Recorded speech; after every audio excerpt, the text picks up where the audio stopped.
Okay. So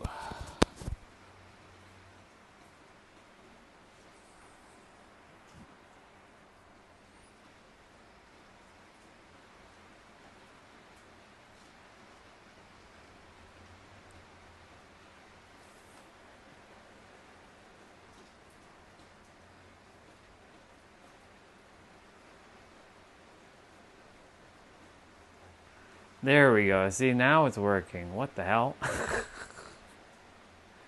What the hell? Thank you for that. I appreciate it. I was on like the entire. So the funny thing is, I was watching it. So like, I'm not using the YouTube app. I'm using a different app.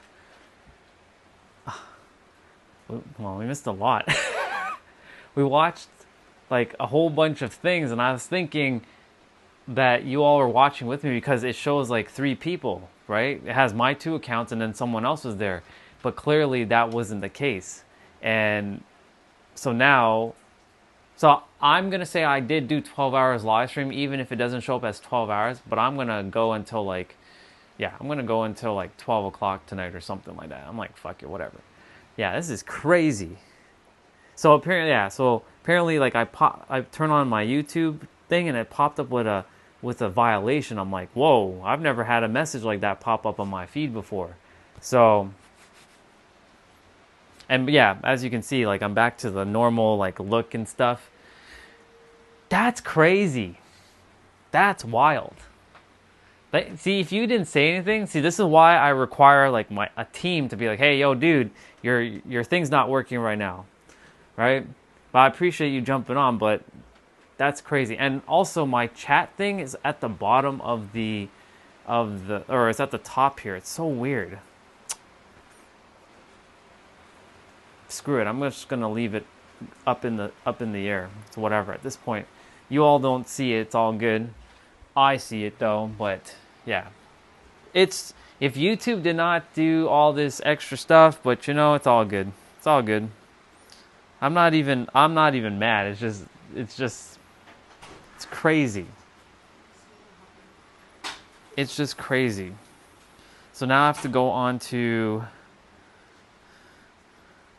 my feed and give me myself my likes. My feed and give. There we go. That's wild. Give me a sec.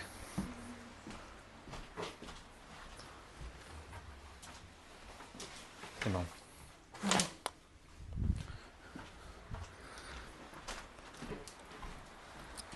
I was basically gonna start abs, and I am gonna start abs in a moment. So we didn't miss the workout piece, so that's good.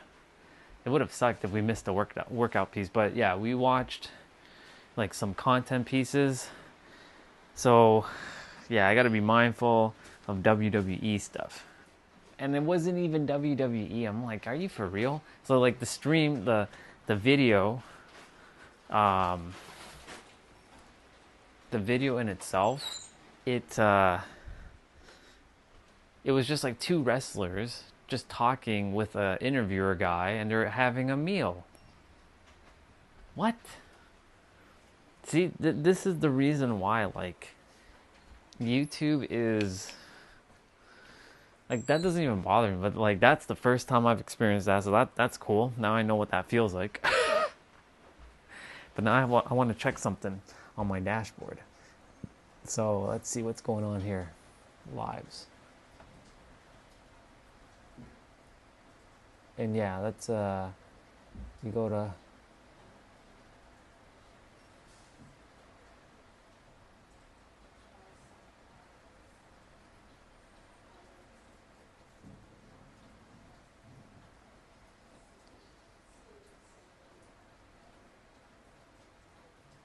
that's crazy.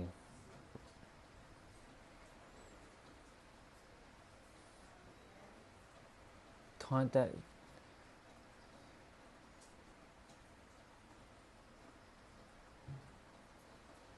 So I don't even know. I have no idea.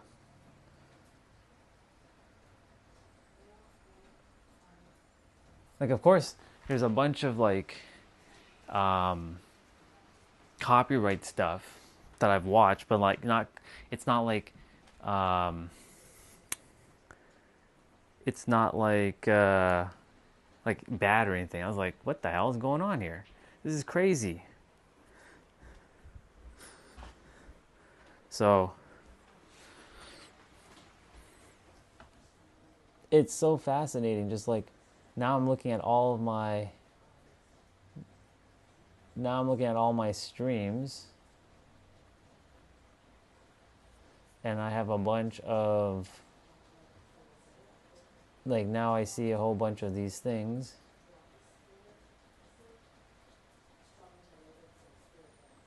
And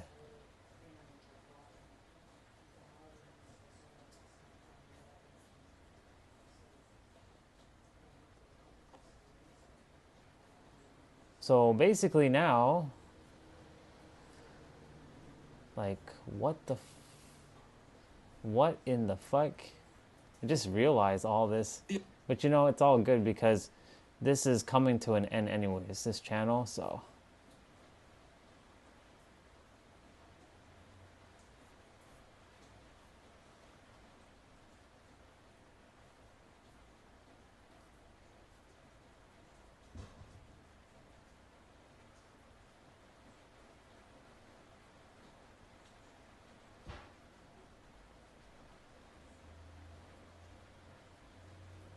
Have good faith believes that the use of the material in the manner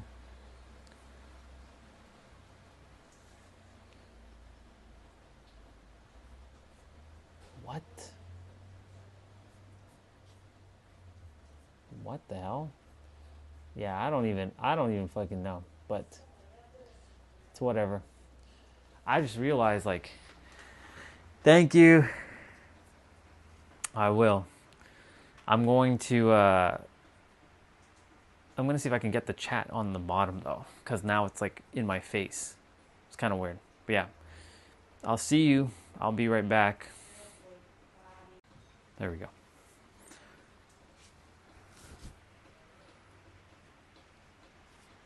There we go. That's hilarious.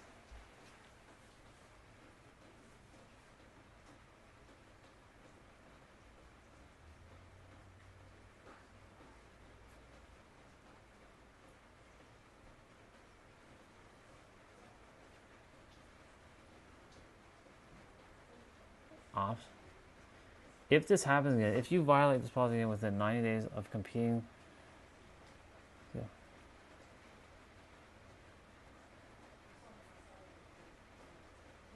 Oh, yeah, I've already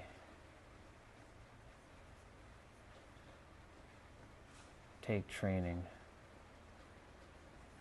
Next. A creator live stream video of their favorite artist about.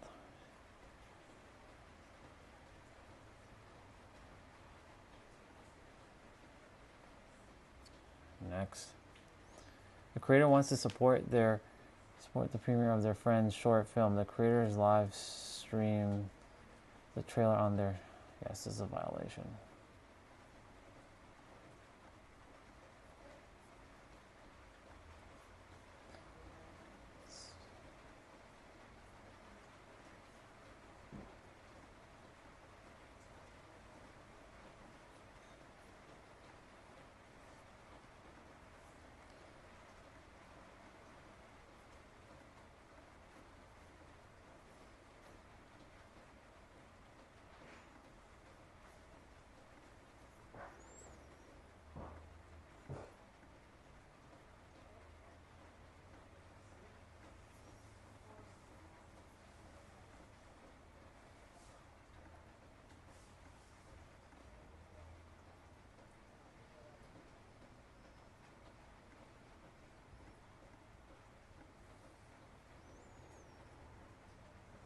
Oh.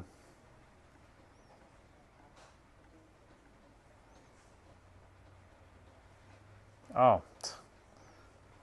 God damn.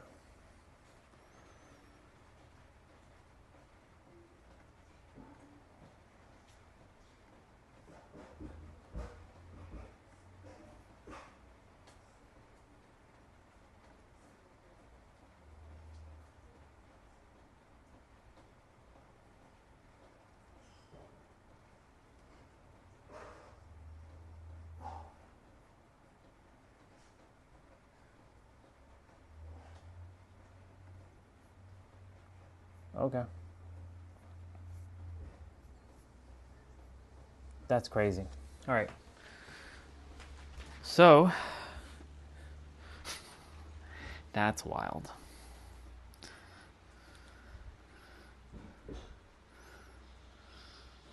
That is wild. That is wild.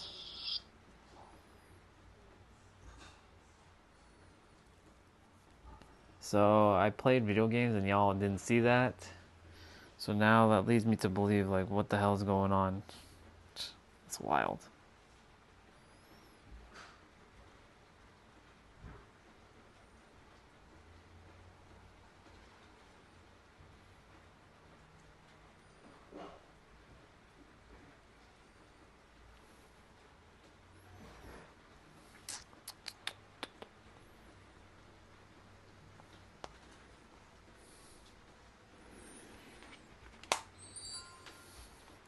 So what the hell happened to these ones?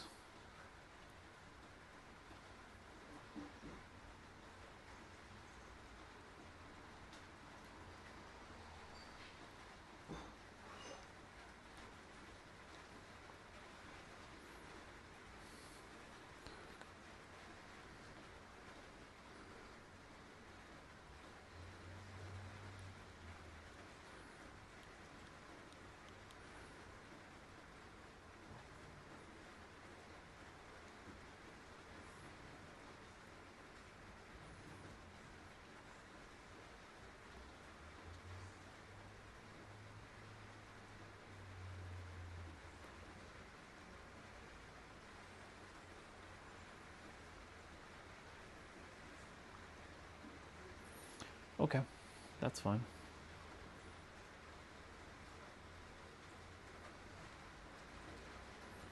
That's crazy.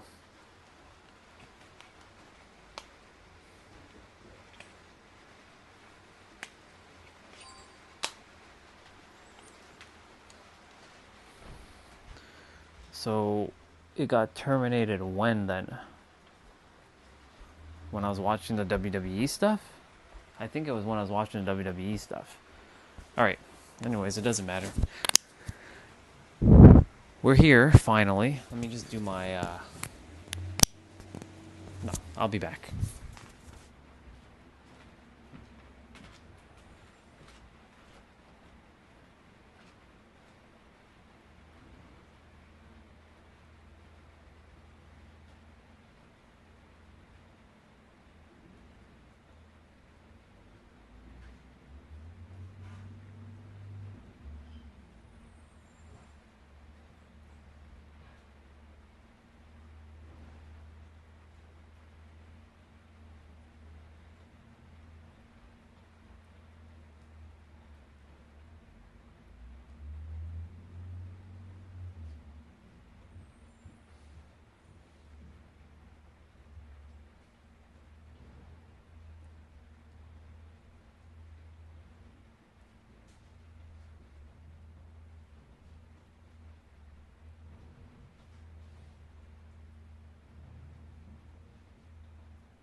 Caesar. It could have been like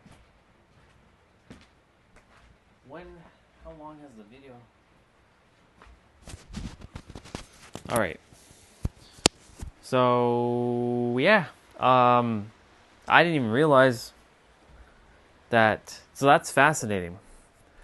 So the stream ended 2 hours and 26 minutes in. So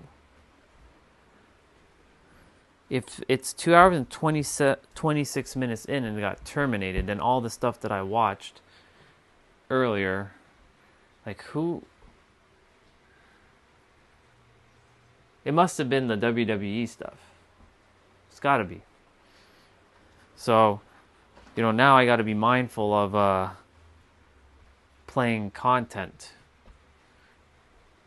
Like I did YouTube's training thing. So fascinating. I'm glad that Olga let me know, because she's asked me like, how am I doing? I'm like, I'm great. And yeah, this is wild. So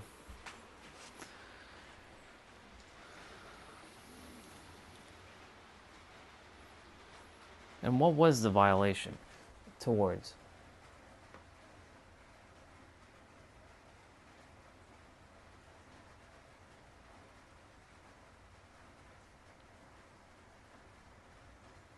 View in studio. Where did it end?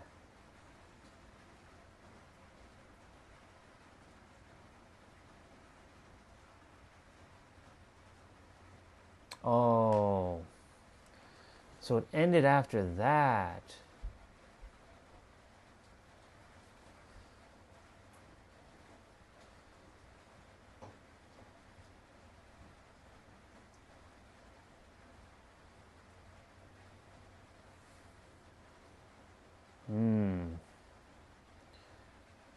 So it was.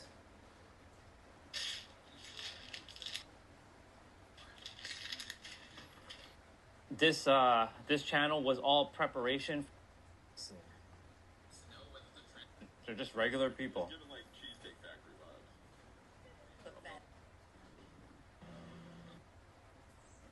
Hanging out with the dog. Doesn't really spark anything in me.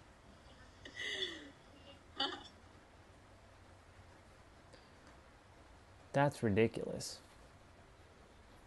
Yeah, it was that WWE stuff. Okay. I'll be mindful. That's wild.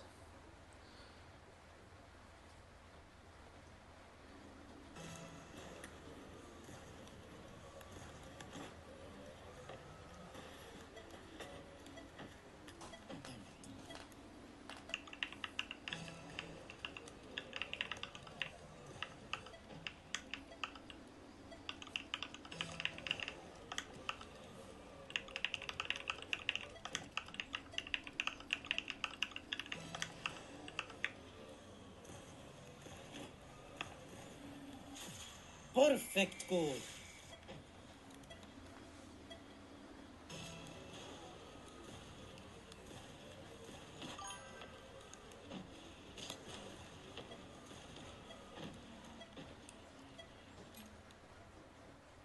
Conquerate 515 subs, brother. Proud of you. Enjoy your game. Oh, thank you for. What's your name today? Orion, or I will call you here. Thank you very much, man.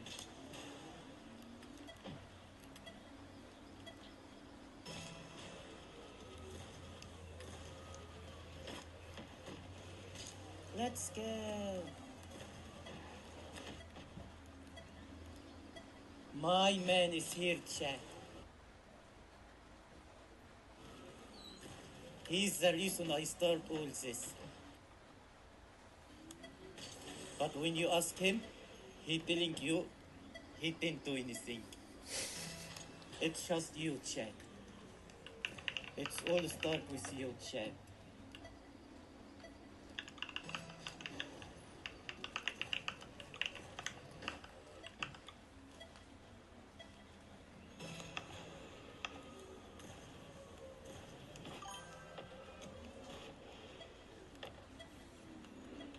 Yes, I did it, man. You can say we posted it. It's true. We posted it, my friend. You're Yeah. my hero. I will call you my hero.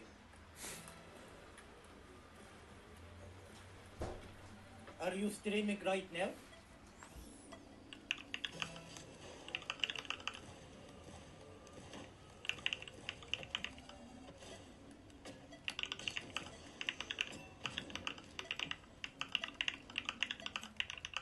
All start with you.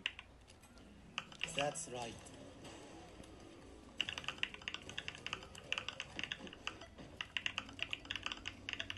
Let's go, chat.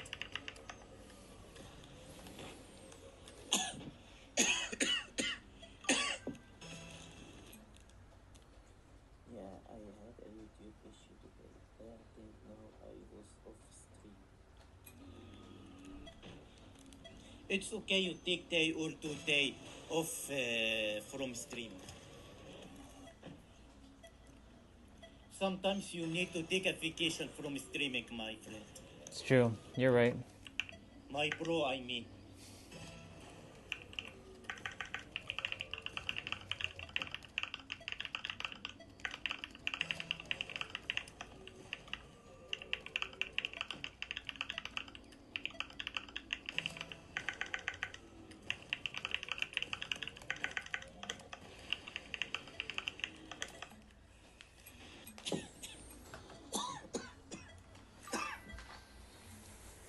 Let me get back to my stream and do my workout now. Alright, my friend. Soon I will finish my stream and I'm going to join you.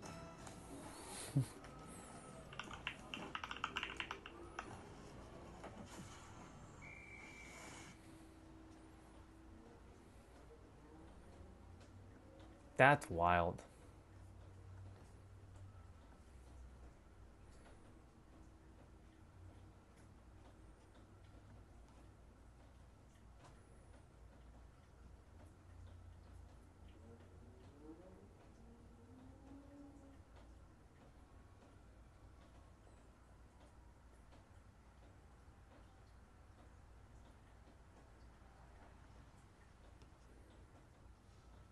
July 15th.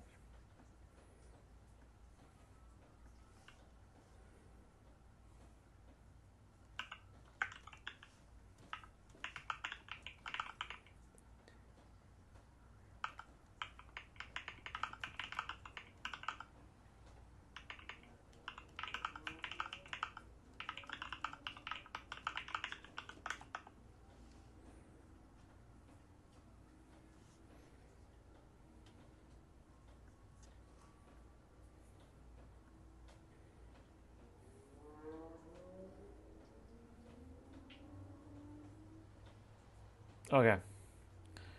So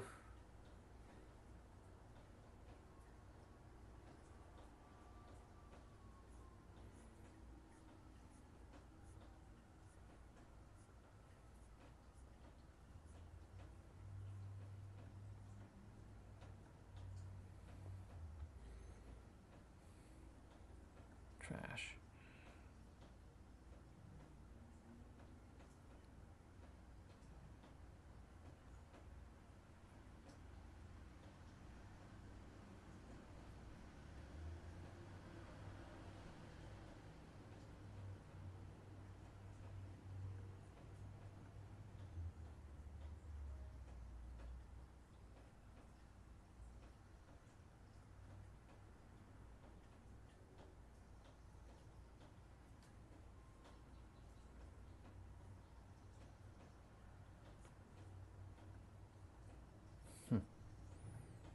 That's so weird.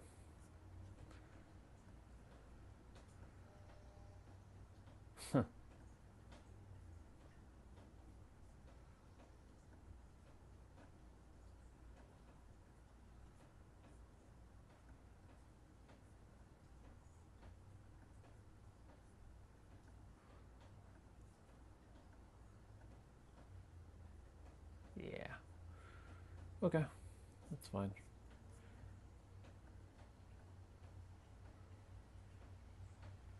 I'm gonna have to pay attention to stuff. Okay.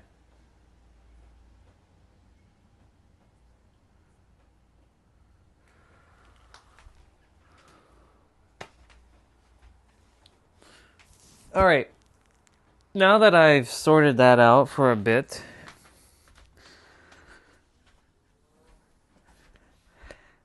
so ladies and gentlemen, we have now officially got our first warning on YouTube. Now, we get copyright notice, but not copyright strike.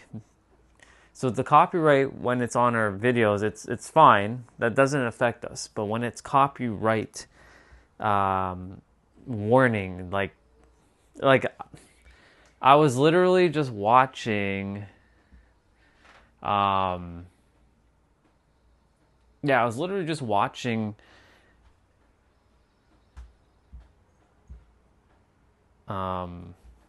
but some WWE content. Like, and it was just an interview. It wasn't even like in the ring, but apparently it got completely so it was with Dom and Mort and Liv. So all the other stuff earlier, y'all didn't see it. So but I've been live streaming all day. So even if y'all say you didn't do 12 hours a day, nah. Don't worry. I'm gonna get you. Hell, if we gotta fucking go to sleep and turn on and like, you know, if we're gonna go to sleep and leave the damn stream on, I'll do it. I'll fucking do it. Right? I'll go to sleep and I'll I'll keep the stream on. I'll just like play like background music or something. But yeah, I'll hit my 12 hours today. Like, that's crazy. That's crazy. All right. Anyways, time for us to roll. So I did a lot of my mobility training. I did knees. I did ankles. I haven't done hamstrings yet, so I'll do hamstrings right now. We still have abs to do. But, wow. I had no idea. Because my stream, like, it doesn't stop on the YouTube app. Like, it doesn't stop the Streamlabs. So now I have to kind of, like, watch my stream on, like, an external, like, device, like my Mac or something, just to make sure, like, everything is, like, going, you know? So, with that being said, I need to make sure I see wifey.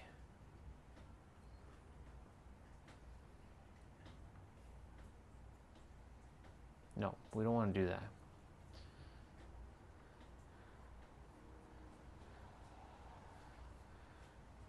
And then like that. Perfect. All right. So we didn't do the play out yet, so this is good. And yesterday I didn't quite finish. So that means y'all missed me playing video games. What the fuck? Like, it showed it showed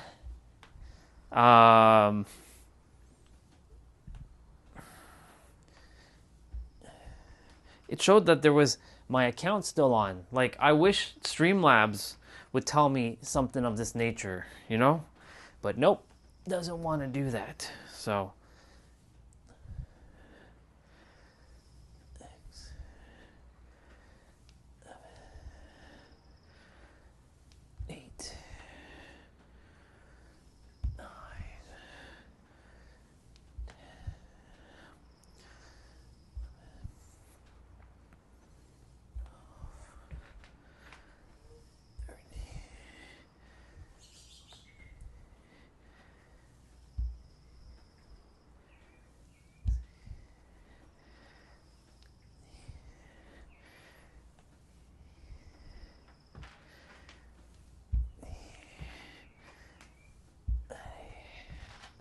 crazy.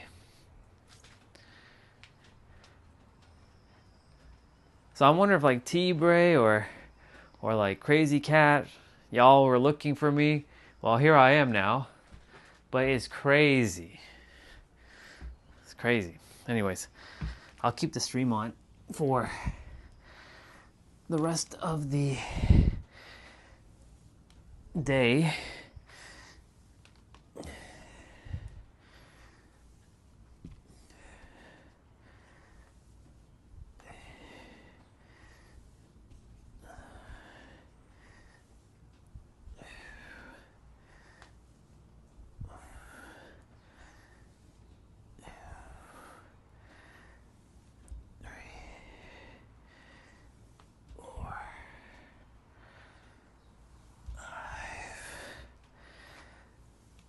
Six, 7, 8, 9. Perfect.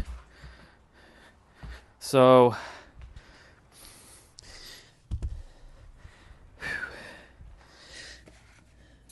that's pretty wild. I can't believe this. I cannot believe that all this had to happen, but it's okay. You know, everything happens exactly as it's supposed to happen. Like,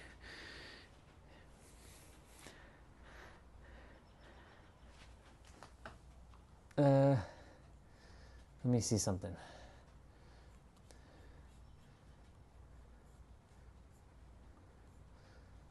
Hit the...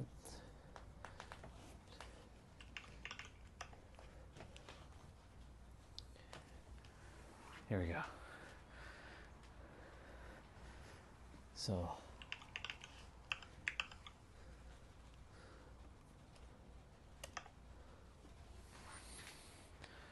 perfect.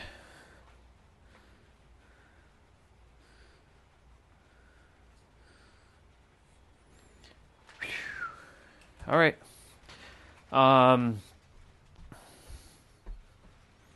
Yeah, that's the first.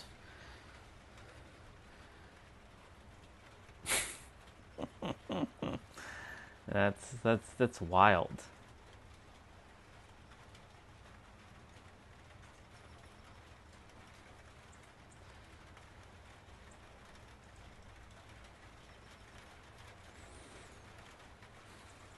I'm just taking in that moment. It's interesting. I'm like, what the fuck's going on? So now, just got to be kind of like a little mindful of like of content. So I won't be really showing content much for the next like couple days, just to, you know, make sure YouTube is all right with that. But yeah, that's something. That's quite something. So what did we do yesterday? So we're gonna do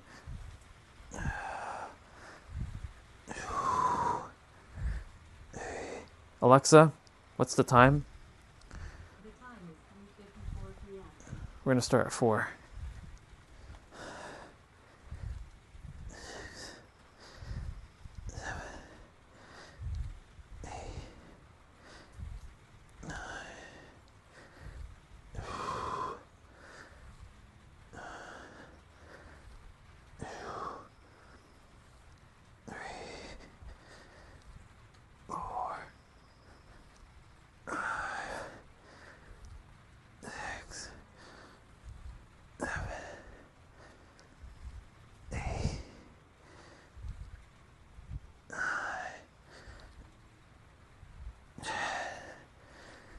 Let's just hold.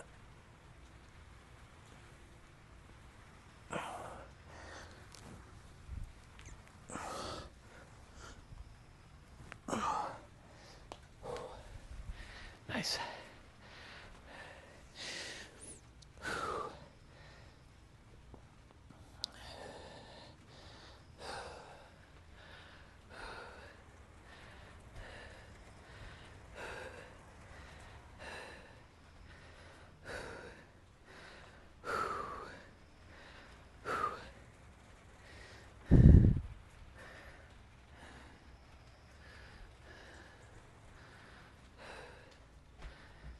All right. Yeah, so let's recap everything that has happened today since the morning. We had our morning walk. I was talking about the opposites, how we will forget that when we're going through shit, there is shit happening, but let me rephrase that when shit's happening, that there's also the opposite of it not happening. Right? Like this copyright, like it, I was like, what the fuck? What's going on here? Right? Speaking of which, I just realized I have my headband on. This one. Let me change my band.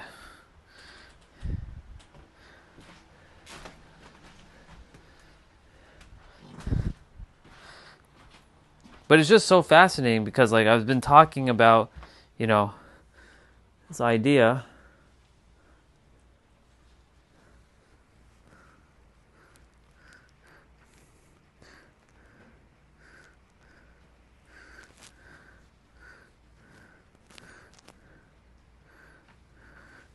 Can Keynote play without it being full screen? When we hit play in window.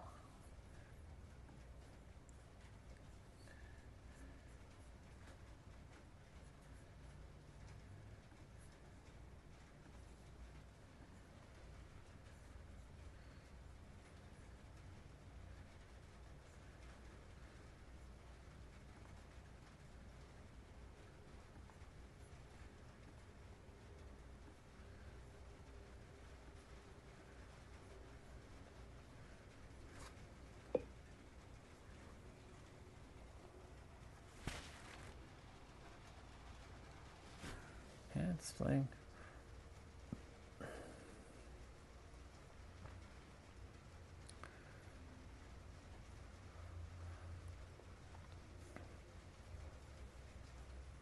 It's crazy.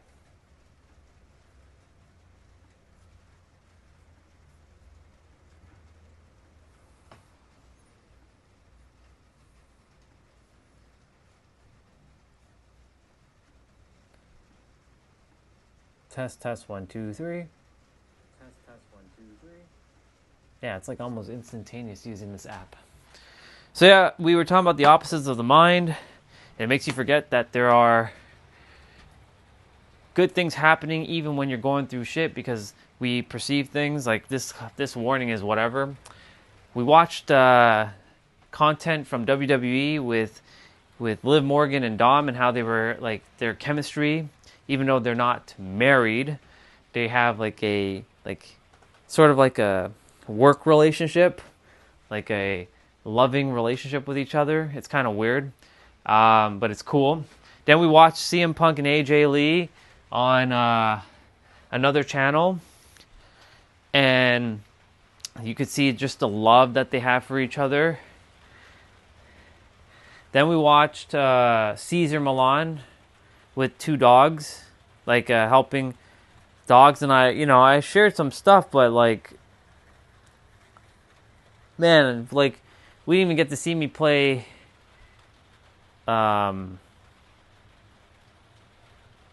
Like I was playing video games and that didn't even get captured. I'm like, you gotta be fucking kidding me! Like I played NHL 2005.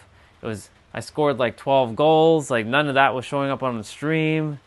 Like, yeah, it's crazy. So I'm a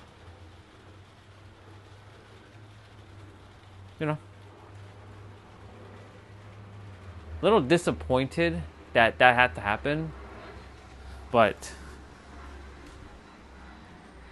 it is what it's meant to be. What's this?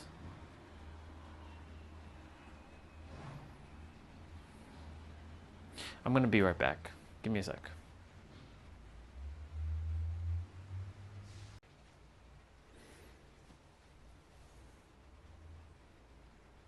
Cool beans. All right, let's quickly do a test.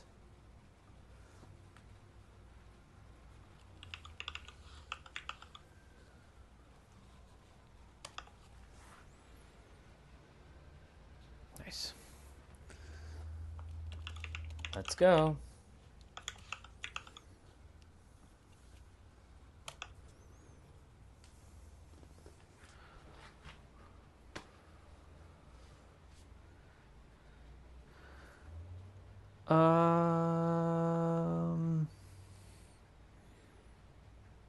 Man, my beard is crazy. It's so cool.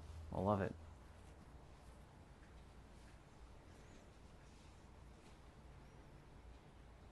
Okay.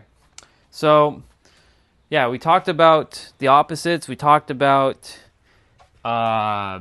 relationships. We talked about all kinds of stuff regarding, like, you know, when a man is in a relationship dealing with problems and he doesn't want to burden his wife with his problems, even though they're a team. He wants to handle to shield her, to make sure that they don't have to go through, she doesn't have to be, involved in, anything that's heavy, and he's protecting her and shit. Like, we talked about that.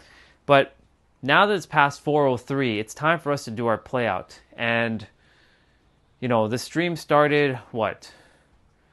Well, I don't even fucking know, to be honest, how long the stream's been going. Was it an hour? How long have we been going now? 42 minutes. So every time I restart the stream, like, the timer gets reset. So I'm going to aim to finish the stream probably like 11 o'clock, head to bed. But yeah, that's crazy. That is crazy. I'm probably going to leave the stream on. Fuck it.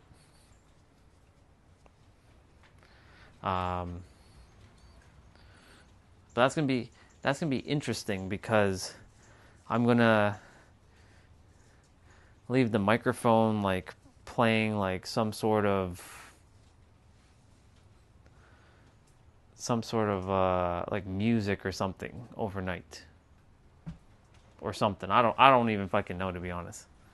Or I just don't live stream until, like, I don't know. We'll see.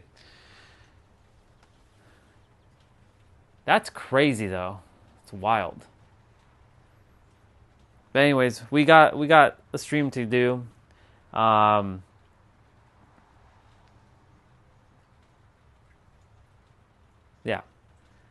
I'm committed to getting it done, one way or another. So let's go. So we've got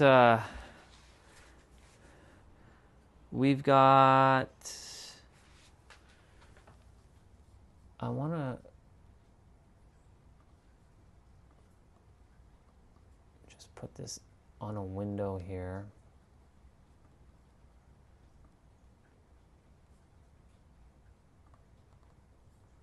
Oh, the fuck?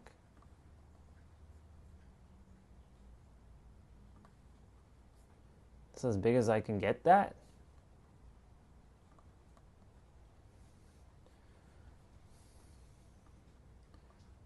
Wait, what?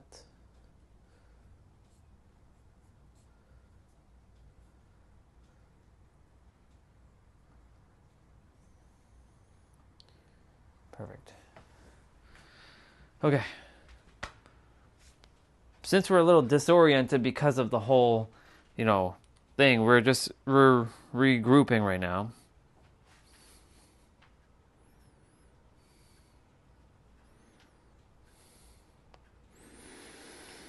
That's wild.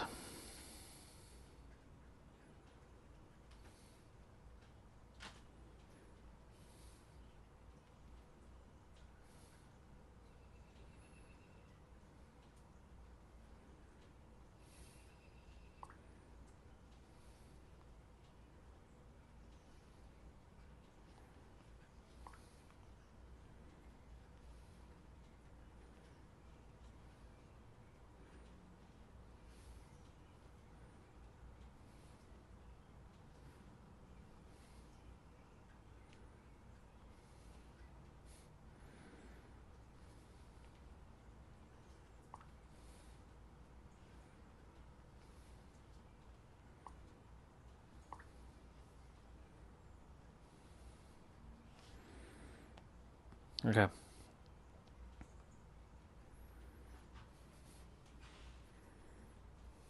When we're stuck in business, it's very easy for us to unconsciously begin to fall into a pitfall. And that is this. When we're doing something we don't like, and bear in mind, I'm not saying you don't like your business, but it's very frustrating to do the same thing and not see a different result. It's even irritating. It's mind-boggling. Now, the issue is when we're continuously doing something that we feel like we have to do, and it's not giving us any joy because we're not seeing any growth. We become irritated, we become frustrated, and unconsciously we begin to see our business as an obligation. And I always say obligation is the father of resentment. Obligation is an issue for us because it feels like we have no autonomy. It feels like we have to do this thing. We have to do this thing. We're not seeing results. What the fuck is going on? That's what the mind says. Like, what the fuck is going on? We're not seeing results. What the hell? But then, obligation is the father of resentment. And the thing about resentment is that resentment is a frequency that emits, or it corrupts the frequency of your desired reality. You can have this desired reality to have a certain point in your business where you're making more and your business is growing. But if you're unconsciously resentful towards your business, then there's what I call the 2 M's of the universe. The 2 M's of the universe is first... We're going to make sure we watch like content like Nero on the stream, but nothing else like that. Or Trina. It's not like you create it or you earn it. It's just a recognition of what's already here, right? But the mind wants to work for it, and that's what a lot of spirituality involves. Working for what's already here. Okay. And yeah, I mean, people can clear up through meditation, like through the traditional path. Like, I'm not...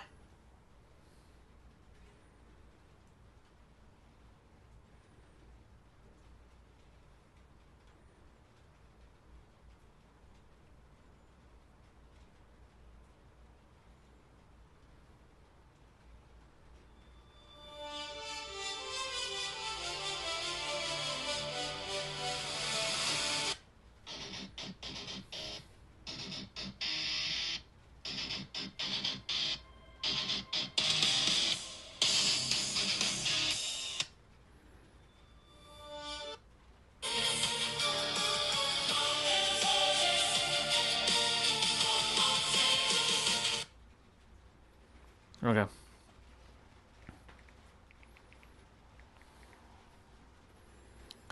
All right, y'all, let's get this show on the road.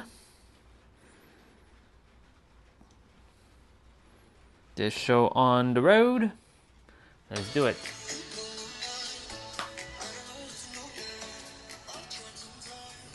Hi everyone and welcome. So today it is day 3 of do our it. epic program. This is going to be abs and core, some balance movements as well. So we'll be doing single I'll do leg some- work, single arm work, some hoppers and pulls. Lots of fun to be had. The timer is going to be on for 50 seconds of work, 10-second rest. Yep. For the whole duration, this is approximately 40 minutes in total. Ooh. All you need is your mat and a bottle of water. Please ensure you spend at least 5 minutes warming up prior. Don't forget to subscribe and hit that notification bell so you don't miss any workouts. In regards to modifications, of course, place the hands under the hips for the leg lowers. Alternatively, bend at the knees, perform single leg alternate lowers. Just as long as your lower back is maintained contact with the mat at all times. With crunches, of course, you can place both hands. We should be okay with the microphone because we started at 8. That's it. I think we're ready to go. Let's go. I'll talk in between when we do these sets. So we're starting with downward dog with a leg raise or a single leg, and with a knee tuck. Remember, this is our Thursday movement.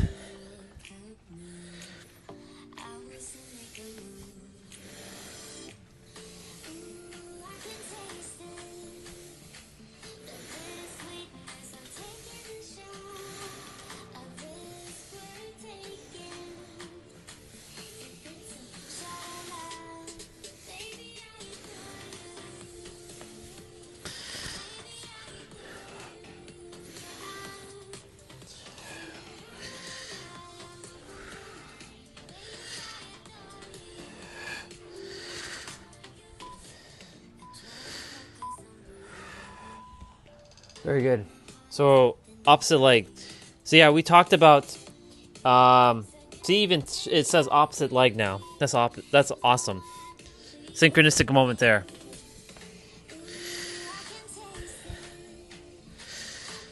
So just remember that the mind will always forget that when you're going through something, that there's always an opposite. So like, we just had a YouTube warning. It threw the character into a slight little like frenzy for a moment, and just have to remind myself that it just is.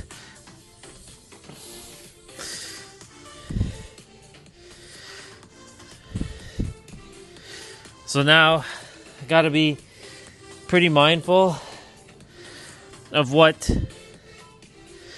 I kind of like keep in the background. Caesar stuff should be okay, but like, you know, don't want to take that chance now. So we know no WWE stuff, right?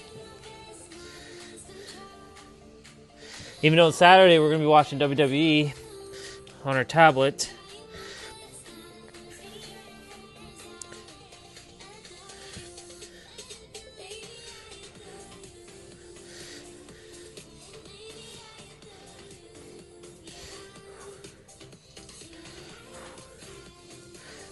But yeah, you know, the mind will make you forget every so often that everything's good, everything's perfect. But when it's facing things, it's like it creates meaning out of stuff. And because of the meaning, it then creates our suffering. Because the meaning creates emotion, and emotion then creates either whatever it is that we're experiencing. All right, so you're going to be balancing on your left arm. You're going to bring your right arm up, tuck your right arm in, lift your left leg up. So you're balancing on your left arm and your right leg. So counter opposite weight on your body.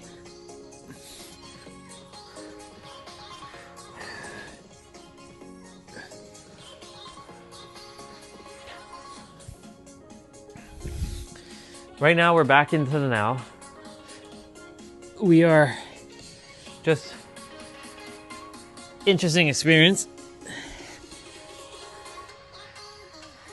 So in the next little while, I gotta be mindful.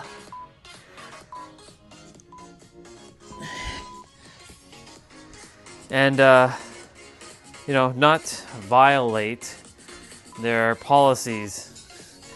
Which is so weird, because it's not even anything dangerous.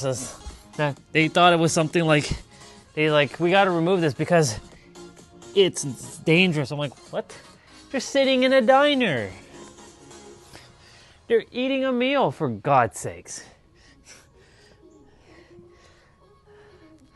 Yeah. Kick is sounding more appealing now than before.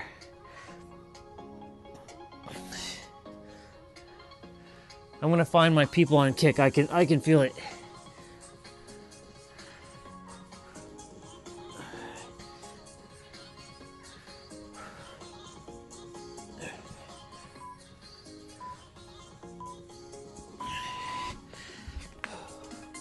But it's all good, you know, it's all good.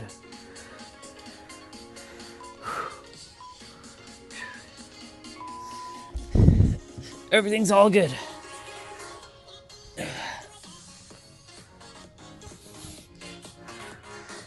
And then the mind's like, no, it's not. You're lying. But it just is.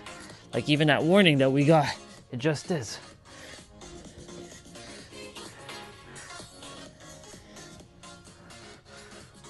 We just got to make sure the channel gets archived.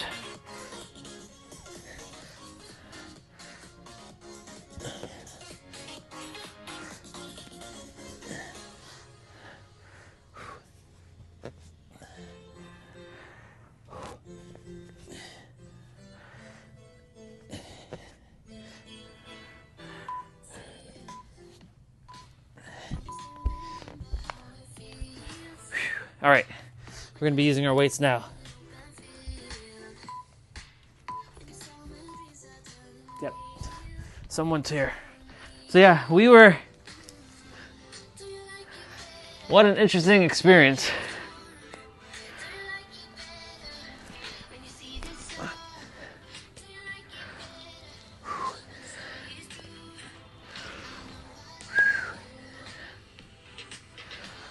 So what I'm gonna do for this stream is that I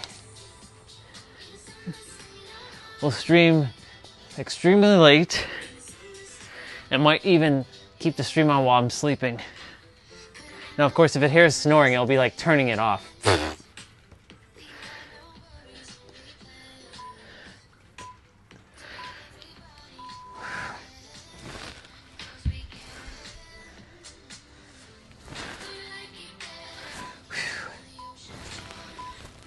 Anyways, let's continue talking.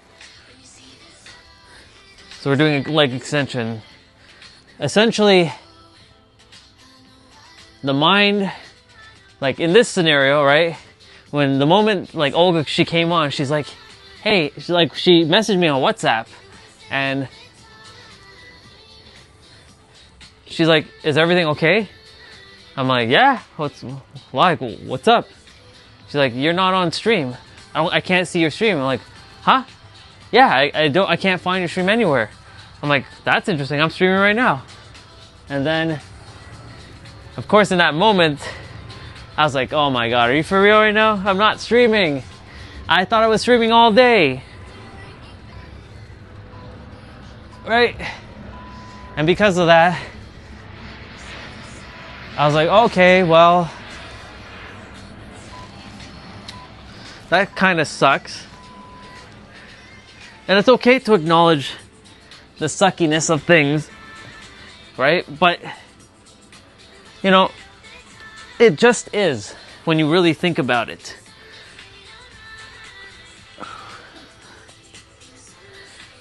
And in that moment, I was like, you know what? Whatever. If I got a warning, I got a warning.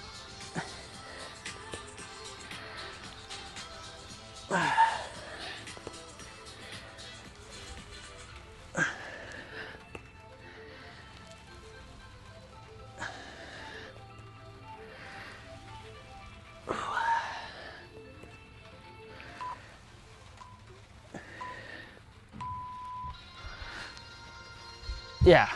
But yeah, the mind makes you forget that there's an opposite. I need to push you all back a little bit.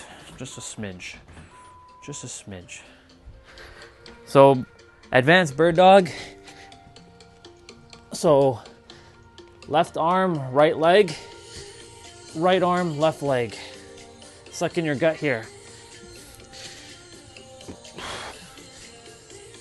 Damn.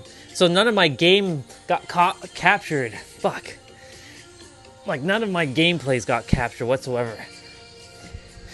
Oh well. I played NHL 2005. I scored 12 goals. I played Capcom vs. SNK 2. Like retro games.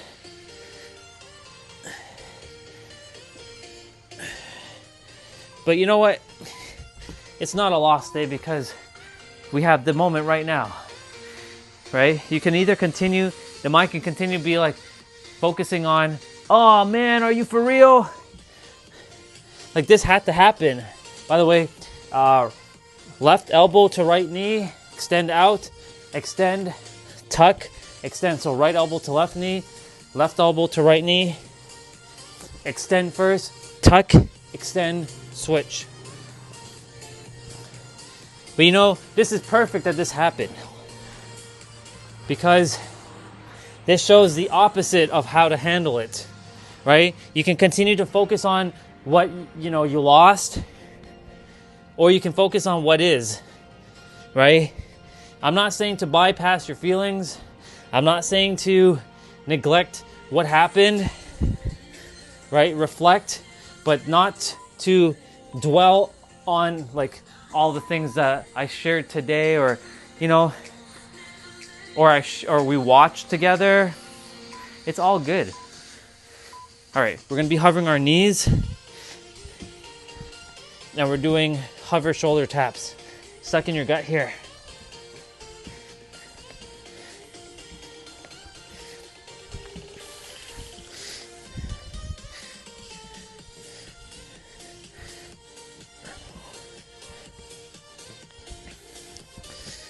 I forgot to do my 55 curls yesterday because I got so excited playing games with showing off my game collection to Jay, my emulator collection. Man, you should have seen me beat up Akuma today. It was so awesome, but y'all missed it. But hey, you know, we get to focus on now. Not what was, what is, right? And this is how we keep going, right? So we're doing hip lift now. We didn't miss the workout, which was great. Because, you know, every day we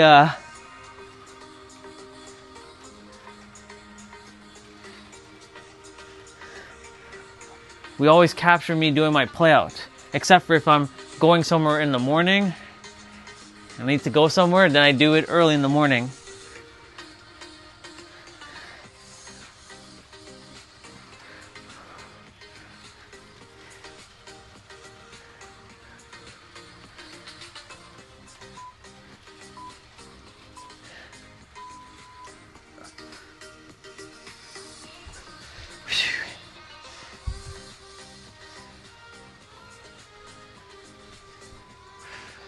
Reverse crunch.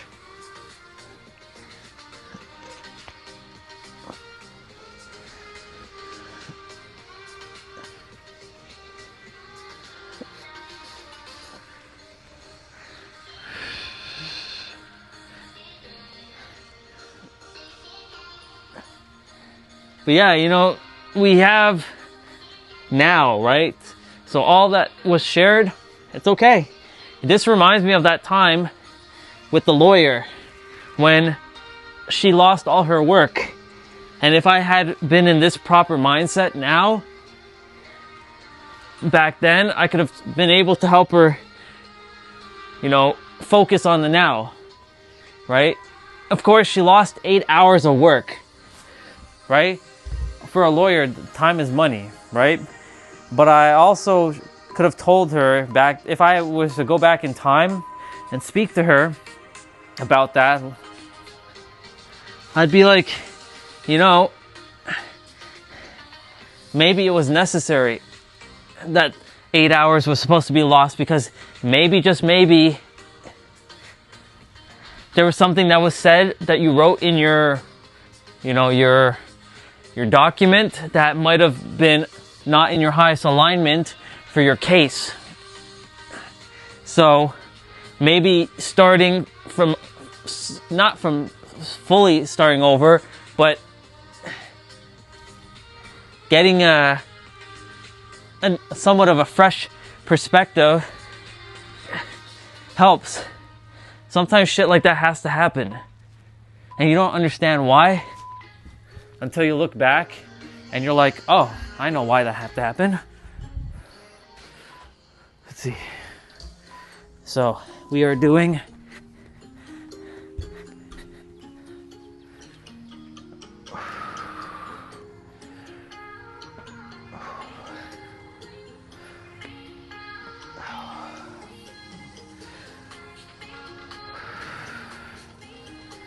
I forget what this is called, but we're doing this.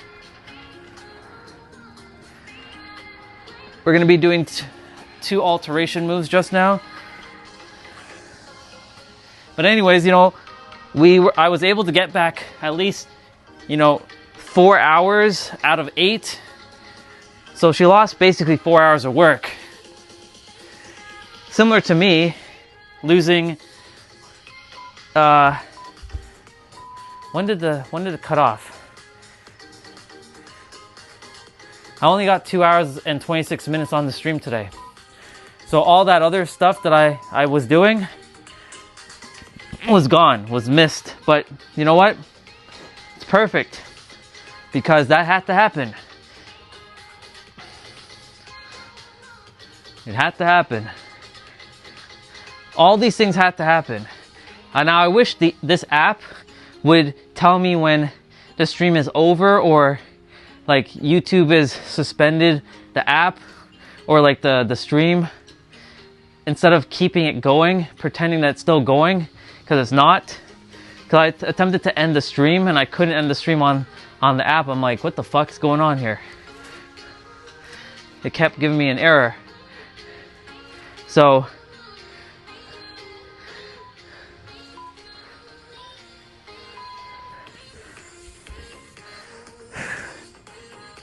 Russian twist, universal twist.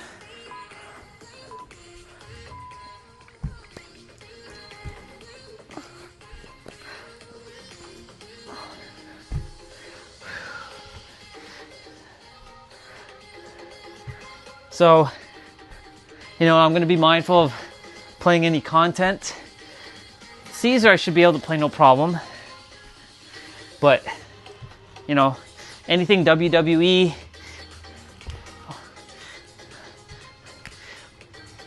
or of that nature, got to be mindful. Or I just skip playing content altogether. Like, you all see it and I'm just like watching it myself. Or I'll just like not watch it and we just play games or something. I don't know, we'll see. Whew. Oh my God, it's hot. And I don't even have my layers on. Whew. What do we got? Oh, Sprinter up.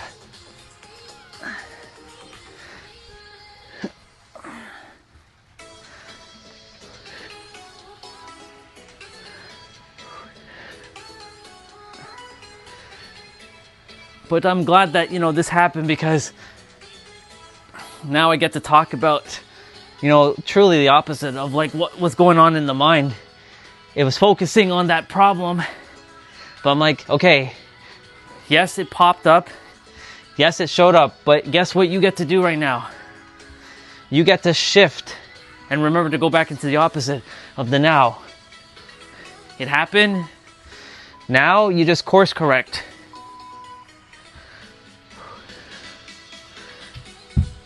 Because that's all you can do right now is course correct.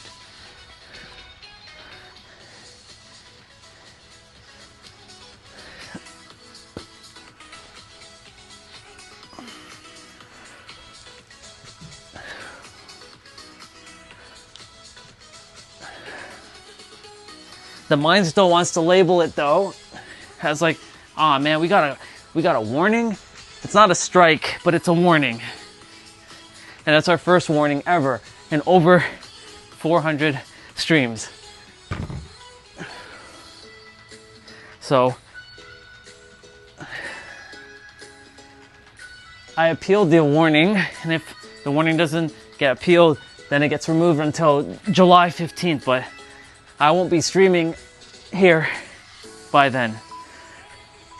But if it happens again, they will basically block me for 1 week of uploads, live streaming, and so I won't take that chance.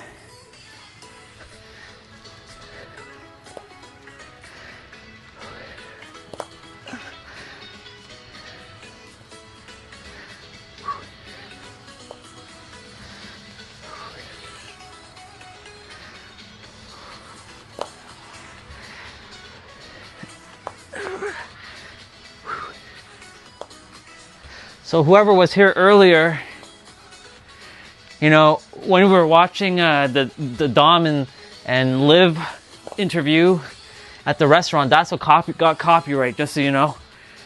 That's when the stream got terminated. So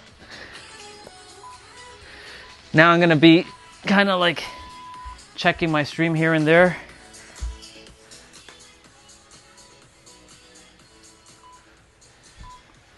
Okay, we're doing crunches.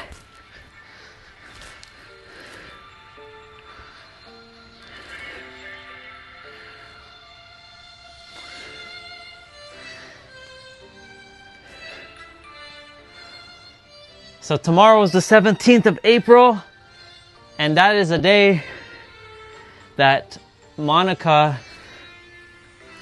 apparently between the 17th and the 21st of April, she will hear what her intuition tells her what she's got to do and warn or give me heads up. I'm like, why does her intuition have to tell me? But it's so fascinating how that had to happen earlier. But you know what? Like I said, I'm glad it did, because it allowed this character to see how he handles problems now. Okay, so we're doing 3-point crunch.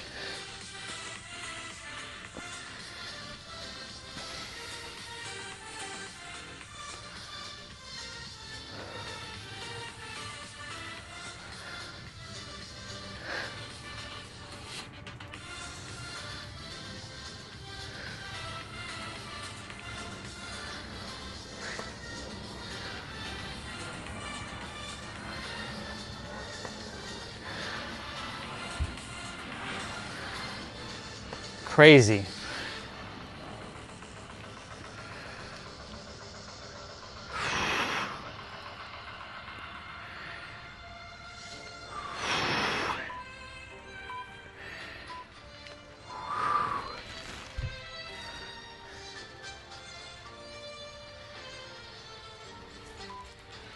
But yeah, the mind just, the soul's like, it just is. Just, it happened, you move forward. I don't ask for permission. I ask for forgiveness. That's a bar, by the way.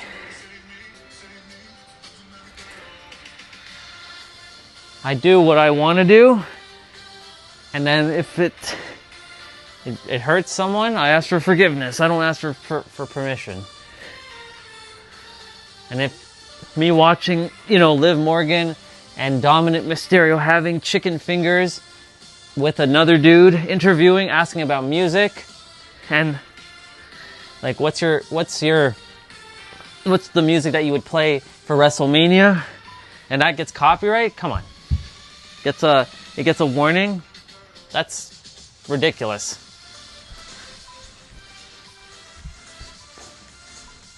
We've listened to far worse things that technically should be copyright. But we're not putting that out there. So we focus on the now. What can we do in the now? Enjoy. Focusing on our play out. I'm grateful for Olga, because if she didn't jump on WhatsApp and I didn't see her WhatsApp message, I would have been like, shit, I'm streaming and nobody's seeing me. It'll look like I skipped a day. We ain't skipping no fucking day. We did do our walk earlier. We did everything earlier. Crazy Cat was on earlier. Comrade was on earlier.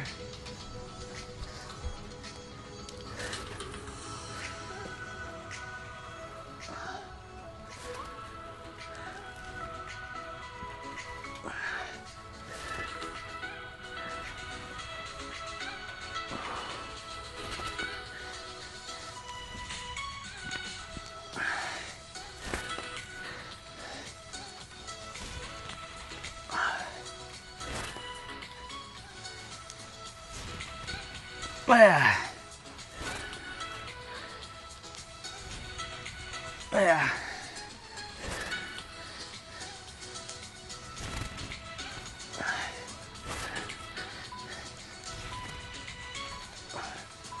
Oh man, you should have seen me whoop ass in NHL 2005. It was pretty cool. All right, we got the hard one coming.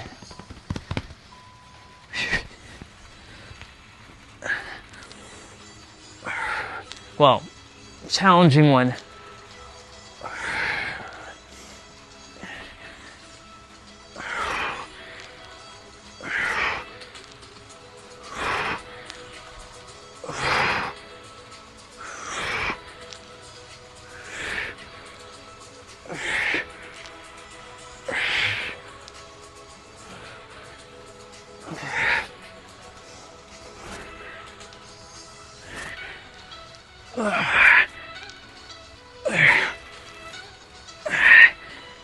Come on.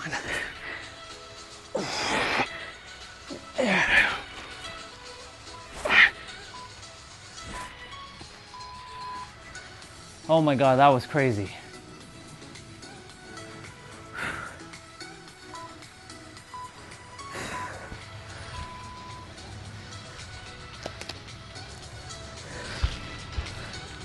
One should be fine.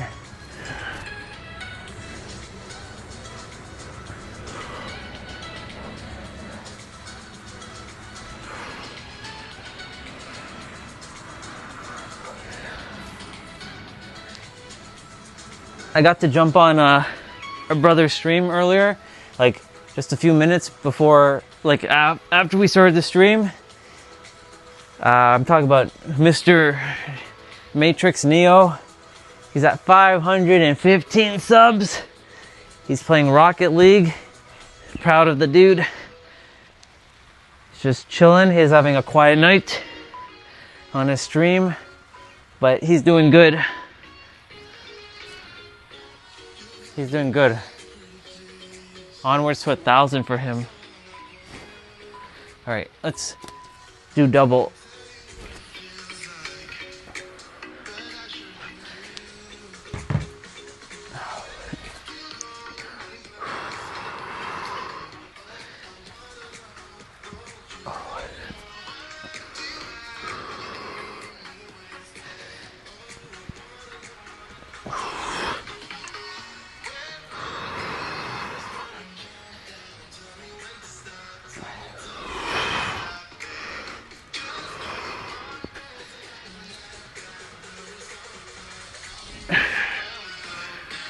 Doing good, y'all.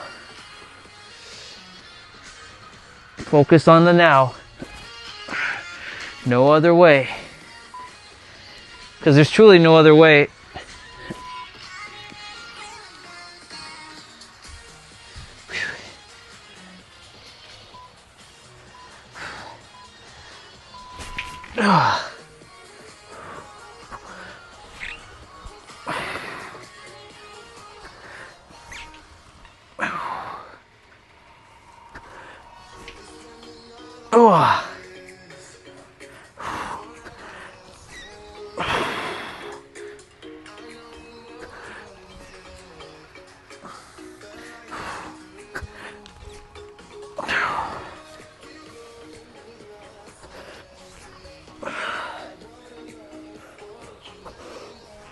Oh my God.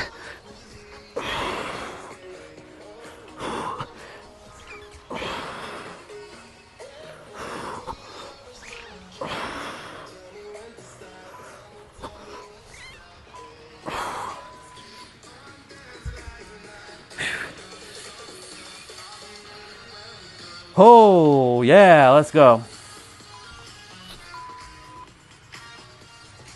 Single leg.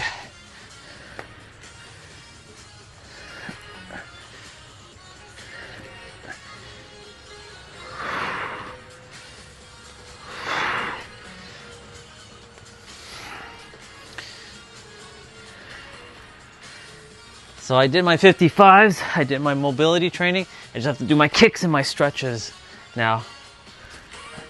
And I may as well do my 55 curls.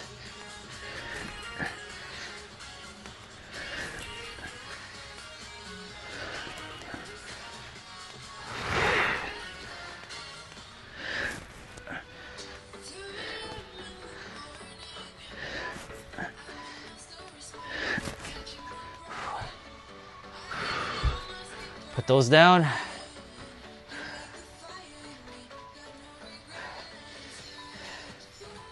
Switch legs.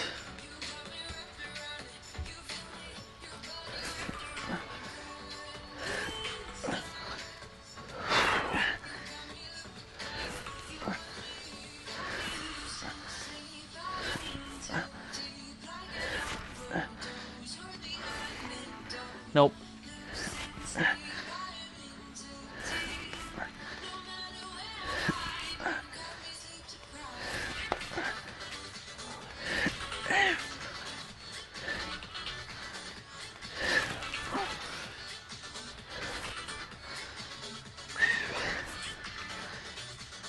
So anyone who jumps on throughout the evening, you'll probably see me sleeping or something, probably.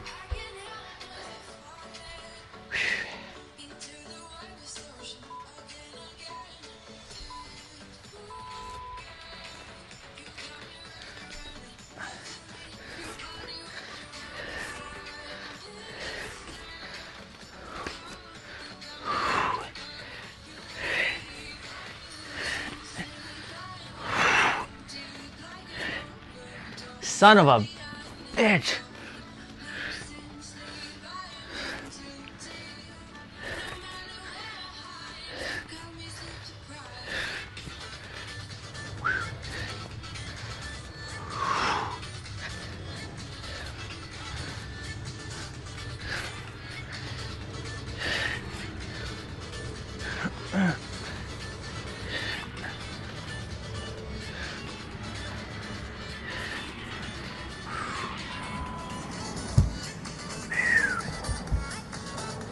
Ugh. All right, 4 more. Standard planks.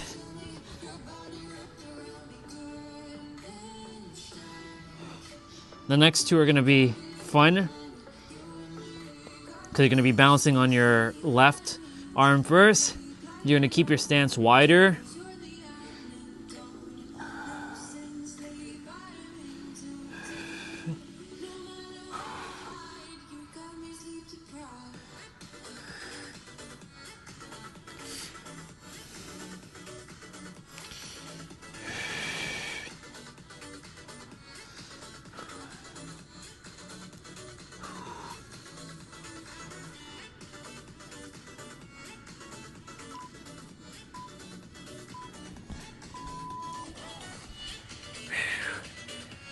Three more. Okay, so you're gonna balance on your left arm first and keep your stance wide. Keep your right arm tucked in and you can breathe. You can close your eyes here and breathe. Focus on the now.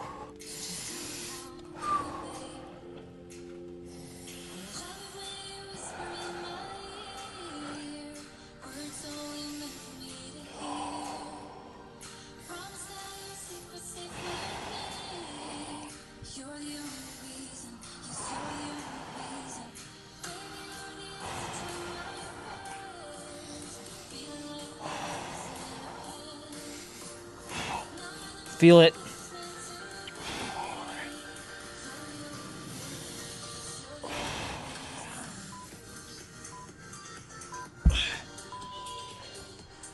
Oh my God. Other side. Oh my God. I was just checking to see if anyone else is there. But of course, I have to now keep an eye on the chat and to periodically check that my stream is still on and working because of, you know, YouTube. Honestly, y'all, I can't wait to finally get off of YouTube and go on a different platform because this is the character talking now, not me. I'm gonna let the character talk. I'm really tired of YouTube and their bullshit. I want to watch stuff with you all. It's not like we're watching some bullshit. We're just watching something cool. Let's see who left the message.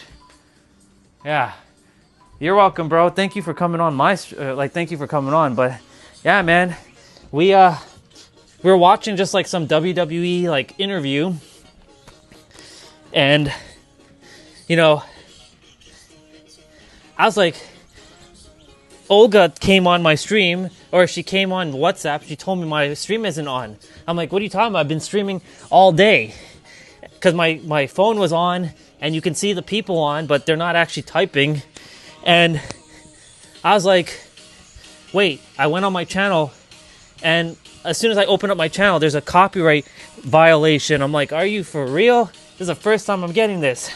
After like a whole year and almost a half. So I was like, wow, for real? All right, we're done our exercise. And I was like, I restarted the stream. I might leave the stream on until I go to sleep. We'll see.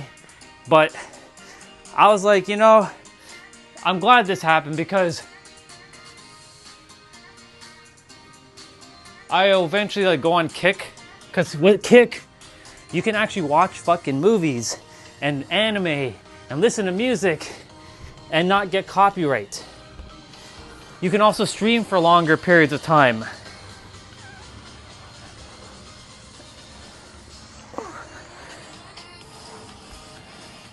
Right? So like, I love YouTube, but you know the problem is like YouTube has too much dumbass rules, you know what I'm saying? Like,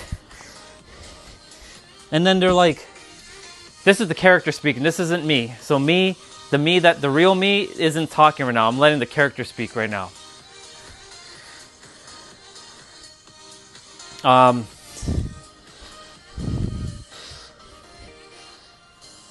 And then YouTube doesn't have all these features that like Streamlabs and Prism Live has.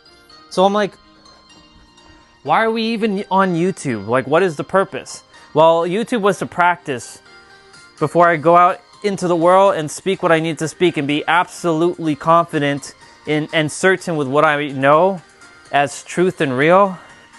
Because the answer is you, right? It always starts with you. See you later, sister. Our sister on YouTube.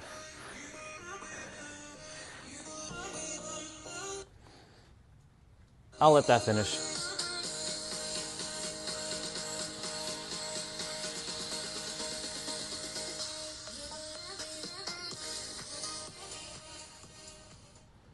Perfect. So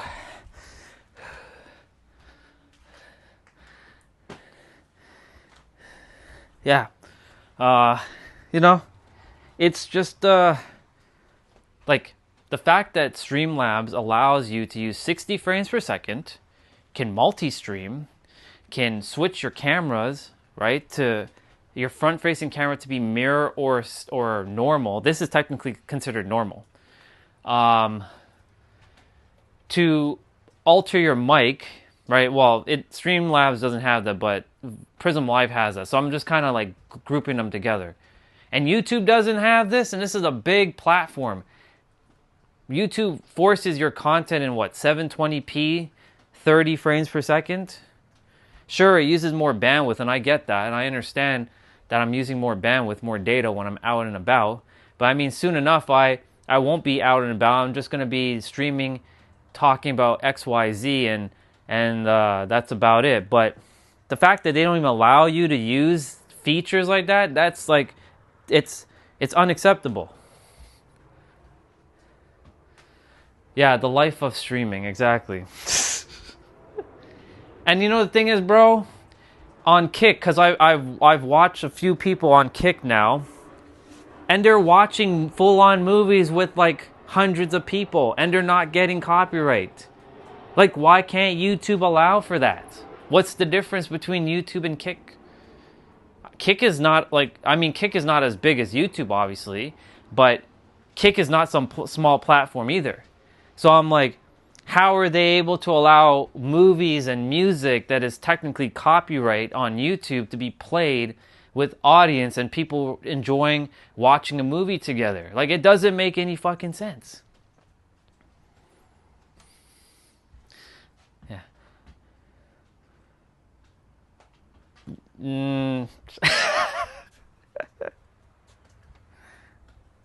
We'll see. We'll see. We'll see.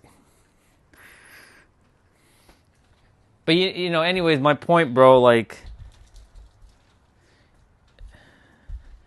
you know, for you, you know, keep doing what you're doing. I'm proud of you, by the way. You're doing great. Just don't let YouTube screw you around. That's all I'm gonna say. By the way, you should be able to apply for partner. Did you already get your email notification, or not yet? Or is it watch hours that you still need to get? I think you might still need watch hours. Yeah. Bro, you scored a goal when I got on. What are you talking about? Hey, listen. I have never even played... Well, that's not true. I played it once. I have played it once. But look, you at least scored a goal. When I played Rocket League, I couldn't score for shit. So, I mean, technically speaking, you're better than me right now because I haven't played. I'm just saying, dude. Oh,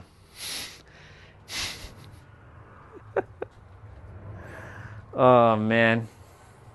Anyways, dude, I'm really proud of you for being persistent. You see, what was it? Not even a year ago, dude. You came and you met me, what, in July? When did you meet me? I think June. You met me in June. So almost a year ago, almost 12 months ago, you met me. Almost 12 months ago, right? And I think you met me in May, actually. Yeah, you met me in May because May I had a little bit of a spike with like viewers, and then it went whoosh again.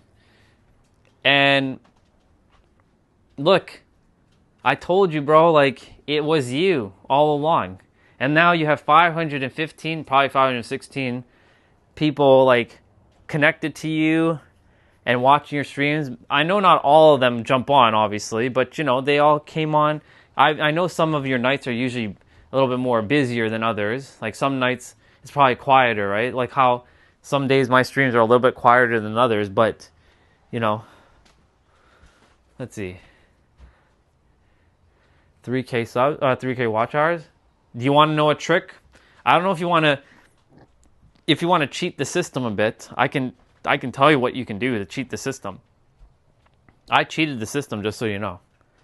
But we can't really, like, who cares if we call it cheating, because it's not really cheating, right? You just open up other tabs and if you have other YouTube accounts, just log in and watch your own damn stream. Keep it in a different tab and on a different browser. That way, like, you know, it helps with your watch hours. Just so you know, guess what I used to do when I first started streaming? You want to hear? I have 8 different YouTube accounts, and I have 8 different like browsers. So I have 8 different accounts on 8 different browsers, and I would log in and watch my stream. And of course, other people were watching my stream. I had hundreds of people, but you know, at the beginning, I was doing that, and my watch hours was crazy. So, if you want to get it a little bit quicker, do that. Because, like, what's the point of, like, I know people like to be, I did it legitimate and all that. Who cares? Like, who cares about the meaning of legitimate? If you can do it, do it. Right? Get those 3,000 watch hours. That's what I used to do.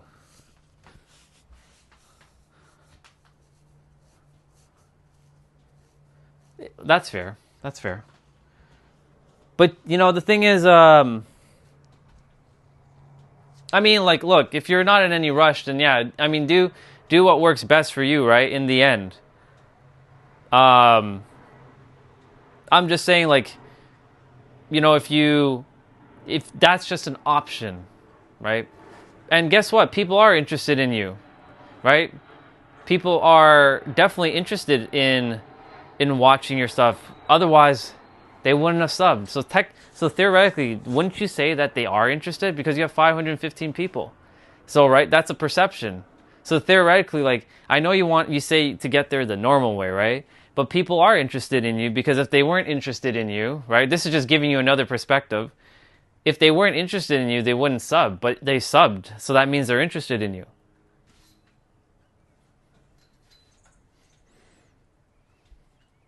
Theoretically, right? That's just another way of looking at it. right? If let's say you needed 3,000 watch hours, but like nobody subbed to you, right? You know, that's a little different.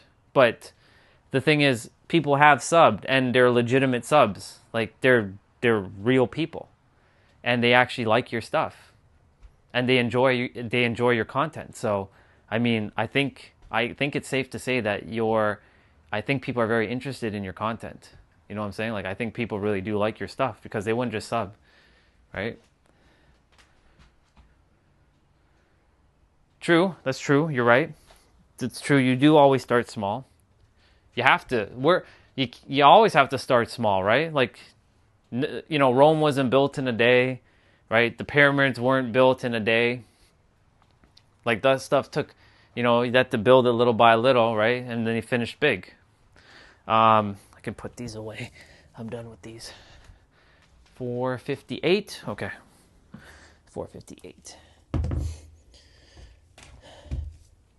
But I mean, look, I respect your way of doing the way you want to do it. You know what I'm saying? Like, I'm just saying, like, you know, people are interested in your stuff though. So it's okay. If you need to boost your hours a little bit, if you want to do that, you can. I'm not saying go crazy and do eight browsers, you know what I'm saying? Maybe have one extra browser, just have one tab open with your stream or maybe two. I know you have one to check the stream itself, but like, you know, doesn't hurt, but it's all good. Hey, that's awesome. See? And the thing is, like, because you're doing random stuff too, right? You're doing all kinds of stuff. You're changing it up. People are interested in what you have to do, right? Once upon a time, dude, I didn't think anybody was gonna ever sub to my channel, right? Like, once upon a time, I was a stranger to you. You didn't know me at all. You just so happened to run into my stream and something compelled you to hit the like button and maybe subscribe, right? There was something that I said or something the way I was that you liked, and you stuck here, right? So my thing is, like, we don't know like how it's gonna turn out, right? And look, once upon a time, like, you know, I subbed to your channel before you got big, right? And I already see that you have hundreds of thousands and millions of subscribers. Like, it's already inevitable. Like, this is just the process. Like, it's already finished. Now you're just walking the version of you who's already reached that goal. And, you know, people are really interested in it because you're doing interesting things. You're not just sitting there just like, woe is me, my life sucks, blah, blah, blah. You're actually doing something that's cool. And maybe some days you're just not having a great day, and maybe you want to talk about that. But, you know, there are people there that are supporting you. I can see it. I've jumped on your stream a couple times. I just didn't say anything.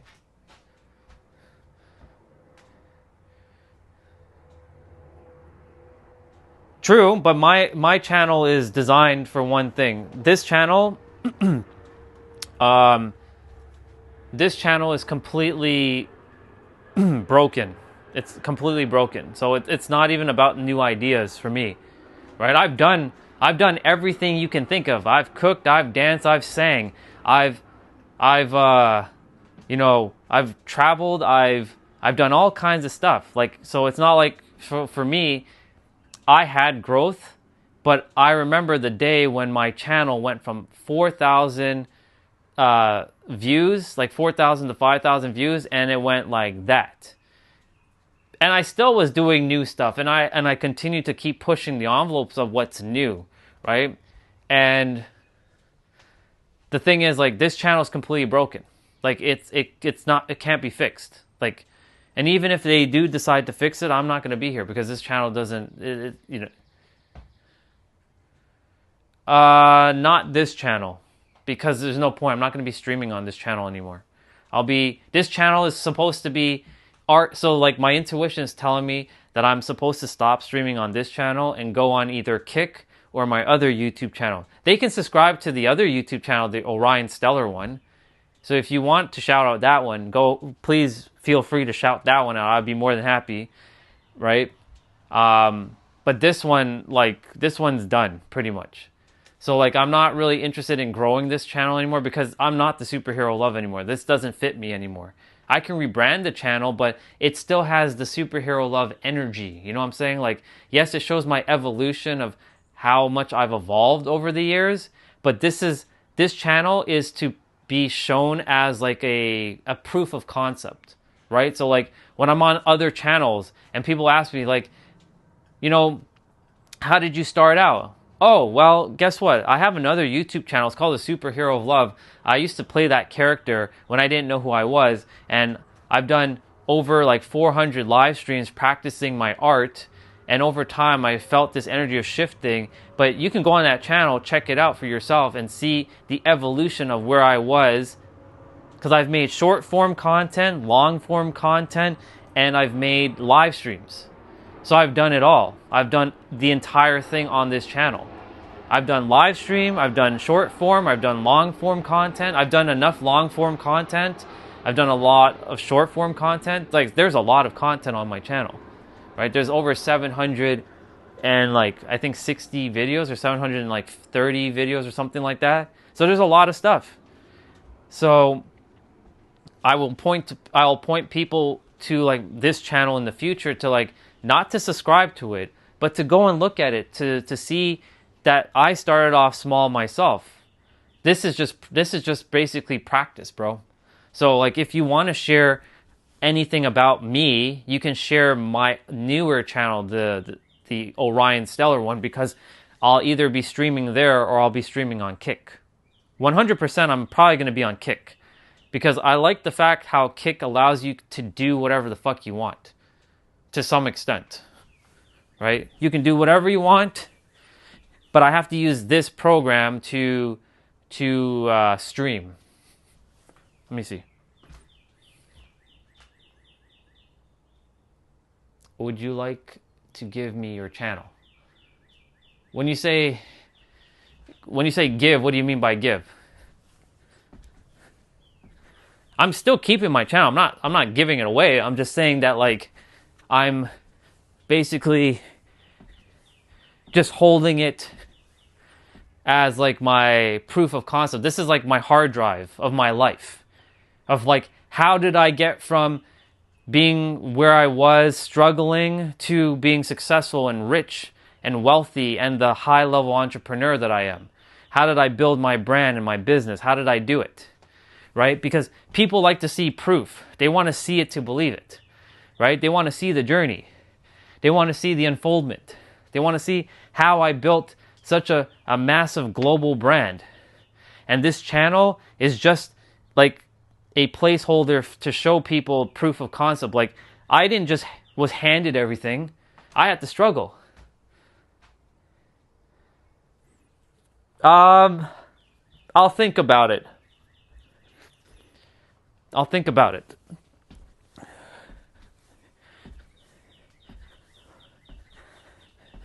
But, you know, the thing is, like, the goal is to show people that, you know, when people look at me being a billionaire and they're like, yeah, you got it handed to you, Orion. Like, it was easy for you, Orion. You had money all your life, Orion. Your parents were rich. You're probably one of those trust fund babies, Orion. You probably was born with a silver spoon in your mouth, Orion. Really? Well, let me fact check you. So I have a YouTube channel called The Superhero of Love. Please go look at it right now. Open it up on your phones. Type in The Superhero of Love. Look at the channel. Click the live tab, and you will see fucking 12 hours for 17 months straight, live streaming every day, not a day missed, and showing exactly the evolution that I had to go through and all the struggle that I had to face. And then come and tell me that I was handed things when I was struggling. Well, I'm not struggling now, but you know, when I had to go through hell, when I had to face shit, when I had no money in my bank account, I was actually negative, 30,000. Right? I want people to know. this is now a story, but like, I want people to know, like, if I can do it, then hell, why can't you? This is to inspire someone who thinks that they can't do it. But I'm like, yes, you can, because if I did it, then what's different between you and me? There is no difference. It's just this, right? That's why when I was sharing with you specifically, bro, I told you there's no difference between you and I. Now you have proof that there's no difference between you and I. You are a streamer. You are a certified live streamer. You are living your dreams, and you are now a certified live streamer. Even if you had one viewer or you had one subscriber, you're considered a live streamer. But you have 515. Not that numbers matter, but you have 515.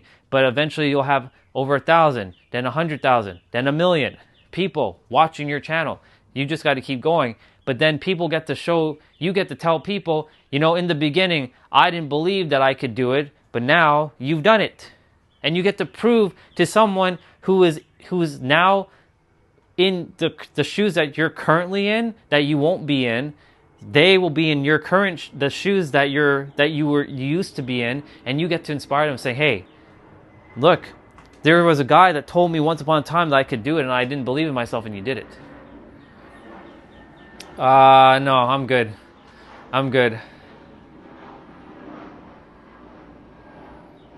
But I don't want this. I don't want this channel to get big. This channel, I don't want it to get big. I want it to stay the way it is, because this channel is dead. I'm putting it into like you can call it into the YouTube archive.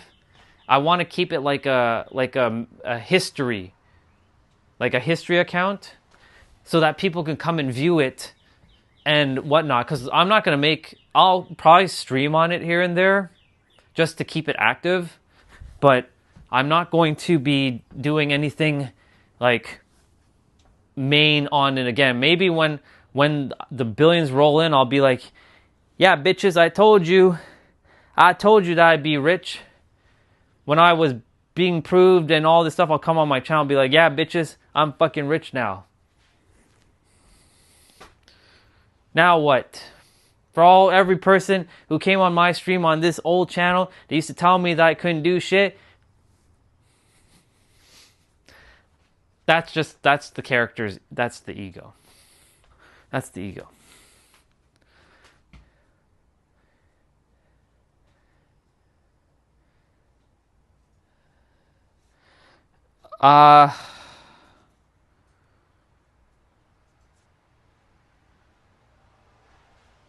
I would, but I'm not into video editing anymore. I want to do no editing, like nothing. I don't want to do nothing with editing. I like editing, I just don't want to do it because it's just too much headache having to think about stuff. I don't want to think. You can use just use like CapCut or something. I mean, I know you know how to edit, but I don't want to do all that. I didn't come here for that. I came here to be Jesus, basically, in a nutshell. I came here to be Jesus or Buddha or Krishna and finish what they started, or Yogananda. I didn't come here to edit. I used to edit, but like, I don't want to edit. It's not what I came here to do. That's why I love live streaming, because I don't have to edit anything, right? I don't have to like make a video. Hi, this is my YouTube channel and welcome. And please hit the like button and subscribe and blah, blah, blah, blah, blah. Today we're going to be talking about blah, blah, blah, blah, blah. And if you like this video, leave a like. If you didn't like this video, leave a like. Hit that subscribe button. Check out my other videos. Don't tempt fate, save your state. That's some other guy's stuff, but I don't want to do all that. It's too much work. Yeah. Even then, I didn't come here for that though. As much as I like that offer, I came here to do something more impactful. I came here to finish what Jesus started. I didn't come here I'll help you in other things, but not when it comes to like, I'll help you with mindset, and I'll help you with like, you know, when you need a perspective shift, but other than that, like, Nah, I'm good. I'll pass on that. Nah. The problem is I don't work under anybody. I don't. That's the other thing. I don't want to be hired by anybody in terms of like. I don't want to be an employee. I'm an entrepreneur. I'm a CEO. Does a CEO work for somebody? No. The CEO works for people, but the thing is, I'm my boss. I'm my own boss. That's the whole reason why I left IT, because that means I have to take orders from someone else. And I know that you would be cool as a boss, but like I don't want somebody above me. You see what I'm saying? Like I don't want that. That's not how it works. I'm at the top. I'm at the upper echelons of human consciousness. Now, if anything, I'm going to hire you so that you can do my videos, so you can put my long live streams, and you can edit my stuff, and you can throw it into my channel, and people can, and on my Instagram. I'll hire you, but that not the other way around. I'll hire you when I make it super big. You'll be super big, but I'm still going to hire you. Nah, I'm good. I don't work for anybody. Nah, I'll pass, bro. Even if you paid me $1 million, I wouldn't do it. It's not even because of you. It's because of I have something extremely important to do, and I have a world to change. And yes, you have a world to change too with your stream, but I came here to finish what he started.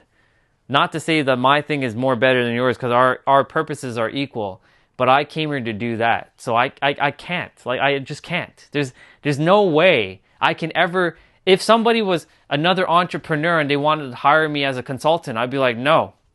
Unless you're paying me at least $10 million an hour, no. Like, no. That's how much I'm worth. I'm worth $10 million an hour. I'm being serious. Like, after seeing everybody and all their coaching shit and what they're charging, I'm like, come on. Like, really? You're charging people $1 million an hour for that piece of shit that you're teaching? Come on. That's not even, that's like child's play. That's like kindergarten. Right? So, for me, like, I have to do what I have to do. As much as it's a great offer to work with someone, like if I'm working side to side with someone, maybe, but like, nah, man, I can't do it. I can't do it. It's not that I can't do it. I won't do it, because I came here to finish. Let me pull up the picture. I keep pointing. I don't have a picture of Krishna. I have to get a picture of Krishna. I have to get a picture of Yogananda, a picture of Buddha, a picture of Lao Tzu and Confucius. But for now, I came here to finish what he started. That's when I say I pointed to him. I came here to finish what he and the rest of them started. $1 billion US dollars? Well, it has to be US dollars, bro. I'm not going to accept anything less than $1 billion US dollar, or anything less than $1 billion US. Maybe. But even then, no, I still can't do it, because I came here to finish what he started. Let me change my mic. I'm changing my mic.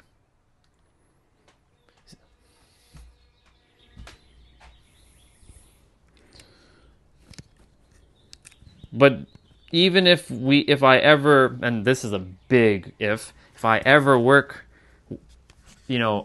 as your employee, which that'll never happen. I'll tell you right now, that's probably never going to happen. Let's just say that I don't take orders from anybody. I have a very big problem with people of authority, because I myself am an authority figure. So when someone tells me what I need to do, like even my parents can't tell me what the fuck to do.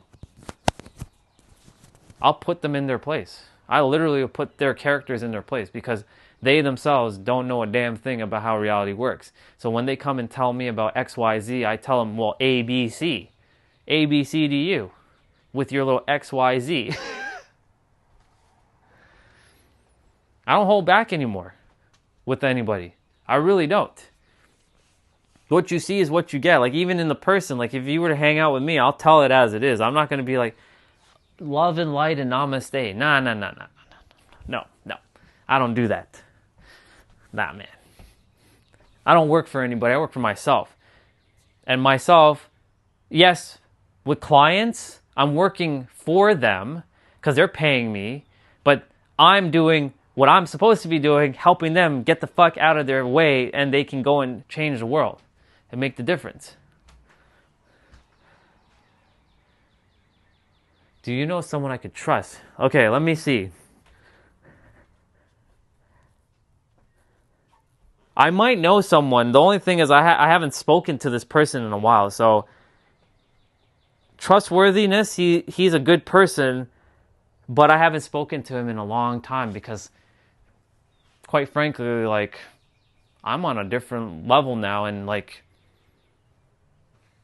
not that I'm saying I'm better, but like, I'm on a different level and I haven't spoken to him.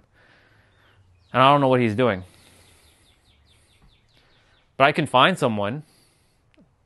I can probably find someone that will be good at editing. If you're really looking for someone to edit your stuff, you know. The only thing I would recommend, I'm sure you know, like Fiverr and all that, like if you really want someone to hire, you can hire someone from Fiverr and see what kind of work they will do. But currently right now, I know one guy, but like I haven't spoken to him, so. And when I say I haven't spoken to him, I haven't spoken to him in like 6 years. So, the last time I spoke to him, it was in 2020, and he was really good at editing videos because he used to post on his YouTube and his Facebook. Because I was like watching a lot of his stuff, but I don't know where he is now. I don't even remember his name, to be quite honest. I have to go look him up. That's how long it's been. Because like anything that is not important to me, it completely disappears from the mind. If it's important enough, it'll come back. So, yeah. I'm looking for a manager. Oh, a manager. I don't know. It's hard to really say, man. Hard to really say who I would ask for that. Right, makes sense. So when you say you need a manager, what exactly do you need managed on your YouTube channel? Just curious that you require a manager.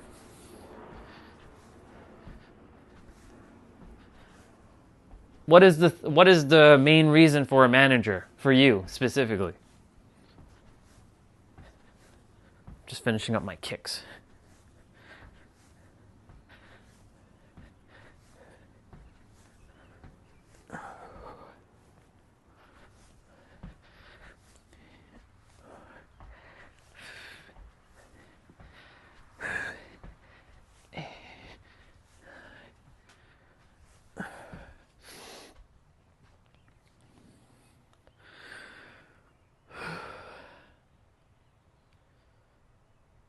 Yeah, I'm gonna do my 55 curls in a moment. Oh my goodness.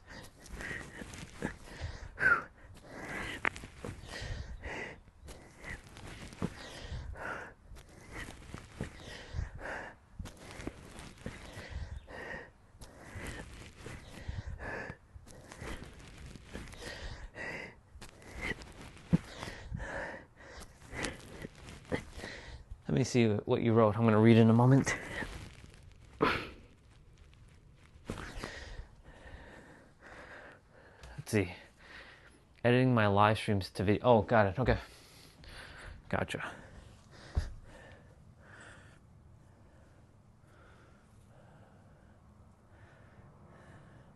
Well, there was another person on our live stream. Like on this live stream, there was another guy who came on, and he's like, he wanted to actually edit my videos. He wanted to do it for free because he loves editing. But the problem is, I don't remember his name because it's been a while since he's been on the channel.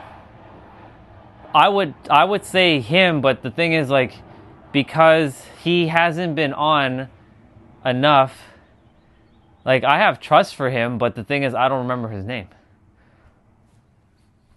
There's that guy, but he hasn't been on the channel for, I think the last time I spoke with him was probably September.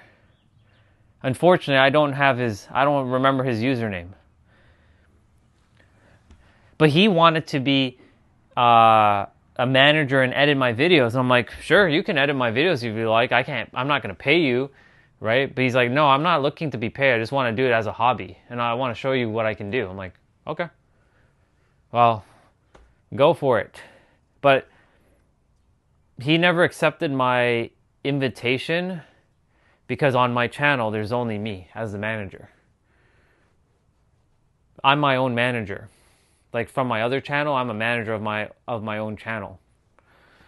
So, yeah.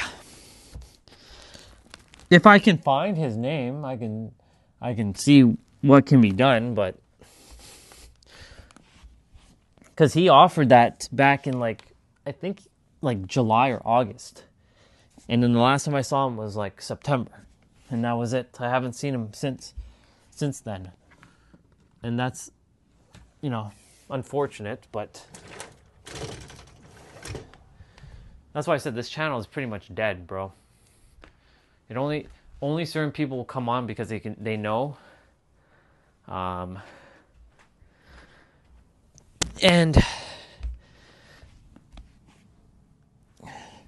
I know I can say that this channel is alive, and it is alive to some degree, but the universe, me, has ordained that this channel is supposed to be my backup now.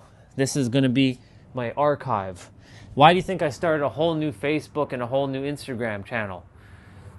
And a whole new TikTok under Orion Stellar or Orion Phoenix Stellar? Because I'm no longer the superhero love. I'll keep the superhero love as is. I'm not going to... I mean, everyone's technically the superhero love, but that was part of my previous identity, and I need to hold on to that as a reference point for the time being. And then I can let go of the superhero of love in general, but the thing is, the universe wanted me to have that for a certain period of time until my true name came through. The true name is actually itself, but in order to be identified as something, I am called Orion. But that is originally my soul's first name that I ever had when I came into existence. When I split. So that's why Orion. It's supposed to be Orion Phoenix Ramses, but we're not going with Ramses because Ramses, I don't want people to know that I was the Pharaoh. Because if people knew that I was the Pharaoh, we would be having a little bit of a problem, because a lot of people would be like, oh, so you created a lot of slavery and all that stuff. Yeah, I did a lot of pretty gnarly things in my previous incarnations. Let's see. Sounds good. Well, we'll see. We'll see about that.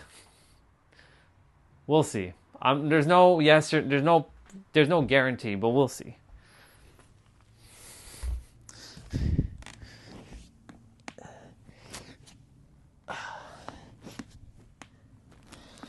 Alexa, what's the time? The time is 5:26 p.m. 5:20. What? Really? No way. No fucking way. It's already 5:26. All right. Because I can't risk it right now, I'm gonna go shower. Shit, I didn't realize it was 5:26 already.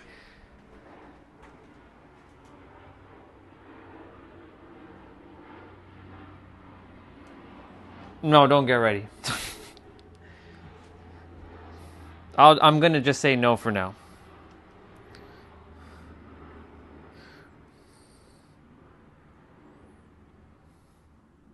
When my journey... All right, I'm gonna put on better humans, better dogs for now.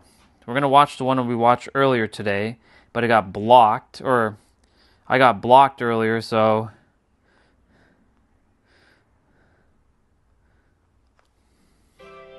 I'm going to let... Alright. I'll be back in a bit. I have to go shower because Mom is going to be back with groceries just now, and I will finish up the rest of my stuff after. This stream is going to be on for a while.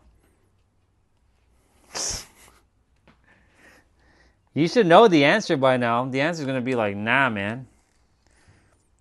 Unless you say Dead by Daylight, then that's a different story, bro. If you like jump on Dead by Daylight, we can play Dead by Daylight together.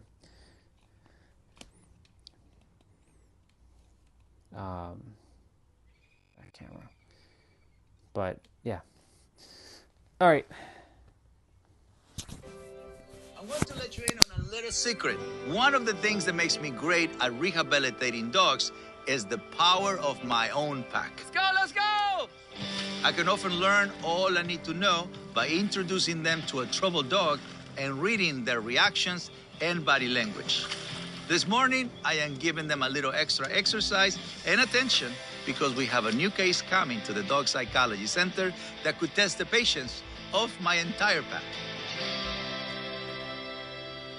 My name is Katayun Moini. I just go by Moini. I live in Hermosa Beach, California. My puppy's name is Juice. He is a blue nose pit bull. Juice, down. Stay. All right, let's see how long that lasts. I got Juice a year Yeah, I'll be back later. If you're not here, bro, I'll see you later, dude. But if you are still here, I'll be back. He was a month or 2 months old at the time.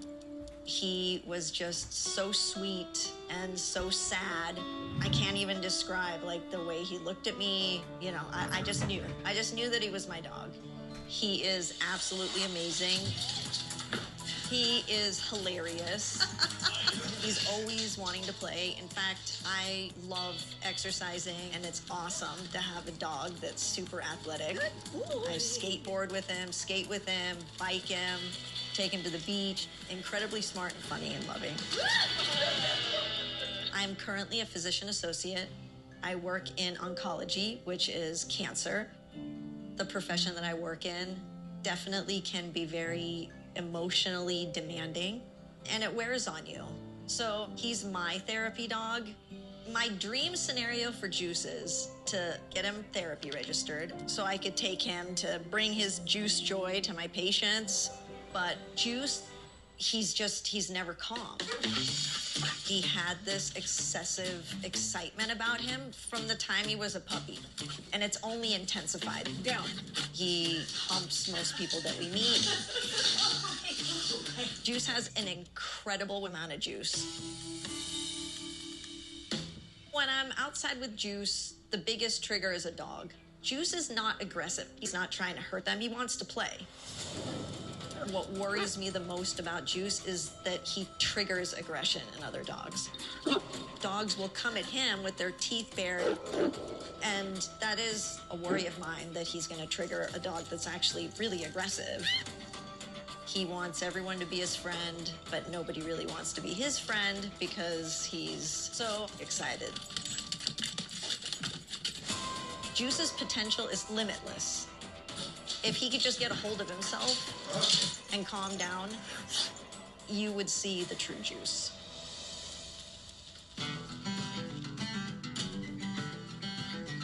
Morning. Today, I have invited Moini and Juice to my ranch for our first meeting. Hi. Nice to meet you. I'm Moini. Pleasure. This is Juice, by the way. Juice.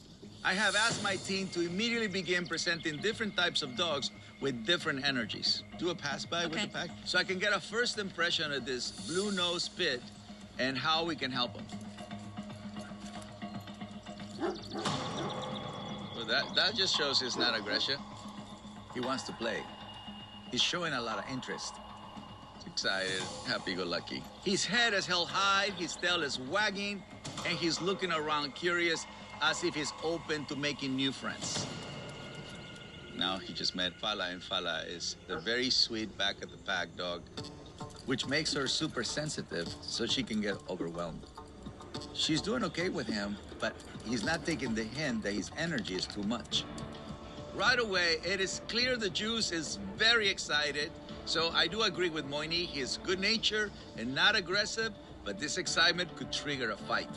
So for precaution, all our dogs and Juice will remain leashed to ensure nothing escalates. Here, he's gonna say hello to Jax. He takes time to wanna meet a dog. Wait. He's coming on too strong. Hey! Juice's excitement triggered Jax, so he corrected his unwelcome behavior. He's unconsciously staying too close that provokes the dogs to get overwhelmed. This is not a fight, but there's definitely a disrespectful behavior. Even though he doesn't mean any harm, Juice is too excited. In the dog world, his in-your-face approach can feel like disrespect because it is too much for most dogs to tolerate. You have nurtured the excitement of life. Yeah. You haven't nurtured the calmness of life. No. And I think because I work with cancer patients, I've learned to really just appreciate life. Yeah. I would love to get him therapy registered. That's such a beautiful thing to do. Both of you guys have to learn calm surrender, especially if you want to make him a therapy dog. You haven't found a way to help him get in touch with that calm surrender. Juice doesn't have an off switch. Yeah. Juice might just be the most appropriately named dog ever. He has way too much of it, and neither him or his pet mom have any idea how to turn it off. So whenever this happy-go-lucky dog meets another dog or new person, he comes in a level 10 of excitement, which can absolutely trigger a fight.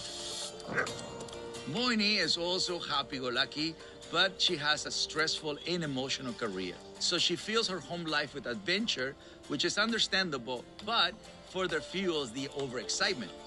If I am going to help Moini with her dream of certifying Juice for therapy, she must learn that there can be no comfort without calmness. He needs to be more like a monk kind of thing, Oh, you know? no, you're not going to make me meditate. No, right? no, not to you, no. But you do have to learn how to trigger calm surrender. Come on, let me show you how to do it.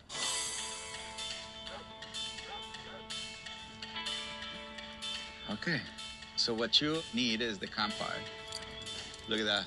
See, that's excited. A good, well-behaved dog is in the middle of chaos and behaves with calmness. I want to have my one-on-one with him. Okay. Because he will be looking for you or he will be feeling you. So once I create what I'm looking for, we bring you in and I show you exactly how I did it. Okay. Since Juice has been allowed to be excited by his pet parent, I need to bring him into the dog park alone to begin to calm the dog's excitement. Okay, I'm out of here. Whoa, this is bad. This is bad. He's way too excited just from seeing the dogs in the Serengeti. With a dog like Juice, before going into the park, you should first present a dog at the fence to bring down the energy and the excitement so you have a respectful entrance. He can't be too close to the fence, right? Because if it's close, then he's already excited. That's disrespectful. Oh, shh. Shh. He's getting excited about it. Shh. He's still digesting what that shh means. We need him to hear that sound and think, calm down. Shh. Distance means respect. This is good. By having Juice keep his distance and wait until he's calm before entering the park, we are teaching him how to be respectful.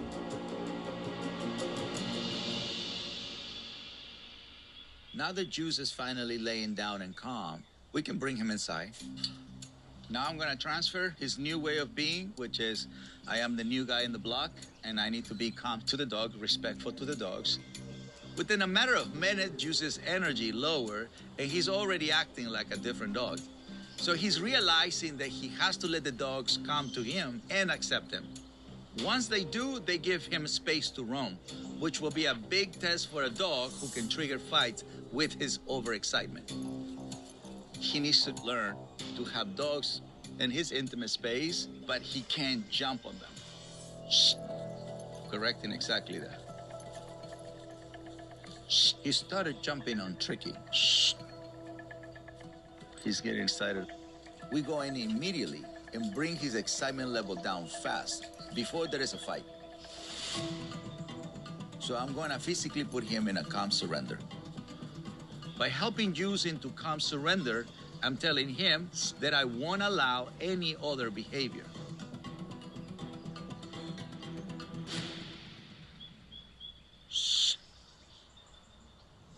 Once I'm able to walk away from Juice and he remains laying down, even for a few seconds, this tells me that his excitement has decreased and that he's beginning to understand that what we want from him is to be respectful towards the other dogs. All right, Moini, come on back. Now it is time for his pet mom to see his progress and to learn what he's truly capable of. Right now, I'm gonna show you how to create a point of reference. Point of reference is when you put a dog on a spot and teach them to stay there in calm surrender. For this, we'll be using the raised bed over there. Automatically, once they touch it, they know it's for certain thing. So he knows when he's on there, he needs to be calm. That's right. And then eventually, anywhere the human makes is a point of reference. All of Moini's usual activities with Juice promotes excitement. Point of reference is the opposite. It promotes calmness. I'm gonna step on the leash. Using this technique will prevent fights, and she will need to master this if she hopes to bring Juice around her patients. Let me show you how I would do it. Right now, I'm leading him to the bed calmly.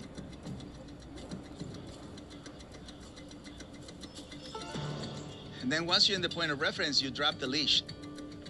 So at that moment, you let him know that's exactly what I want. And if he comes out, you put it right back in. You need repetition for it to stick. I'm waiting for him to lay down. And it has to be where he make the decision of calm surrender, okay? This will teach him to be in calm surrender no matter what's going on around him. So this forces the brain to practice something that is opposite to what is happening in the outside world. He lasted a long time. He did last a long time. Caesar steps in to show me what to do. And I'm thinking, there's no way that Juice is gonna sit on a bed in the middle of a dog park. But the energy that he has when he's doing it, you know, you could see immediately Juice was understanding. I think that's a big part of it too. Now we go again.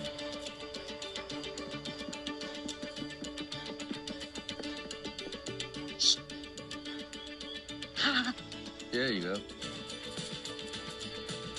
See it? Yeah.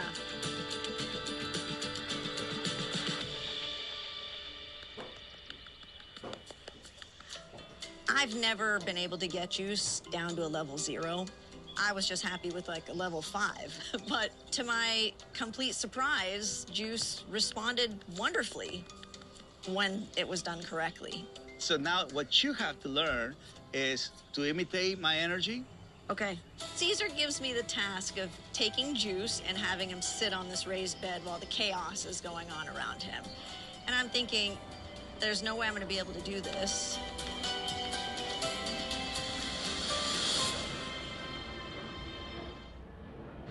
Put him on the bed and make sure he stays there. He won't take it personal, don't worry. Come on. Drop the leash, shoulders up. Yeah, the only thing that's missing is the shh. That's why he's coming out. Shh. Shh. Nice. Drop the leash. Don't let him get off the bed. Shh. Shh. Then grab and put it back. Yes. As soon as he sits, you drop the leash. He needs to stay there calm until you give him permission to leave. Come this way.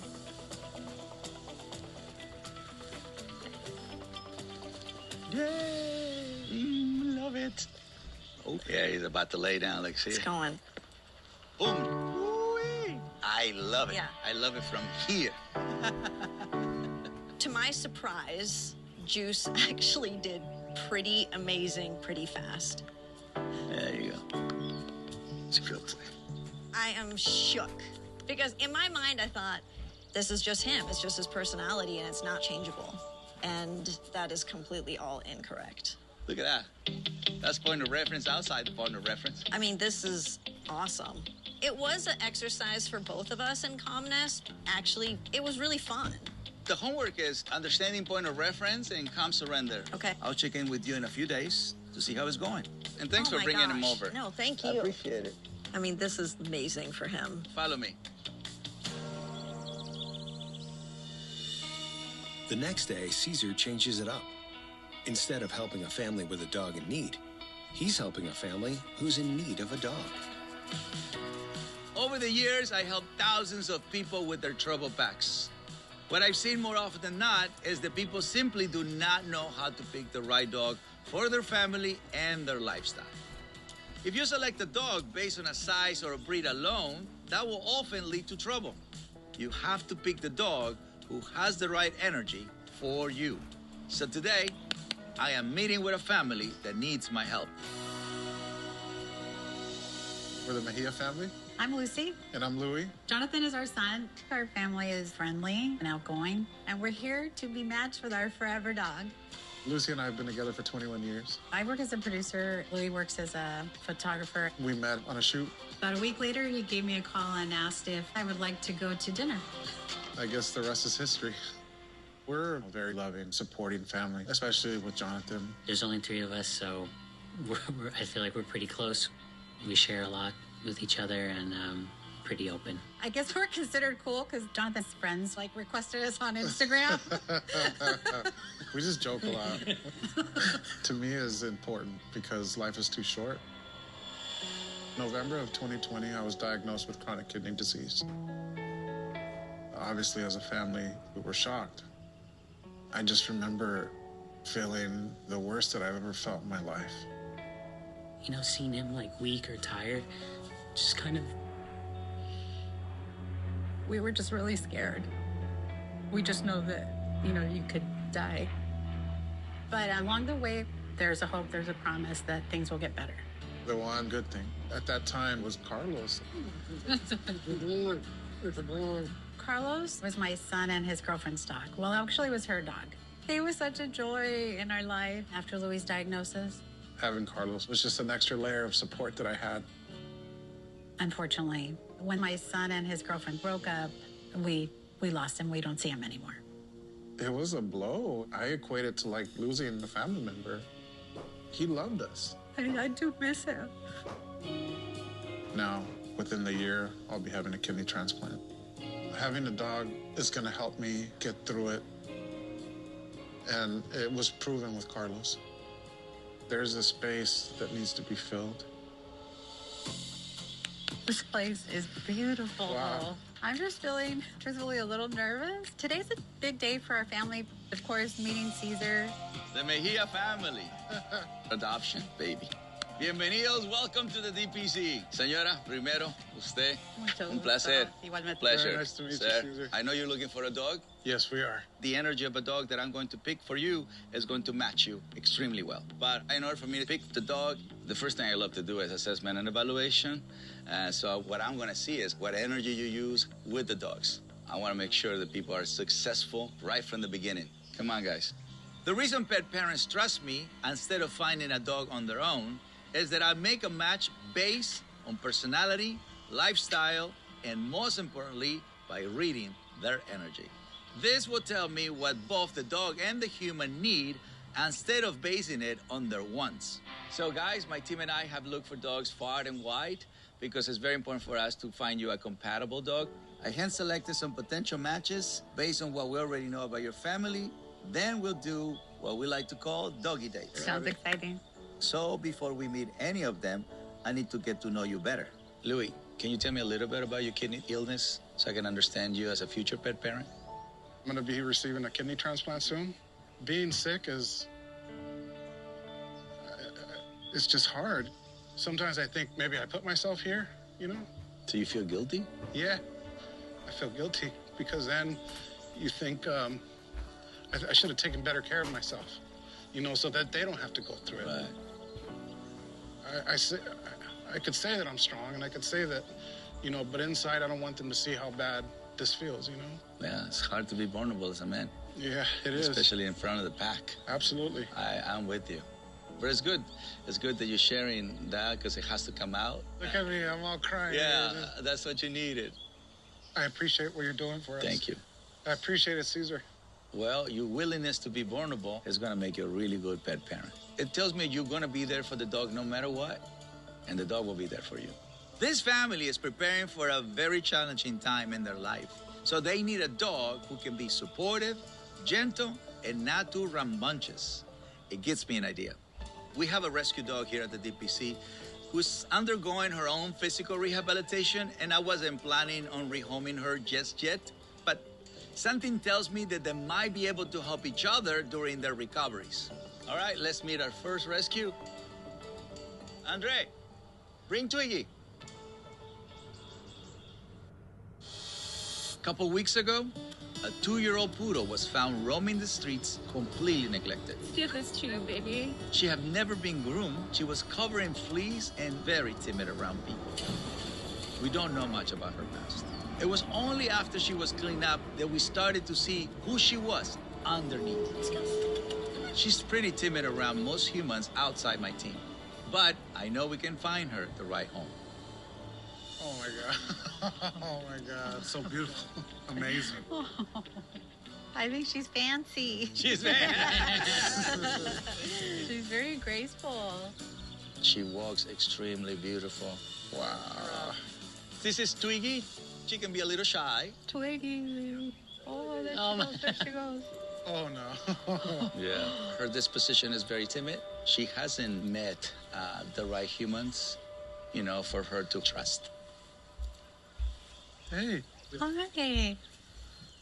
Oh. Oh, wow. Wow, she's never done that. I was hoping she liked you, and she came straight up to you. She seems absolutely comfortable with you, Louis. Twiggy went right to Louis. There was an instant connection. That face-to-face link is powerful. Twiggy seems very comfortable with me right off the bat. Maybe knowing that I have similar challenges, I guess. The journey she went through, it was kind of hard for her to enjoy life. So they get very depressed, right? And that's why they don't eat much, causing her to lose weight. And so obviously nobody would give her a chance when she looked that way. There's like something wrong with this dog. There's nothing wrong with the dog. It's just the dog didn't meet the right humans. This dog is giving off such a calm and peaceful energy. It's kind of hard not to love a dog like that. Look how she's surrendering to you. She approaches like this. So when a dog lowers the head, he's very respectful. He is very respectful, very gentle. So that gentleness is something that people will not experience because the eyes will tell them it's too skinny. So people will skip them. So it's important to make sure that when they do an evaluation, just let them be who they are and then experience them. So her rehabilitation is not psychological, her rehabilitation is physical. And as she gains weight, her happiness comes out, her trust comes out. The only thing we have to do is feed her. Lucy, let me see how you will feed Twiggy. Twiggy has lost appetite. And so it will be critical that the family is able to lead her in a healthy feeding ritual. So for this, I want to see Lucy in action to assess how she handles Twiggy. Since feeding time is when good habits of trust and respect are learned, it is the most important part of Twiggy's rehabilitation. Want some food? Okay. All right.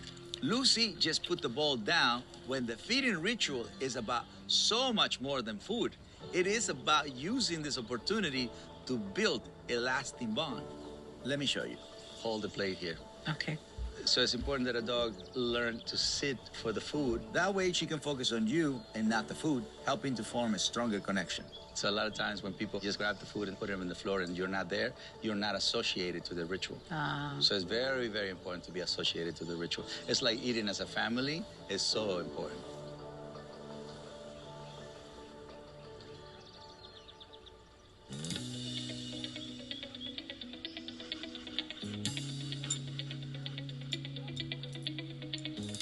This will help gain Twiggy's trust and allow her to feel like she's part of your pack.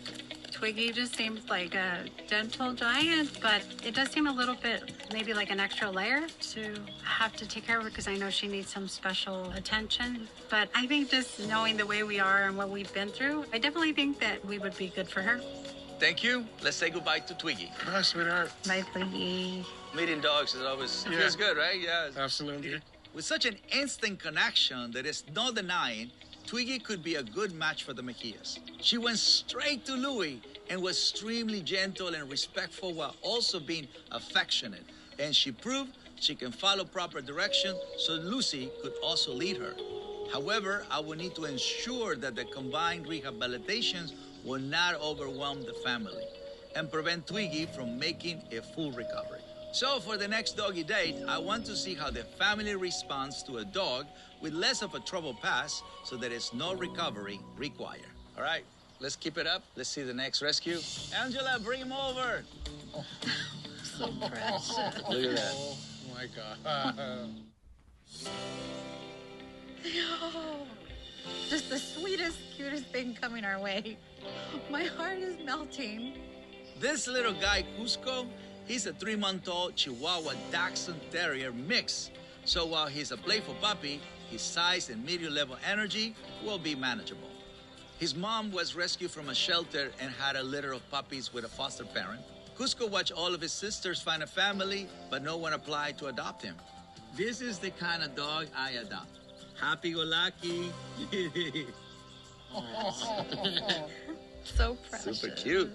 There you go. This is Cusco. Oh, so nice to meet you. So it's a Dachshund mixed Chihuahua. Okay, there you go. I could definitely see my family with the puppy. Especially my mom. She's so loving and motherly, and I think that would be great for her and great for us. Hey, Caesar, why do you think this dog would be a good fit? Well, number one, unlike Twiggy, you just met him and he has no fear, hesitation, no anxiety. Yeah. Nobody has broke trust. When you rescue a dog, especially after... I'm here. I'm just watching. Some humans have done, and most of the time it has to do with breaking trust, breaking respect. Yeah, I'm just here. That's when people end up giving them away. So when they're puppies, this is like the purest form of a dog. This could be a great opportunity to train a puppy to fit your needs. This puppy is definitely a ball of joy. I think being able to nurture and guide this puppy to becoming I would say like a therapy dog for me, would be kind of a cool challenge. But we've never, as a family, trained a dog or a puppy. Louis, I want to see how you play with the puppy. How would you start your first interaction with him? Let's see how you do it. I can learn a lot from watching how a person plays with a puppy. If you let the dog do whatever he wants, your first instincts may be too lenient. Come on. The play drive is already in it. You just have to learn how to play. Puppies need to learn rules, boundaries, and limitations. You want this? You want this? So playtime will show me if Louis can act like Cusco's pack leader. Come on. Good boy. So Louis, before you practice any activity with a dog, I believe the human must first put them in calm surrender, even with a young dog like Cusco. I know, it's like, oh, he's a puppy. This is when you do it. Otherwise, you come to me for rehab. Let me show you how to create calm surrender with food. I won't give him food if it's climbing on me yet. Okay. Look, boom. Oh my God. I will reward that because he went into calm surrender and understands he must listen to me. I mean, Caesar getting the puppy to sit and actually wait, I was in awe. It's just like intuitively, the puppy just knew, like, I need to sit down. It was really special to watch, actually. It does seem a little bit, not impossible, but just maybe a little bit harder. Puppies could be a lot of work. Cusco, you had a good time with the family? He's a good boy. He's a good boy. Such a good energy, right? Okay, what do you learn? He was just such a loving boy, but I think we've never trained a puppy. Observing interactions like the Mejias just had with Cusco is why I'm able to create matches that last a lifetime. What I learned is that both the puppy and the humans need some training, but I believe they could rise to the challenge. Cusco is medium energy, a good match for everyone in the household to serve as the dog's pack leader. I know this guy could bring a lot of joy and humor during a challenging time. However, raising a puppy to become a balanced adult can be a test for even experienced pet parents. While Cusco could still be a great match, I want to introduce them to one more dog who might be a fit for this sensitive family. We have another guy for you guys. Let's bring it out. This is Charlie. He's a West Highland White Terrier mix, around 4 years old. His former pet parent went into hospice care, leaving Charlie in a roach and mouse-infested home in Los Angeles. When we found him, his skin was infested with fleas. Those are gone now, and Charlie is a bright-eyed, happy-go-lucky kind of guy who's quite possibly a really good fit for the Mejias due to his good nature, disposition, and ease at adapting to new situations. Do I say, buddy? When this little white dog came walking down those steps, the first thing in my mind was Carlos. We didn't get any kind of closure with Carlos. And I think Charlie would bring us that closure that we so long for, to kind of like let go of the past. He reminds me of Carlos a little bit. Really? Yeah. Same name, but in Spanish, Charlie Carlos. Oh, you're holy, I didn't even thought about it. Yeah. I appreciate how much they see Carlos and Charlie, but they cannot expect him to replace their previous dog because they will only be met by disappointment. Charlie is his own dog with his own lovable qualities. I know if I end up choosing Charlie for the Mejias, in time they will learn to love him for who he is, not for who he reminds them of. Oh my God. Even though Charlie was found on the streets in a bad situation, his true essence, he didn't let it go. So I'm not picking dogs that we're going to rehabilitate a lot. This is just a dog that's just ready to work, but he does need to exercise discipline and affection. And on that note, this A-frame is to create a bond with human, to become a coach. Let him know, hey, this is what I want, and we're not going to stop until we get there. I would like to see you, Jonathan, show me how you will lead a dog. Coaching just to go up the A-frame. Oh, look at how he looks at it. Come on. Yes, already. Vamos. Yeah. Hey. This is a great bonding exercise to see if Jonathan can encourage Charlie to trust his direction. Many dogs are not natural climbers, so this may not be an easy task, especially for a dog with a first-time handler with no existing relationship. Charlie, come here. Come on.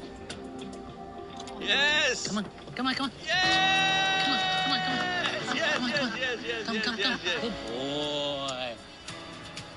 It is so amazing to see this dog that had such a sad upbringing being able to trust humans again, to go walk over this A-frame. To me, that symbolizes something. It creates the connection. Yes. Yeah. What I'm getting from Charlie's just like, I mean, the good things are that it seems like he has the same temperament, like Carlos, and the same size. So those are all great things. But on the opposite side, maybe it will make us remember the dog we used to have a lot. That would be a little bit hard. I do feel a bit conflicted. Yeah. Well, we're going to dismiss Mr. Charlie. Bye, Charlie. Charlie's easygoing personality and trusting nature allow him to connect with the Mejias without hesitation. He breezed through the A-frame challenge and listened to Jonathan as if he knew him his entire life. And even though the potential for joy and unconditional love between this pairing is undeniable, I worry it comes from the fact that Charlie reminds them of their previous dog. I could not allow them to have unrealistic expectations because that will only end in disappointment. Well, Mejias, thank you. I have a lot to think about. I will pick the right one, but I need to sleep on it. We met 3 incredible rescue dogs today. I feel like Twiggy's like a kindred spirit, but I think we have a lot of challenging times coming up, and I think having a dog like that would take a lot of our time and energy. Really just fell in love with Cusco. He came to us, and it felt like he knew us. But we've never trained a puppy, so I think that's kind of a challenge for us. Charlie's energy is just like loving, playful. He seems like just very familiar. And so I really love that about him.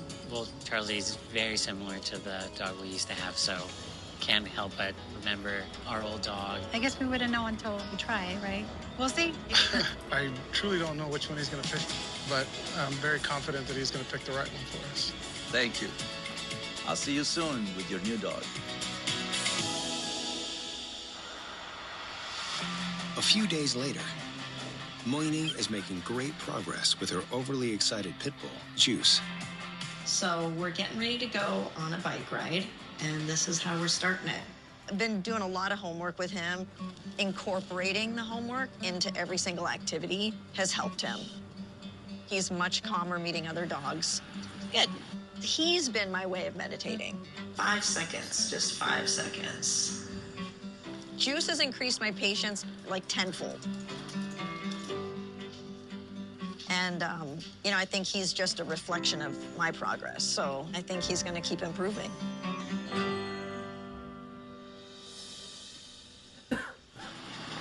Hi, Caesar. This is Juice's first day ever at clinic. Even though he's not formally a therapy registered dog. Hi. Good, how are you? I am very excited to have him be at work and bringing happiness to so many people. Since working with Caesar, he's much calmer in general. He's much more respectful. Just see him, like, it just makes you like it. Juice definitely has an off button now, and he's a happier dog because of it. Oh, good girl. Good. Good. This process has 100% made me a better human and made Juice a better dog. This has been an absolutely incredible experience, and I'm forever grateful. You made so many people smile. Juice did so good. Let's go, homeboy. A few days later, Caesar heads to the Mejia's home with a dog he believes will be best suited to help Louis through his health issues and fill the hole left by losing their previous dog.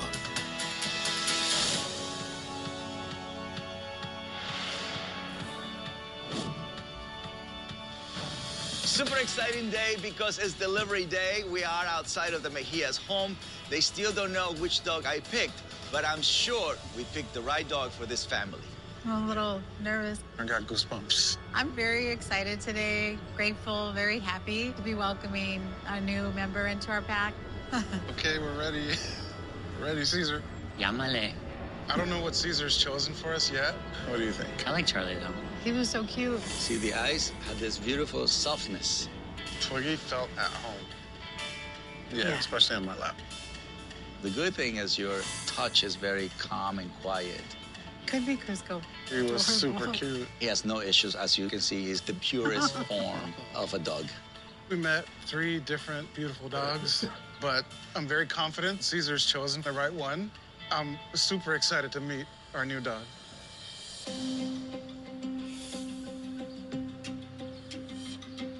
I have chills. I feel like a kid on Christmas.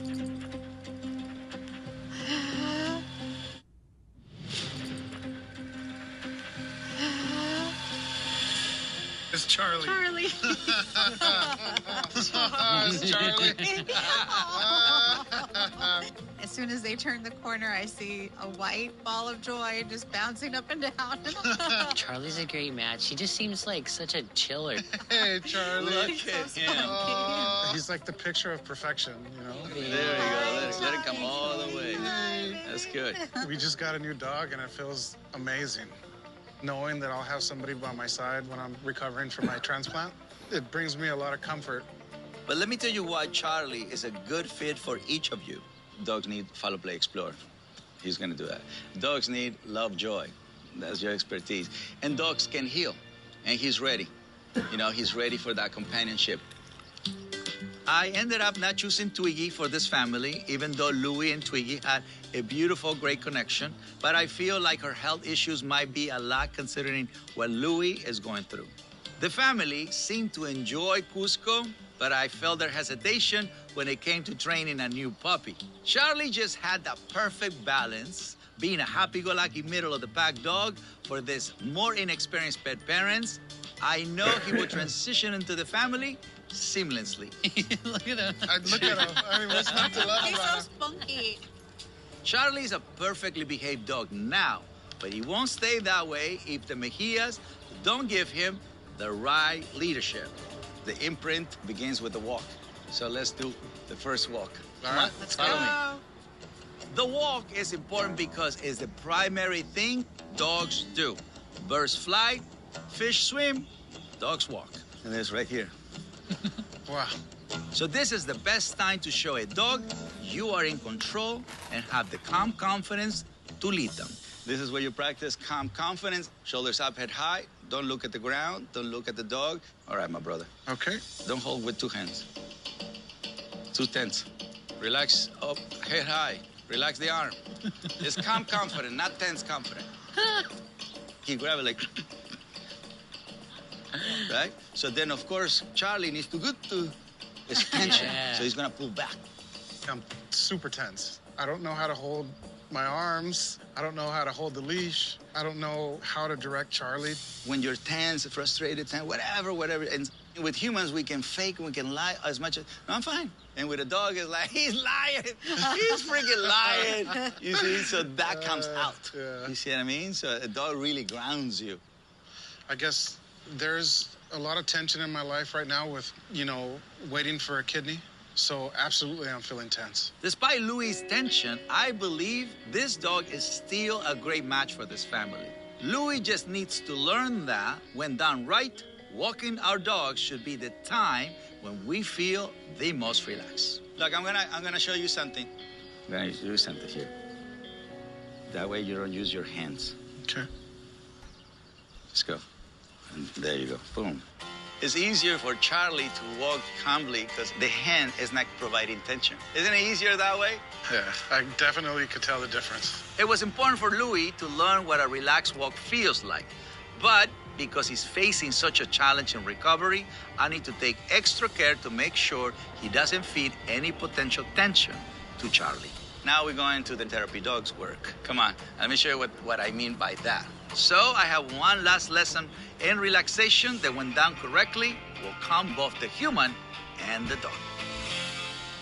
I want to show you a technique to use with Charlie that will put him in calm surrender while helping you relax during your recovery. He looks pretty calm with you, Caesar. Yeah, because I'm feeding the right energy, right? He's tense, so it's very important to flip him on the side. There you go.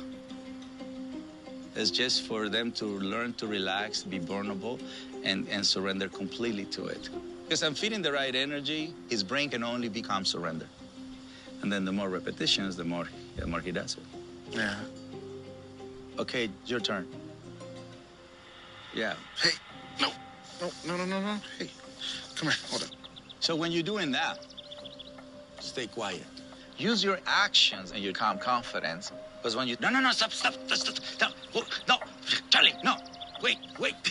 It blocks them from relaxing. So silence. Believe that you can accomplish and then go do it. Let's do it again. So let's both get into a good, calm state. Stay quiet. There you go. Oh, man. Wow. Feel safe. He's learning to trust you. I feel relaxed now. Yeah. This is absolutely going to help me, Caesar. Mm-hmm. It feels great to be able to learn something and actually apply it, and it worked. And look at him. He's just, like, can you keep me here forever? It's a good feeling to have him like this. This is exactly what I wanted from a dog. This is like my therapy. It's a good feeling, Rickett, you want to say hi? Here you go. Good boy. All right. Yeah. We got a new member of the Farm Guy. Yes. It feels amazing to know that for one, we rescued, saved a life. That's so cool. This is incredible. And for two, that I have the emotional support that I need. He's healing me, for sure. I think Charlie is the perfect match for us. We've been through a long medical journey with Louis' diagnosis. I was feeling kind of like giving up hope. But to know that we have Charlie now to help heal Louis feels incredible. I'm just like so happy and very grateful that we trusted Caesar. I couldn't stop smiling when I met Charlie and can't stop smiling now. It's just a great feeling for our family. He's changed the whole dynamic of our household. He's definitely made it a home. I'm here just eating an apple in the background.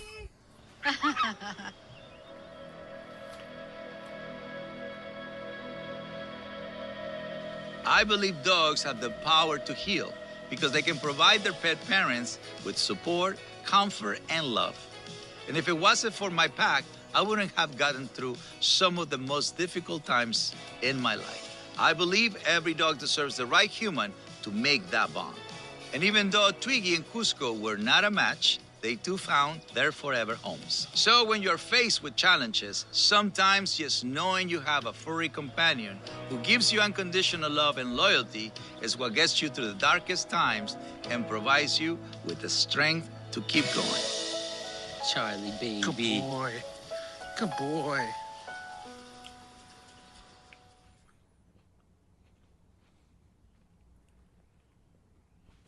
I'll be right back.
All right. Excuse me. So, what are we going to do now? Well, I don't know, but I either play Dead by Daylight if T-Bray is around. If you're around, sir, let me know. If you're not around, don't let me know. I'm going to be keeping the stream on for quite some time. Hell, I might even go to sleep with the stream on because I refuse for this was a good episode, by the way. I liked it. I should make a playlist just for Caesar. Let's check something. Instagram. Let's see what's on the gram. Let's see what this kid says. Literalism from Max. Whatever you call it, God, the divine, the universe, it loves you. And it will always love you. No matter what happens to you, it will always love you. No matter what you have done and what you didn't do. Once you realize that the divine doesn't judge you, but it's humans that judge you. It's you that judges yourself. Yep. Life will become a lot easier. When you compare and analyze, try to be nice to yourself. So always remember, the divine loves you and adores you. You know why? Because it created you. You are its creation. I like how he did that little at the end there. See? I truly do know that the Bubbas that are coming to the planet right now, they came to remember. And they came to help the adult Bubbas to remember who they are. But it's the adult Bubbas that are... Oops.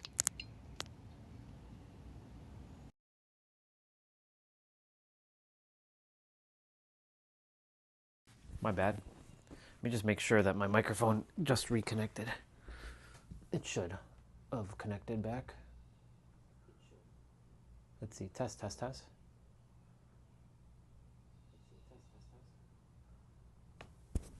Test, test, test. Test, test, test. Yep, it works. Good. But yeah, I truly do know that the Bubbas came to the planet to tell the adult Bubbas that to stop your bullshit, basically. Okay. Earlier, we were playing a couple games, so I feel called to play NHL 2005 again,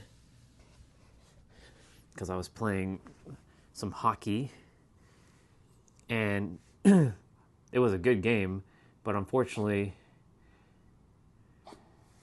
Why does it keep saying that? Instant.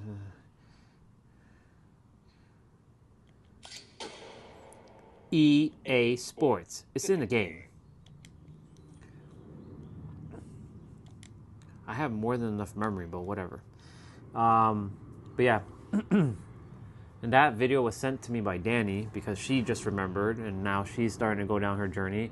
But that's good that that kid reminded her of exactly what it is. EA Sports, it's in the game. EA Sports, it's in the game. 2005.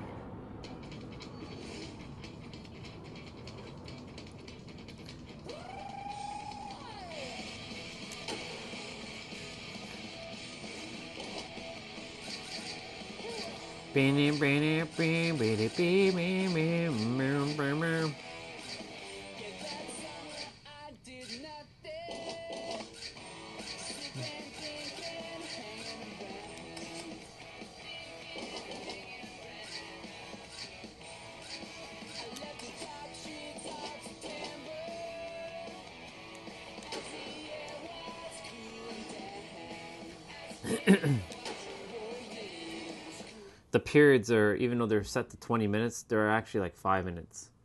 So this will be like a 15-minute game. Give or take. How many times they score or I score. Wow, Saku Koivu? Damn, I haven't heard that name in forever. Welcome to EA Sports NHL 2005.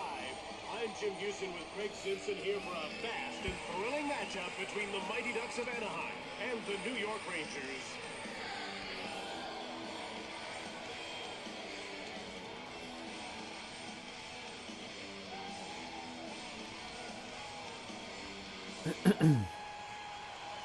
Look at those graphics, y'all. Dan, dan, na, na. Dan, na, na. Na, na, na.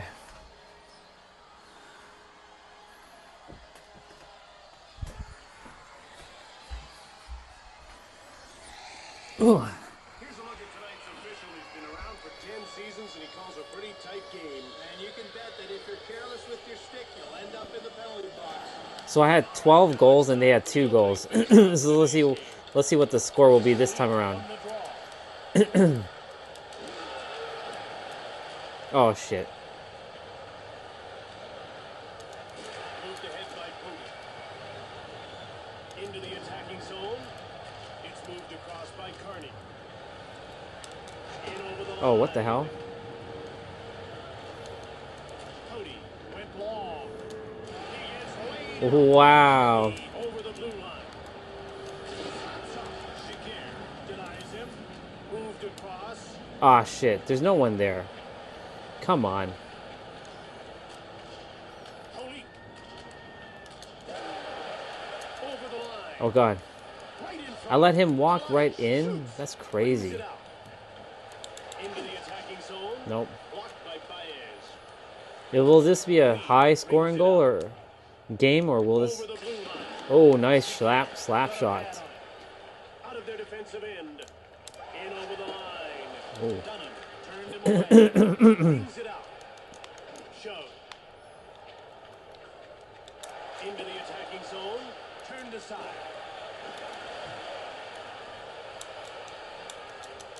What the hell was I doing?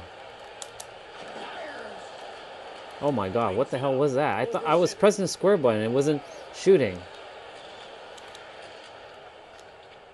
Over the blue line. Oh. Out of their defensive end. In over the line. Shakir turned it away. Over the line. Yeah, we got a first goal.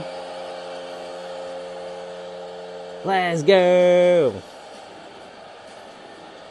Bam. Nothing as lethal as a quick and accurate wrist shot. The goalie will be seeing that one in his nightmares. Look at those graphics, people. Look at them graphics. Look at those graphics. Anaheim has let loose early. When you can get your offense off to a quick start, the rest of the game can seem very easy. 26-7 Olsen, assisted by I got another goal. This is exactly how it started the last time. This is deja vu, y'all.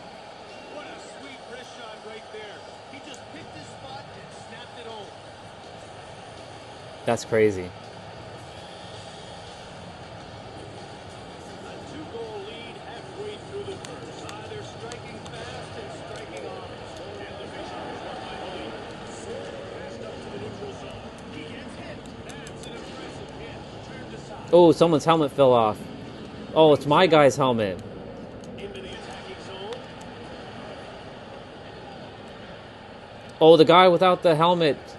Over the blue line. Oh. Turned aside by Dunham. Passed across. Out of their defensive end. In over the line. Krogh brings it up. Over the line. Shot from the point by Burnett. Passed ahead. Over center. Over the blue line. Oh. Oh, damn. By Giguère. Out of their defensive end. Quick shot from the point by Krogh. Not even close. Brings it up.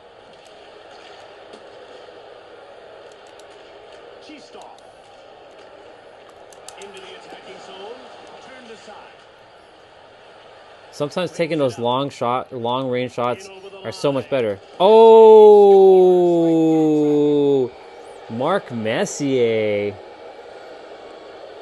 All right. Wow, what a wrister he uncorked on that goal. That was an absolute laser beam that found the back of the net. That's crazy. Anaheim still holding on to a 1-goal lead, but they can't like what they saw in the last one. This game still has a long way to go, and it's time for the defense to step up. Dunham turned him away. Green over the blue line. Giguère turned it away. In front. Oh, shit. Out of their defensive end. Over the line. He shoots and he scores. Let's go. He got behind the defense with the puck and put it past the netminder nicely. Toughest spot for a goalie is one-on-one. The Mighty Ducks of Anaheim, California. Yeah, we are the Mighty Ducks. Do do do do do. Faceoff goes to New York. Oh, period's over. And there's the horn to end the period. 3-1 is the score.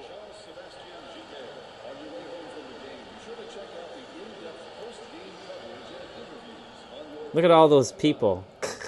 Look at those polygon people. Hello and welcome back to the game. The first period was one-sided. Let's hope we see a better effort the rest of the way. It was pretty one-sided. Oh, shit. Moved ahead into the attack. Oh, damn. Crossbow shoots it hard. Dunham denies him. In over the line. Crossbow knocked him off the puck. Moved across. Ah. There's no one there at the to get the puck. It's played up by Yager. Run over. Quick pass up. Over the blue line. Rolled over. Yeah, look at that goal. Hell yeah. Let's go. Look at that goal. Into the post, man. Great hand-eye coordination right there. We're getting that advertisement of Best Buy as well on the boards. And Nike. Over the line. The shot is blocked by Mironov. Advances the puck out of their defensive end. Into the attacking zone. Rubbed off the puck. Moved over. Brings it out. In all alone. Oh, damn. By Dunham. Brings it out. Checked. That's showing authority. Over the blue line. Shot from the point by McDonald. Played across. Over the line.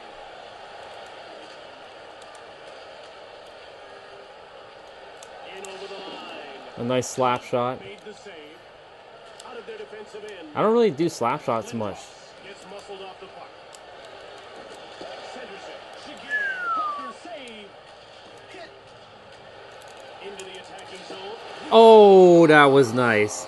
That was nice. Let's go. Look at that slap shot. Bam. That was absolutely unleashed on net, and it found the target.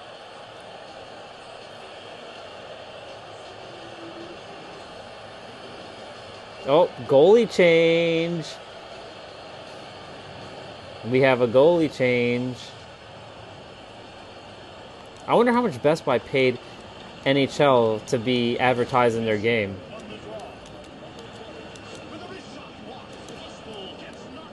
Oh, God. Oh, my God, my goalie. Whoa, whoa, goalie, go. Oh, God.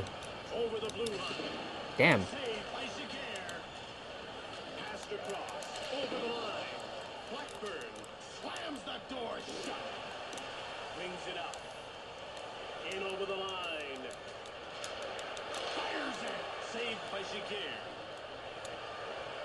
Into the attacking zone.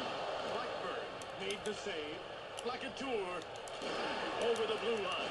He gets leveled by Skula. Moved across. Breakaway. Lupo. Oh, damn. Over the line.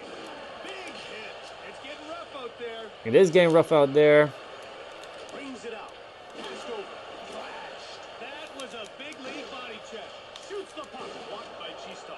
Passed ahead, out of their defensive end, in over the line. Whoa. Let's go. Oh, let's have another look at that one. Just watch how he takes a look before he shoots. You gotta love that one, Jim. Even with the goalie change. It's 6-1, y'all.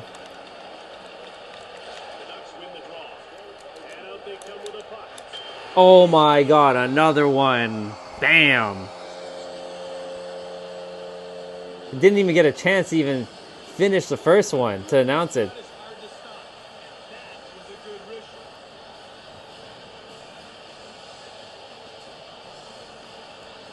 Nicely done. It's 7-1 now.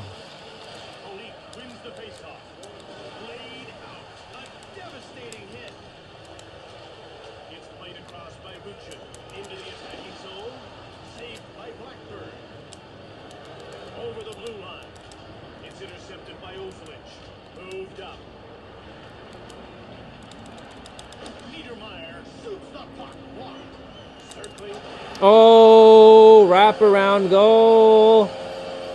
Let's go. Look at that. They're about to fight.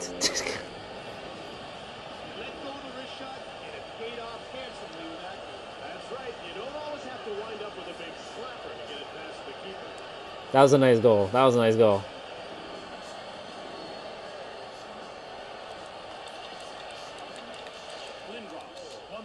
We're 8-1 now.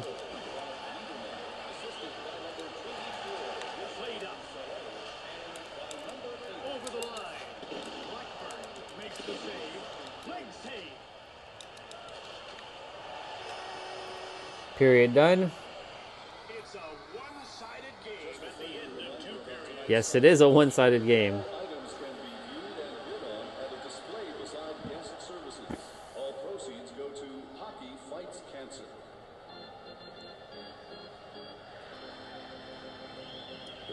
This one is all but over as we get set to start the 3rd period.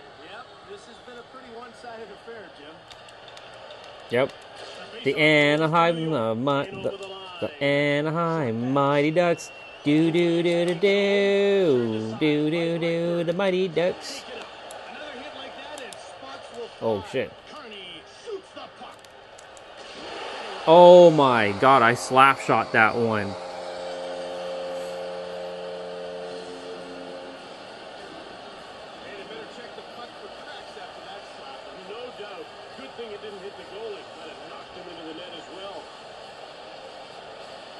What are we, 9-1? 10-1? 9-1.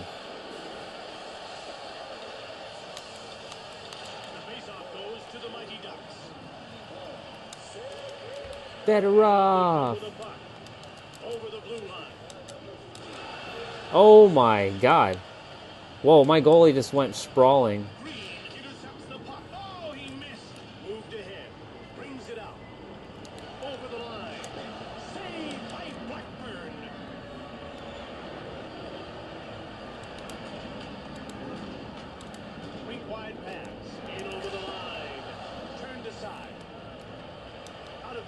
defensive end. Pumped off the puck into the attacking zone. Lindros laid out. He got dropped up through center. Over the blue line. Blackburn turned it away. Brings it up. In over the line. Shakir turned him away. Over the line. Oh, that one just missed the net. Into the attacking zone. Moved ahead by Carney. Over the blue line. Cody brings it out. Passed across by Holik. Shove. Advances the puck. In over the line. Fedorov misses out of their defensive end. Over the line. Hit. It's getting pretty intense down there. Across. Brings it up. Blackburn made the huge save.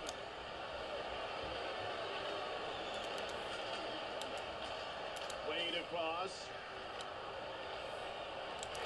This shot. Goaltender stopped that. Quick pass up. Brings it out. Into the attacking zone. Shove. In front. Rakunik. Right in front. Hard shot. Moved across. Played back. Over the blue line. Big save by Blackburn. Brings it up. Can I get one more? Over the line. Shakir gets the blocker on it. At center. Lacatour drops him. He took him down. Turned over by Murray. Oh. Picked up by Soleil. Into the attacking zone. Blackburn turned it away. Man, I was held up over there. Over the line. Shove. Over the blue line. Yep, we got another one. Let's take another look at that goal, Jim. Wow, what a wrist shot. I don't think the goalie had a clue where that one was going. It's 10-1, y'all. We have 2 minutes left. Face-off win for the Rangers. Take it out. I can feel that one from here. It's played up by Skula. In over the line. Blackburn made the save. Oh my God. Into the attacking zone. Turned aside. Yep. Look at that. That was a nice one. We have less than a minute left in the period, y'all.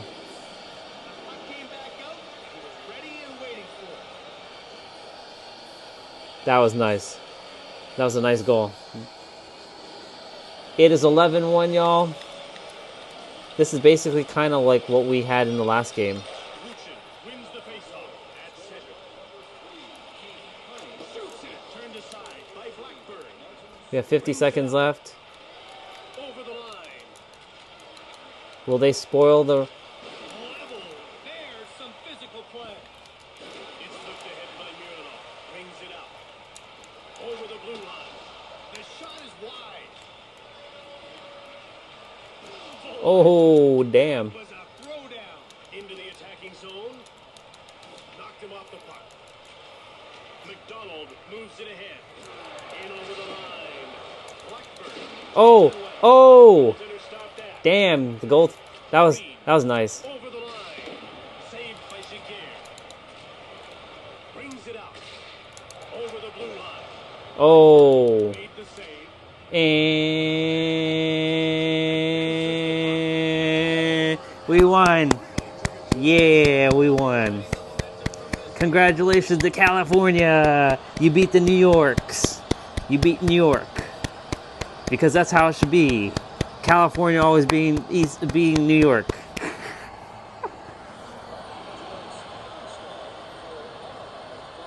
I have 2 goals with this Andy McDonald guy, okay? Fedorov had also 2 goals, 2 points.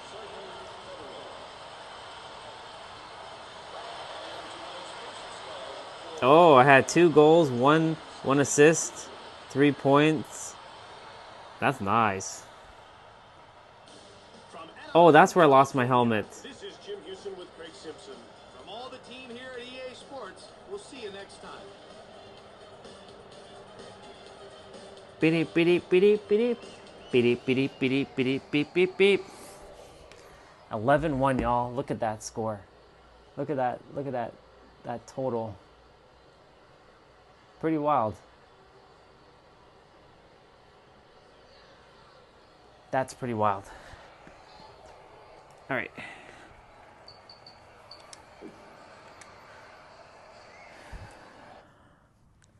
That was wild. We were watching a video earlier. Oh. It's so lonely. I'm here waiting for you. So we were watching a video on YouTube earlier that I didn't get to show you all because, you know, the live stream was completely cut off. And I will show you the history of what we were watching. So we watched, well, that's what we did for exercise. There's Nero. There's us right now. We watched Mr. Sugiano. We watched a couple react to Bleach. Satan Debates God. This Retro Rewind right here. This is what got us into our copyright warning, this video right here. So every video after that wasn't even watched. So let me show you this video. Retro gaming is having a bit of a comeback with more people picking up the controller Australia. as part of their digital disconnect. It's not just fun and games though, with experts saying a hit of nostalgia could level up your mental health. Inside this Brisbane garage, a joystick journey Garage. back in time. A retro gaming rewind with nostalgia nestled between every case. Original PlayStation on this side, and then PlayStation 2 over here. Every cartridge, and even the big beige box computer with rollerball mouse and a dial-up modem. Bo and his wife Emily have spent 20 years on When you this have a collection. partner that's into this too, like that's the best thing ever. When you and your partner are like best friends and you like have the similar interests like this is awesome. Now a full-time career with hundreds of thousands of social media followers, sharing rare finds and even scouring hard rubbish collection for old televisions, chasing a simple experience in the growing... Man, look at that TV. That's crazy. It's become an escape from what's become such a connected online world. You don't have to worry about DLCs, notifications constantly asking you to buy something. In Australia, even major retailers are now stocking 25-year-old games again, part of a growing $3.5 billion global industry. The recent studies have also shown that a little hit of nostalgia can also benefit your mental health, almost like passing that Mario level or beating the boss in Street Fighter 2. Hadouken! Excuse me. That's crazy. Nostalgic gaming can be good for experiences when you're feeling lonely or feeling out of sorts, because you get to reconnect with something. Short-term boosts to life satisfaction, a sense of achievement, as well as family connection and personal identity. Sometimes the game honestly wasn't that important. It was the cousins they played with, the smell of the turkey on the holiday in the basement around the Nintendo. It's about as close as we can come to a time machine. And all the memories that come with it. Ned Balm, 9 News. Isn't it fascinating that the news is covering that in Australia? But basically what they said, it's not even really about the game, it's about the experience. It's about, like, I remember when I'd be playing with the guys, like PSO, we'd be hanging out on a Friday evening.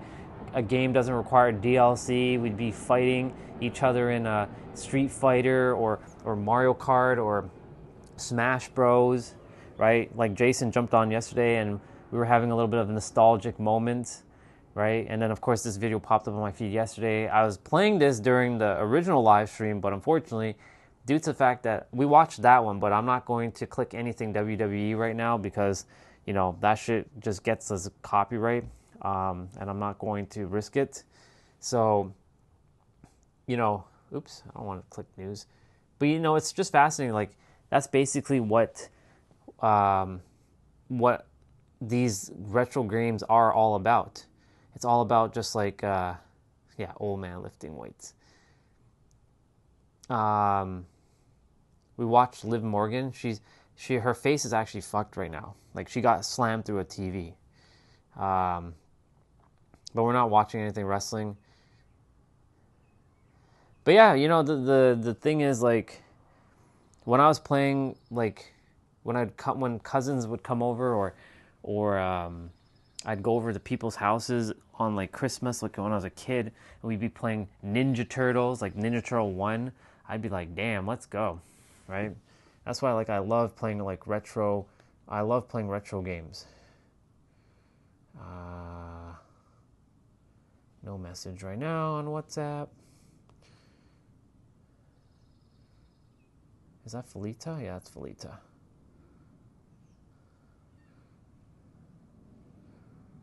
Goku. Kakarot.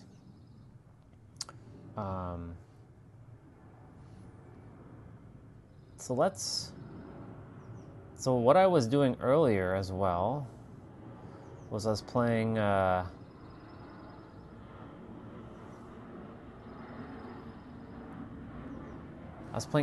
was playing this because, you know, you saw the newscaster guy or the news anchor guy who's this Hadouken. He did that to what's his face? M. Bison. All records are made to be broken. All records are meant to be broken.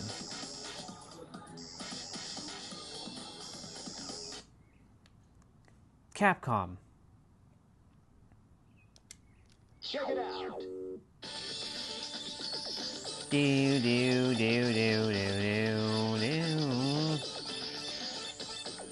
Wait, what? Why can't I go into color mode? Oh, duh.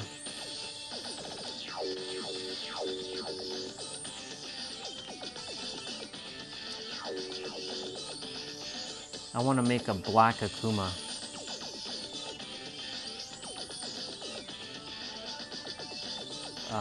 No, that's not what we want to do. We gotta hit the din. I want to make a black Akuma, not the gray Akuma. Din.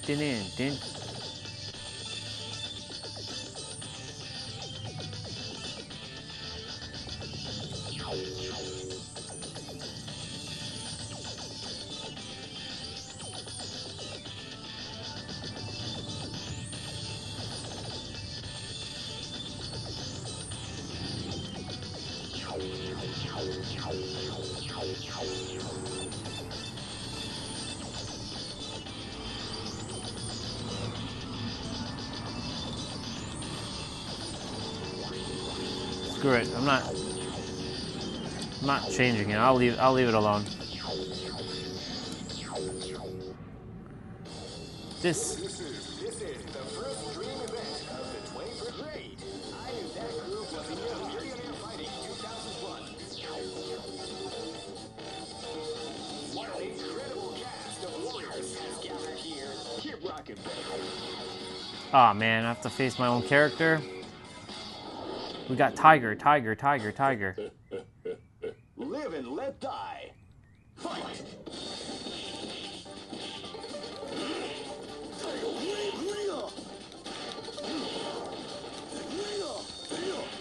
Ooh.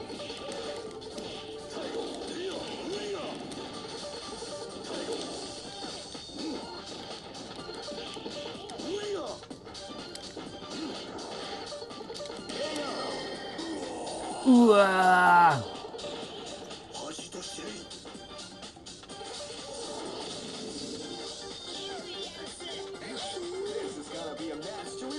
Fight.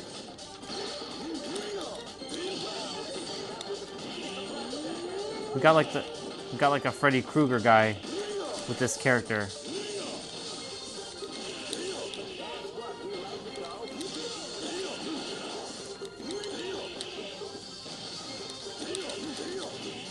Oh shit.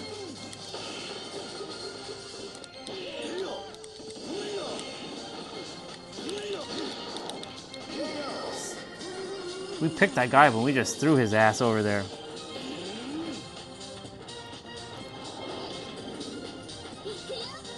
I don't want to beat up my character, but I have no choice but to.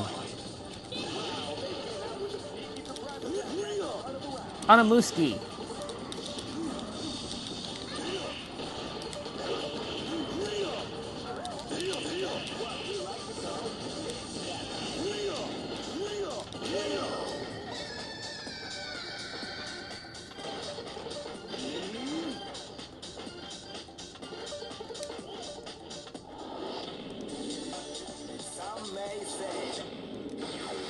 See, this game don't... And that's my other character over there.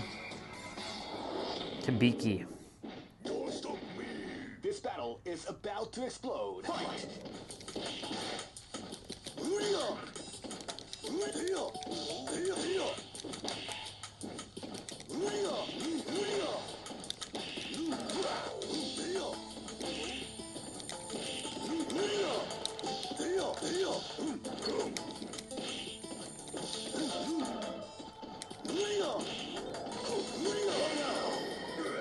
Ooh, ah.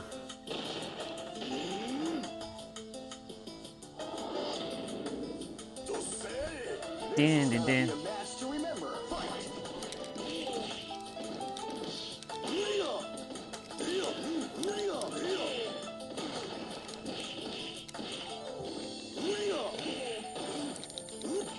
Oh, damn.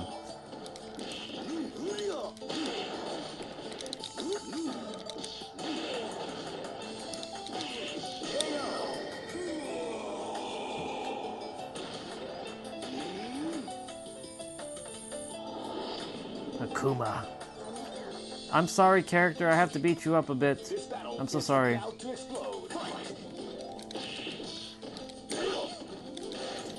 I gotta show you something between these two characters. There's a video on YouTube.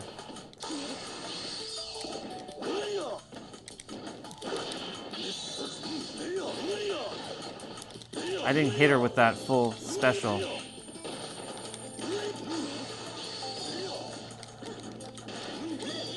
Oh shit.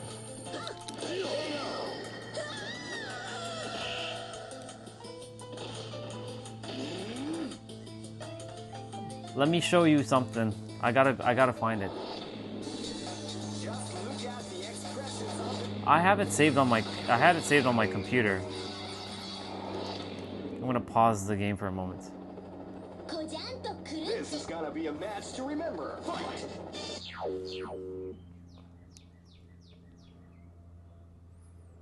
Hibiki Pons. Hibiki Pons. Akuma.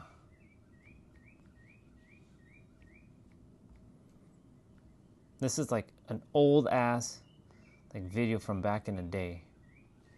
If I can find it. I have to probably put Capcom versus SNK 2.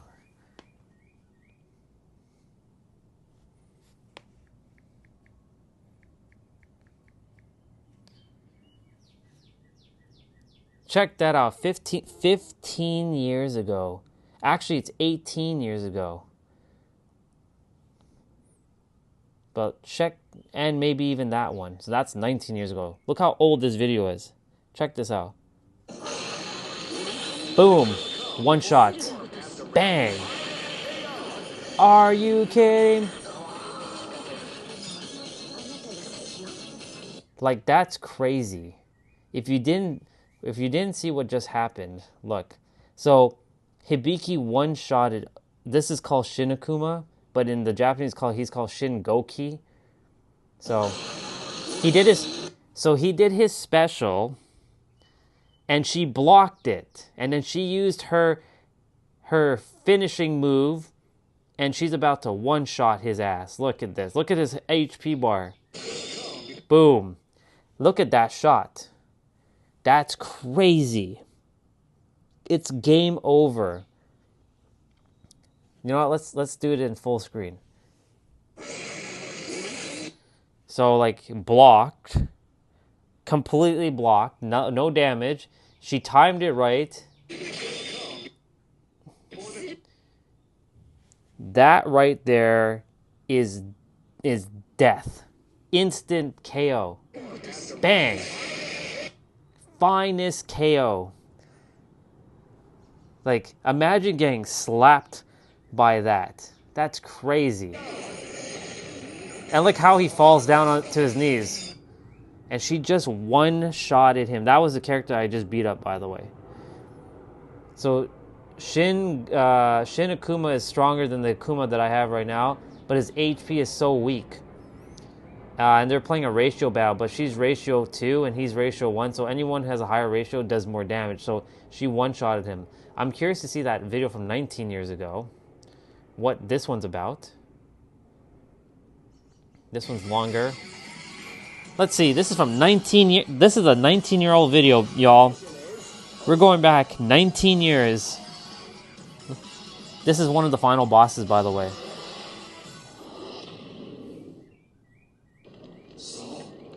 He took my character and he threw...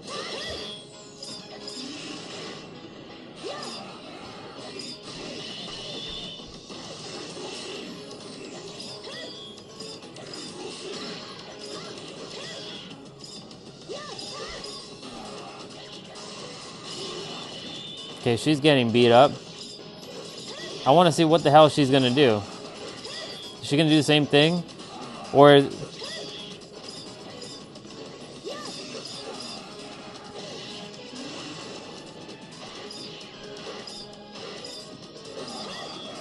Man, 19 years ago. 19 years ago. I can't believe this.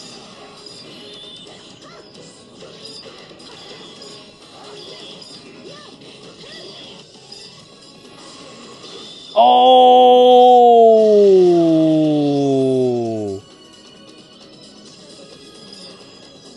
She finished him off good.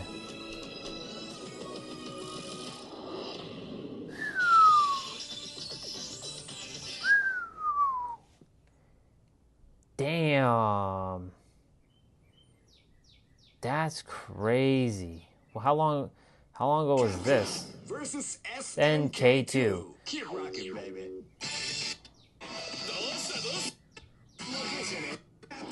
Versus SNK2. Keep rocking, baby.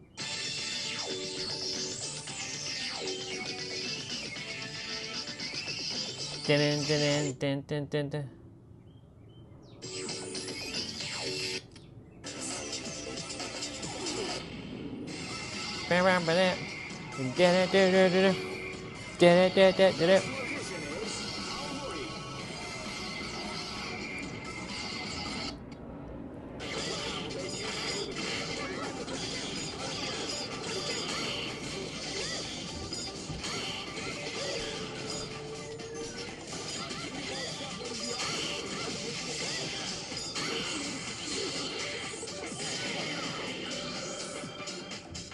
Oh my god.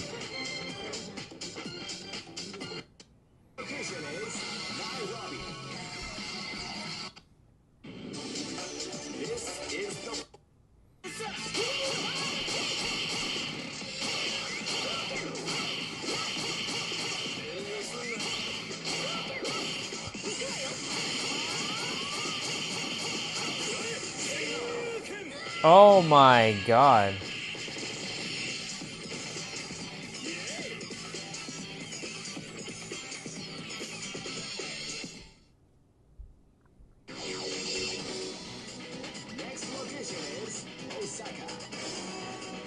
What the hell is going on here?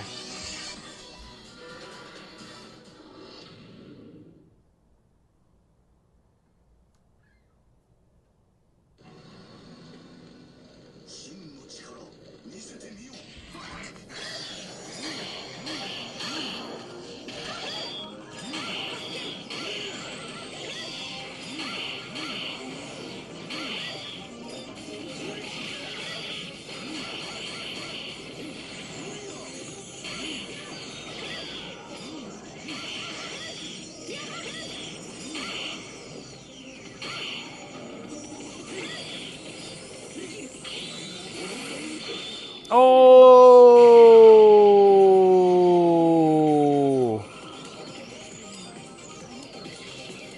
Holy shit, she did it again? Oh my god, what the fuck? Let's go back to that. Let's just roll that one back. Hold on.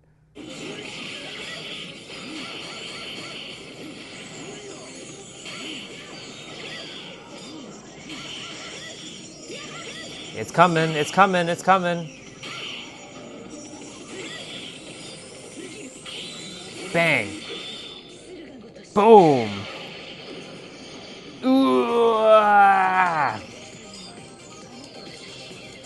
That's crazy. That's what, 6 years ago, this video? That's crazy. But that one, 18 years ago, let's... Bang! 18 years ago, YouTube video. I actually did perform this at one time. Because me and Sean, Jason's bro, we spent like hours attempting to perfect this when we saw this. I was able to... Sean was a Kuma and I was a Hibiki. I was able to pull this off, but of course, we didn't have a camera back then to record shit. Fucking sucks. But I have done this, but it's like, man, yeah. LOL at the announcer 15 years ago. This is a... Wow. This the true... that was a 9 year ago. I'm just going to say, seeing this in 2026 brings me way back. Finest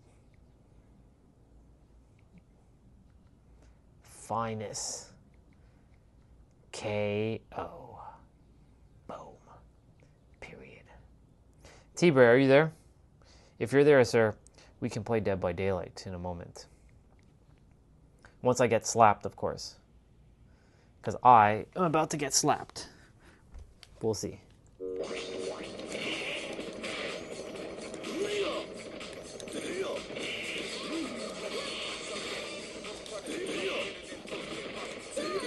Shoyapa!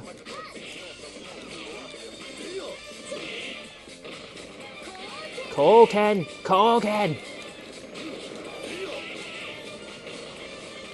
Oh, you are there. I knew it. I had a feeling.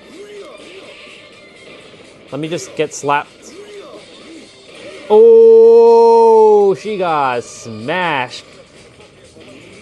So, just so you know, my live stream earlier got completely not only blocked, I got copyright warning the first time ever. I was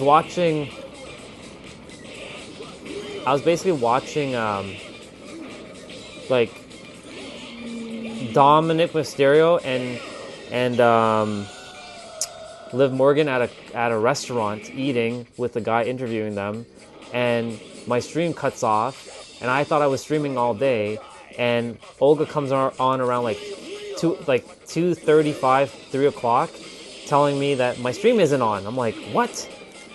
And I realized when I open up my YouTube channel on the computer, it says, you have a copyright now notice, like a warning. I'm like, what? Are you for real?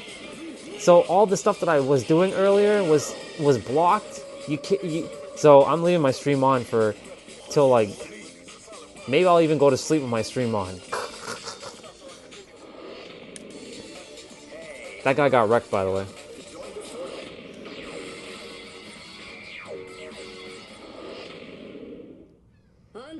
Ooh, this is a good stage. Fight!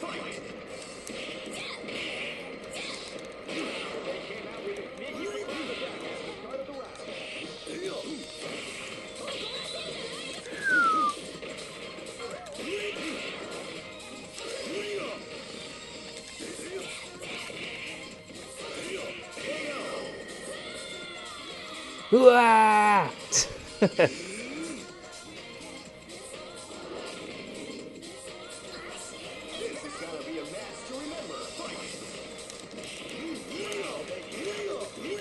Ooh, Shippuke. Ooh, be careful, be careful.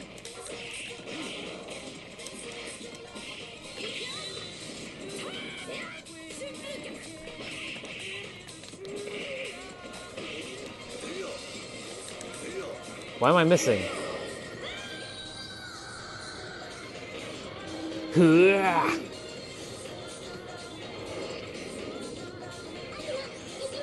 One of my other characters.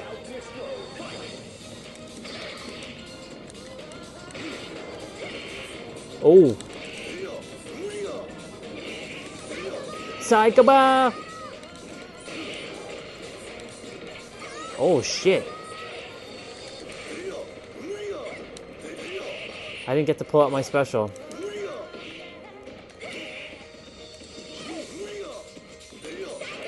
Psycho Bow!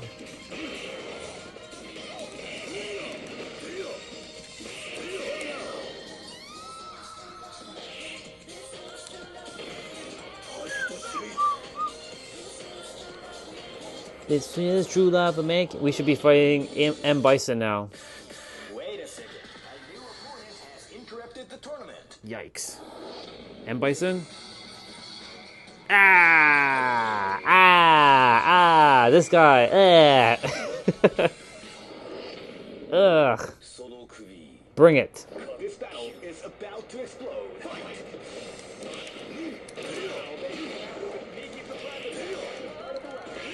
He hit so fucking hard, too.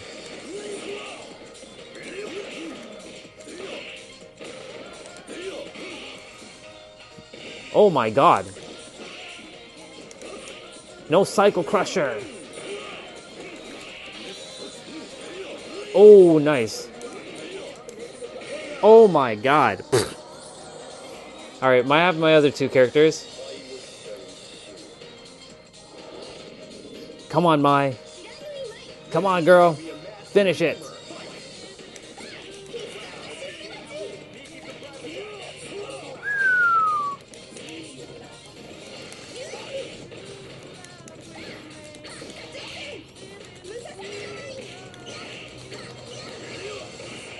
Yo, what the... Damn, son. Come on. Let's go. Let's go. Lessons true love, Megan. Alright, let's see if I'm gonna get slapped. Ryu? Is Ryu in this one? I'm sure Ryu's in this one. It's either Ryu or Kyo. Let's see. Oh, no. But Cammy's gonna be a pain in the ass, I can already tell. Oh. Alright. Alright, Cammy, let's go.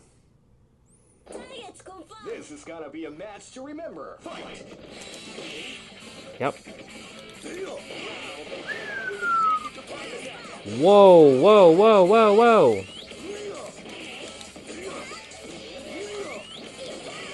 Oh my god. Oh, damn. Okay. I came back. Nice. That special did its job. I gotta do enough damage to Dal Sim now. He said namaste. Yoga on fire. Yoga on fire. Yoga on fire.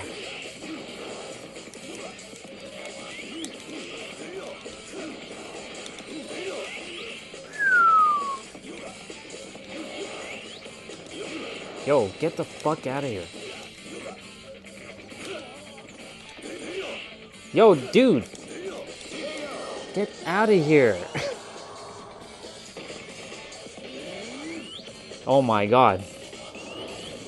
Alright, Guile. Alright. Alright, Guile. Alright, Cody Rhodes. Let's go, Cody Rhodes. It's Cody Rhodes versus Akuma versus Roman Reigns, bro. Oh, shit. Cody Rhodes beat up Roman Reigns. Good job. This guy's gonna be a pain in the ass. I can feel it. Alright, alright, alright, alright, alright. Let's go. Stop that.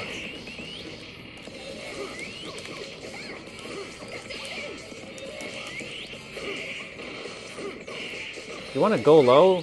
Fine. I'll go low too.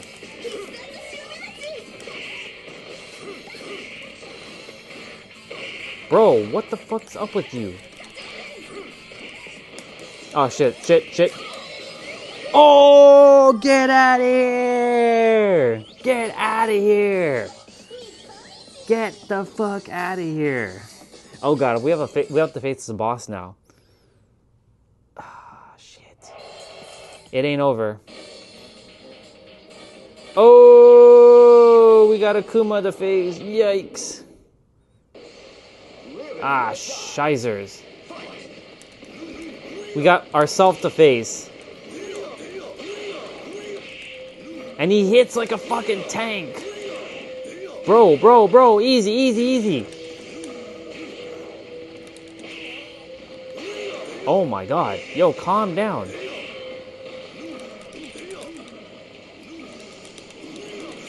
Bang! What's up, dude? Just playing a little bit of Capcom vs SNK 2 before I played Dead by Daylight. I don't know if I'm gonna beat this guy though. Oh my god, he just fucking threw him. Damn, son. Come on, come on, come on. Come on, come on. Shit.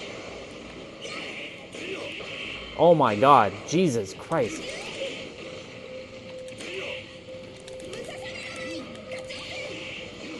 Shit, I didn't block that one. Ah. Wow, 15 centimeters of snow? Damn, boy. That sucks.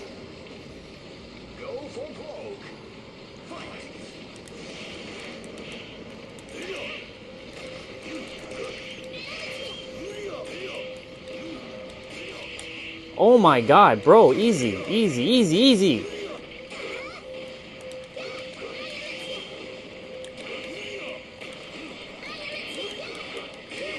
No, I died. Ah.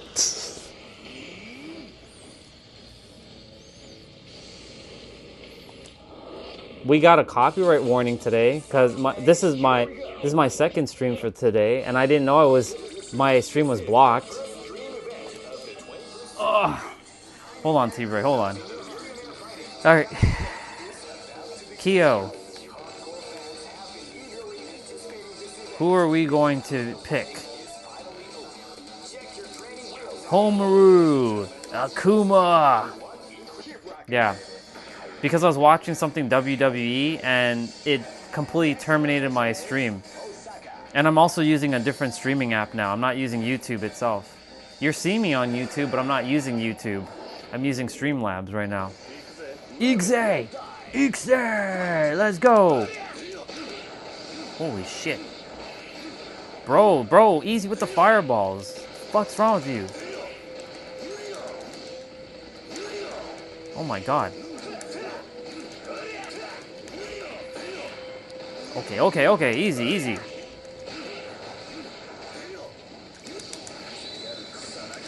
Oh, damn! He has the ability to do infinite specials to me if he wanted to now. Fuck. It's okay. I have 2 more characters. Bring it! 1 slash and you're dead, boy. Well.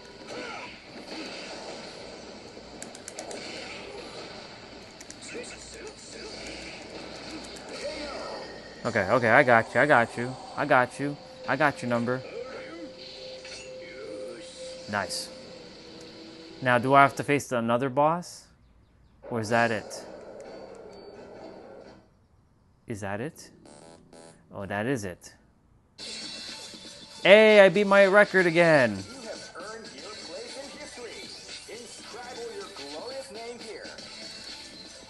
Ops. Know that you'll be back. Wait, what?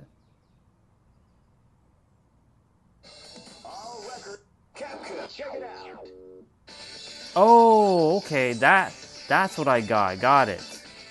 I was like, wait a minute, what the fuck's going on here? Alright, I just unlocked something. That's cool. See, back in the days, you know, they didn't act like... I want to share something with y'all on YouTube. Hold on. By the way, check this out.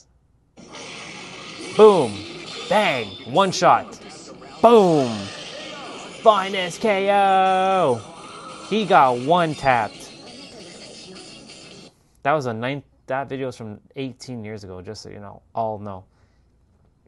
18 years ago. Finest KO. Alright. T-Bray, you ready? I know you're ready. We're gonna play Dead by Daylight. Capcom versus SNK2. Capcom versus SNK2. Mark of the Millennium 2001. And yes, you do see Dragon Ball. Alright, let me put my tablet to the side. Grab the laptop. Get that set up. Yeah, man, that's crazy. 15 centimeters of snow. Middle of April 16th. Well, you know what? To be honest, dude, that's something we've experienced. In fact, we had snow in May. In fact, we had snow one time in July, but it wasn't snow that stuck around, but it was snow that at least showed that it was snow because it was that cold in July. It was, I think, 2017. I was driving on Highway 27. I was coming from Sherway Garden.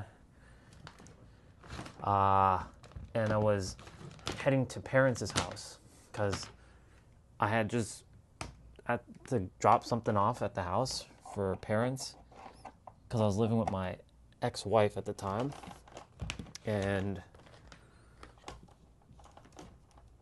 it was snowed that day. And I'm like, wait a minute, is that snow or is that hail? It turned out to be snow.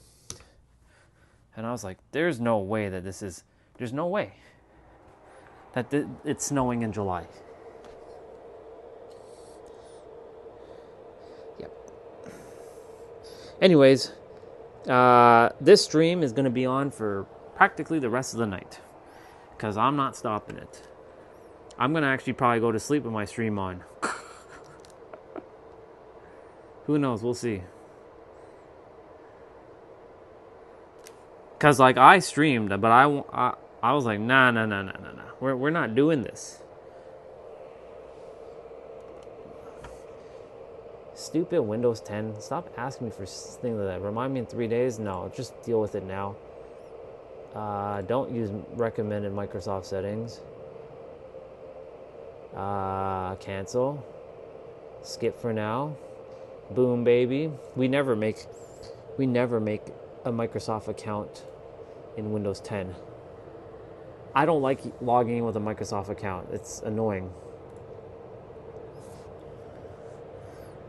Do.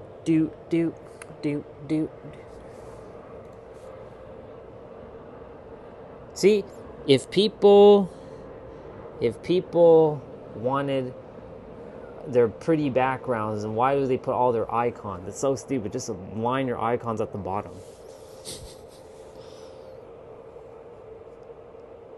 So weird how people like have icons all over their desktop. No, Ryan, that's the normal way. You're the weird one.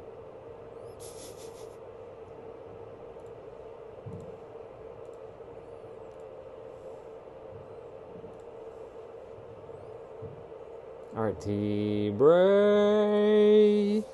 I'm gonna call you. I know that you'll be back. Do.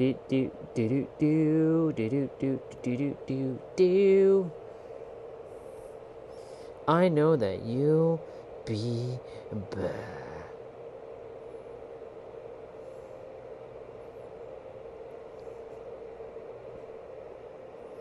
I know that you'll be back. I'm calling the T-Bray. Beep, beep, beep. Ooh, the Dragon Ball. The Dragon Ball. What we got for Dragon Ball? See? We gotta respect that man right there. That guy right there. Kakarot. Wow, Sparking Zero is actually $50. Not bad. What's up, dude? See that Dragon Ball has a sale going on Steam, so I'm just seeing what games are on sale. Gotcha. You know, we gotta see the Goku. Anything Goku excites me.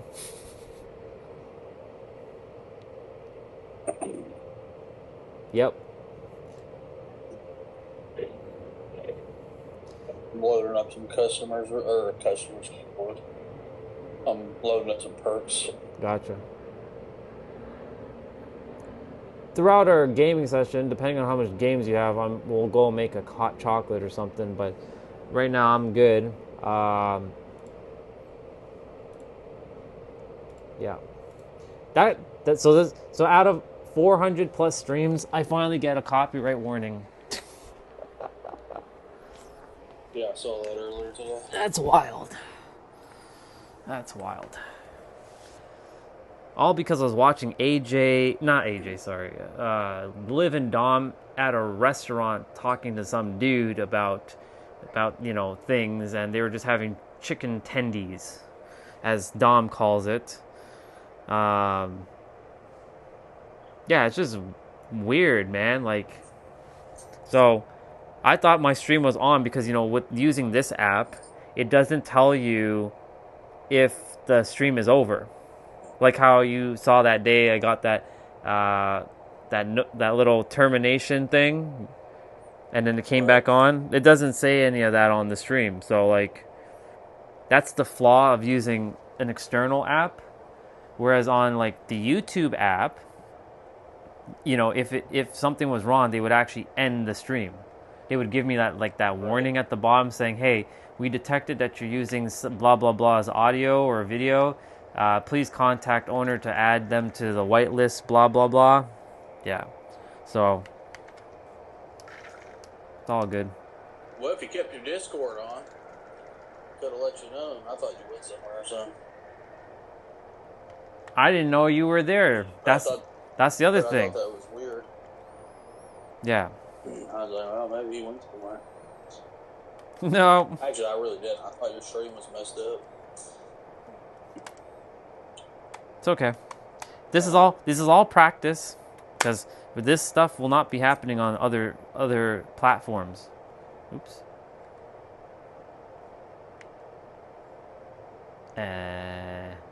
Wait, what? Oh, okay. Blood Moon is over. I was like, wait a minute, what the fuck's going on here? Yeah, it's over. I told you. Yesterday was our last Yeah, day. I know it's over, but it caught me off guard with the message there. It just converted my last bit of things into, okay, so we're going back to regular Dead by Daylight. Alright. So we're on regular Dead by Daylight. I'm gonna play as Ada, since you're... Yeah, play as Jill, homie. Nah, dude. Ada and her don't get along. Ada and Rebecca don't get along? Nah, Ada's the bad chick. I didn't realize Ada is the bad character. Yeah, she kind of plays both sides, but she's a bad character. Like, if you had a classifier, she'd be like on the evil side. Interesting. Leon's just a simp. But Leon's evolution from RE2 all the way up to RE9 is pretty good. Who's the other male guy in Resident Evil? There's lots of them. Chris Redfield. Yeah, there's Chris. Probably the second biggest one. And then there's another guy that... Probably the second biggest. There's Barry Burton. He's not in this game. There's Carlos Oliveira. He's in this game. He's only been in one. He was in 3. Right. But the main characters, Jill, Chris, Rebecca's not even really a main character. She's a side character. And Rebecca's in which game? She's in... I think she's in RE6, RE1. Well, do you think they'll ever make a game with all... Do you think they'll ever make a Resident Evil game where all of them are in it? I mean, at this timeline... I mean, RE6 kind of. They just all didn't kind of meet, though, at the same time. They're pretty old now, though. I mean, as far as the game goes, I think Leon was in his 50s, RE9. Wow. There's only too much running around he can do. Kicking doors, beating zombies.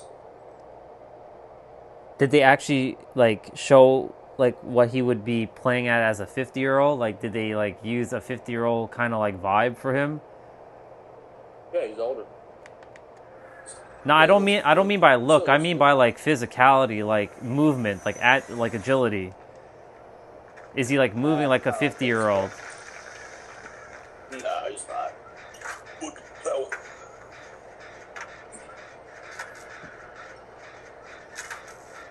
Okay, so going forward, we only have regular generators to do. Cool. No blood gens.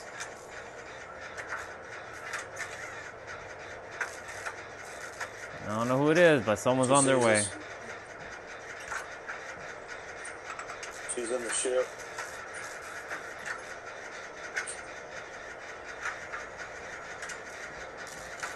Somebody's name is Coke Hogan. Nice.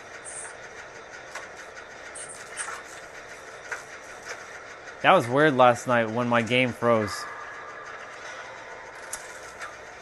Yeah, it was weird. Oh, it's the Plague Girl. Cool. Nice. I just saw the vomit shit. She's on me. How the fuck did she see? Time to use extrasensory perception for the first time ever in regular Dead by Daylight. She's still in the ship. She's looking around. She's coming out of the ship. She just jumped out of the ship.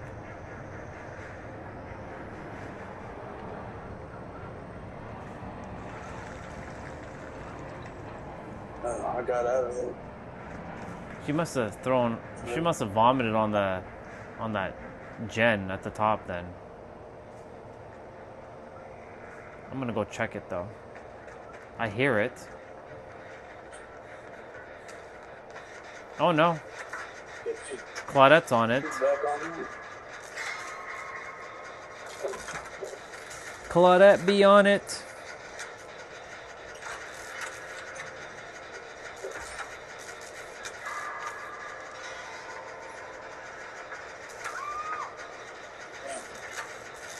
Oh, bitch. It's okay. Two gens. Fang Ming's doing another one. I don't know where she at, but I'm gonna go find her.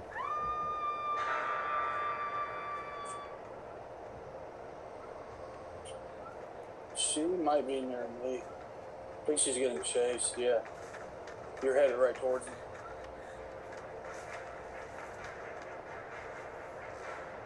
Where the hell is this other guy at? Oh, she saw me. Damn, she snuck up behind me.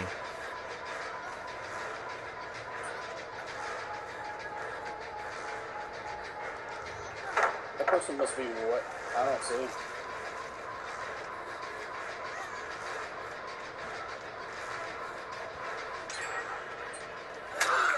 Damn. It's okay. I did what I had to do. How dare you vomit on me, you punk. How dare you do that to me? Unless you want them. Socks.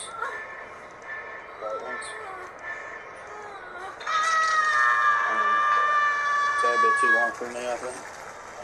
She just vomited the hell even more on me. Get the fuck out of here. You can try it. Somebody's close to me. I don't know who's crouching right now. Coke Hogan. Yeah. Yep, they're coming. You think they'll spring if I watch them? No, it's Fang Ming. She's about to get vomited.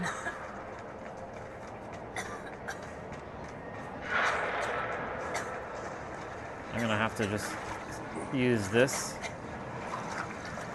Did they use the one in the upstairs? Yep, I did that.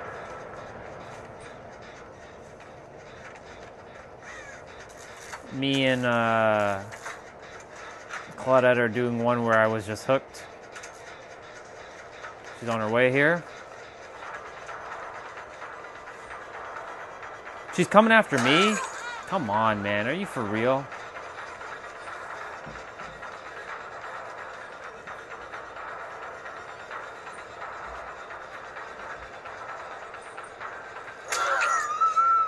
She found me. Well, it's okay. It's okay.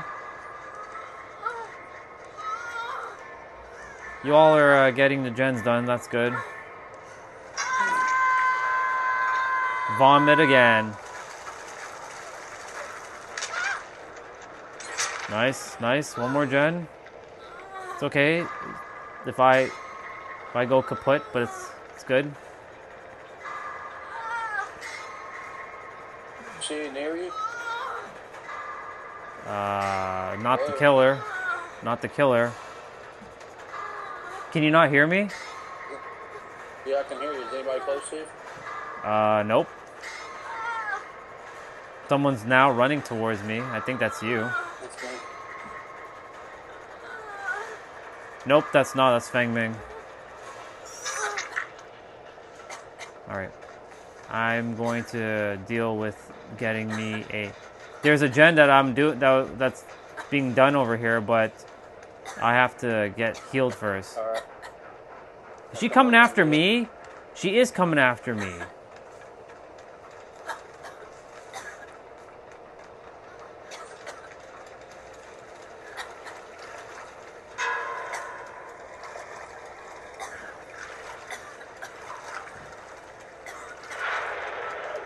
Yeah, so Claudette is doing the gen that we were originally doing. I'm heading back to her.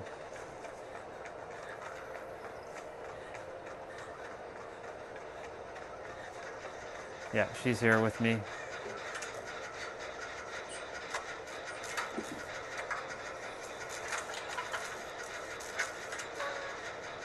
Feng Ming, stop doing your gen.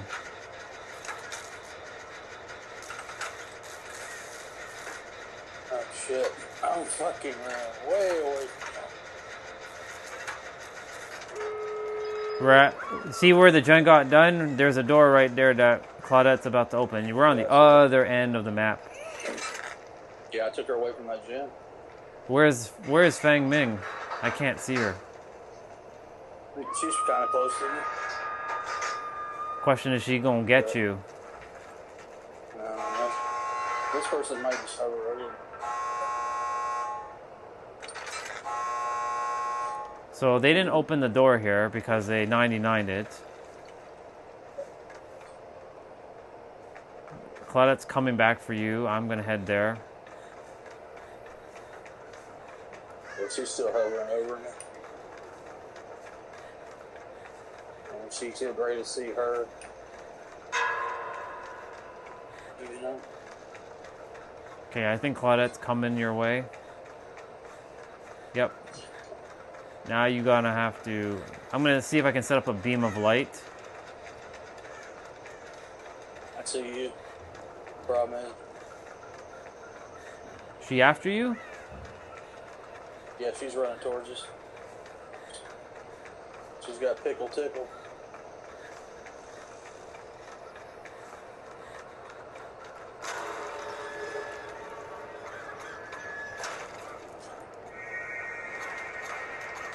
Don't get hit by that.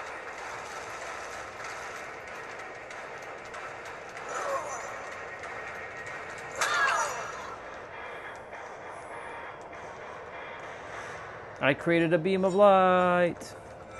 Cool. Damn, I only had 22 on that one. It's bullshit.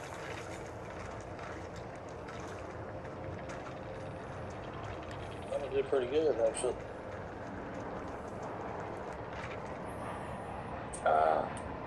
I need to change a perk. What are you running? Hyper Focus, Left Behind, Built to Last, and Deja Vu. And what is your motivation for hyper focus and built to last? Gen Russian. Gotcha. There's supposed to be a perk. Kicking ass with them. There's supposed to be a perk that goes with hyper focus, but it's. I don't know if it is built to last. It is. Is it? Detective Tap has it. Gotcha. So. No, Detective Tap has it. It's I forgot what it's called. Do you have it or no? I didn't understand how tokens worked. Got it. So I don't even know how hyper focus works.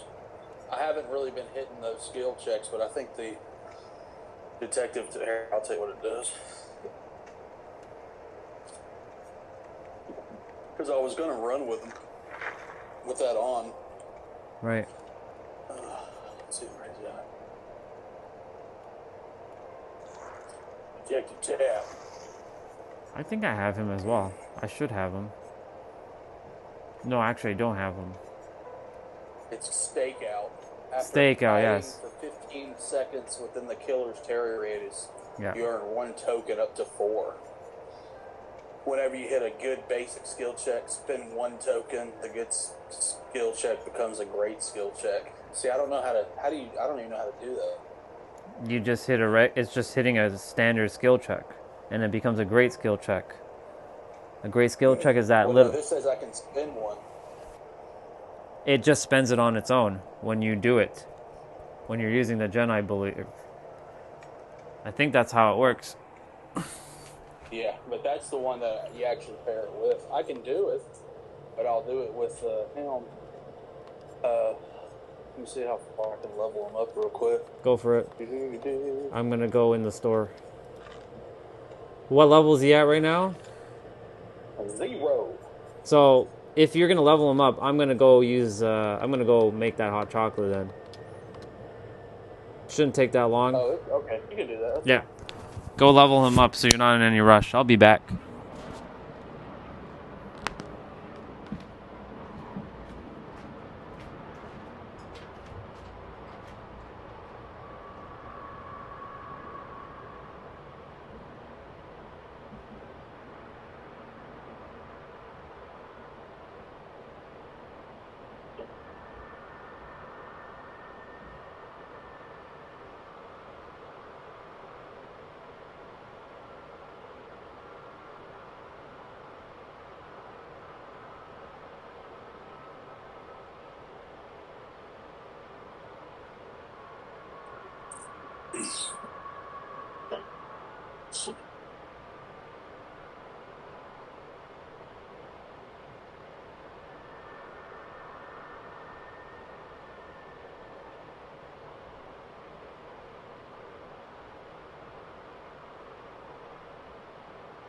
Oh, magic.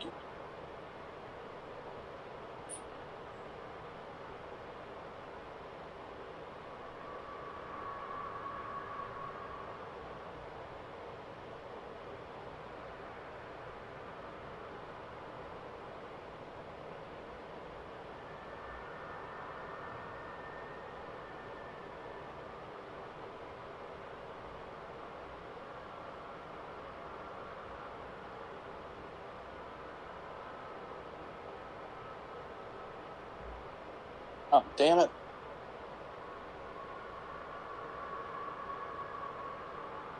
That's so good.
Lord. Lucky break, no mother.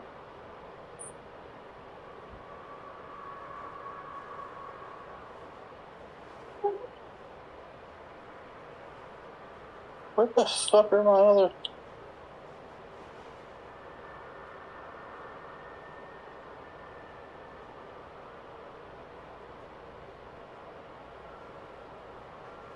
Okay.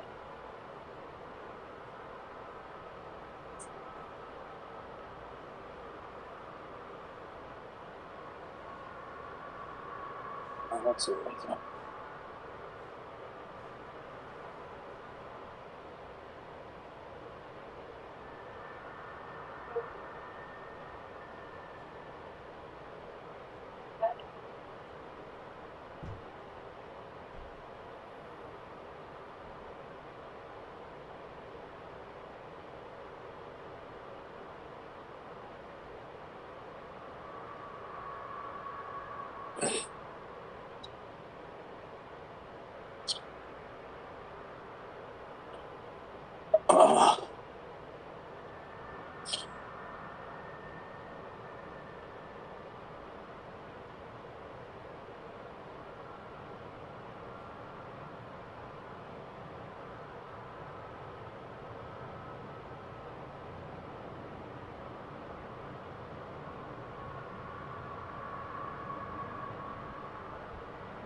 Was the grass wet when you walked outside?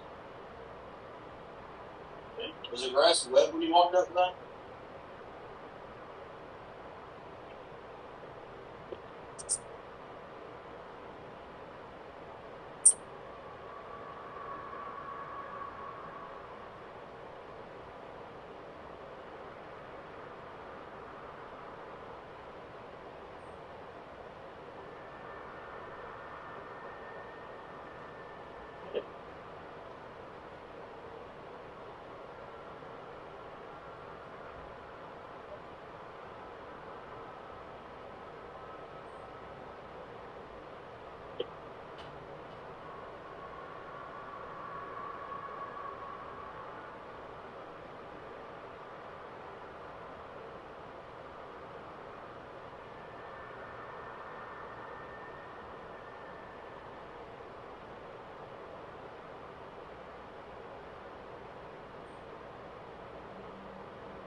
Almost back.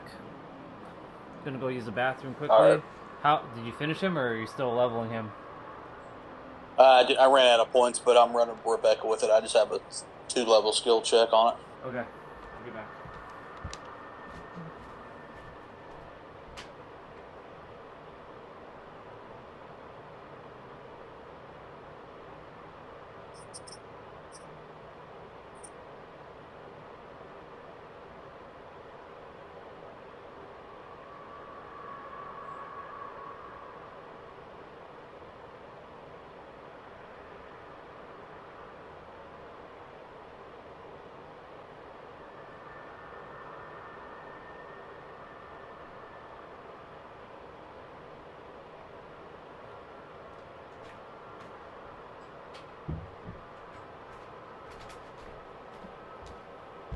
So I saw a build last night I'm back. That it was one of the main like YouTube live streamers for Dead by Daylight. His name is Ayrun, Ayrun, and he was running a build with a bunch of his friends, and they were like gen rushing the hell out of things, and things were being done so quickly. I'm gonna find the video quickly and send it to you. You can see for yourself. Yeah. Send it. Let's see. The problem is now, these guys are pretty good at looping. Right. I don't have let me see if I can take it. I don't have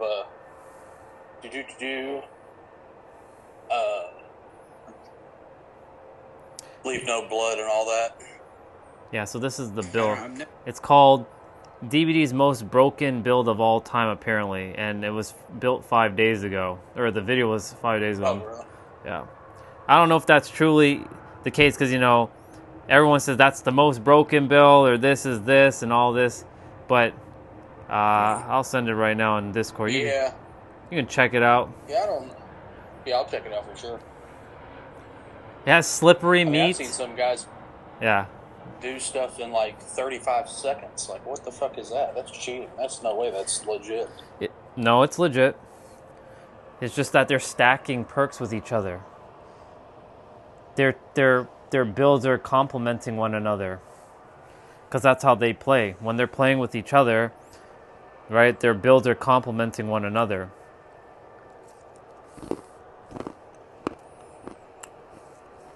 You can check it out if you want now or later. Up to you.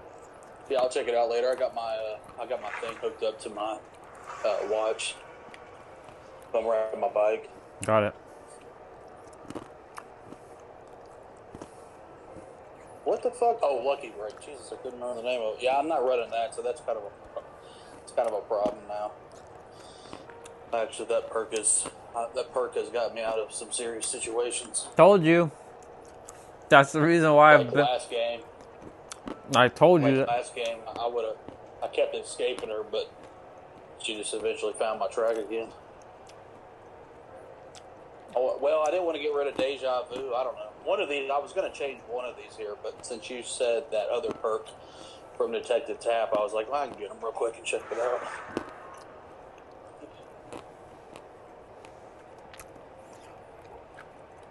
I've been running Lucky Break since I guess since 2024, since when I started replaying, because I'm like, why the fuck have I not been using this? It works. What are you running? Truth in the Shadows, Lucky Break, extra sensory perception, and urban evasion. And Invasion. Urban Evasion. What is it? What does that do again? That's Meg's perk, isn't it? Nia's, and you crawl faster, or you crouch. Yeah, you crouch. So technically speaking, I could get rid of that, but that helps when you're being sneaky. Yeah, well, it definitely helps during blood rush. Yeah, it does. Because instead of walking, you can crouch, and you're the same speed. Yeah.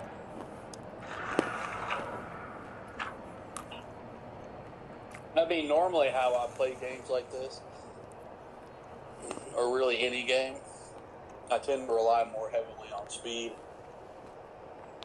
But I ain't getting away from it. I'm getting better at it. I mean, back in the days, things were super fast to finish, but because of the game changes... Oh, there's a bunny in our yard. I just see it. It's just eating grass right now. Nice. Because of all the different perks and stuff nowadays, like... And for killer and for I don't like this map. Well, you do like this map? Well, I do and I don't. I'm heading to, well, there's a gen right here. I was gonna head to the gen that's in the bio room, but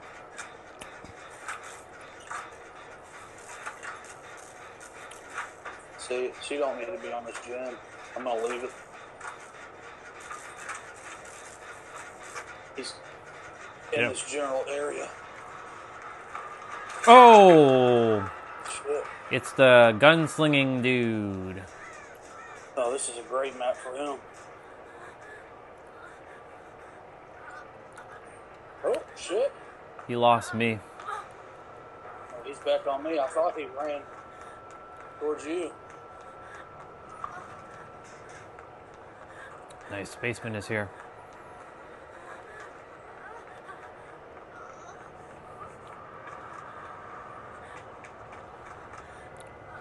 He's on her now. Dang. I might get rid of Urban Evasion and put back Iron Will. I don't know. We'll see. I don't crouch as often as I used to. Where you at? Basement.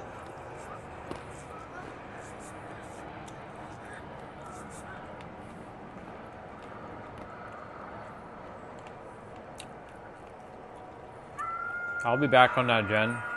I can see it because it's highlighted in yellow.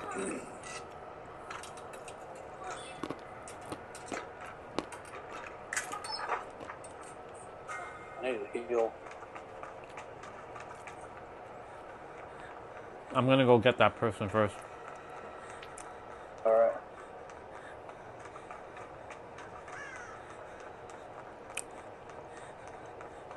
Which gen are you on? The one that we were doing, or? No, I'm on a different one. I'm directly died. Oh, Ro! He came right behind us. What the fuck? He has no terror radius. Dude, where the hell did he come from? Jeez. I didn't even see him. Oh my goodness.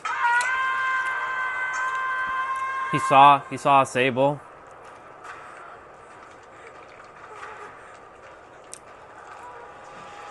Or no, maybe not. Shit, I think she's bringing right to me. I'm almost done with this gym. Sable. Oh, shit. Sable's here. I'm headed back to our yellow gym. Ditto. You feel me?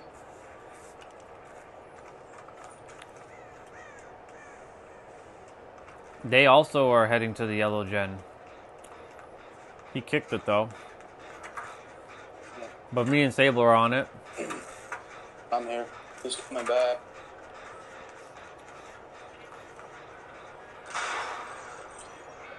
Son of a bitch.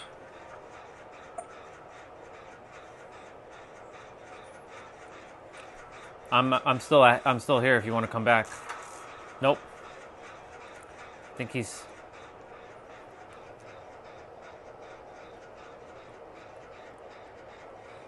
on me.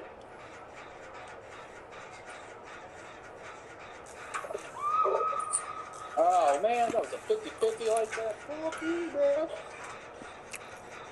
Gonna hang you right here. He's gonna head right back towards. Yeah. Me? Actually, we have a little bit of time. He's. You see me hooked? He's going right in front of me. to me then. You were to her. She's on, I think, the gen we were on originally. There's another gen that's being touched or being targeted. Oh shit, he found me. Son of a bitch, man. He's coming. Back to me? Back to me. Shit.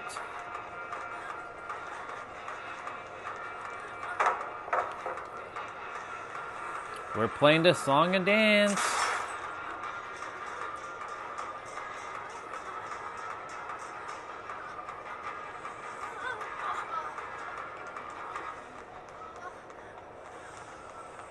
Whoa, whoa.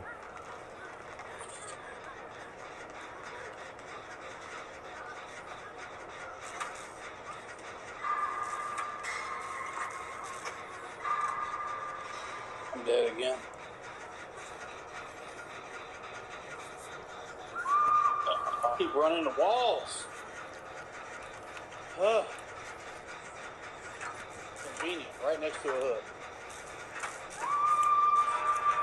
He's headed to the right of me where two people are on a gen. Yep.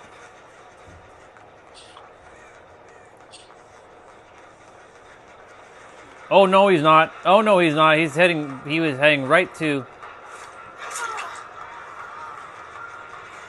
coming after me.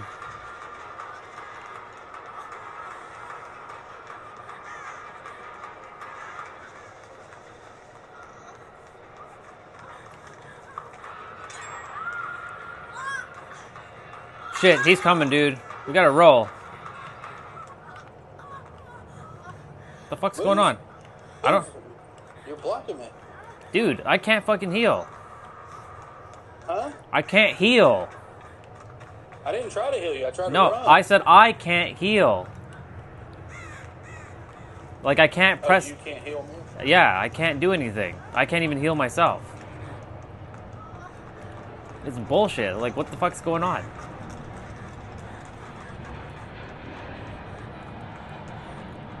Ugh, so stupid. It's not like I'm, like, paralyzed with that move. Okay, finally. What the fuck happened there? It's so stupid. I have a med kit, and it's a full med kit. I couldn't heal myself, and I couldn't even touch you. I'm in the basement, by the way. We're up on top. Are you in the bio room? Oh, you're upstairs. Oh. It's okay, it's that person's first hook.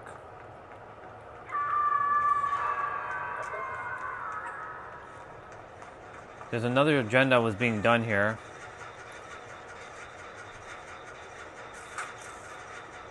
Oh my god, he keeps finding me. What the fuck?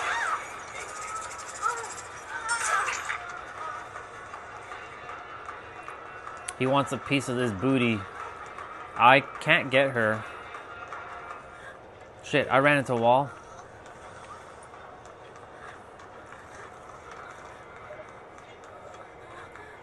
Okay. I'm dead. I'm dead. I'm dead. I'm so dead.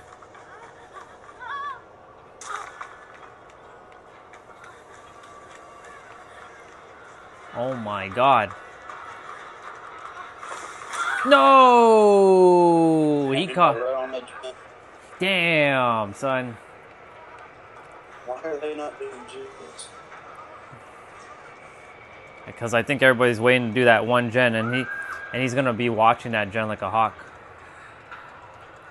There's three. They're all kind of lined up, pretty much to the one to your right, one straight ahead, one over to your left.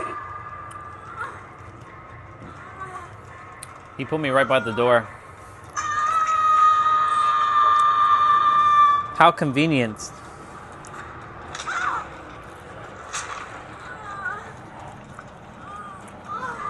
How convenient. How convenient.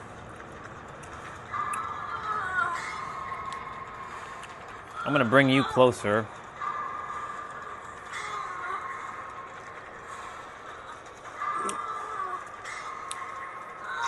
He's chasing Sable. I don't know if I like this spot.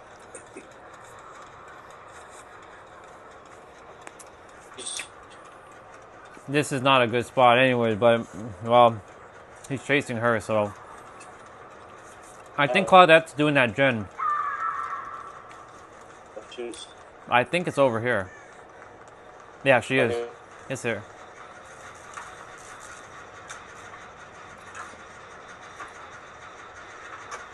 Come on, fucking Jen, hurry up.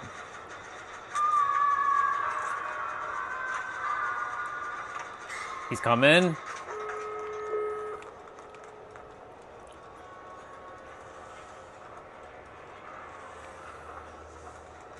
He saw me? Are you serious? Wow, dude. I can't get her. So I'm not gonna... I'm dead. So, I'm holding him off.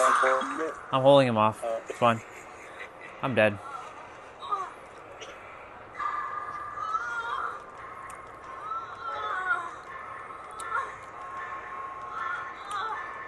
Yep.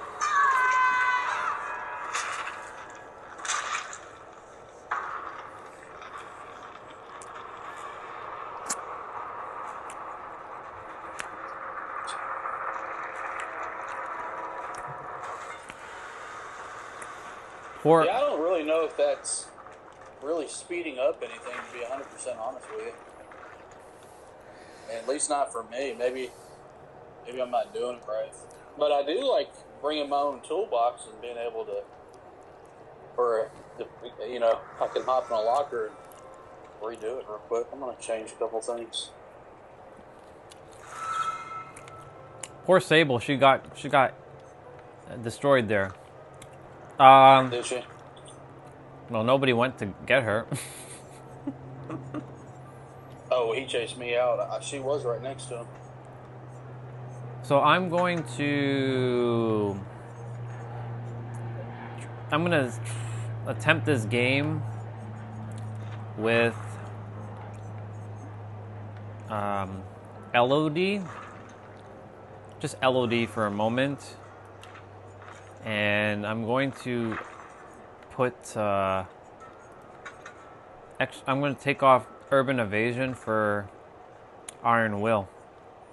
I just want to see how this is going to feel.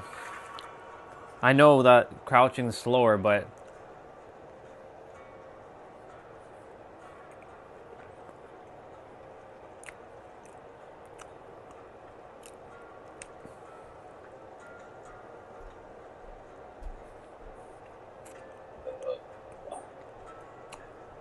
I'll just run my same old perk. sometimes my game glitches where I can't heal. It's either Is that what you were trying to do? You were trying to heal me? I was like, I couldn't move, and you were like, we got to run, and I couldn't move. Yeah, I was attempting to see if I can heal you, but I couldn't. And then my controller You was, said run. and my controller started to lock, and then my controller started locking up. So that's why I was like, "What the fuck's going on here?" Are we running Christmas? No, this is just what outfit I had on her last.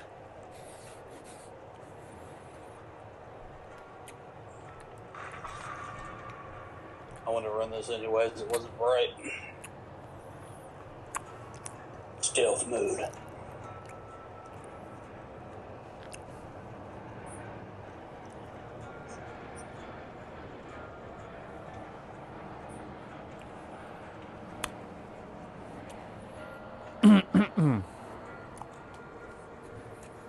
So next week, 2v8. This should be 2v8. Yeah. 28th, right? I think it's 26, maybe. 10 days. Or smash that.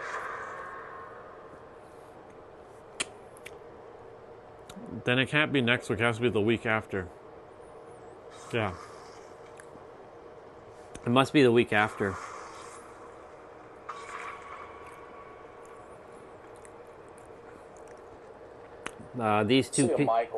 These two are on Steam with me. Yeah, I see him. I see him.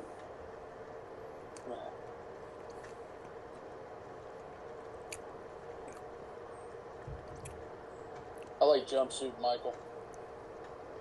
Actually, I really don't. Because when he one-downs me. I like when he can mori you. Trapper. I like when he can mori you. Chainsaw. I like when he can mori you instantly. That's fun. Yep. Great touch. And there's nothing you can do about it. They've revised that, or revamped or something, that Friday the 13th game. Some modders took it over the top. I was looking at it today, I just found it. I was like, what the fuck? I knew the game, you could still play it, but you have to make your own matchmaking. So, I don't know enough about how they set this one up.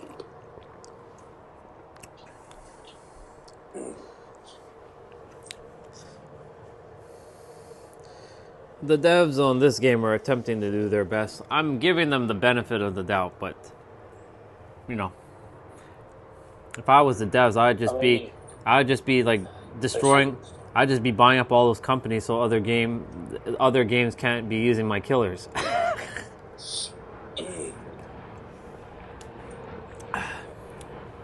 They need to redo this whole game, but they're not going to. If they do redo this game, it'll be a graphical overhaul, similar to what they did in 2021. No, 2020 is when I think they did the graphical overhaul. They're not going to, though, because they're the only ones that really hold the market. Yeah. So there's no incentive for them to redo it. I mean, the game looks Until decent. Something else can come out. The game looks decent Yeah, for what it is. fine. I mean, it looks fine. But until there's like a competitive game that comes out, there's no need for them to really do a whole lot. It's true. I'm doing a fire tome. I don't know if this is a. Okay. Yeah. So let's see. They're coming my way. So yeah, I'm a little bit slower now, crawling. He's on me. So, bitch, I don't even see who it is. Oh, it's that weird guy. Shit, man. When you say weird guys, I mean aren't they all weird? Which one are you referring to? Nah, man. I don't even know this dude's name. Carries a little hatchet around, his neck's all twisted. Oh, that guy. Okay, yeah, the guy that makes the clones. Yeah, got it.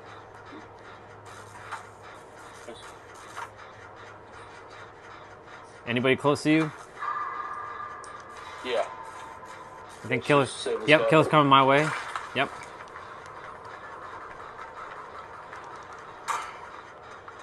Gonna ready to pop this generator.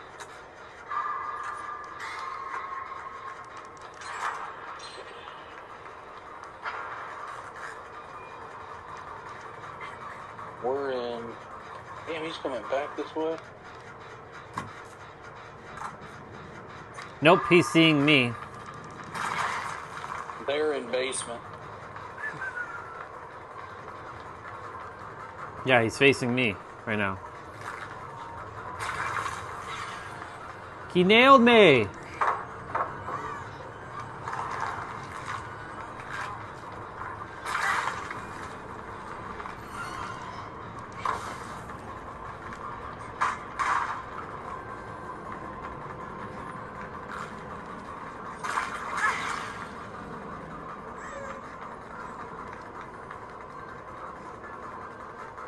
Shit. Are you on the? I think you're running into me. Right. Yep. Shit. Oh no, not that way.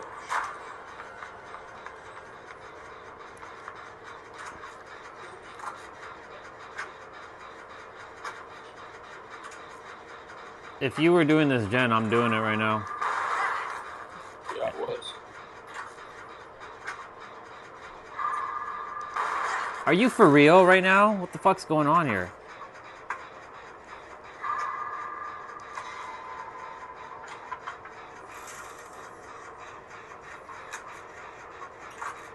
That's crazy. Oh, damn, he lost me. He should be coming back my way. I drug him to the other side. He might be.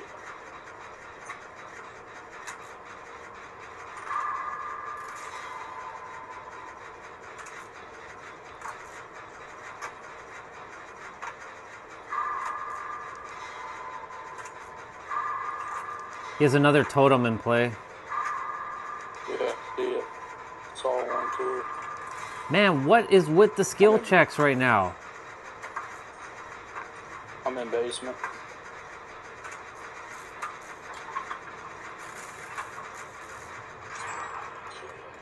You know where I'm at? Not yet. Come up towards the fruit stands and stuff. I haven't. Man, fuck, he's back on us? I haven't memorized the map fully yet, so I don't know where things are yet in this map.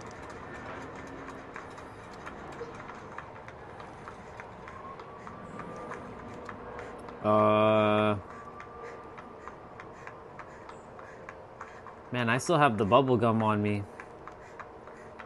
So do I. It's taking a long time for it to get off of me. I think he's right behind us. Shit. Alright, let's do extrasensory perception. Oh. Fucking Christ, man. God, that's so irritating.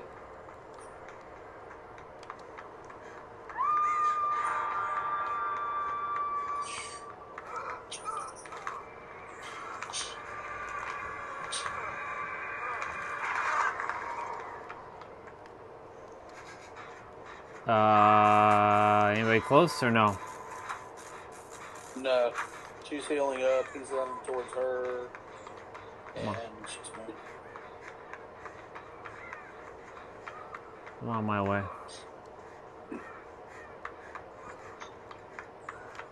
But I'm in the middle of this map, so I'm going to run towards you. I'm right I'm here. going to stay over there. Okay, never mind. He got her. Should have enough time. Oh shit, my bad.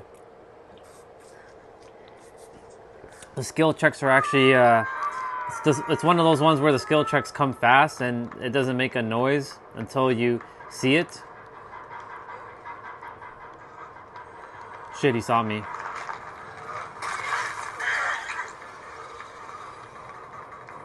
That's pretty ridiculous. How the bubblegum shit.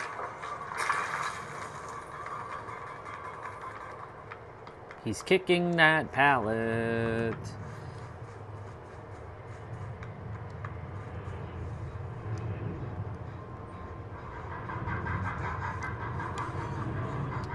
Are you for real? Where the hell did he come from? It's fine.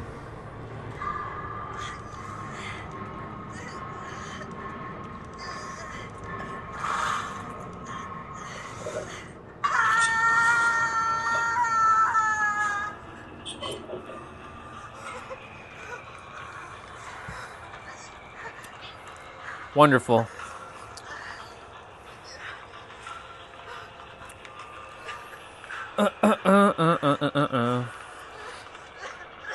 I really do like on the stream that it's very smooth. Shit, he's on me fucking again. How the fuck did he miss one? Oh, thank you. Is that Meg? No, that is Meg. Yeah, thank you, Meg.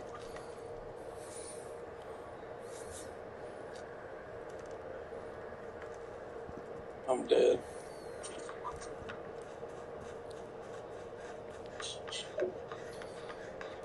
He put one of them clones right here.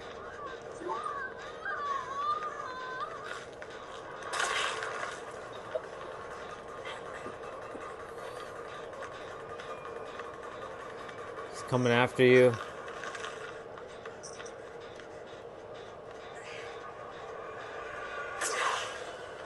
I'll let him come after me. This guy's kicking my ass. Ooh, good job. With the totem.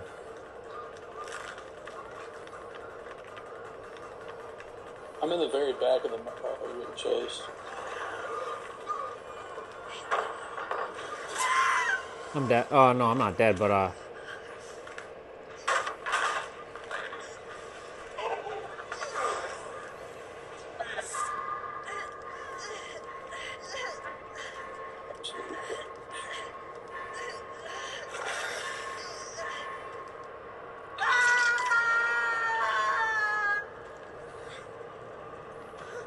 Which way do you go? he's right in front of me still. He's leaving clones, though.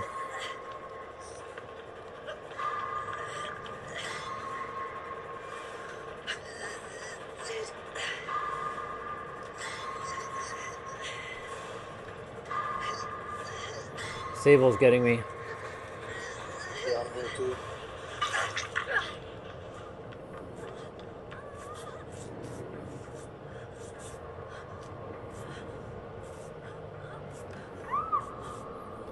Okay, that's that person's first hook. There, that's fine.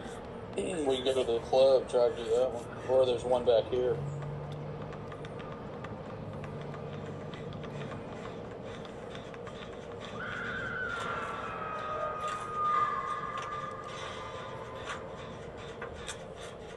No wonder I blew up the gen twice earlier. I was like, that's not normal. I don't blow up gens. He's coming back. Yep. He's on you. What the fuck, man? It's on me, dude. What are you talking about? You just slashed me. Yeah, He's on me. I knew who he's on. Ah, shit. Now I'm dead. He's on me now.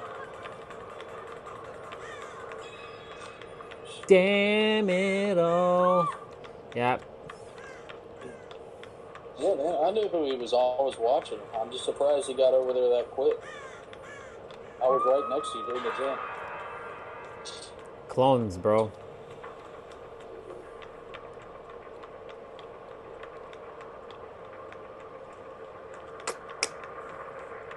It's okay. I mean, the other two are not really doing anything, to be honest. I haven't seen them really touch a gen. He's got them all mapped out. It's nice that he has his little guys he can run into. Exactly. That's why it's important to, like, take them all out. The thing is, when you take them out, I don't know if he knows where it got taken out or if it gives them, like, an alert that they've been taken out. He's on Main Street, just chilling. Now they're both on a gym now.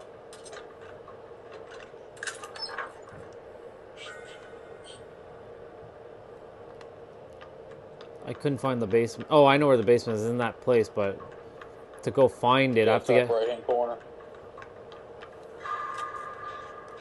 He's a fucking clone. Stupid ass thing.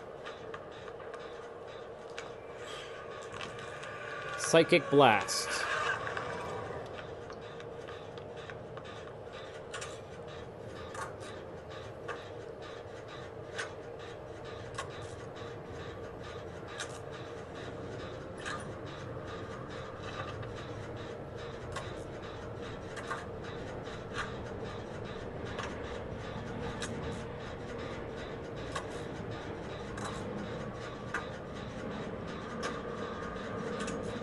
I'm just seeing if I prefer Iron Will over Urban Invasion at this point, because, like, you know, She's I don't dead in the basement.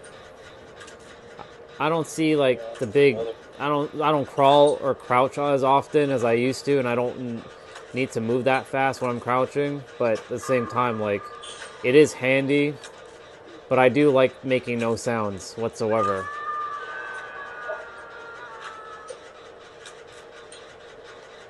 Well, he can't come near me anytime because She's right next to him. She's finishing up this Gen 2. He's coming right after her, though. She had to leave. He just whacked her Gen. I gotta go for it, don't I? Yep. See her? Yep, I have to go for her. She's going for him. No, she's not. She went back to the gym. Psycho.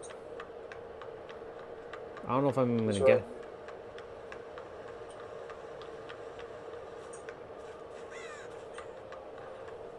I'm coming for you, girl.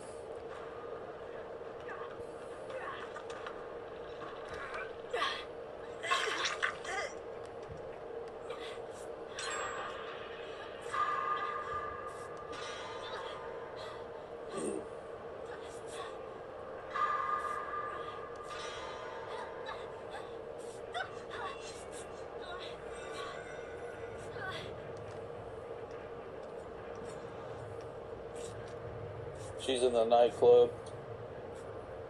Damn. Oh, damn. Nice. Hey. Good. Nah, he got me. That's fine. I juked him 3 times. That's fine. I did what I could.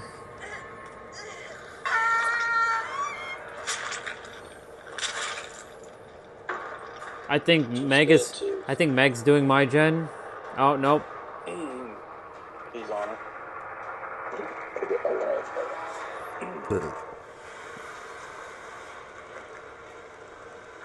All right. Do I like Iron Will over that? I'd have to play another game with that. A map that is more open.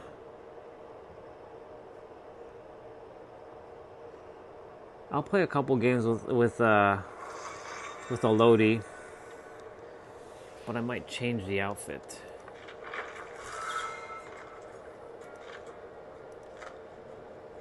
Oh no! We don't want to do all that. We don't want to do all that. It's crazy.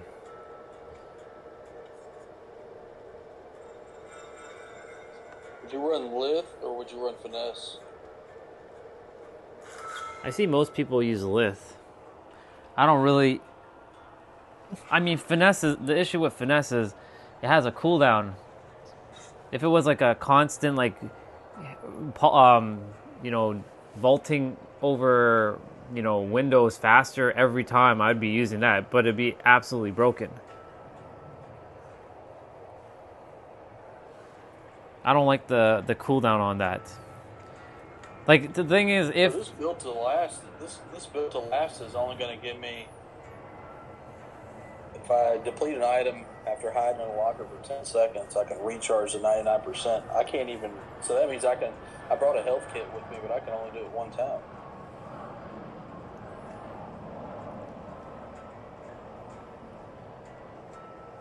Full maximum? Yeah. You should be able to use it again. Yeah, but I can't fully re-heal myself. We'll try. I'm kind of back to my old one anyways. I did put Deja Vu back on though.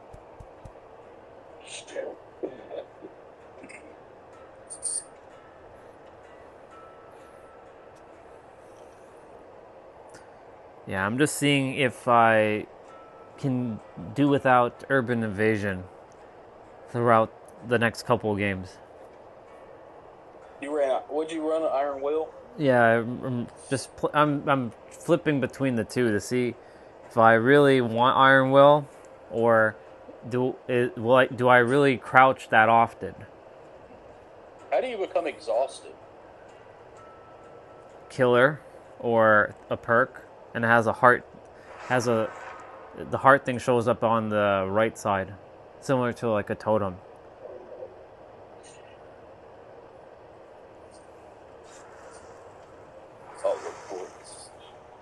Oh shit, we got another Elodie here. Elodie. LOD.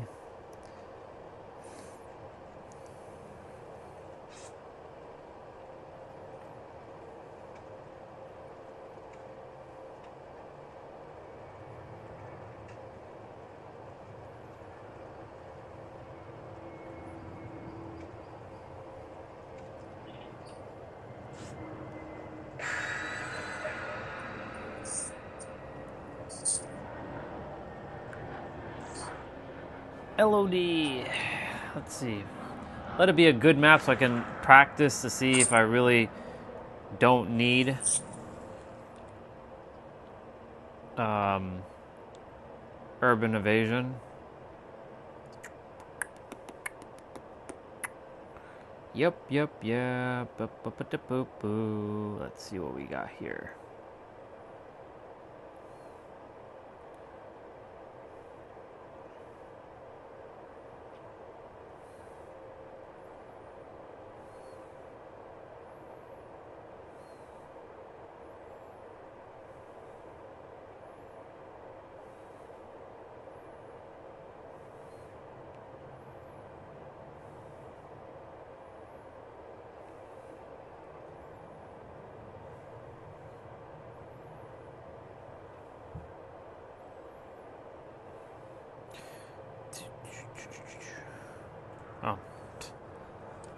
All right, let's have a roll. Just making sure you can still hear me, yes?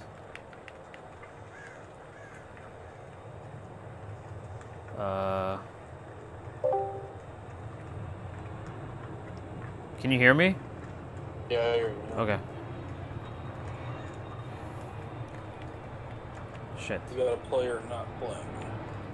Yeah. Oh, shit! She's playing now. That was me not moving for a moment. Alright, this is a perfect match, or like area to test if this is going to be needed.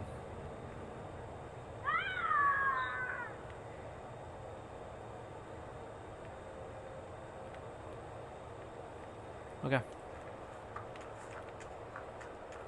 Is it Nemesis? It is Nemesis.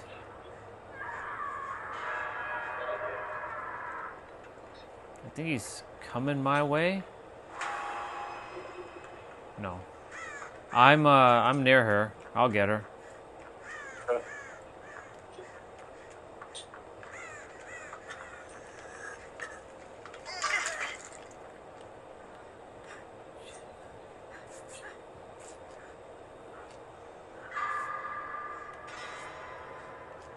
I ran away to the other side of that building where we were, or the walls where we were first at. God damn.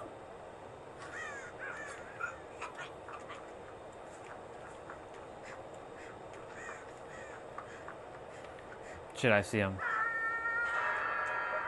Yeah, I was doing the gym right here.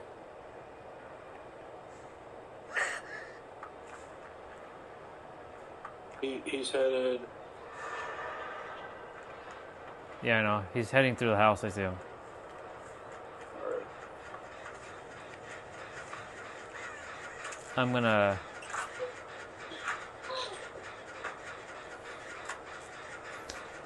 I am doing the gen right now.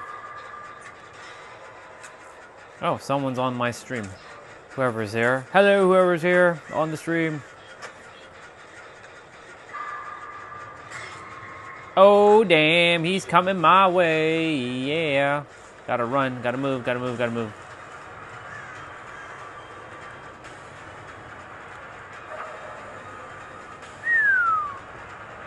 He's back on her. Yeah.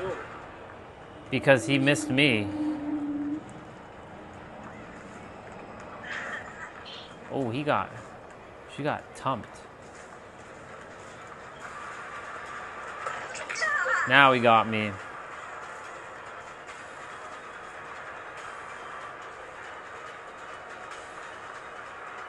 He lost me, which is cool.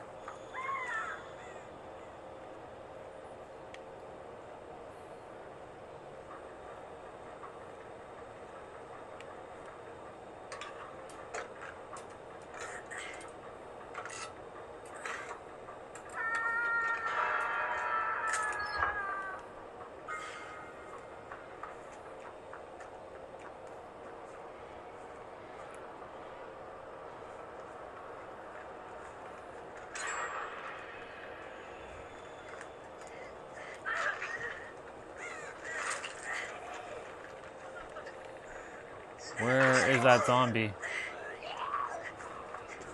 We gotta move, girl.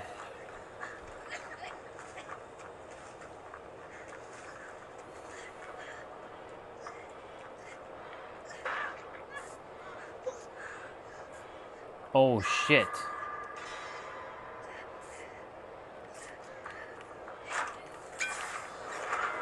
Oh, damn. Oh. Shit, I almost ran into that zombie. I'm right behind you. We're gonna run from here.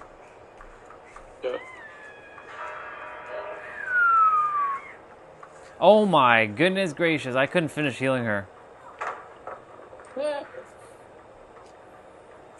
You had that magnet, didn't you? Oh my god, yeah. Great. Okay. She's dead. That's fun. We already lost one player. He's coming directly to us. Oh, he missed. Yeah, boy. Yeah, yeah.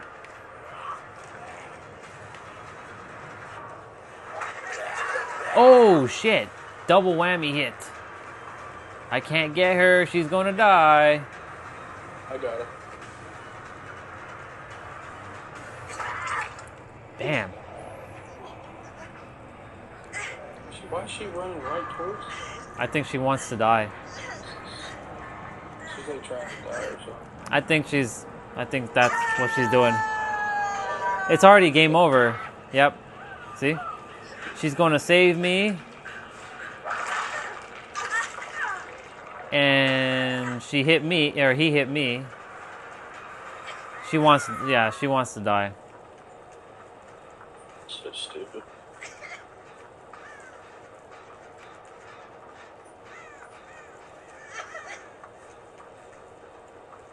So this is where Iron Will does not work. Yeah, I need to be mended first, and I need to be healed after. We're not getting out. Come over here this way a little bit.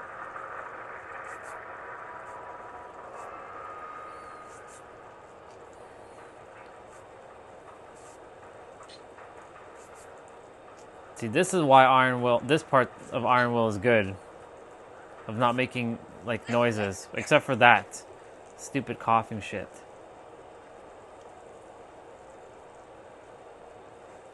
Why is my deja vu not working? It's weird. Zombie coming this way. He's coming too.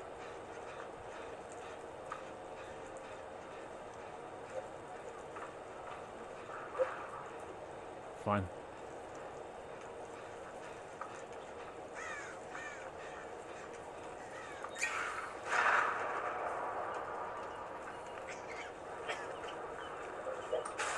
Man, that whole wrap around shit's stupid as fuck.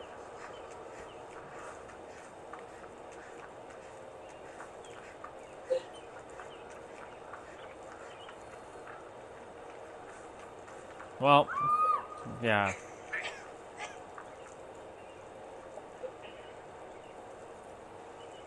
So, what are we doing?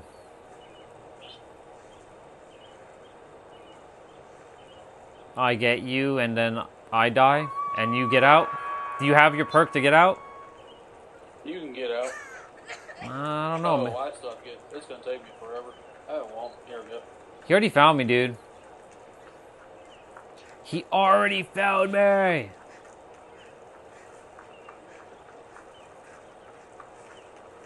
Dude, wow, he was quick. Get out of here. Alright, switch up. He missed.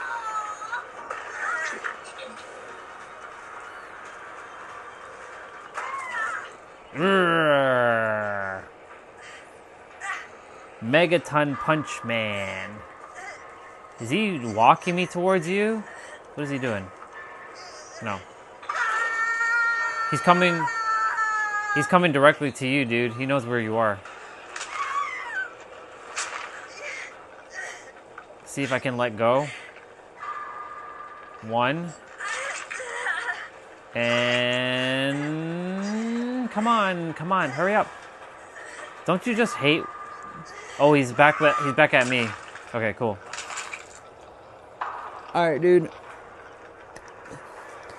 I'm gonna try to heal up. I'm kind of torn if I want to keep Iron Will or Urban.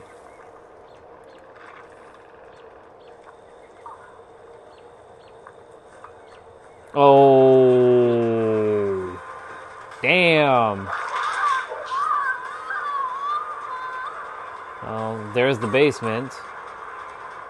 I don't see it on your screen yet.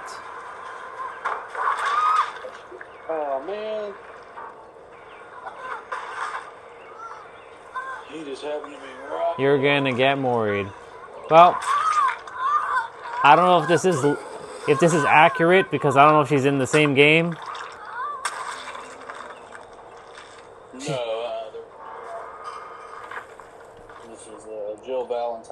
Carlos.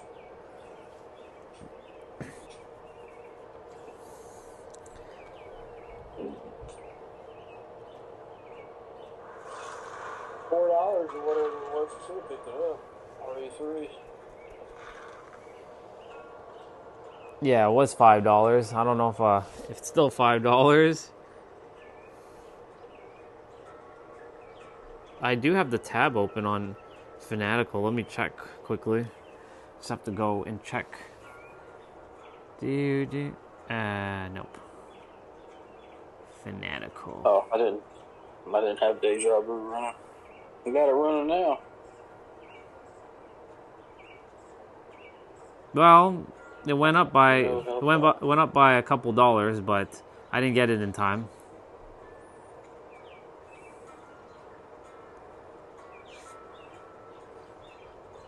So there's a Capcom. Wait, hold on.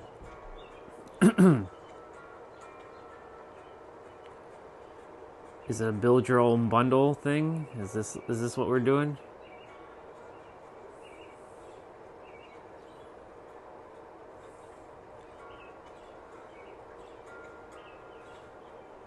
There's a Namco Bandai sale.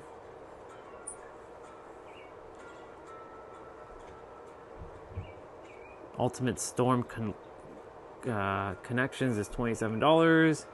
Tales of Xillia Remastered is $42.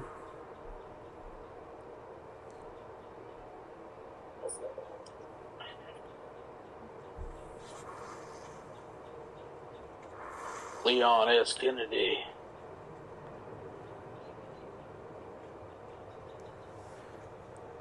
If anybody buys Soul Calibur 6 for $119, even though it's it's $17 on Fanatical, that would be ridiculous. That's a brand new game?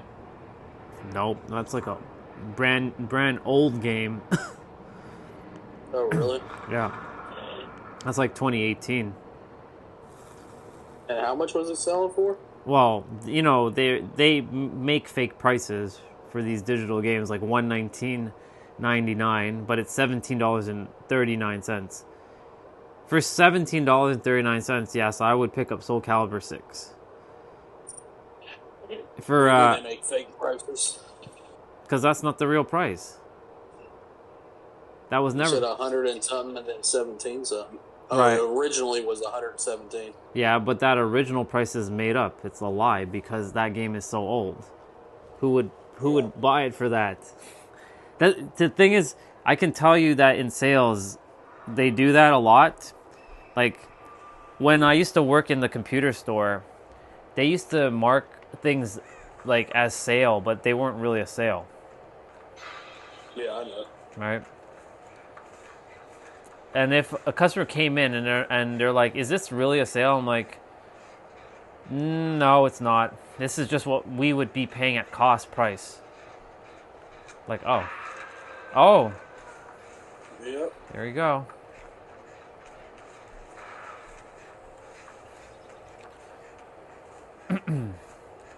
But there have been some really good sales in the past at our store. And I was like, you should pick this up. This is actually a sale. Like we had an Asus gaming laptop that was $23.99, like $2,400, and it was down $1,000. I'm like, this isn't cost price. This is actually below cost. So I would definitely recommend picking this up. I'm in the saloon. Oh, you're upstairs. So I'm on the outside. I'm coming. Killer's coming my way though.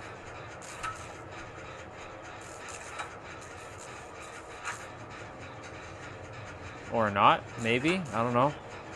Nope. Possibly.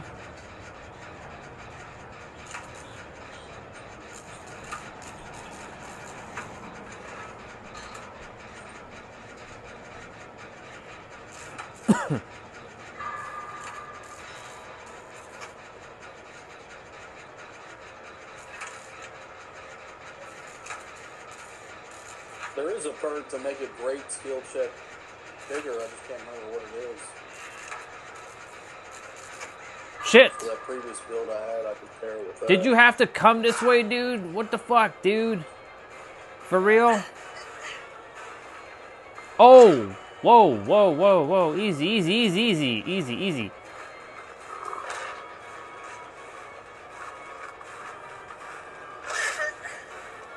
Bullshit, dude. Bullshit. He's still after me. What the fuck is going on here? Eat pallet, boy.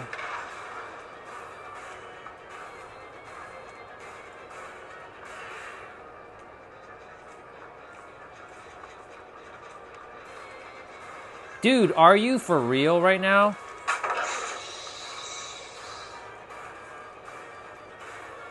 You just saved homeboy. I did.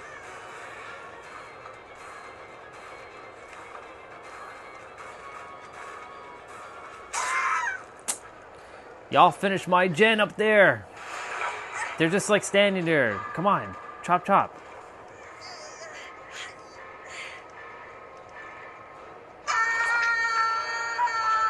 Nobody's doing my gen. I was almost done with mine.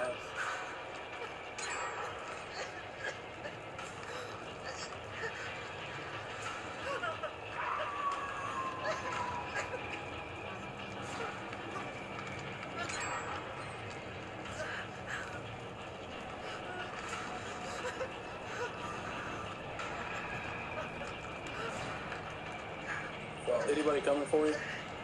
The one guy crouching. He's walking. He's not running. You're coming. Look like you're gonna probably now he's coming. And he runs. Come on, dude. Like, what the fuck? What are you doing? He's flying over here. He's flying over here.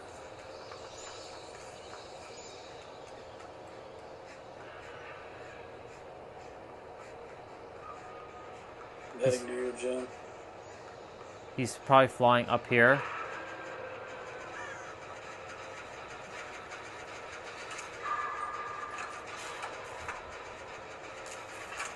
I'm glad he didn't kick it.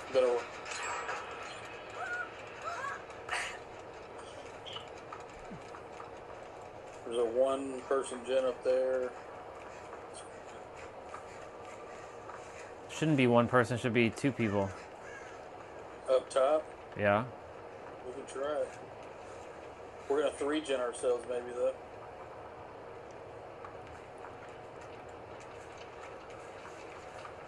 Check the tap is. Get over there on that. He's just hiding in a freaking locker, you big Riri. He's coming this way. Well, I'll deal with him.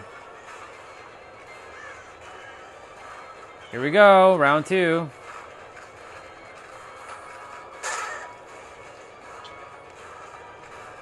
Shit, I'm running into fucking...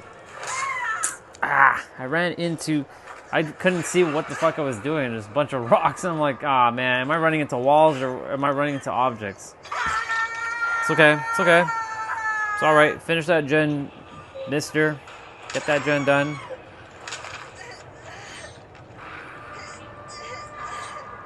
I think he went to Leon's direction.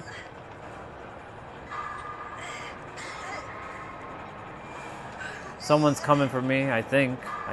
This is... Oh, 2 people? Yeah. Hey, Detective Tat, why did you leave originally?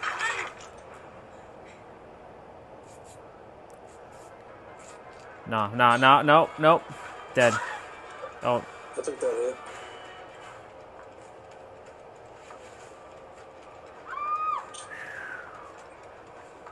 Well, I'm the only one that's been hooked this round? Fuck. Okay, well, now you're getting hooked. Let's realize that. That's some bullshit. He's headed he sees Detective Tap. And he's kind of in that generator. You're looking for the basement, aren't you? Yep. Because he's too close to you. I'll be back. Yeah. I'm gonna be. Damn, that generator is about done. He's going right over there. Oh shit! I screamed. He knows where I'm at. He's not coming for you. No, he's not coming for you. He's going for that person that almost had a Judah. Oh. Okay, I'm on my way back up.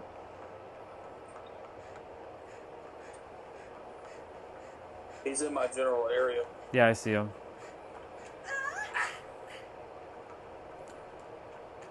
You got hooked first. I think this is you. Oh, you got out. Whoa. No, the tap got out. The fuck? He slippery meat himself out of that. Or whatever the hell he just did there. That person's working on that gen right behind us, way in the back. You see it? We'll have to run over there. Unless Detective Tap does it. Let's go into... Where's that door over here? I think the door's over here. Nope. Wrong way.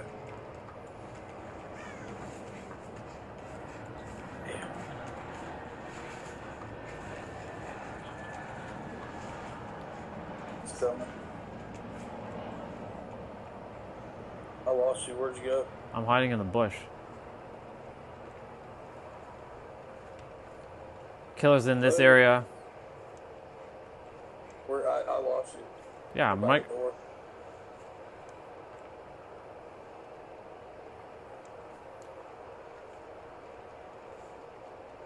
He's guarding this door over here, the one where the gen was. Okay, I'm gonna go see if I can open the other one.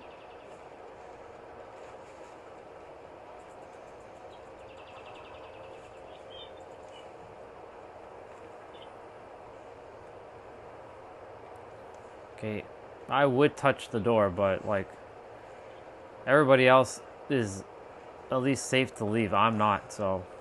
Is your heartbeat still going? Yeah, my heartbeat's going.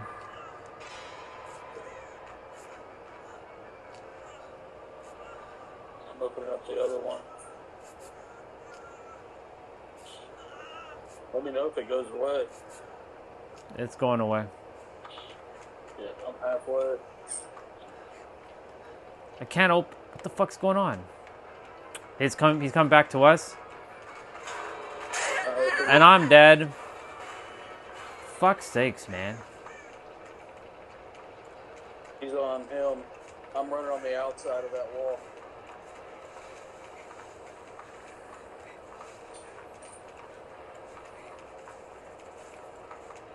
I'm not even waiting. I'm leaving. I'm not even chancing that.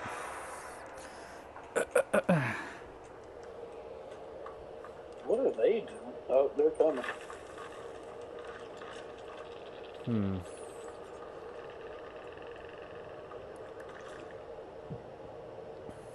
Come on, Mr. Wolfman. These guys were healing up. They're going to get out.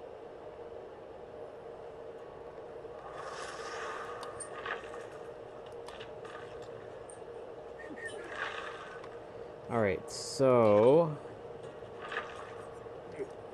Ironwell, it's situational now, really. Detective Tap, showboating. Of course they are. I like when killers get their revenge though on those showboaters at the end. And then they rage quit it, and then the survivors cry like little bitches.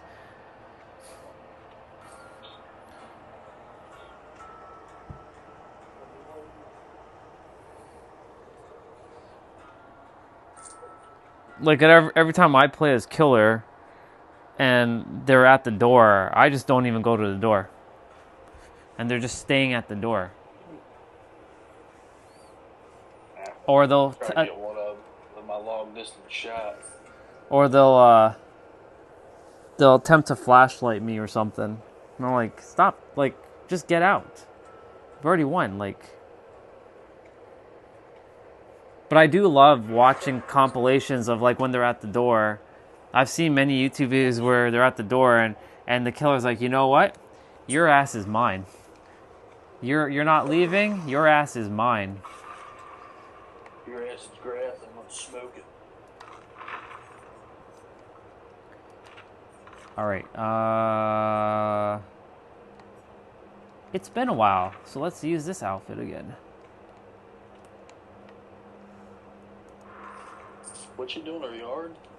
The water? Oh. Oh. Really? Okay.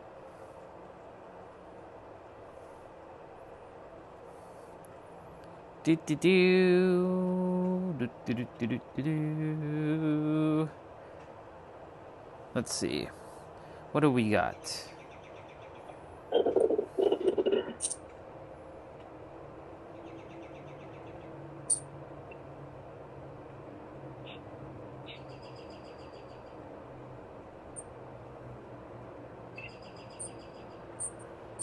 What happened? We lose the killer? I think so. I don't know. I wasn't paying attention. I was just reading a quick something. Yep, the killer left again. That's weird.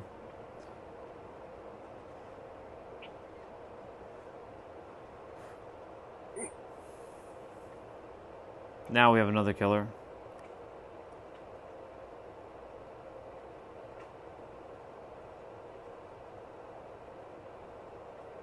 Okay.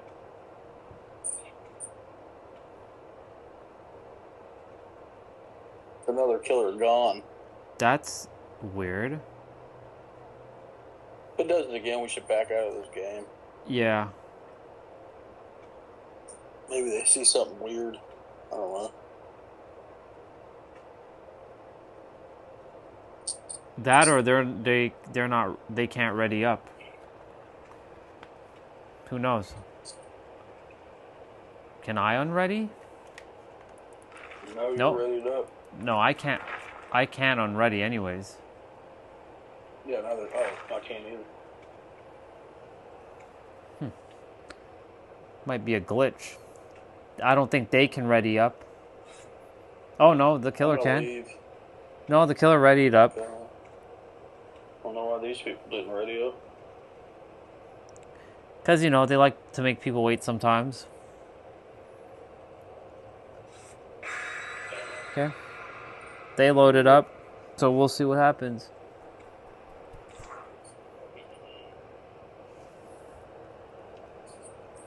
We'll see what fucking happens. I'm gonna cook that hamburger before I go to bed. I'll probably eat more.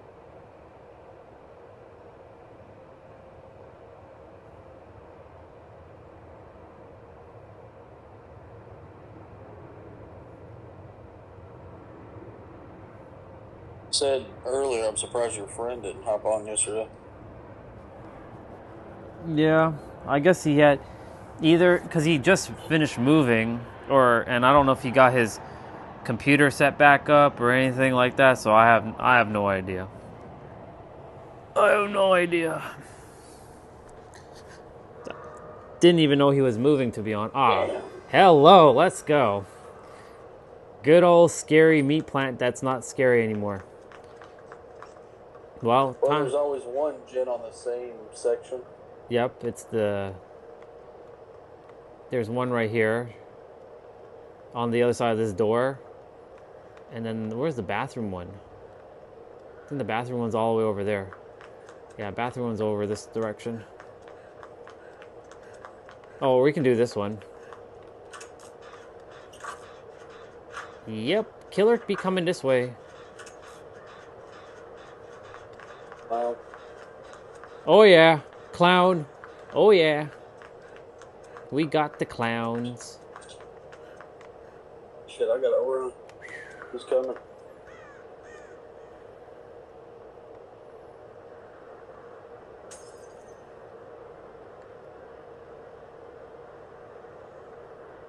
He came for me. Shit, he found me. What the fuck? Oh, no, he didn't. Oh, no, he did not find me. Let's go. He found 11 and the other girl. All right. She was working on her gym. Extrasensory perception. Oh, shit. See, like, this is where this thing comes in handy. Like, this is... And now all the gens are blocked. Well, except for the one that you're on. Alright. Yeah, I think I prefer having Urban Invasion over Ironwell.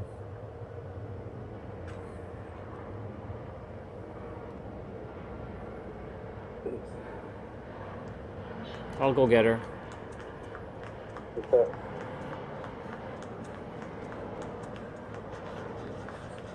Damn. Now we blocked the gym.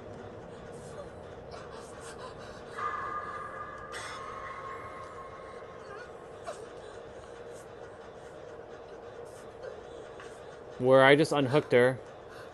What the fuck? Stop doing that.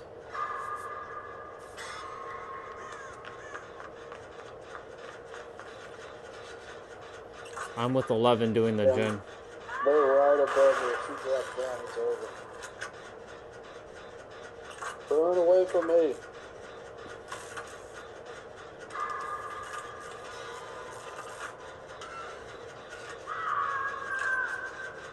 What the fuck is going on?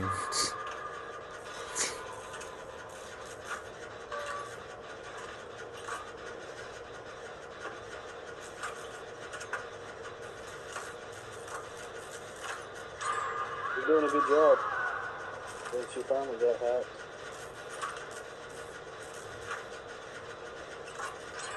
That was us. 11 went down into the lower level. I'm still on the upper floor. He's on me now.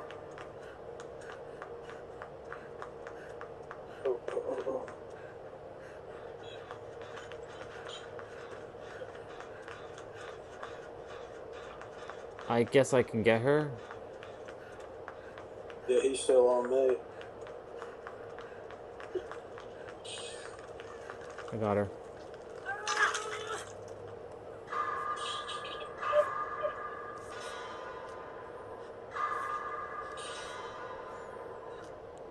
Man, what is up with all the skill checks?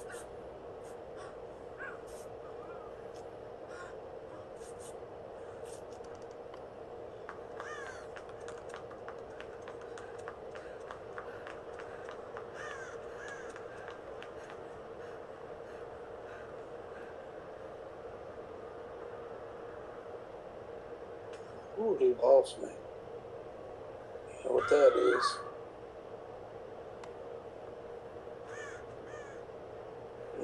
Do you know where she's at? Nope. Oh, she hopped off now. I'm upstairs on our gym.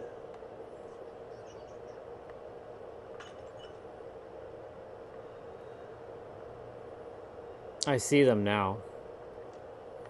Are they downstairs or upstairs? Both of them. Everyone else is downstairs. Now one just came upstairs. But they're downstairs right now. Yeah, me and her are on this gym.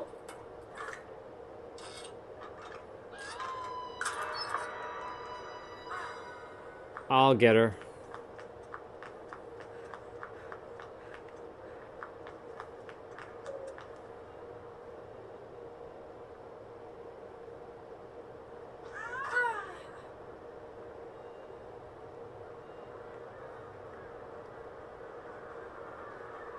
Oh shit! Fuck! He was right there. God damn. That's crazy.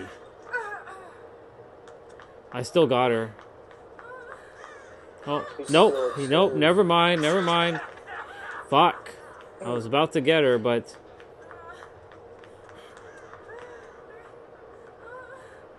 Well, I found the basement, so that means the bathroom's like right here. We're not 3-gen ourselves, are we?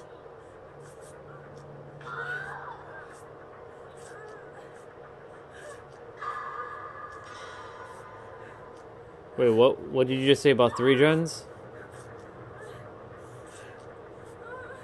So we're not 3-gen ourselves, are we? What do you mean by 3 gens ourselves? What does that mean? Meaning 3-gen, bro, where we get all the gens together, where there's only like 3 gens left and we screwed ourselves.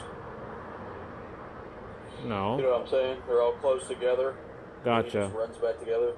There's No. usually like 4 on one side and then 3 happens to be on the other. I don't think so. I think we're fine. One's in the washroom, and then there's one upstairs. There's 2 downstairs, 1 upstairs, and they're right next to each other. Try to knock this one out by the stairs. Someone's getting thrown a bunch of gas shit right now. Yeah. Well, the bathroom one is blocked again.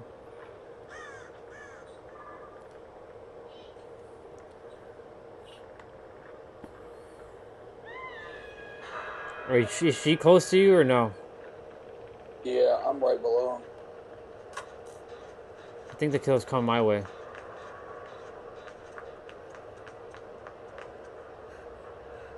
Shit, I gotta figure out how to get upstairs.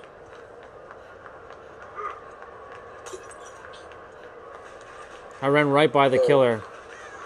Yep, and I was right next to you.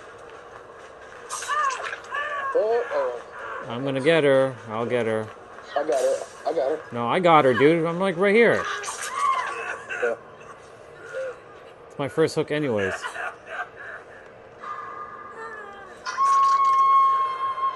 He's heading in the general direction where you are underneath and where she went.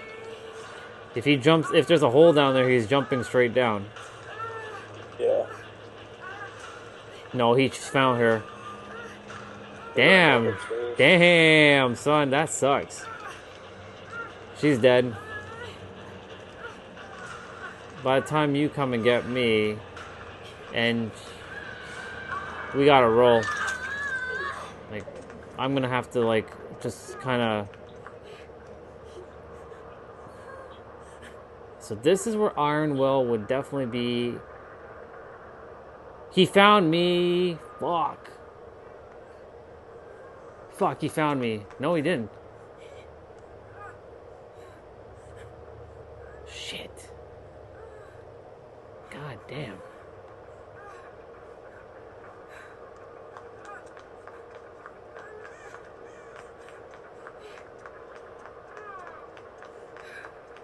I see you.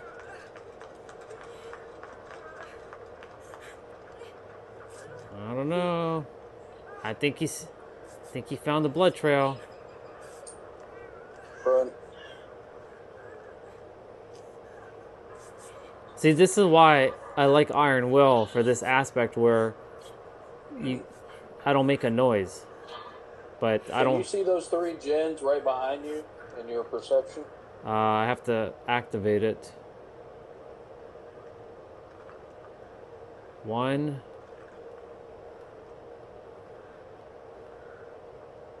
One's down there. The other one's over there. No, they're not that far. I mean, they're not that close together. They're far.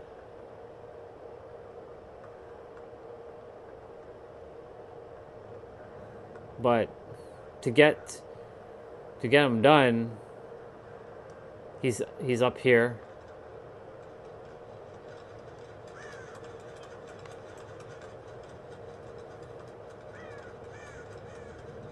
He's over there.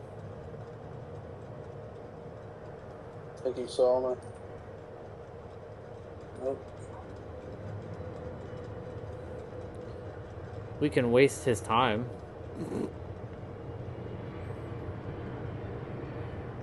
Oh, my extrasensory perception hasn't fully kicked in yet. He's on me.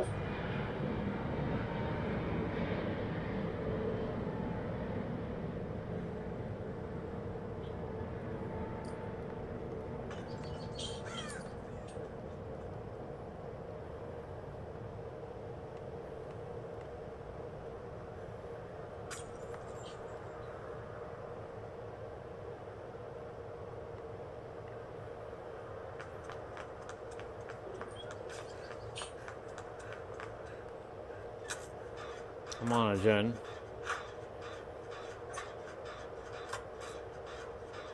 Oh, I ran into the fucking wall.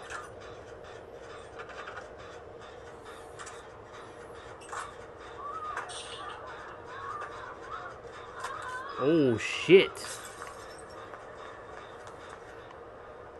Yep, you ran right by me.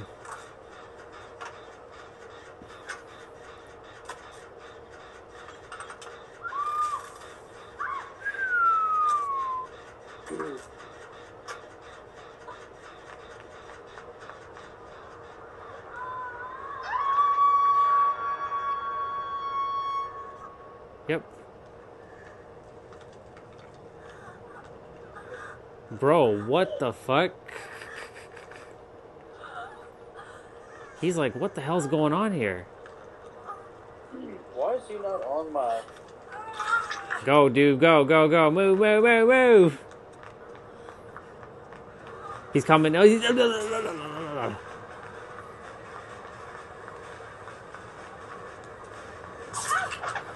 Ha, ha, ha, ha.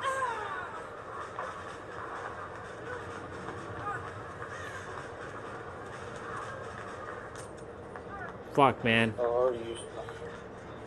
already used my health then.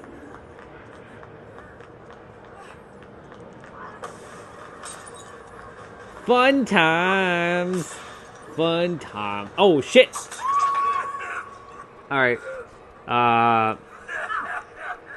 I'm gonna let go. Just, the basement's gonna be at the bottom, obviously. Or the hatch.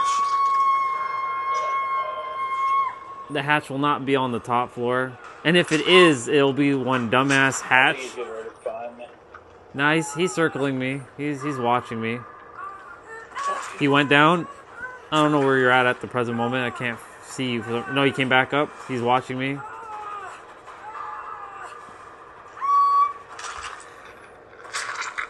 I don't know where. Yeah, he's still around my character.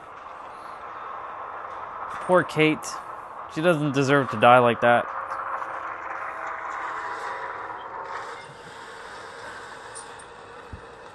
It hurts me every time she has to be sent to heaven. Oh, yeah, boy, you found it. Good job. Nice. Yep. Seems to me it was... I just happened to be in the right spot. I was right next to you when you got hooked.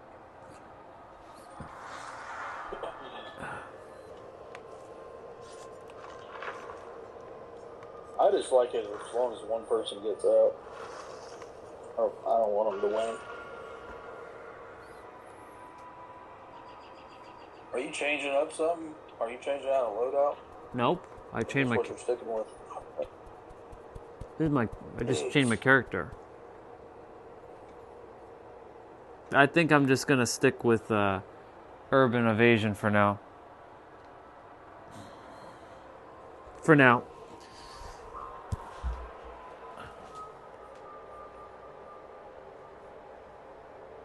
Just making sure the stream's still going, and it is.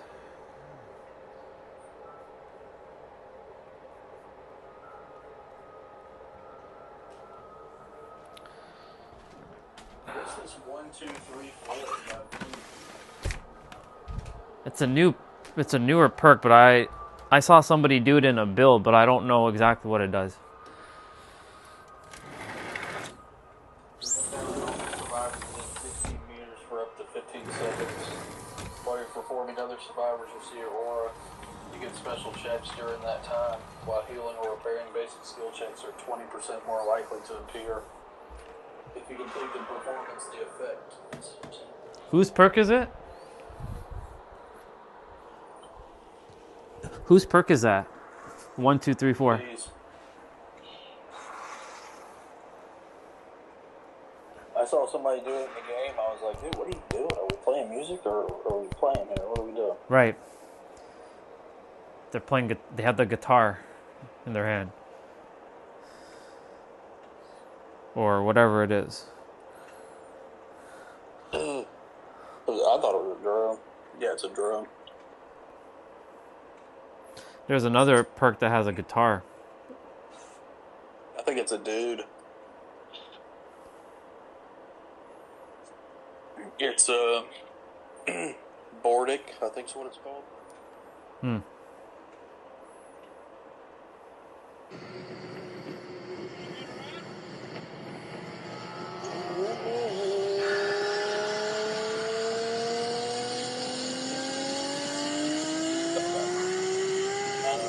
I'll jump off about 9:30.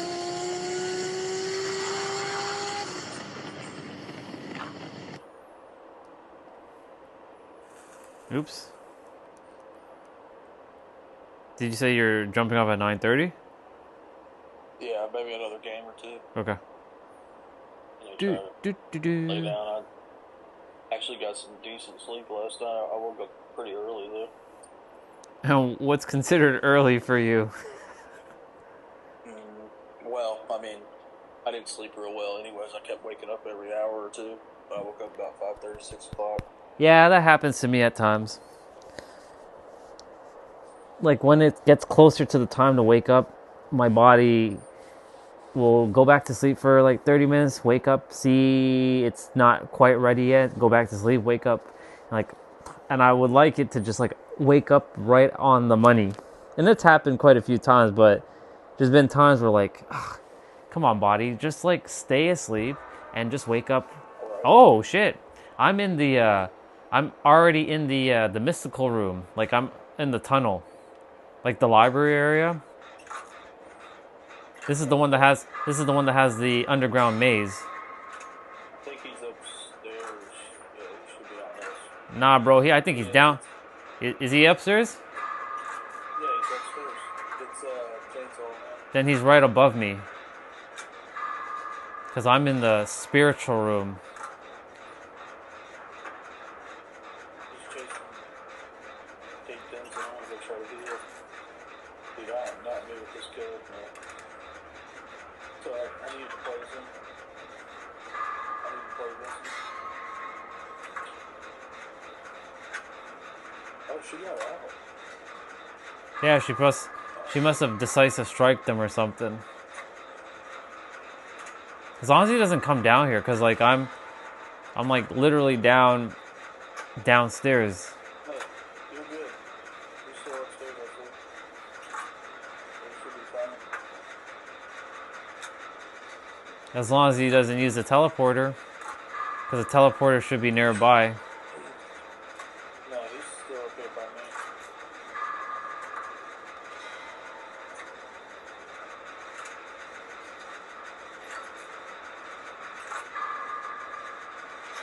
Run him.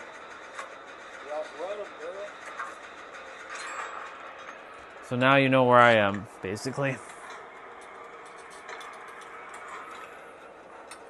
Now you know where I am.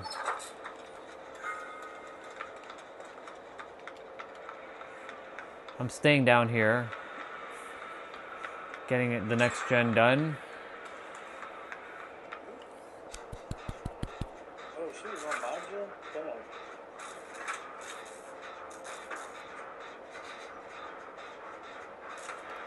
Hey, nice.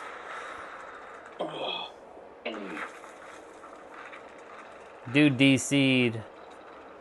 Wait, you said Chainsaw Man, so I was like, which one? So it was the 6-hit combo man. That was Leatherface, wasn't it? Yeah, I call him 6-hit combo man.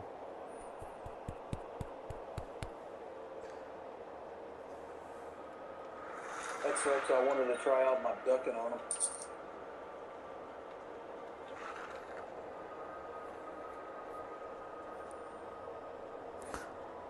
Oh, I was watching somebody on YouTube yesterday, man. He was so good with that Wraith. It was like, good God, you couldn't do anything.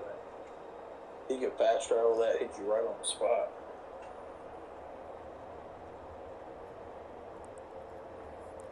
Yeah, some players are really, really good at.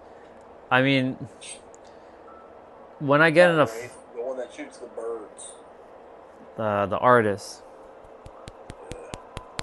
Yeah. When I had he was just patrolling like 3 gens and he just like popped right on them. Just whack them. When I had the other computer, I was playing a lot better than this.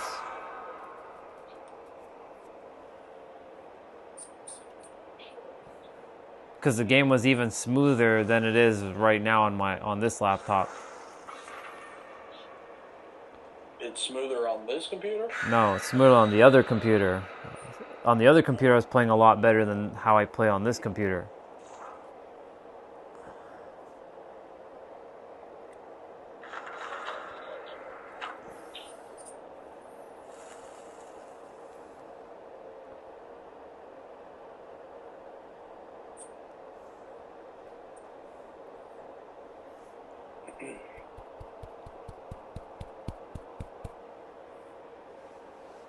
There are people playing this game with RTX 5090s that are like $2,000 graphic cards and top of the line PCs that are like almost like $6,000 to $8,000, and I'm playing on a almost 12-year-old laptop. Yeah, I'm surprised your laptop can play on a few things. Yeah, I mean it was. Stellar Blade. I mean it was $2,300 back in the days, and it could play practically anything back then. But of course, new stuff in 2026, like Stellar Blade. The reason why it can play is because, we got the nurse. Is because the people who made Stellar Blade wanted more people to be able to play their game and have it accessible, so they made the game with lower requirements. With a lower requirement, yeah, it makes sense. I would. That's why I respect a company like that. They don't make you, oh, you want to play our game? Well, you have to go spend like $8,000 just to play our game.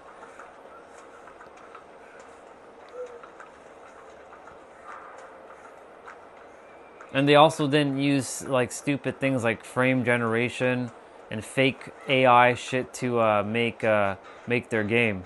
They built it from the ground up. So like that's the reason why I give that company so much love. Even if they fuck up Stellar Blade 2, which I know they won't, but And it's just coming right over there again.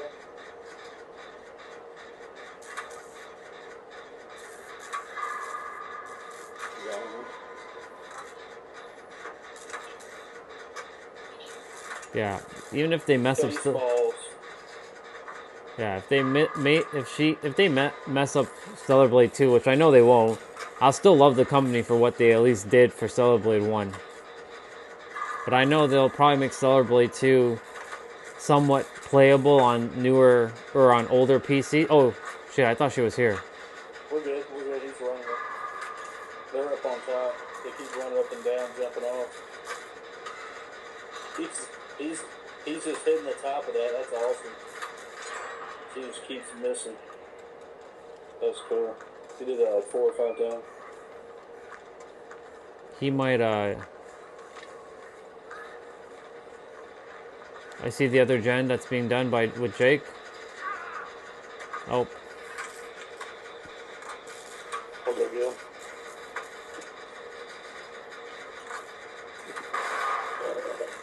Come on, Jake, you were doing so good, dude.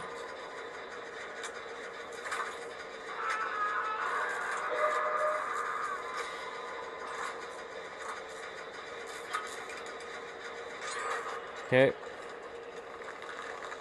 That's done.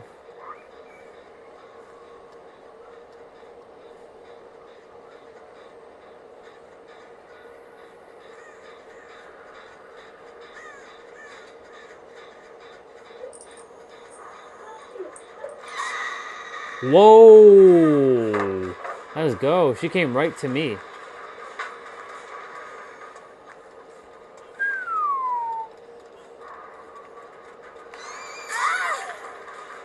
I see, you see.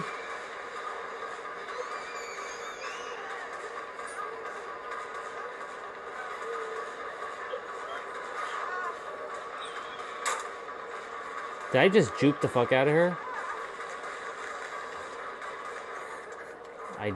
I think.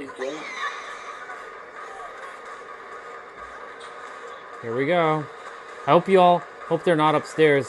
Oh shit, they are. Yeah, he's running upstairs.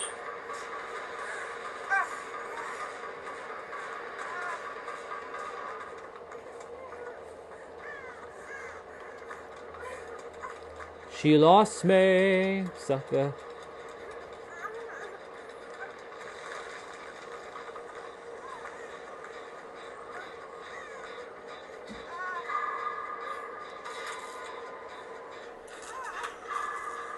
Damn, I see her. I don't know if I should move. Oh, no, he's going.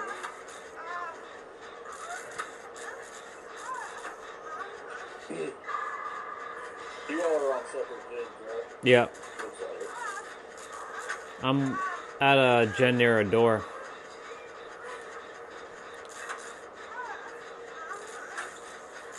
Shit, she came back to me. Fuck.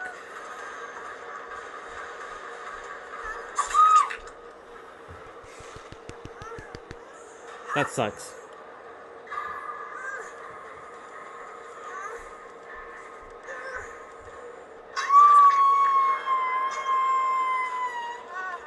She's kicking my gen. Yeah, my gen. Somebody close to you? That was me that just popped that gen. He's in the house. Yeah, someone's at the top. She's going to the top of the house, or she's heading there. Hopefully that person gets it done. Someone's coming. They're closer to me, but they're walking. They're taking their sweet time. I'm almost there. Jake's here. Cool.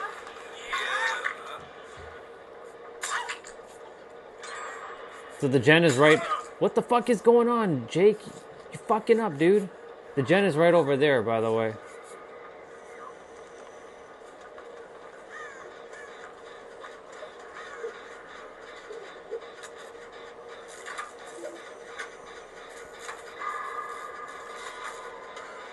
Nope, he can't do that. He needs to stand by that door. Yeah. No, he doesn't. Maybe he needs to go look out for that guy.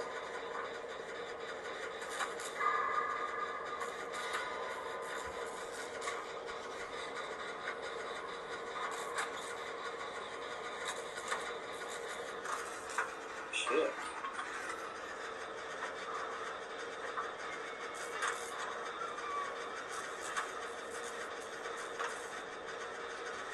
And it's done. Shit, that person got downed. They're on the other end of the map. Oh, no, they're not. Wait, there's two people that's down. What the fuck? I didn't even see that. What the hell is going on? She's coming to you, dude. Yeah, that she is. I'm gonna go get the person that's on the ground first.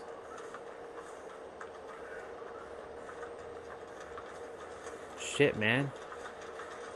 Wait. Oh, that person. Oh, I see what was going on. I was like, what the fuck is going on here? He went on the ground to, Interesting. Interesting. I think he's at the other door. Run, dude, run. I don't know. I'm running back to that door. Nah, she coming this way. She coming this way. Fuck it. I'm out the other door. I'm going back. The original one. For fuck's sakes, are you for real right now? He's all the way over there. Where I'm at. That's where we're gonna go. We need to open up that other door. Oh, they're both down? Yep. I'm heading back. Heading back over there. Oh, God. I'd like to get out. She saw me. She sees me.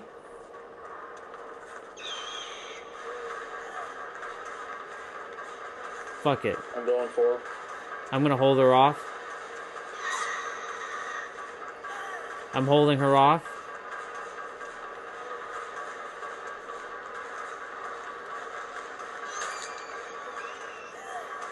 Perfect, perfect.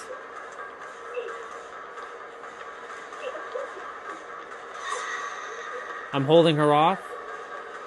She's with me by the door. Both doors are open. Good. You're out? Yep. We're out. Sucker, you fucked up. Good job. They owe us. Last one for you? That was a long ways away. Was this No, it? we'll do another. Okay. She fucked up. She should have stayed there. She came and chased me, though. I don't know how she didn't get me at the door. I ran her all the way back to the ship. But she swung. She missed one time. Well, since this is our last one, let's see. I am...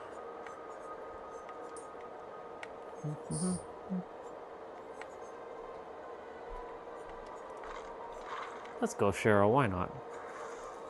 Which will be Maria. You want to take those, or you I'll take them?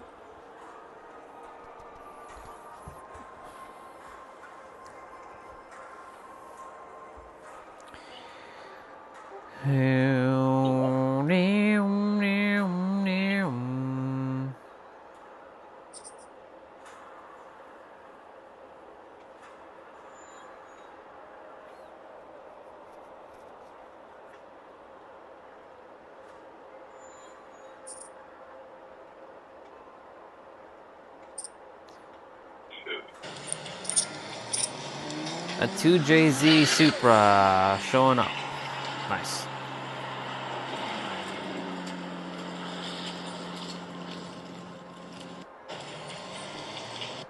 It's looking nice. Going to the RPD. Let's go. There's these two Jamaican women that look like twins. I think they are twins. They're viewing Dragon Ball. Like they are wearing like these like shower caps on their head, and they're Dragon Ball shower caps, and they just they stream Dragon Ball, and they comment on like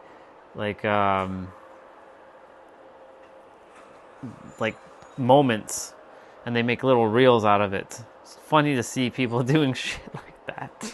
It's wild. Never changes.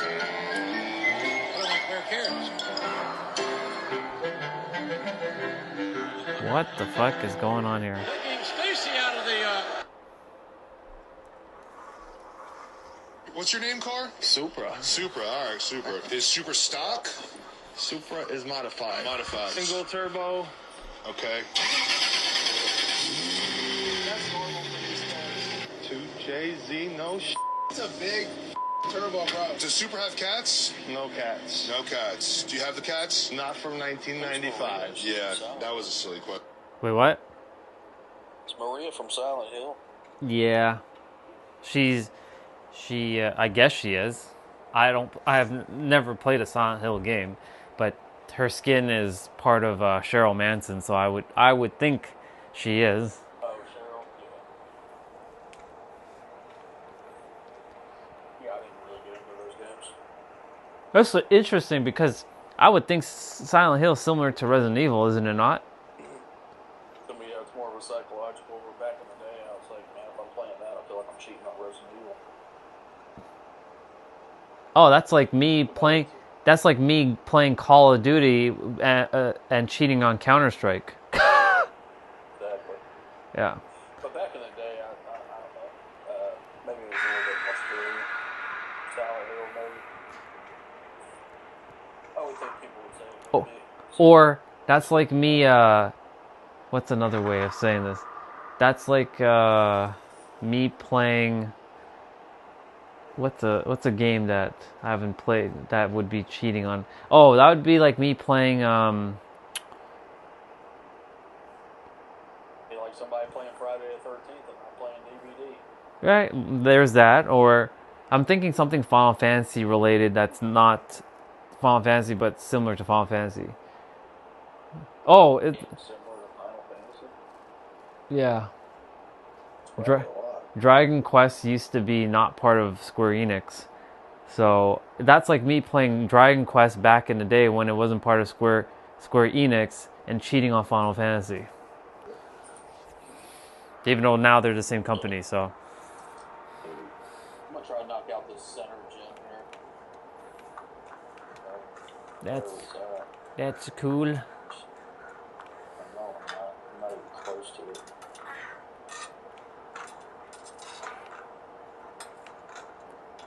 I'm gonna go check if this shack has a gen. Yeah, I'm up in here. Yeah, there's one Yep. in here. No basement here though, so.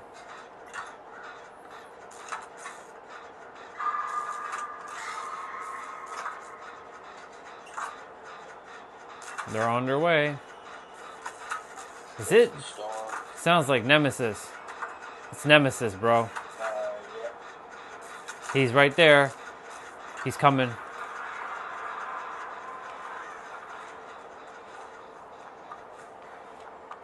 Yes, sir.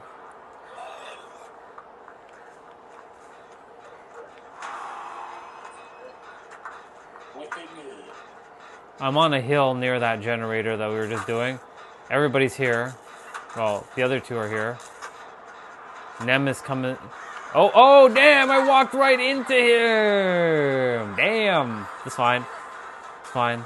It's fine. Nope. He left me to go to them. That's crazy how I fell down like that. Yep, basement. Found the basement.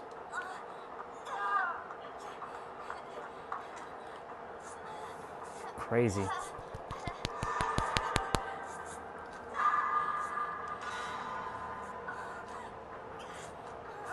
Wah!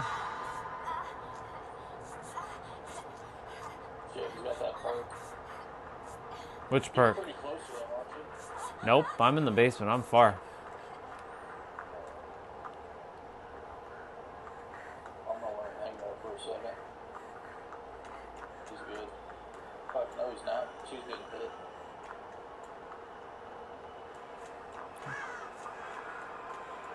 And he's running right back towards him. I got him. I got him.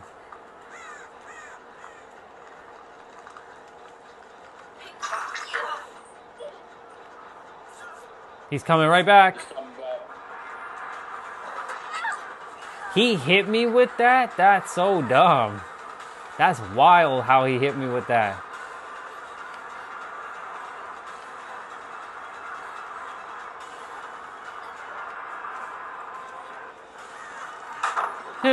Sucker. Oh, I thought I was going to mind game him there. That's fine. That's fine.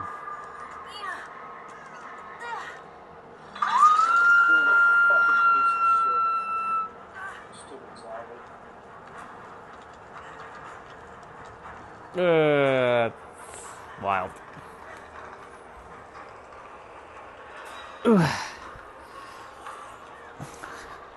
Well, this stream technically has 6 more hours to go. If I go to sleep, I'll leave the stream on and I'll just play some music in the background for everybody. I'll just have to pull out the other microphone. GBGBs. GBGBs. Is he coming this way? Yo, what the fuck? No way, man. No friggin' way. Come on, dude. What the fuck? Get out of here. What are we doing here? I'm dead. I'm dead. I'm dead. Yep. That's crazy.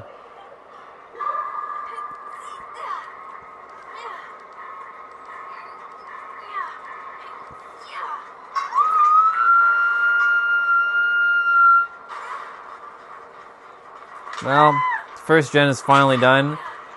Second gen's finally done.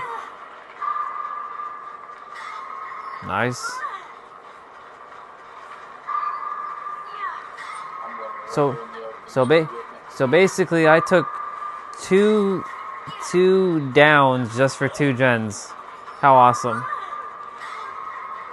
Come on, person, get me. What? Oh no, he can't. Nemesis is here. No wonder. They went in the house. They went in the house. Switching spots. Oh shit, he's right there.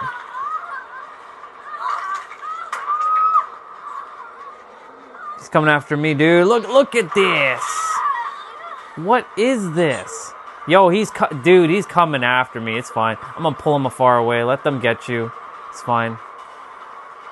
I think he hates Silent Hill, bro.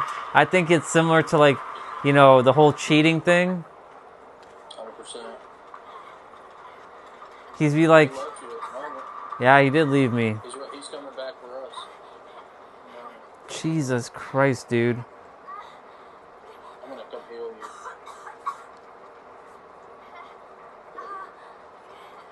You're in the back. Yeah, I'm back in that area with the shack.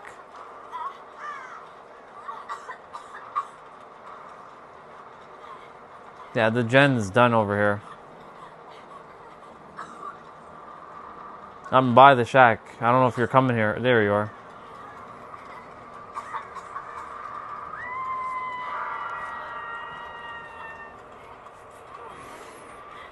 That's crazy. Surprised he didn't come after me after, like, he decided not to come after me. Maybe he knew that I was gonna... He wanted to hook me. Here, you want this health back? Nah.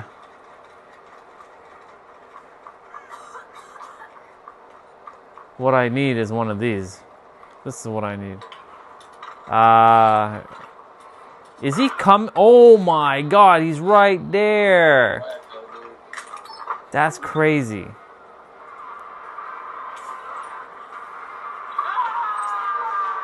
He saw me? Yo. Okay, it's over, bro. It's over.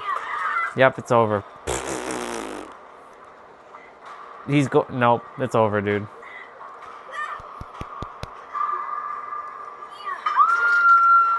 That flashlight isn't gonna do shit to him. That's crazy. Dude,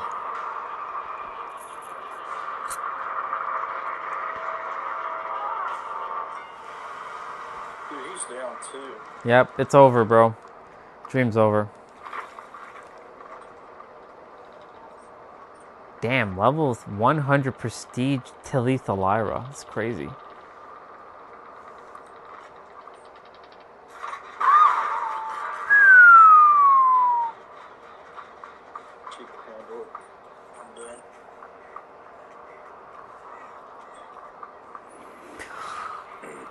I want to get out.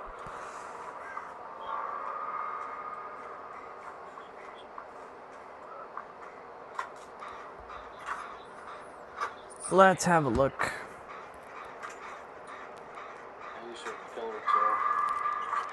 I would.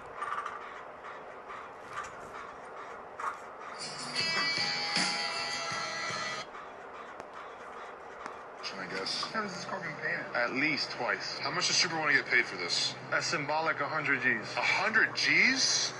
I'm just gonna get right to it. I can do all my research, but I'm just gonna call someone. Yeah, I need help right now, bro. 98,000 miles, modified. How much does he want for it? This is like having fun at 100 grand right now. Oh, hell no, dude. What's this worth? But we gotta make some good money on it, and he can hear you. It's not the original color. It's a factory NA. You can duplicate a better... I was listening to a video with the Supra. Yeah, make sure you look at that video when later on, the one I sent on Discord.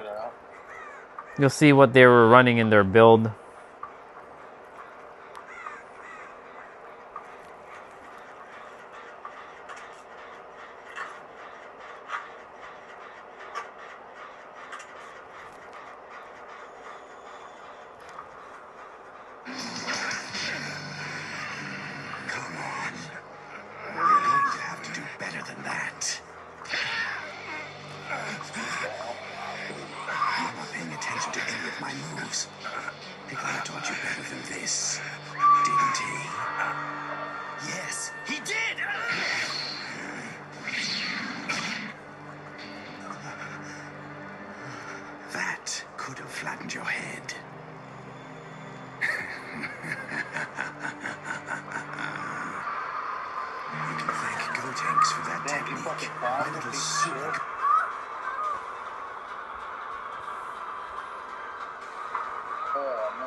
Yeah, dude.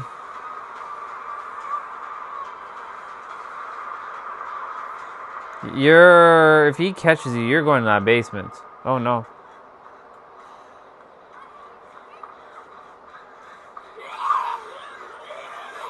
Wasn't he just chasing you?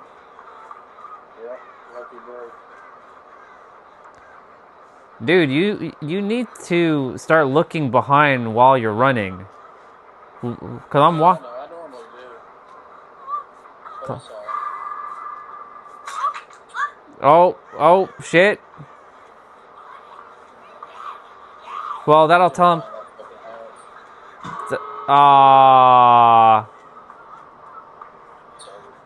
Where I died, I think I left a key, but the problem is, no, actually, no, I didn't. I had a map. Never mind.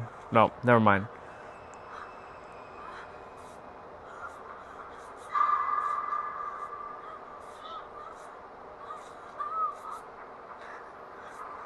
I think I'm gonna play another game after, not Dead by Daylight, but I'm gonna play probably Monster Hunter or something on the stream, or I'll play my emulator or something, just cause We can do one more out of this. I want to try to get out.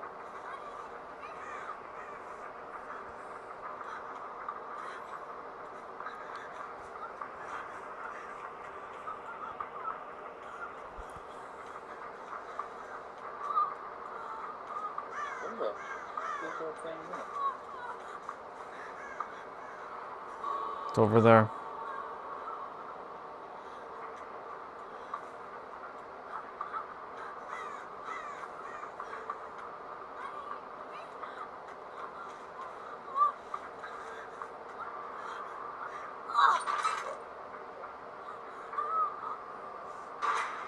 You got Mori twice by him.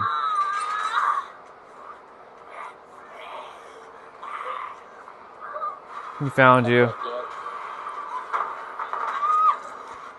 Shit. I accidentally tried to just hit the red light. I was going to hit the red light and run away.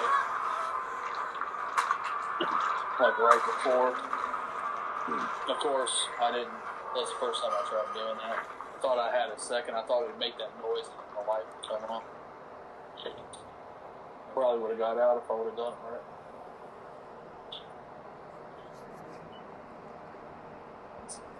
And they would have ran back to that other door.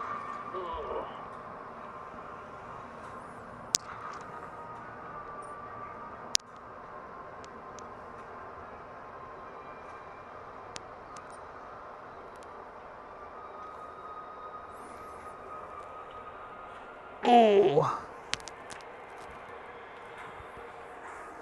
I like bringing my med kit though. I do normally do it. I'll normally hit lucky break, then I'll use my. The only reason why I don't run a med kit is because I don't like the idea that if I can't heal, then I'm basically screwed. And I've been basically unreliant to teammates healing. I mean, yes, teammates have healed me, but like I play the game as if it's just me, essentially. So I have to be like self-sufficient. That doesn't make any sense. You can bring the toolbox and you can bring your med box and still be self-sufficient. Yeah, but what if I need to be healed 5 times? You can't be self-sufficient with a med kit 5 times. You can only be self-sufficient. The perk you run, you can heal yourself as many times as you want. No, well, what I mean by that is if I remove that perk and I bring a med kit and then I can't use my med kit again, then how am I self-sufficient? No, I'm saying I bring it anyways. Yeah, no, fuck that. You weren't looking for it. Yeah, fuck that. I'm not doing that. See, the thing is, like, I've won so many games the way I've played back in the days, but, you know, I mean, of course the game's changed a lot since, and that's why, like, I've had to adapt. But the thing is, like, I don't like the fact that a med kit can only be used 2 times. If it was able to be used a 3rd time, I would bring a med kit and I would drop one of my perks. How can you use a med kit twice? With add-ons. Oh, with add-ons? Yeah. I don't put any add-ons. I need to bring an add-on. Basically a purple med kit Well, you can actually heal with a brown med kit twice. You just have to have the right add-ons.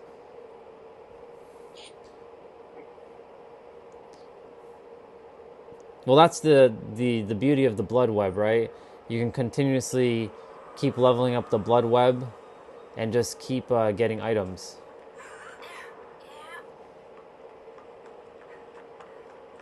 So like in this scenario, let's see if I get a med kit. Let's see if I get that med kit. Not that I'm looking for one. Nope, I got a flashlight.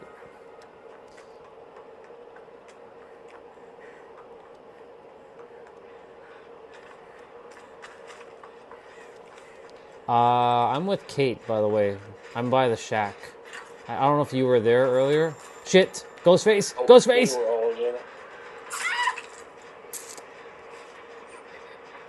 Kate also got exposed.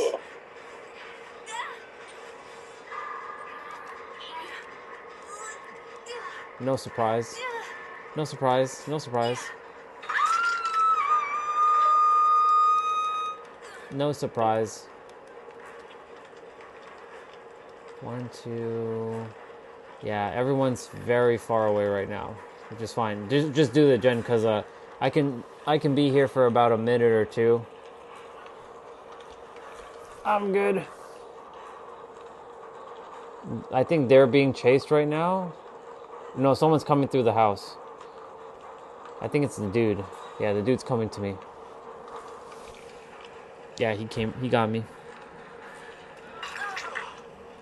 Shit. He was hiding here all this time? Are you for real? Camper.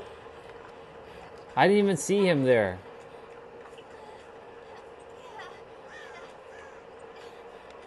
That's crazy.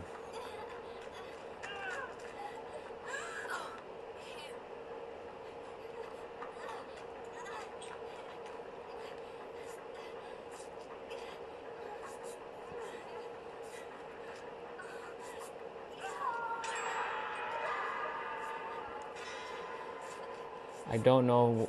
I can't see him yet. I'm healing in the basement right now.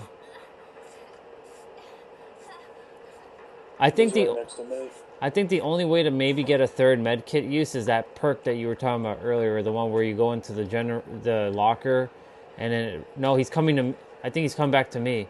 He's stalking me, dude.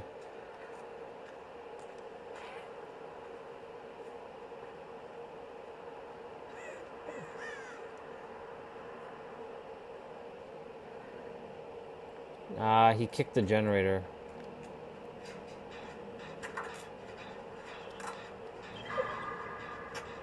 He's after Kate. Oy. Where you at? Shack area, doing the gen. Far back corner. Yep. Original area.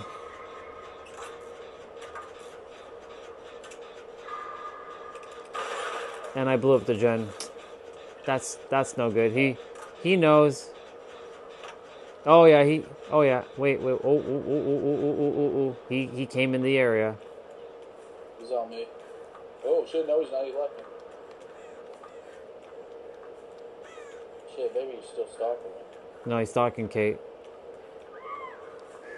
Damn. Wow.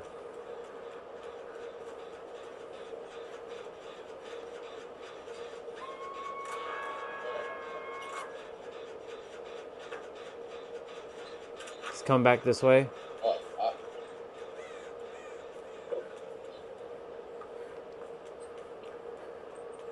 That's Kate first hook. He's on me.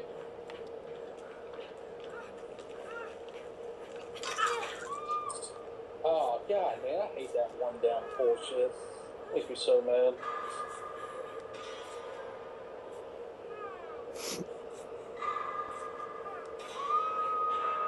Okay, so we're on the opposite end of the map right now. He's coming through coming back through the house. Yep, figured. He just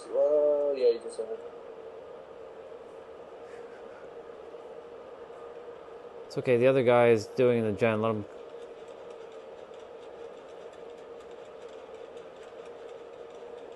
Anybody close? I know Kate's with me. I see her. Is that guy close to you? Okay. No. Alright. Actually, I don't see him, but he's not coming. Okay, that gen's done. Okay.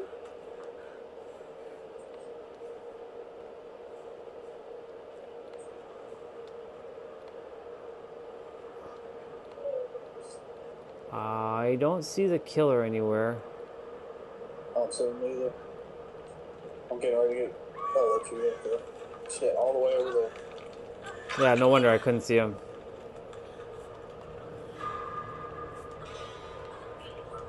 We can try to do this, Jim. He's gonna probably run back right back here. He's probably gonna split the house right now. Your call. We can do it. But I don't know where he's at right now. I don't know where the other guy is. He's coming through the house. He's coming. Yep, he's stalking. He's hiding behind the rock. He's on you. He's on you. No, he's not. He's on me. Damn, he got me again. Fuck you, bro. Shit. I'm running behind that barn, too.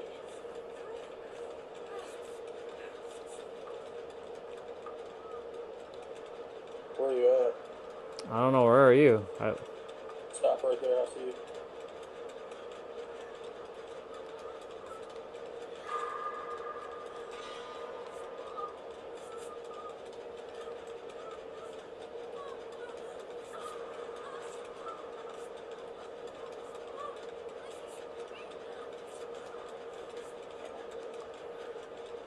All right, extrasensory perception. Let's go. Let's see what's going on. 2 gens in the back, 1 in the house. Yep. He did this one over here. Yep. The house one's gonna be a little bit challenging to do since he keeps running through the house. He's upstairs. He sees us. He's coming. Yeah, I see him. He's coming directly to me.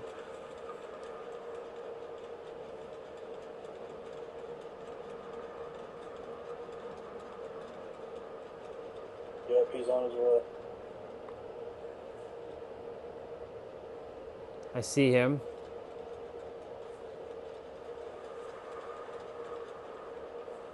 Why are our teammates not? Ugh. He's going through the house. Let's go.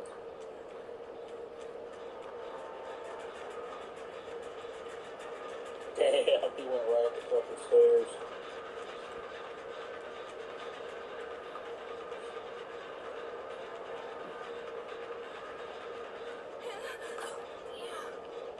I don't know why I'm going back upstairs to the house.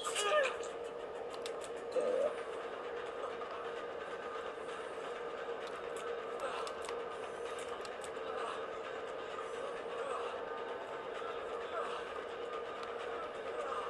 Shit. He should be coming for me now. Yeah, he is. I was actually stalking him. He didn't know I was behind him. Dude, what is our... teammate's not even doing anything. She's probably hiding. I see him. I just saved him. Fuck, you're running around, dude. Yeah, boy. Let's go. Oh, sucker.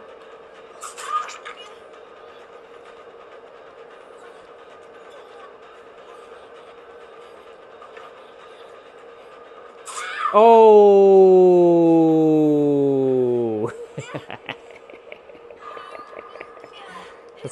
It's my second hook. It's fine.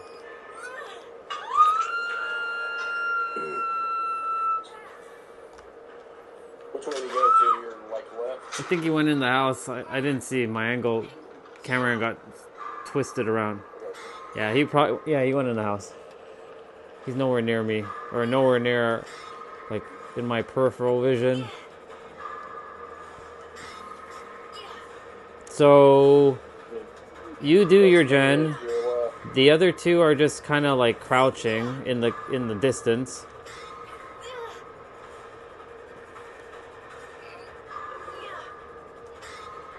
Yeah, they're not doing anything.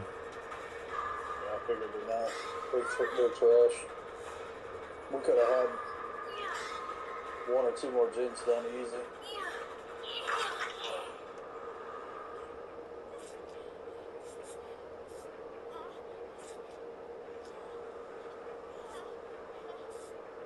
It's okay. These are the things that I'm immune to now. I got used to. This is why I said. He's here. Yeah. He's behind them.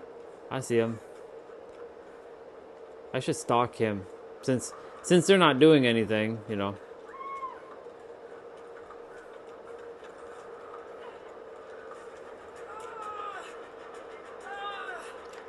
Yeah, he's like right there. The other guy's like right there. Shit, my flashlight ran out.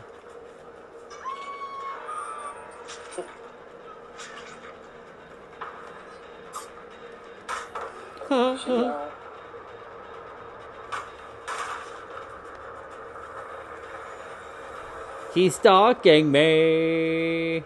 She dead? Yep. Yep, she's dead.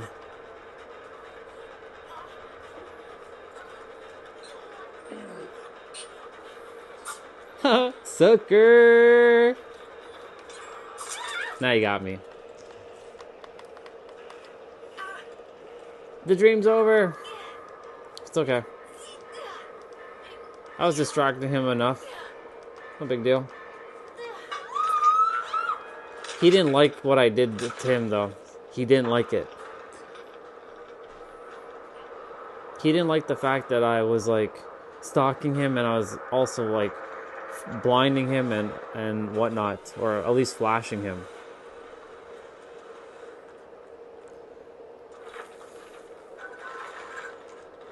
What was that Kate running anyways? Let's see. She was running Deja Vu, No One Left Behind, Resilience, and Boil Over.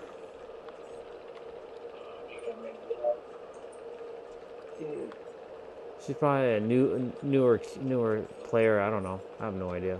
You never know.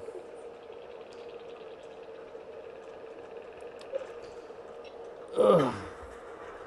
Daddy's coming again.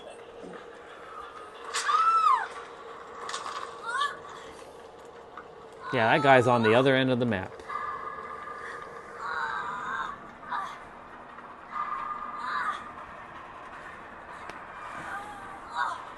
Well, since he didn't do anything, I'm not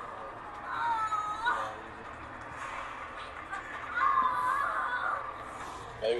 Maybe he's redeeming himself. Maybe. He's being chased right now. Yep. Oh yeah. Would you look at that? Well, would you look at that? Nope. Oh, man, that's so close. Good game, man. GG. Oh, he's getting more. He's getting worried. Yeah. All right, bro.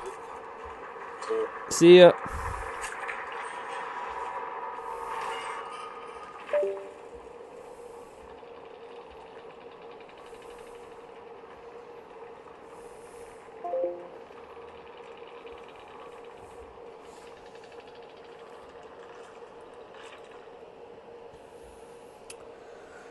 All right, y'all.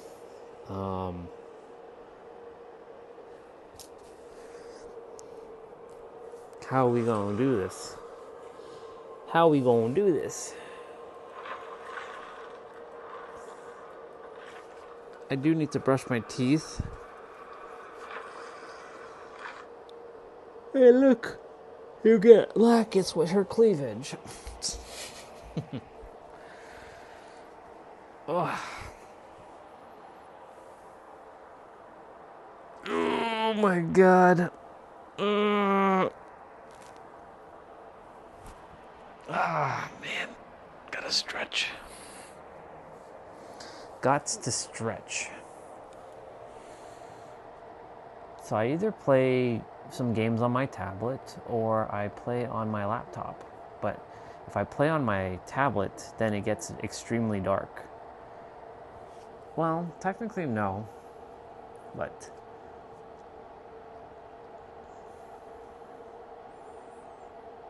I want to... No, that's not going to work though. Kind of want to like sit on the sofa and play, but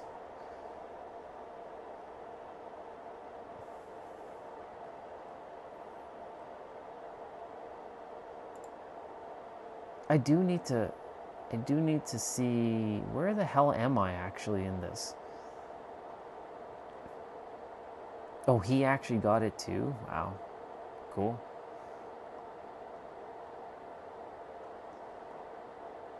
This is a good game. Final Fantasy VI. I have all the Final Fantasies on Steam.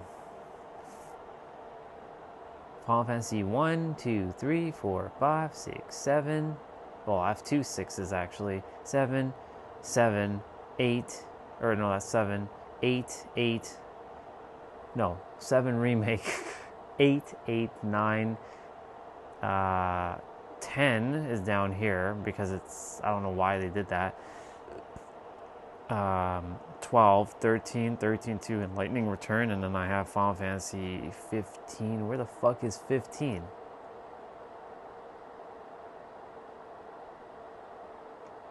Oh, 15's right here. And then Lightning Return is... Where's Lightning Return? Right here.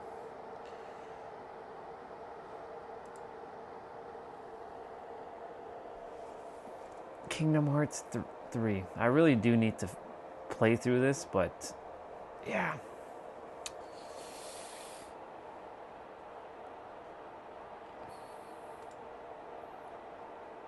I don't think they added anything new, but I'm gonna just double check. Marvel Cosmic Invasion. I could install this game on my tablet actually.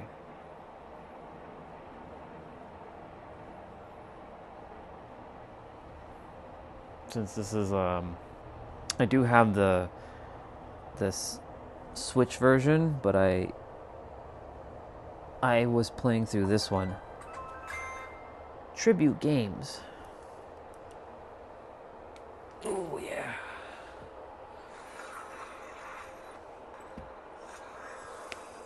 Marvel.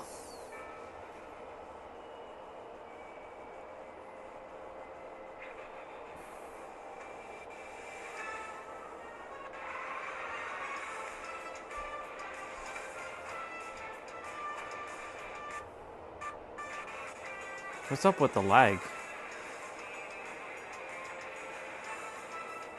It's Wolverine. Storm. I so cheesed the game. What do I mean by that? I mean I figured out a way to level up my characters easier using the Phoenix. This is one of those types of games that you just play with like your buddy for like a couple hours.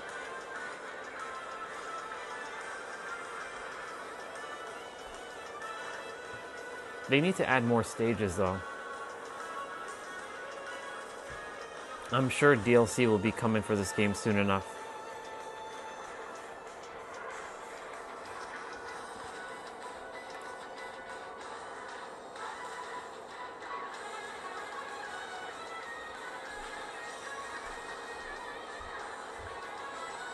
Boom.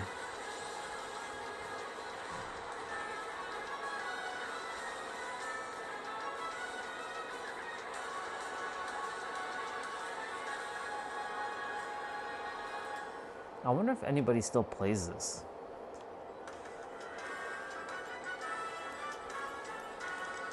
Wait, what?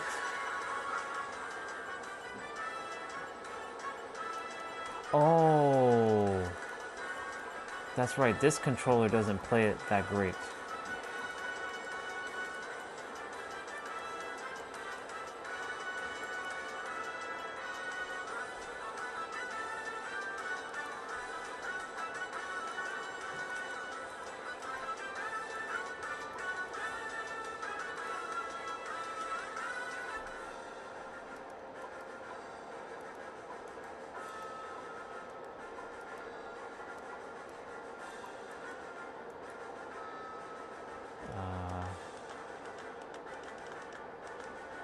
Oh.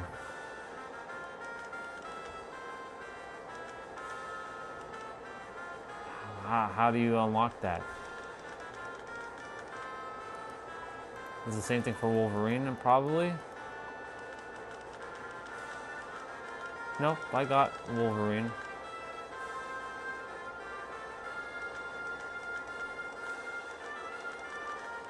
I was gonna be mad if they didn't release this color outfit. I'd have been like so pissed, but this is the Wolverine I know. So I'm missing a color for him. I got all of Iron Man. I'm missing one for Phoenix, and that's my character. Missing one for Raccoon. I'm missing a couple for Silver Surfer.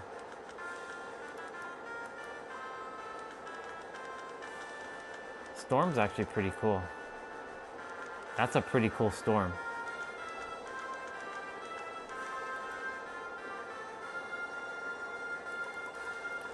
So the controller that I'm using doesn't play the game good for some reason. But let's try it. Let's see.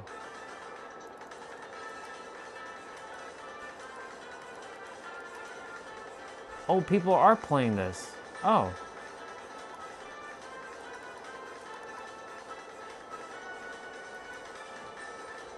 Okay, so people still play this. Okay.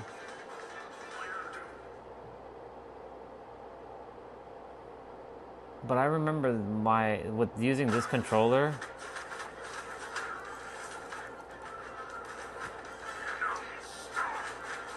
And I'm gonna use.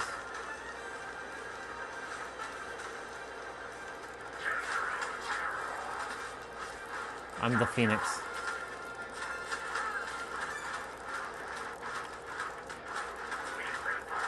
Look at me cheesing the character. Look at this. Look at this. Oh. I can start racking up combos.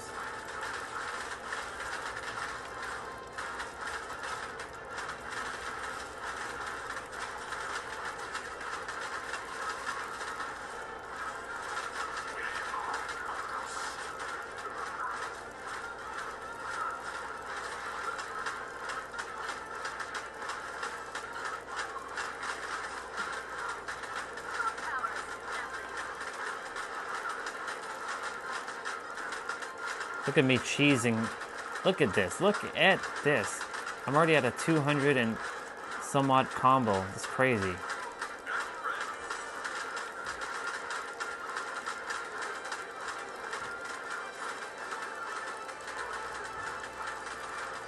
He's like, what the hell's going on here? Oh, I lost my combo. I had a 429 hit combo there.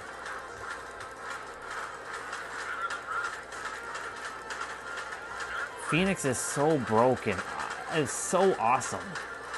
This is why I'm the Phoenix, because I am broken. Return me to my proper size, you masked miscreant. That's the bug's problem now.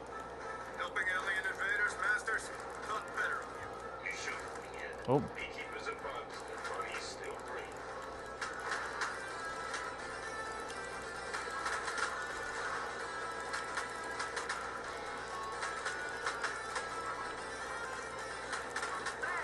What's your price, Tasky? Maybe Tony Stark can match it. I ain't interested in your boss's money, Reggie.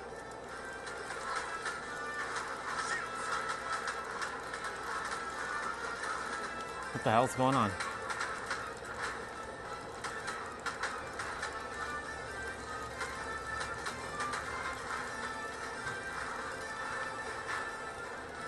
Nice.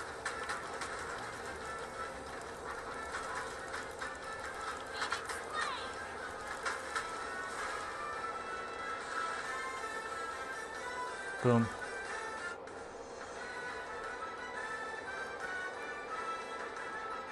Look at that. Look at that combo. 432.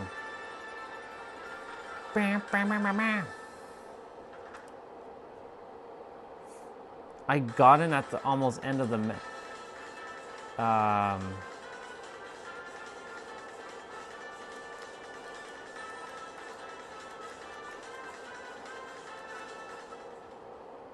wait, what? Be ready for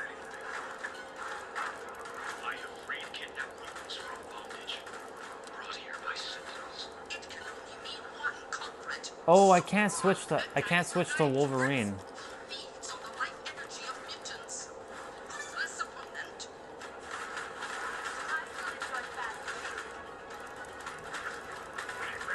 It's okay. This is why this controller is not meant to play this game. So weird.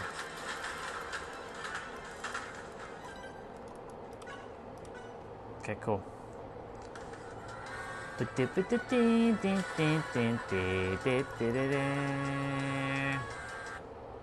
cool. Alright, so people are still playing this game. I should install it on my tablet. It'll run probably better.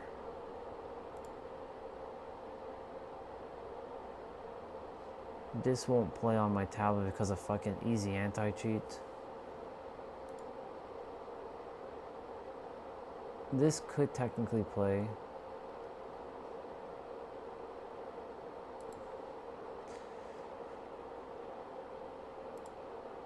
This should be able to play. Yeah, come on. Come on. Boom, boom, boom, boom, boom, boom, boom, doo.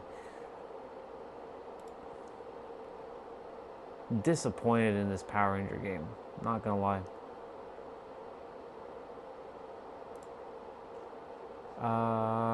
I'm gonna probably play Monster Hunter, but I'm gonna open up my tool.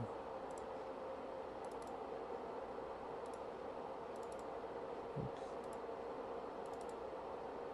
Monster Hunter.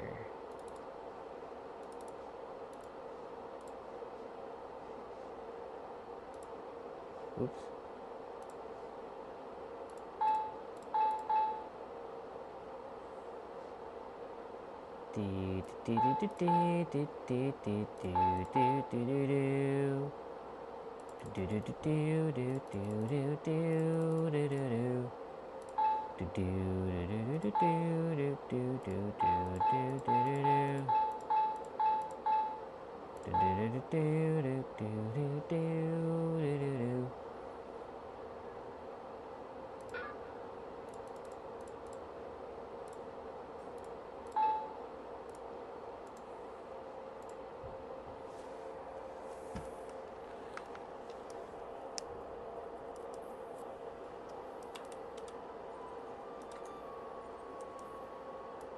$1,500 hours on this character. 1,500 hours on this character, y'all. It's crazy.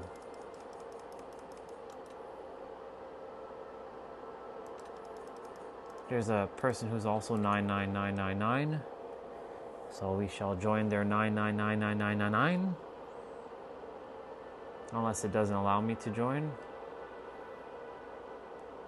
It might say session is full. Oh no, I got in. Okay, so it's 10:13. I'm gonna see how I'm gonna keep the stream on while I sleep. Y'all are gonna be like, what the fuck is going on? I'll probably play like an audiobook for you all or something while I'm sleeping. That's crazy. Chapter 1. The old frequency.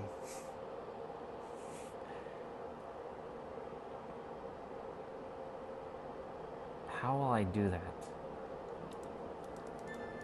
I know what I can do. Hi, Poogie. You guys are gonna see the game super smooth.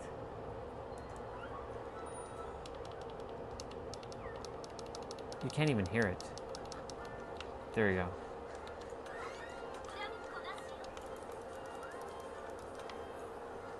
Oh my god, look at all the 999s. 1, 2, 3, 4, 5. 5 of us. Shit.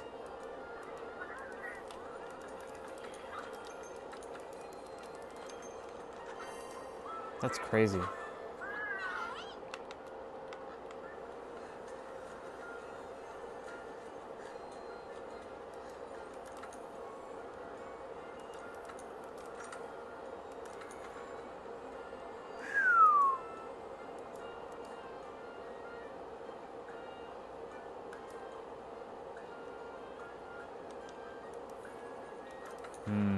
Who needs help? Who requires the help the most? Maybe they do, actually. Yeah, I'm gonna go give these guys a hand.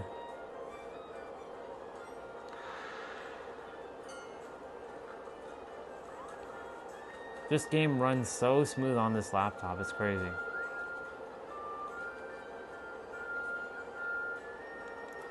Somebody just joined this party as well. This guy named Phoenix.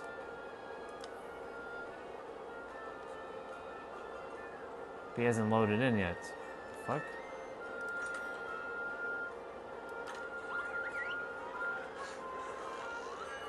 How dare they use my name? Orion and Phoenix? I am Phoenix. Alright. Let's go give these guys a hand.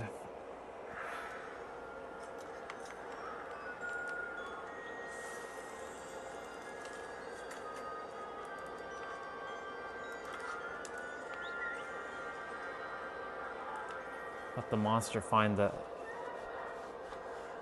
Let's go.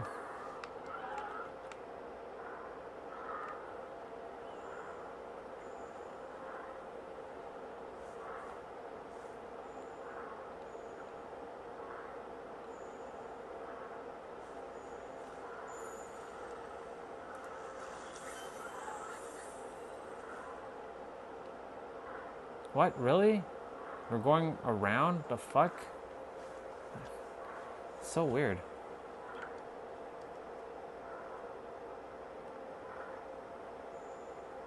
They must be fighting another monster as well. There must be 2 monsters in that area.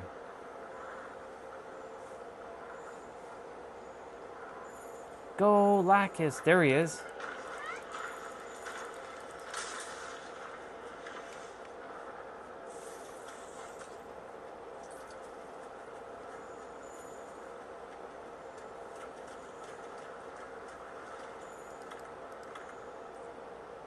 Is he, like, dead?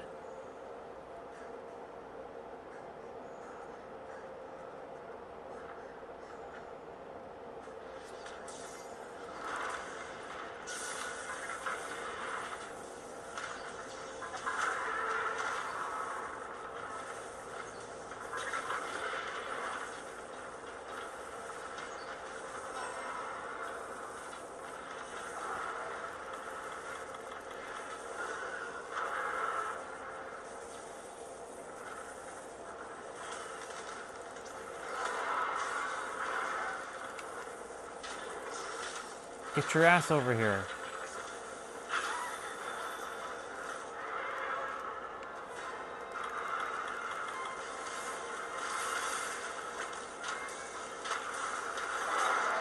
Nope, he's not ready to be captured yet.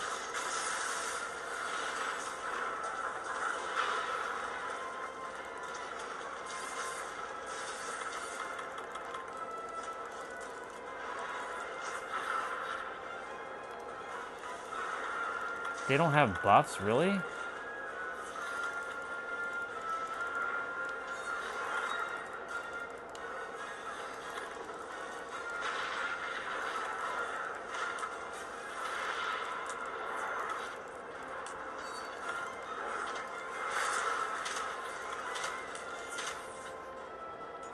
I don't want to do too much damage to it.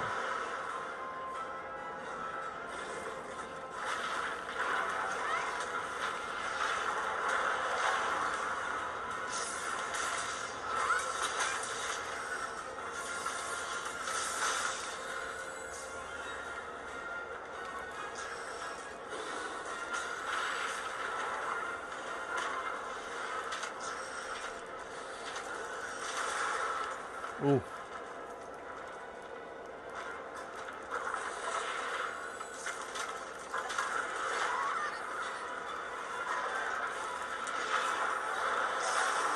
Okay.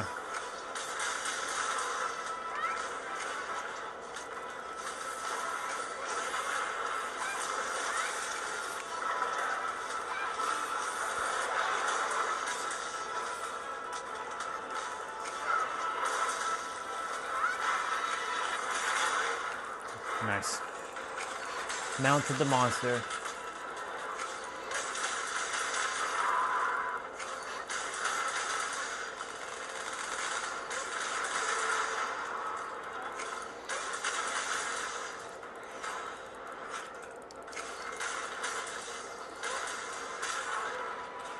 Nice.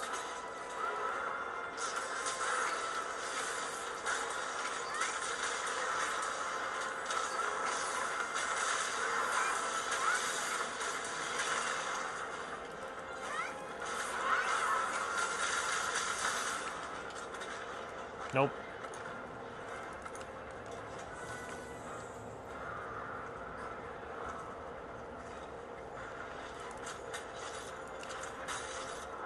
Son of a bitch.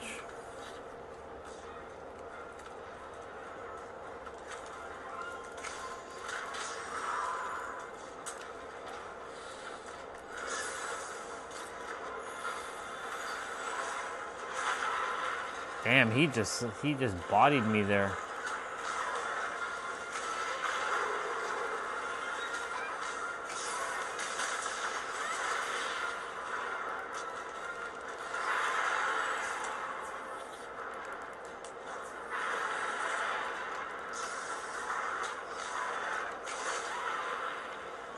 That's the only thing about when I'm in the air, I can't defend myself. I trade defense for mobility. Is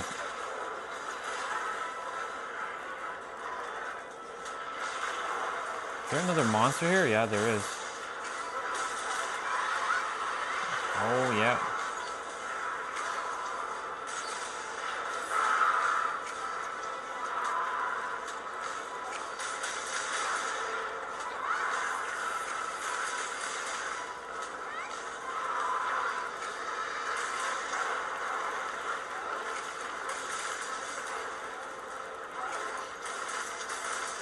Monster isn't ready to be captured yet. I'm fighting another monster now.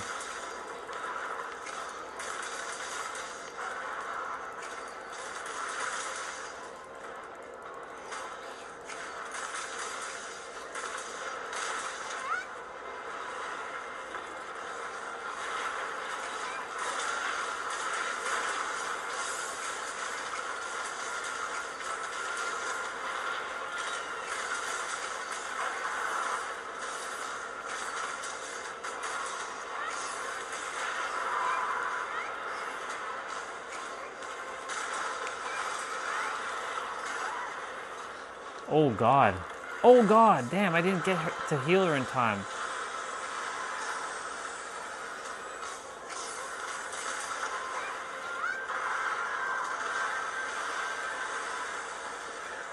Shit. I gotta heal him, gotta heal him, gotta heal him, gotta heal him.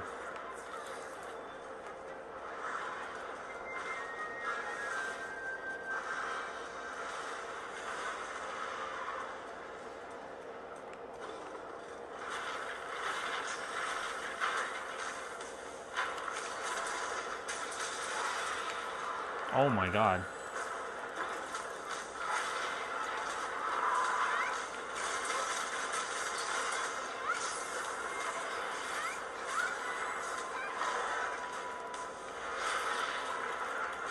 Okay, I need to give them a buff again.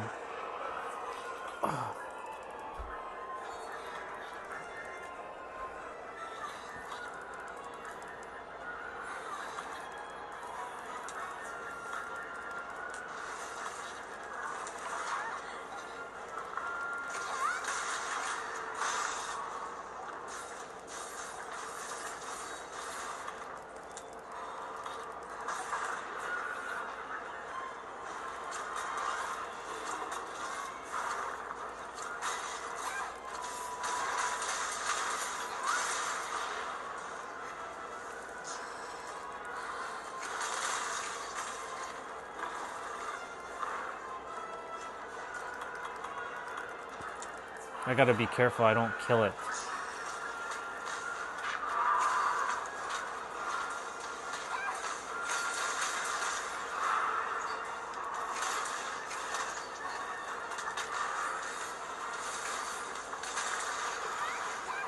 Okay, he's good. He's good to be captured.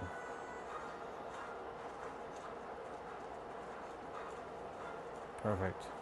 He should be good to be captured now.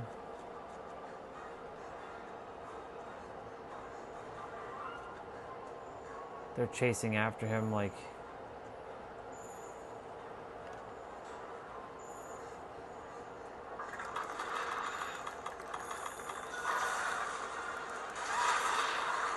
Oh shit. Good. He got captured. Nice. They needed to capture him for whatever reason. Could be the quest, or it could be because they needed more items. When you capture a monster, you get more items. You're in my screen, girl.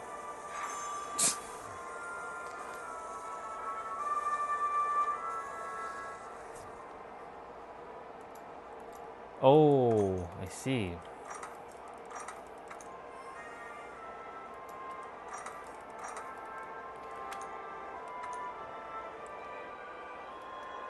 Not bad, not bad. Ooh. Here comes my Poogie. The Poogie pig.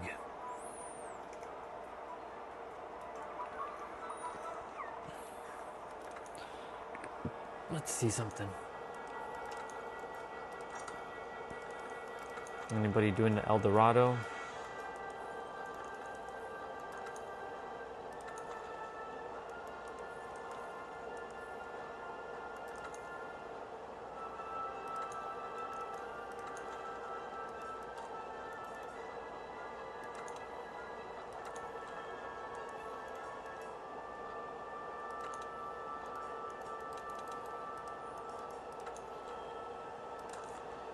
I'm gonna face this thing by myself.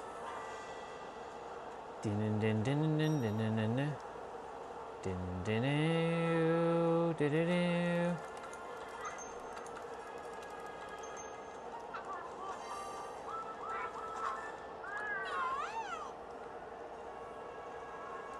I'm gonna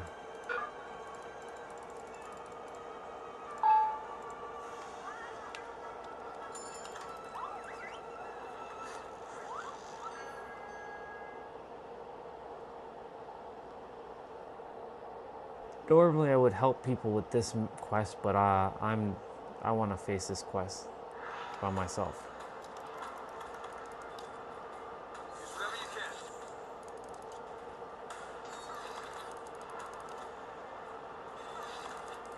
So it's just me.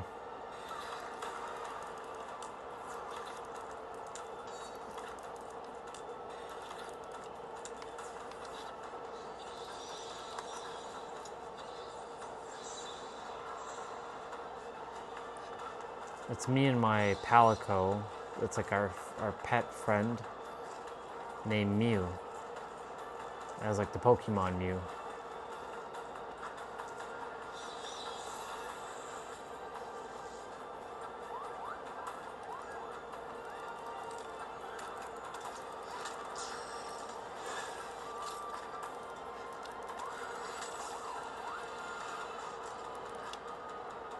Here we go. Bring it.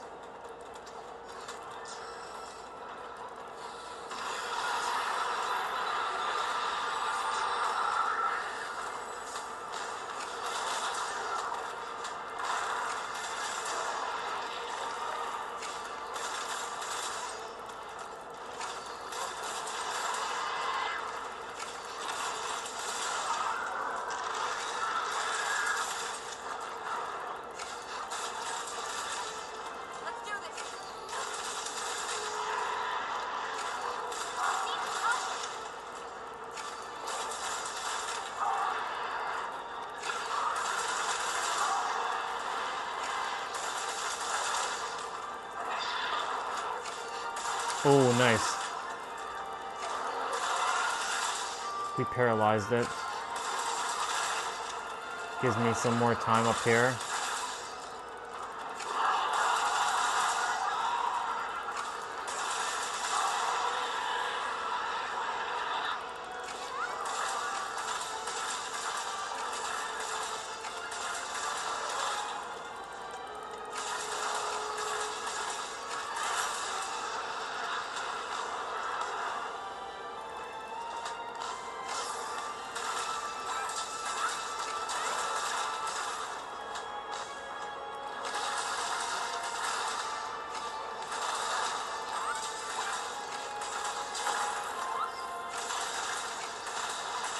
We gotta bust the horns.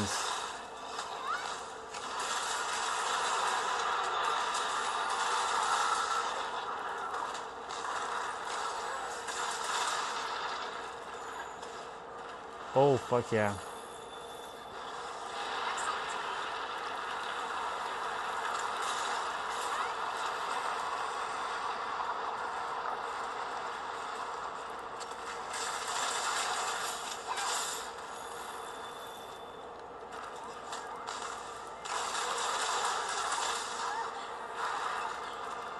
I need to crack their... I need to crack the horns.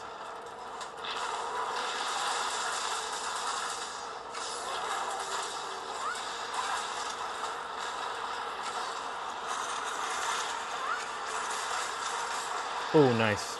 Mounted again.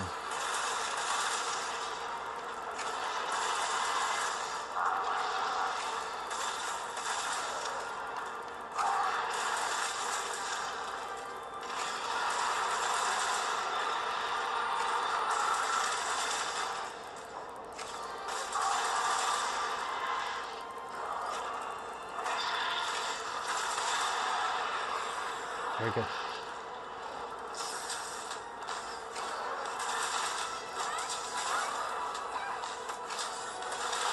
Yep, there goes the horns.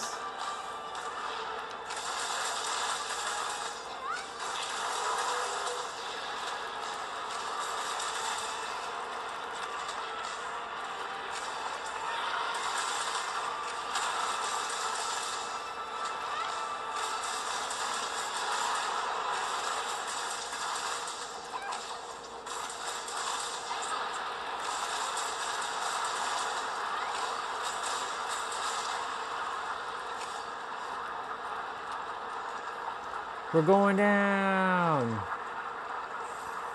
Final form, final phase.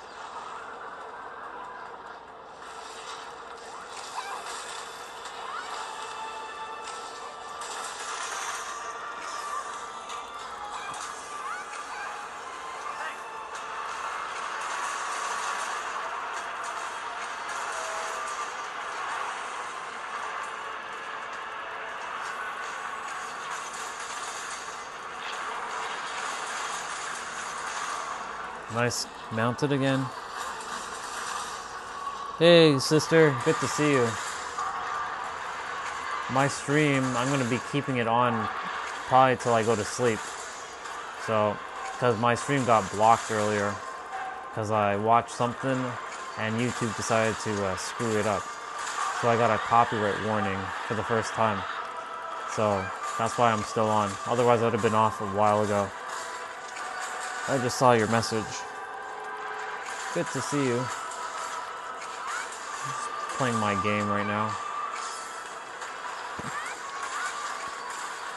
I might even keep the stream on while I sleep. Oh my god. Jeez. Oh my god.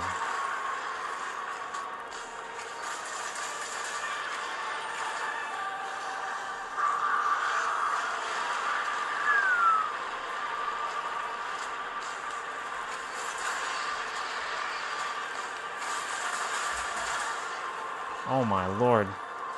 I trust all is good.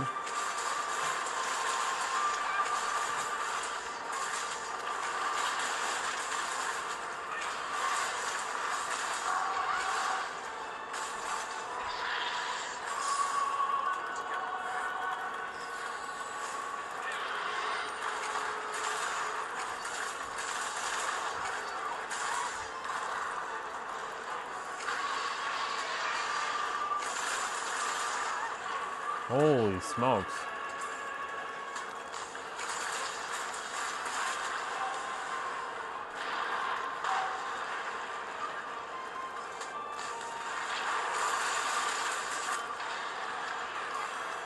Nice. We did it.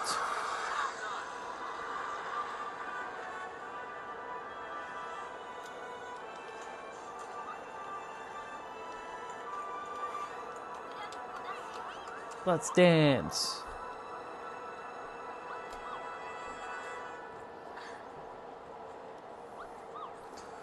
That was good.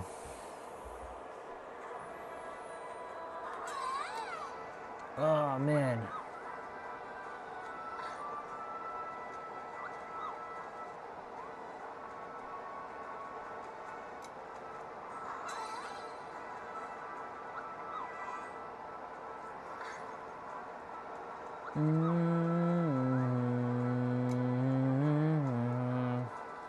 I'm gonna go brush my teeth in a moment.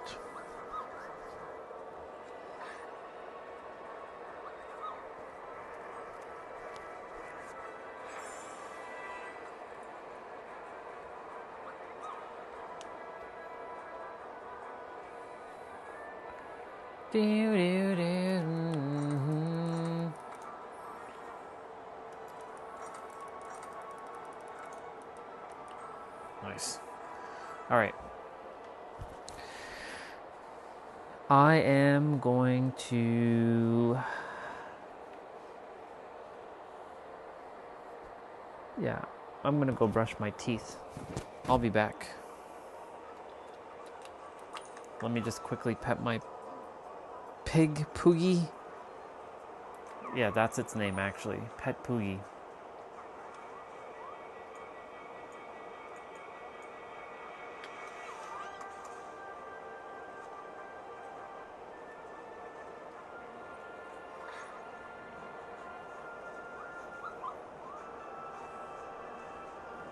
All right.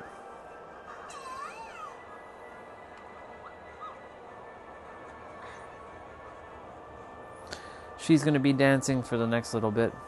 I'll be right back.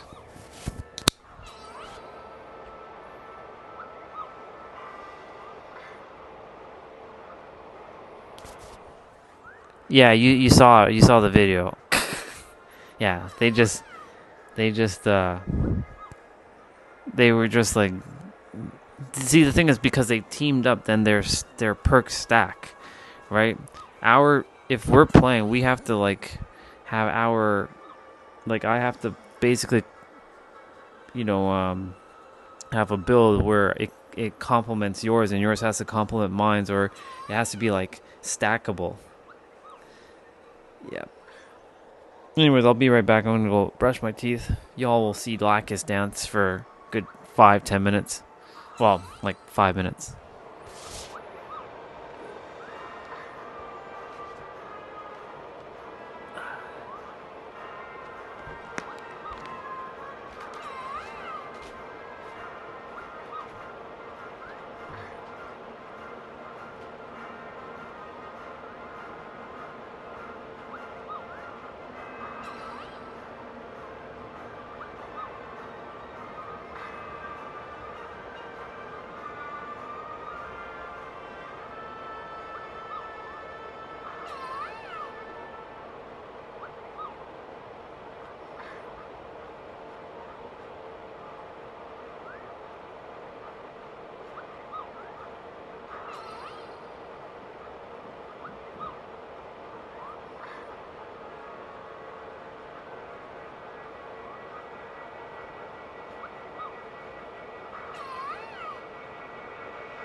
Okay.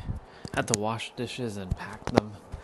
I didn't realize there was a fair bit of dishes in the sink. My beard, you can see some silvers again. So like every morning I've been applying the one a day beard dye thing, and it's good. It does the thing. It doesn't take too long to apply. So it's like little touch-ups.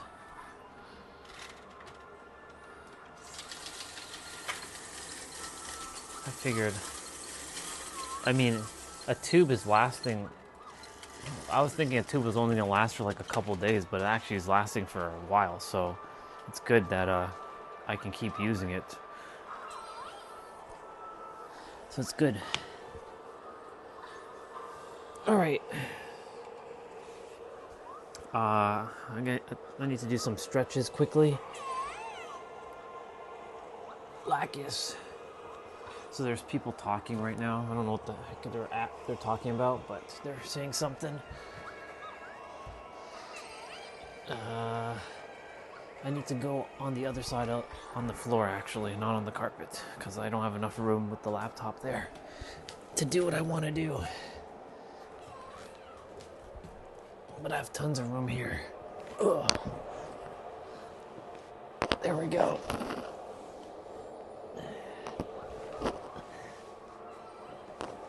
Usually when I wake up, you know, because of a little bit of me rolling around at night, some of the beard dye comes off of my face, so I have to reapply. But it's all good. I like it. It works. The only thing is, if my face is itchy, I can't scratch it because then I'll just be digging off the one a day thing. So I have to like kind of like pat my face, but some residue kind of like rubs off of it.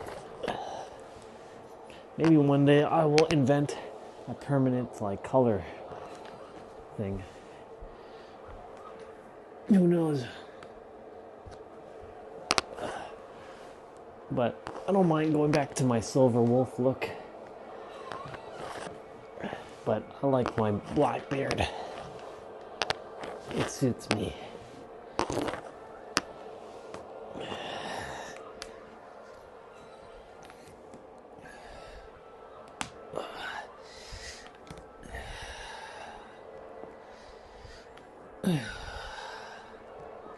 I do wet my beard a bit too and pat it with a paper towel to, you know, kind of like get extra residue off. But, you know,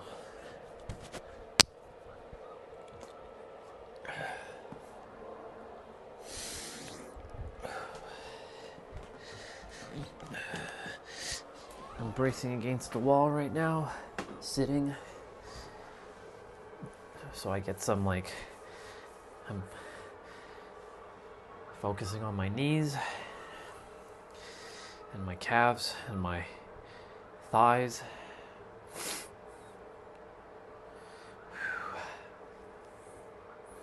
I didn't even do my 55s today, and I said I was gonna do it. Oh well.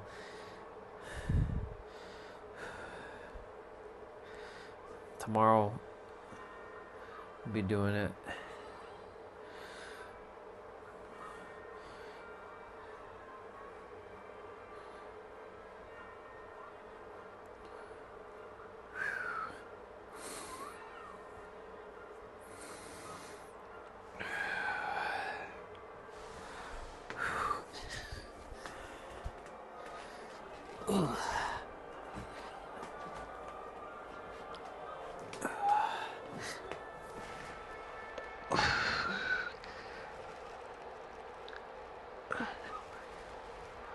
I'm debating what I'm gonna do. If I'm gonna keep the stream on while I sleep, just to get my hours in, and just have like an audiobook playing in the background or something.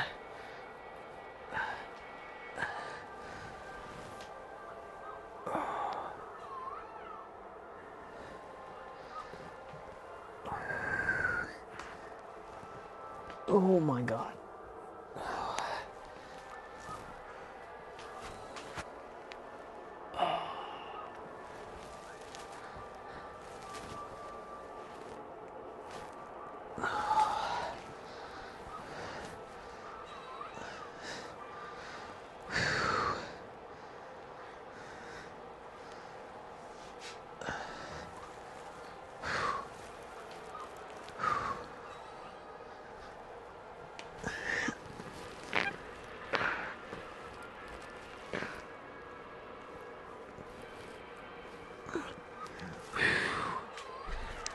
Ooh.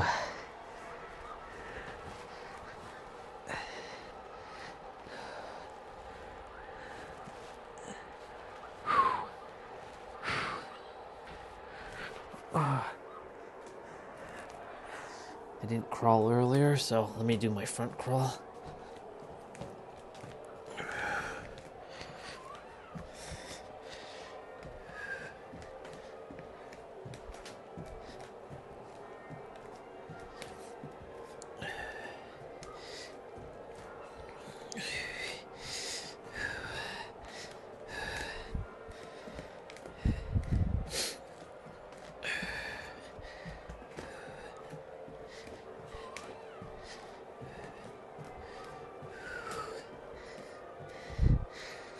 And then once I'm done this, I'm going to grab some fresh air, breathe about 33 to 55 breaths outside. Alexa, what's the temperature right now? Oh, it's warm.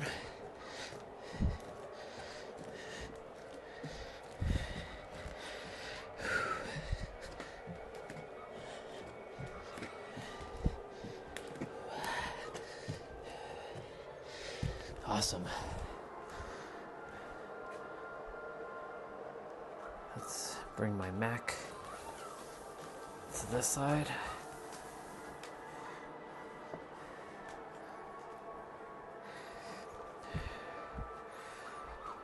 Whew. Oh. Shoot.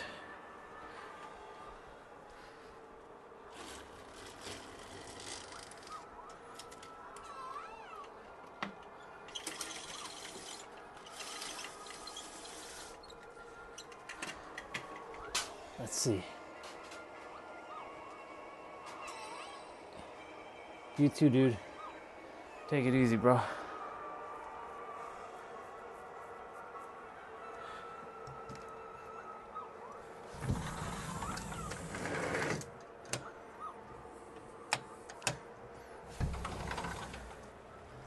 Oh, it's raining.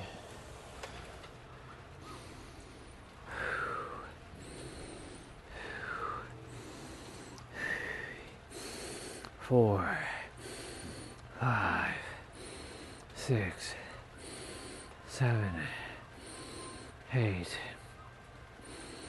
9, 10, 11, 12, 13, 14, 15, 16, 17, 18, 19, 20, 21, 22, 23, 24, 25, 26, 27, 28, 29, 30, 1, 2, 3, 4, 5,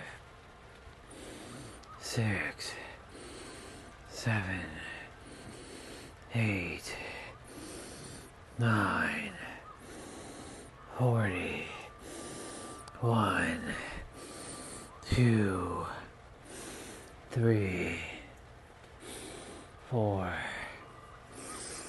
5, 6, 7, 8, 9, 50.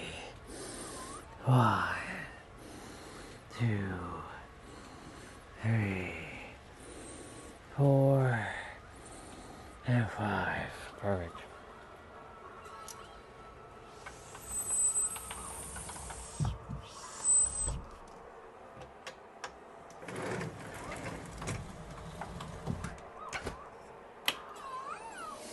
Okay.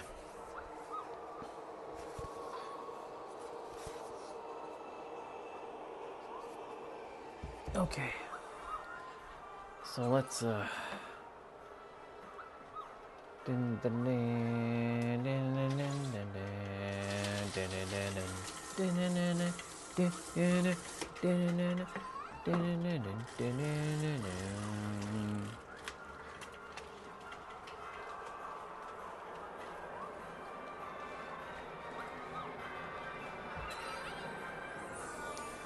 okay.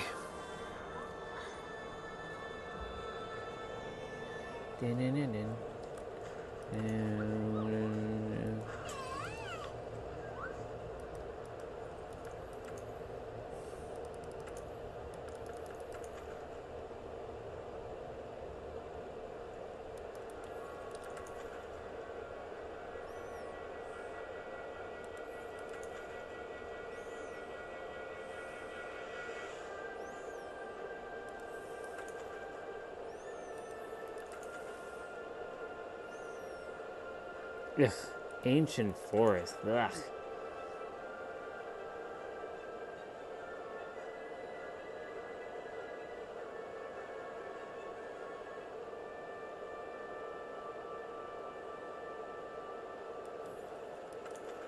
I'll help this person, but I can't join their quest until they finish seeing the cutscene.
This shoe does everything a one.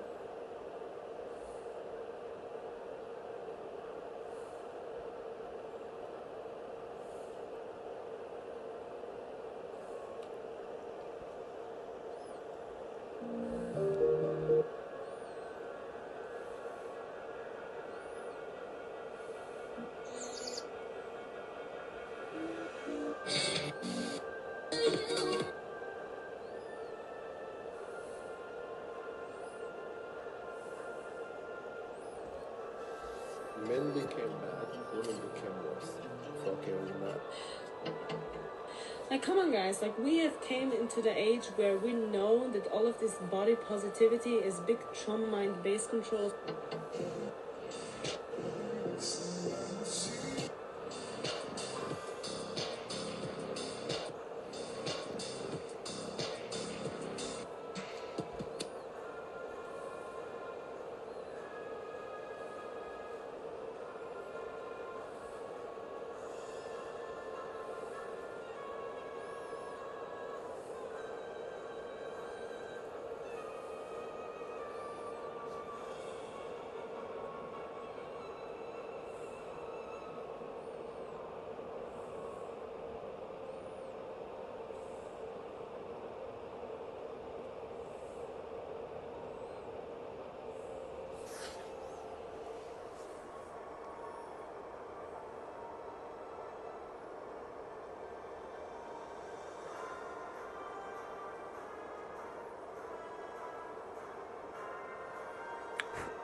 I don't need that because I know who I am.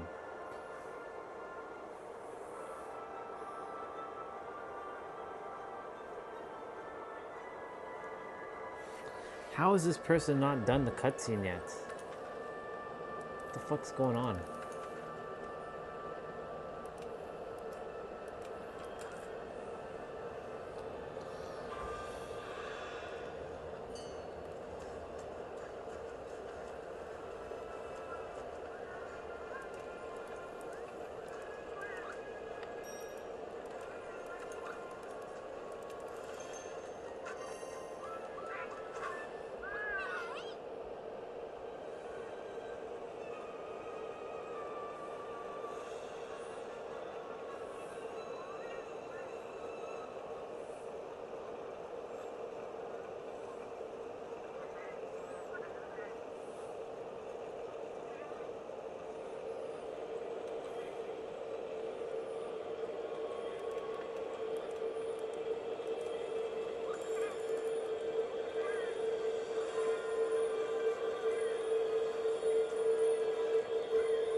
Alright, we're gonna go into winter.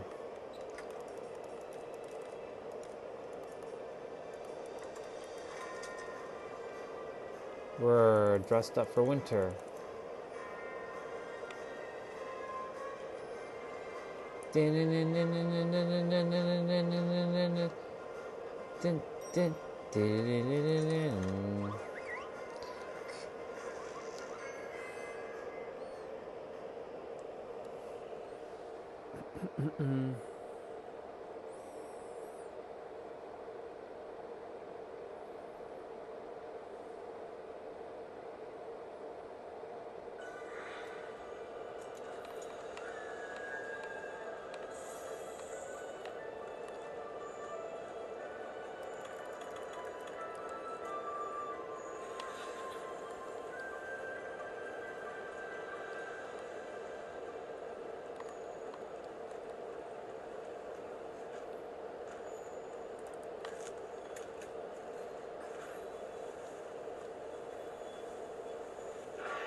Let's go.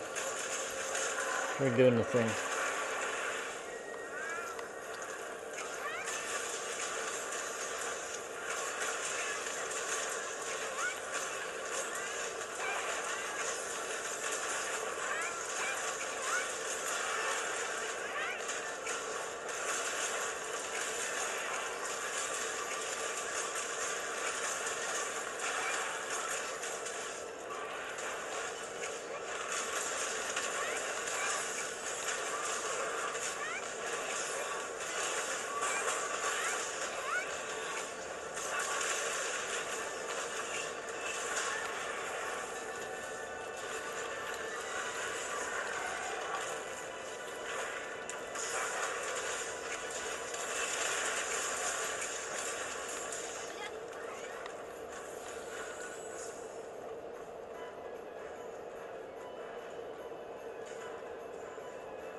We did the thing.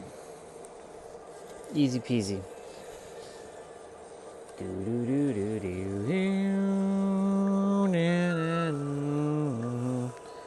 do do do.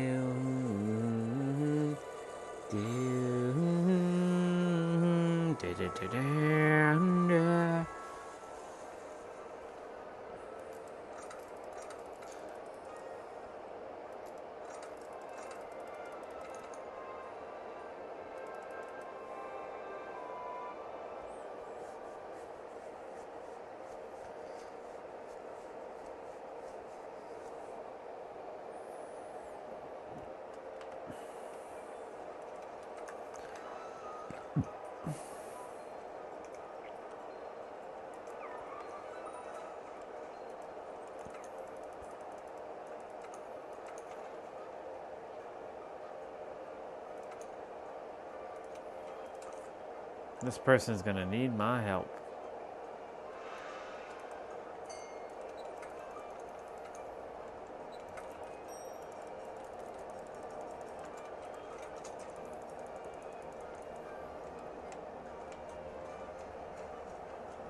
Like, we're going to fight a low rank monster. I'm about to absolutely smack it. Like, he's going, like, this monster is going to get absolutely derailed. I'm probably going to capture it for this person so that they can get more items. I gotta be careful, like, this person is having to deal with.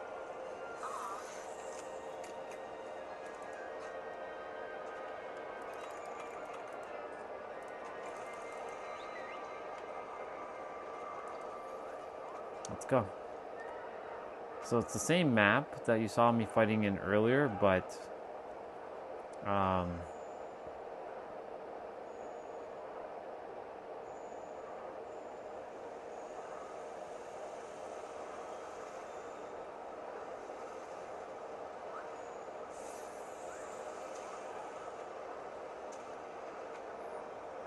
I'm letting my Tail Raider get me there.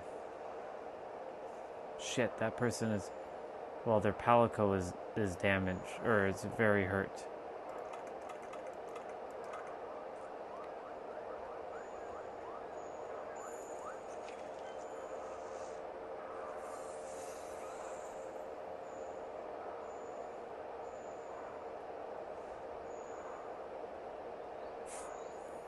That Person mounts of the monster.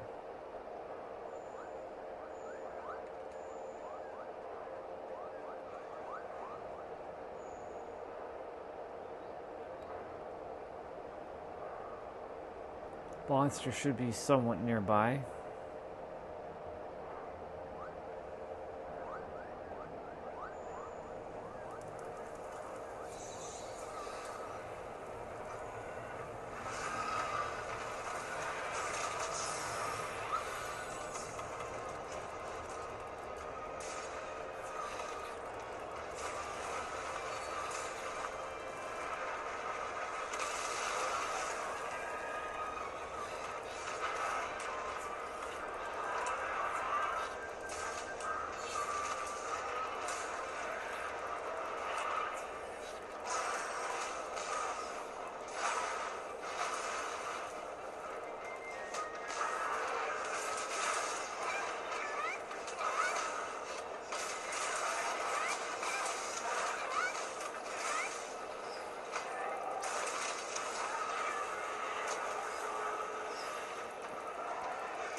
Oh my god.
I captured it for him, like I said I was gonna do.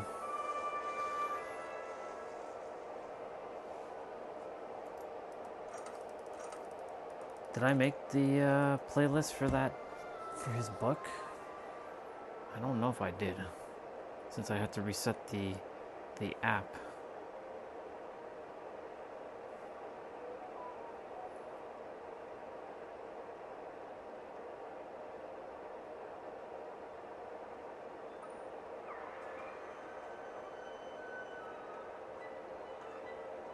No, I did not.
So right now I am just in the process of making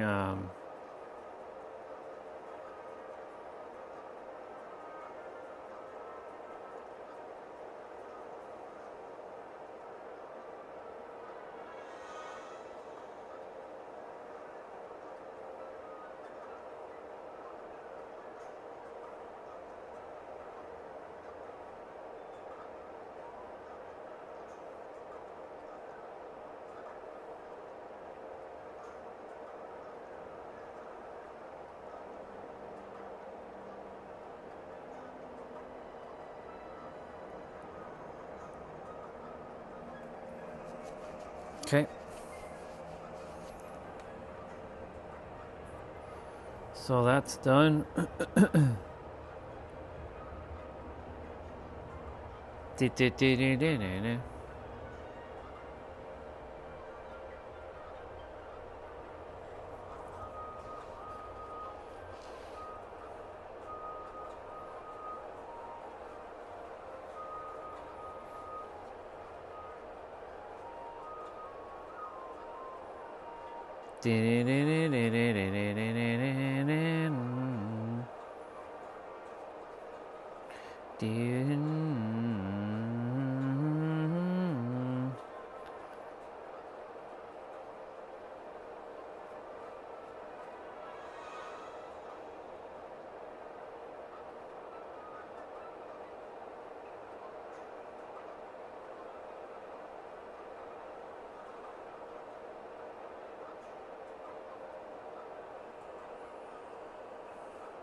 All right, let's see. We need to make some playlists.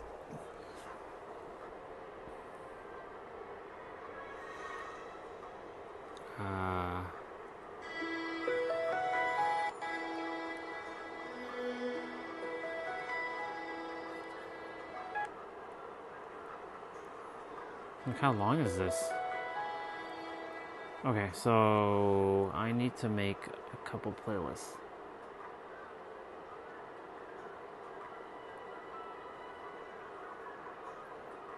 Dun, dun, dun, dun, dun, dun, dun, dun, dun, dun.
Okay.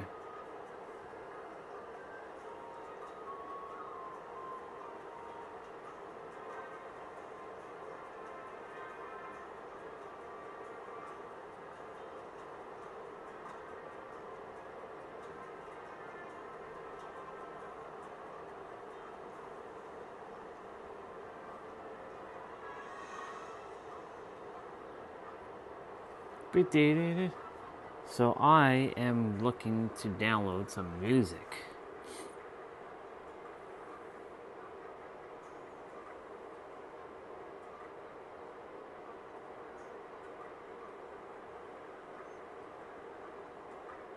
Oh shit. Introducing at this time, the challenger from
Bert.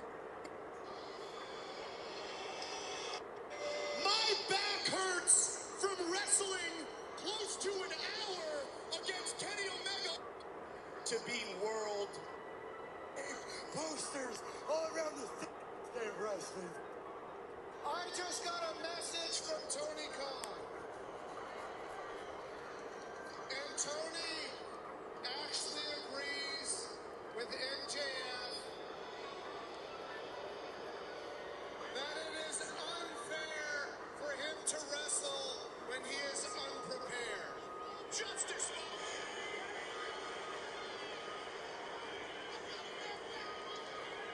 And Max, that's why Tony is going to give you plenty of time to prepare, because this match, this World Championship match, will happen in tonight's main event!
Oh.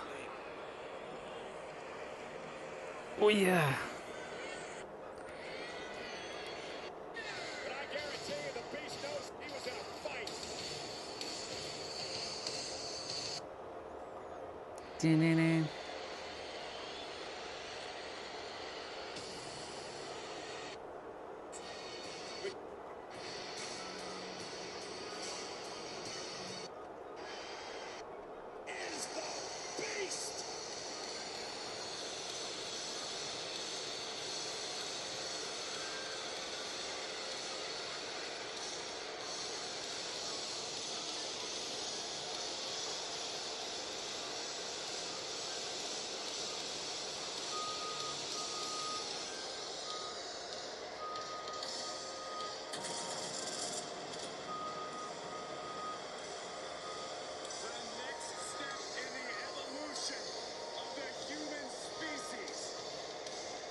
in countless NCAA championships, a UFC heavyweight.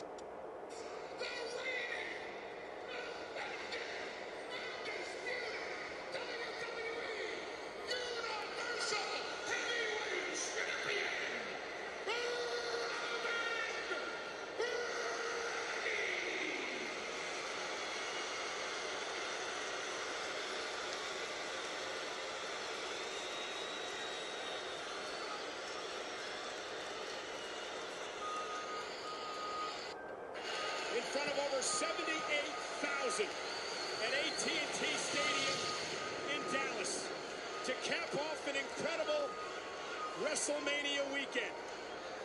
On the left, the 10-time world champion, 6'3", 286, Brock Lesnar.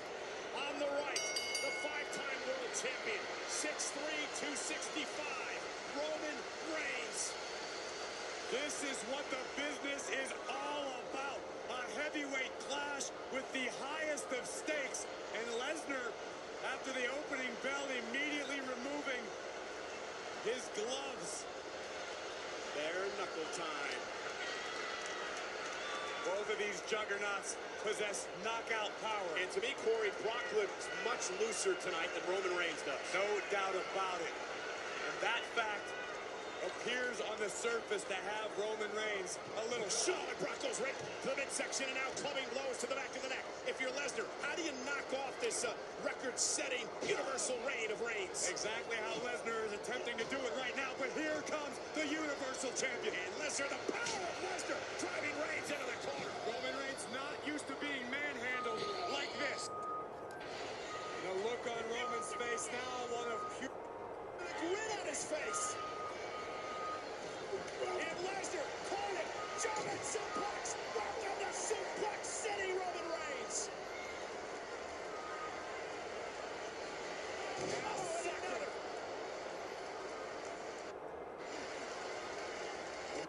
Roman Reigns off the skull of Lesnar. Brock Lesnar, Corey's been a thorn in Reigns' side for many, many years. Brock has been the... Oh, there it is! And this could be it! Oh, God! The Kimura! Lesnar! Will Reigns tap? I think he was saying the shoulders out from the Kimura. I believe you're correct. As Paul Heyman was practically pleading with Roman to recover, to get back into this fight. And the Roman Reigns maybe in this fight with one arm now. As Brock Lesnar lifts him up on the shoulders, Roman Reigns from behind. And Reigns with another spear! And survival mode! Cover for the win! He got it! Here is your winner, and the undisputed WWE Universal Champion, Roman Reigns! Corey, I'm in absolute shock with the sudden way that Roman Reigns just beat Brock Lesnar. I think Roman just pulled the shoulder back in. I think you're correct. I'm as shocked as you or anybody else is. Roman's arm is out. Roman able to lift. Corey, Roman Reigns is now the WWE Universal Champion. Undisputed. The titles have been unified. Introducing at this time.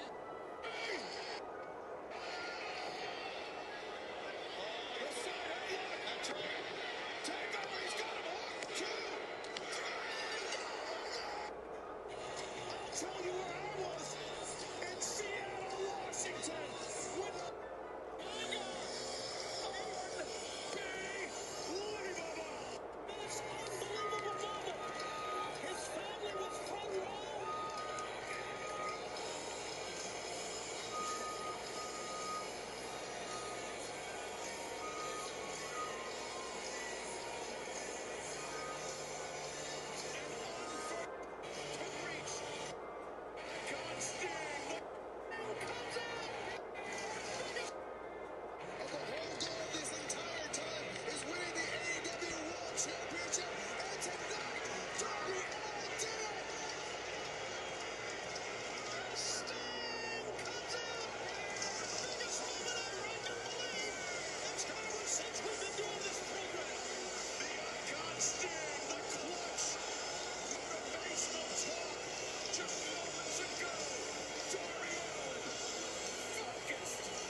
Okay.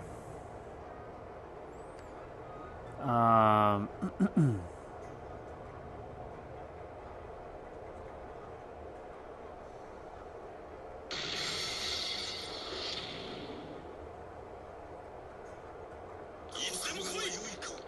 This battle is about to explode. Fight!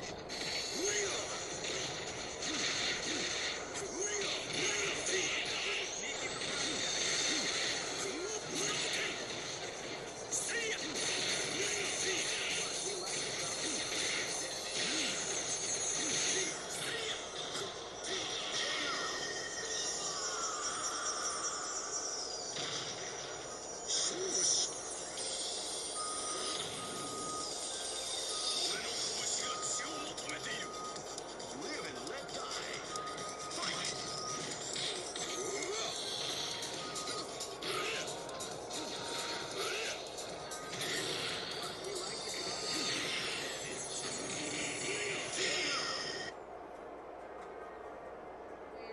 I try to be as active.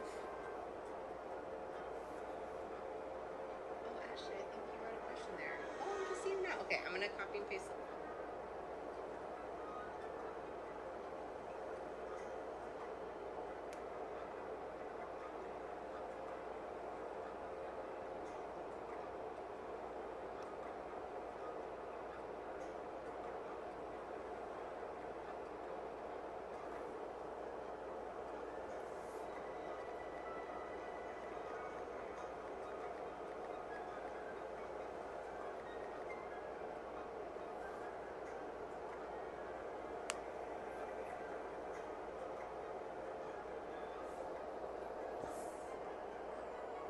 Do, do, do, do, do, do, do, do, do. Oh yeah.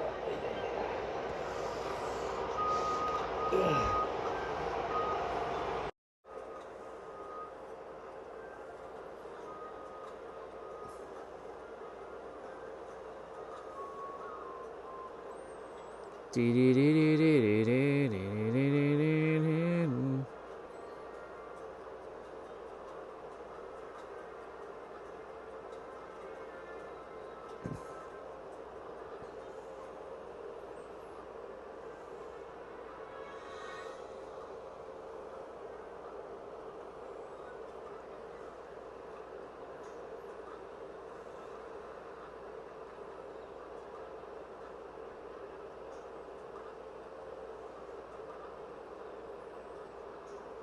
So let's see how we're gonna do this.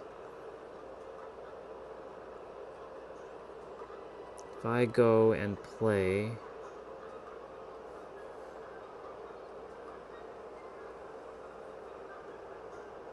Introduction.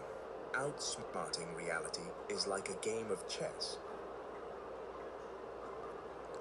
and then if I open up another music player,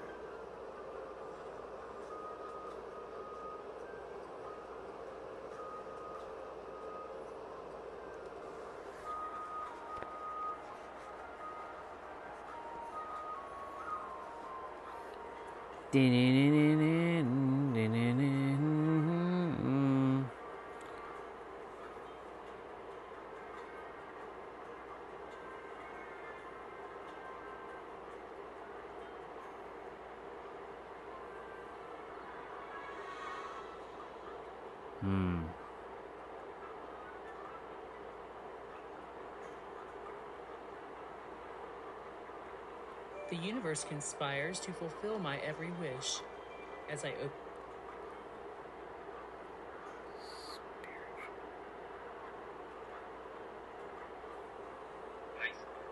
Before the My reality shapes.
in which you are outsmarting your old frequency. At first glance, the title of this book raises a lot of questions. What does it mean to outsmart reality? Can I outsmart reality? How do I outsmart reality? Why do I need to outsmart reality? What will I get from outsmarting reality? It may seem like something completely audacious, something beyond you. However, that is only if you're not operating from your true self. The truth is, outsmarting reality is the only way you will create your desired reality. If you cannot outsmart reality, then you will always feel like you're one step behind where you want to be in life, which I assume is already how you feel. Okay. I'm going to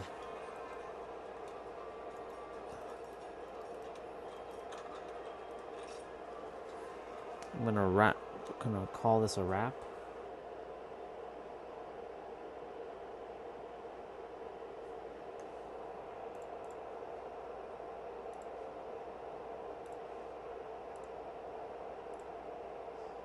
Okay, Google, turn on light.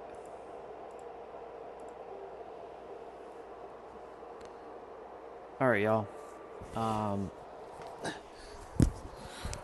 Let me change the mic one more time, because I know that this mic is not going to last until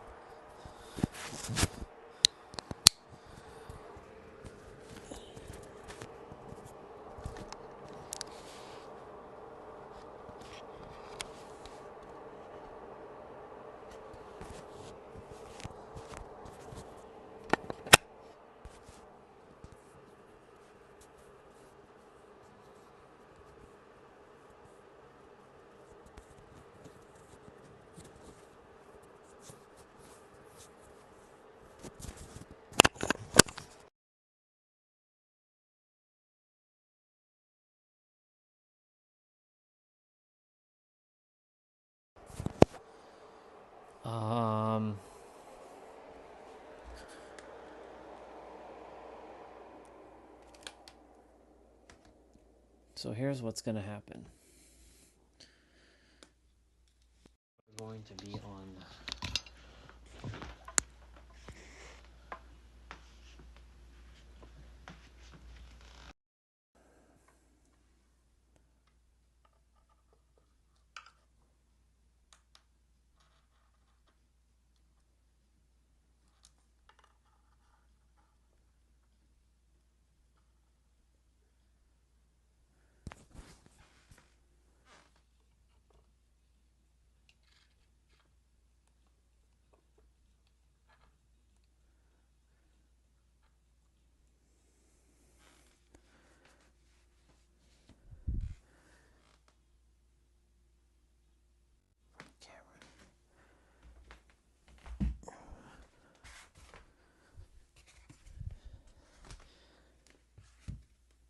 So this is going to be fascinating.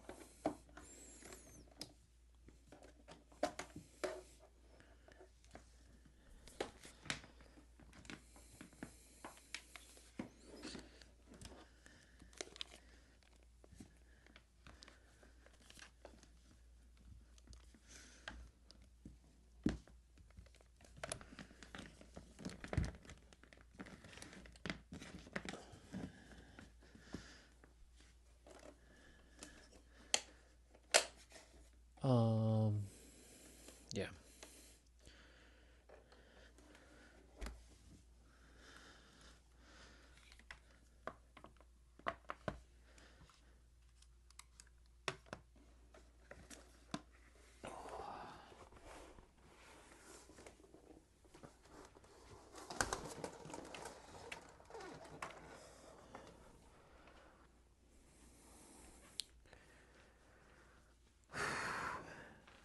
I'm gonna get ready for bed.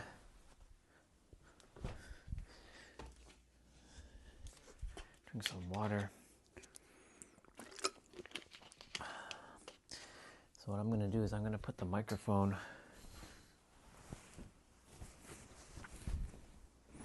I'm gonna put the tablet on the over here, The microphone's going to be over there. And I'm going to... I want to see if I can...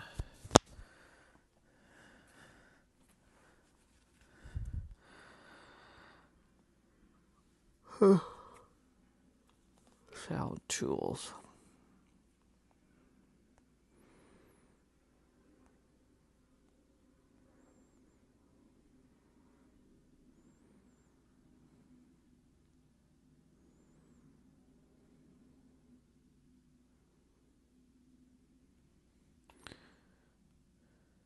Unfortunately, this is how the masses live, forever wishing they were in another reality, without realizing they are simply losing a game for which they weren't given the rules. Imagine playing a game of chess without knowing how all the pieces move. Whether you realize this or not, there is another version of you that you spiritually created, a version that desires nothing more than to remain the same at any cost, even to your own detriment. The word reality may be in the title of this book, but the truth is, it's just you. Until you can make sense of you, nothing in your reality will make sense, because reality is no more than what you are. You and your reality are one. There is no separation between you, and the unawareness of this unity is the source of your disharmony. This book isn't even about reality. No form of manifestation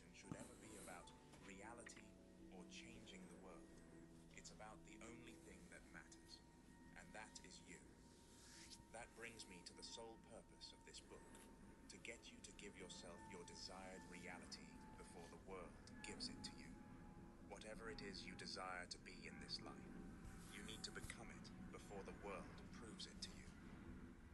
I don't believe you should be worried about enlightenment, opening your third eye, ancient civilizations, the true origin of humanity, bloodlines, 5G, or psychic abilities.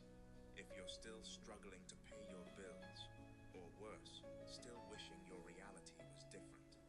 Now, it may not be that extreme for you, but the basic premise of this book is, if you're not in your desired reality, then what is the point?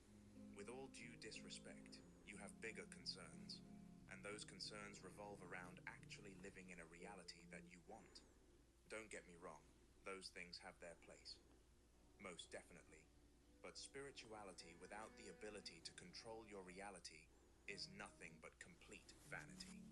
I repeat, the only aim of this book is to get you to give yourself your desired reality. With that being said, I'd also like to clarify that you won't find any sexy new techniques, strategies, or methods for manifesting in this book. And I put that in quotes because it's likely you have the wrong definition of what that even means. The only things you will find here are timeless principles, principles that explain the mechanics of I'm testing something right now. and how it you work. Finally, let me make this clear.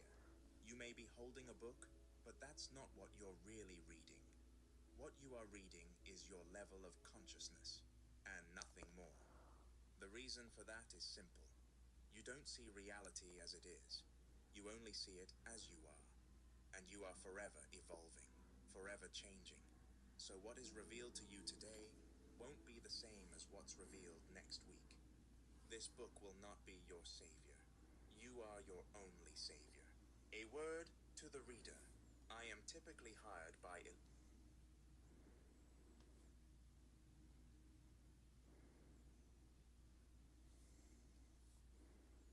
6 to 8 figure entrepreneurs, professional athletes, and Hollywood actors.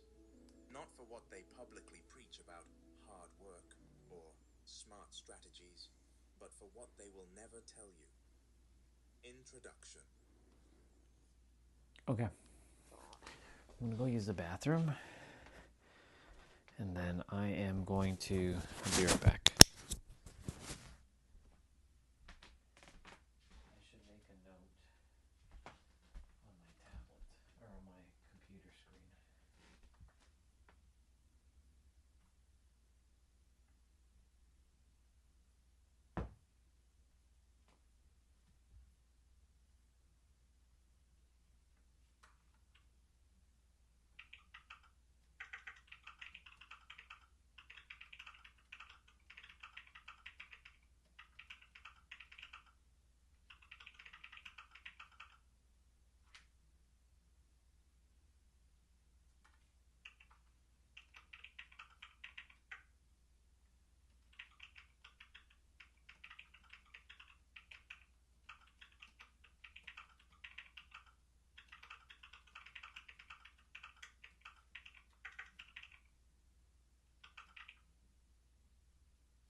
All right, I'm going to go use the bathroom.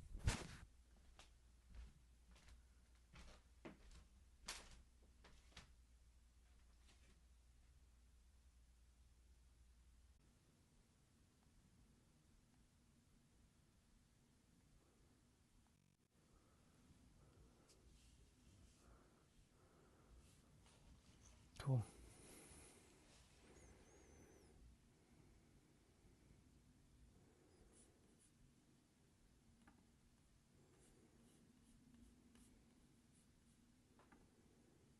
Well, the timer got restarted, so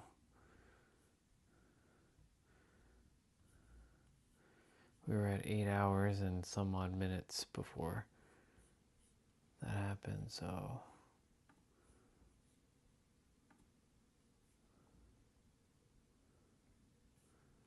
cool beans.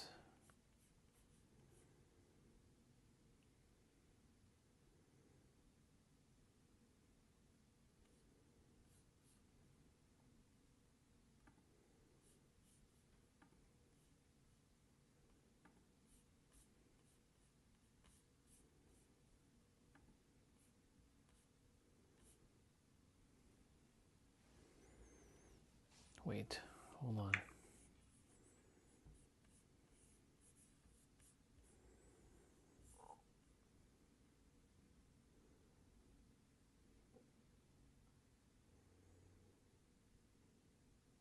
Nope, that doesn't do anything. It's really dark.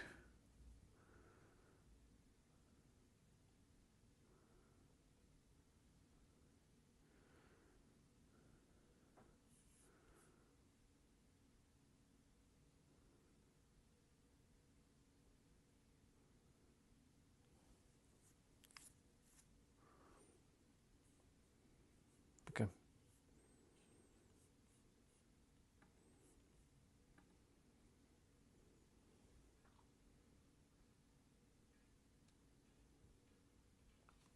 As you can hear my music on my Mac. That's from my thing. Yeah, y'all. I'm gonna turn on Outsmarting Reality and the piano music. So, enjoy. Introduction. Outsmarting reality is like a game of chess in which you are outsmarting your old frequency. At first glance, the title of this book raises a lot of questions. What does it mean to outsmart reality? Can I outsmart reality? How do I outsmart reality? Why do I need to outsmart reality? What will I get from outsmarting reality?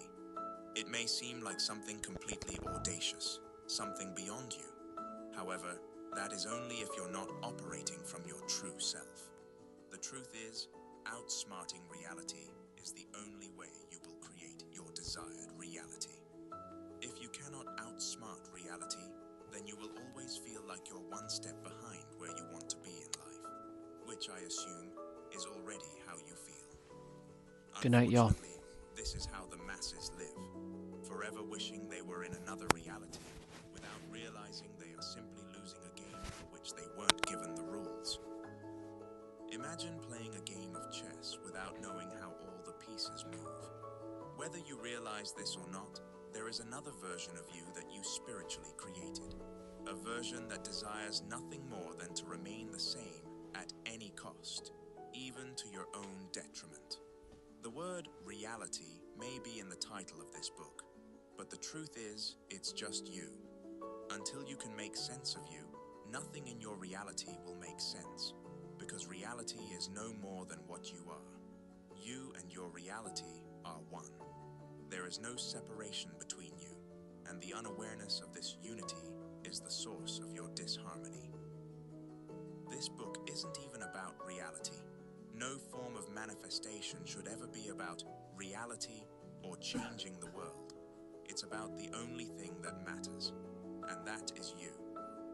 That brings me to the sole purpose of this book, to get you to give yourself your desired reality before the world gives it to you. Whatever it is you desire to be in this life, you need to become it before the world proves it to you. I don't believe you should be worried about enlightenment, opening your third eye, ancient civilizations, the true origin of humanity, bloodlines, 5G, or psychic abilities. If you're still struggling to pay your bills, or worse, still wishing your reality was different, now it may not be that extreme for you, but the basic premise of this book is, if you're not in your desired reality, then what is the point?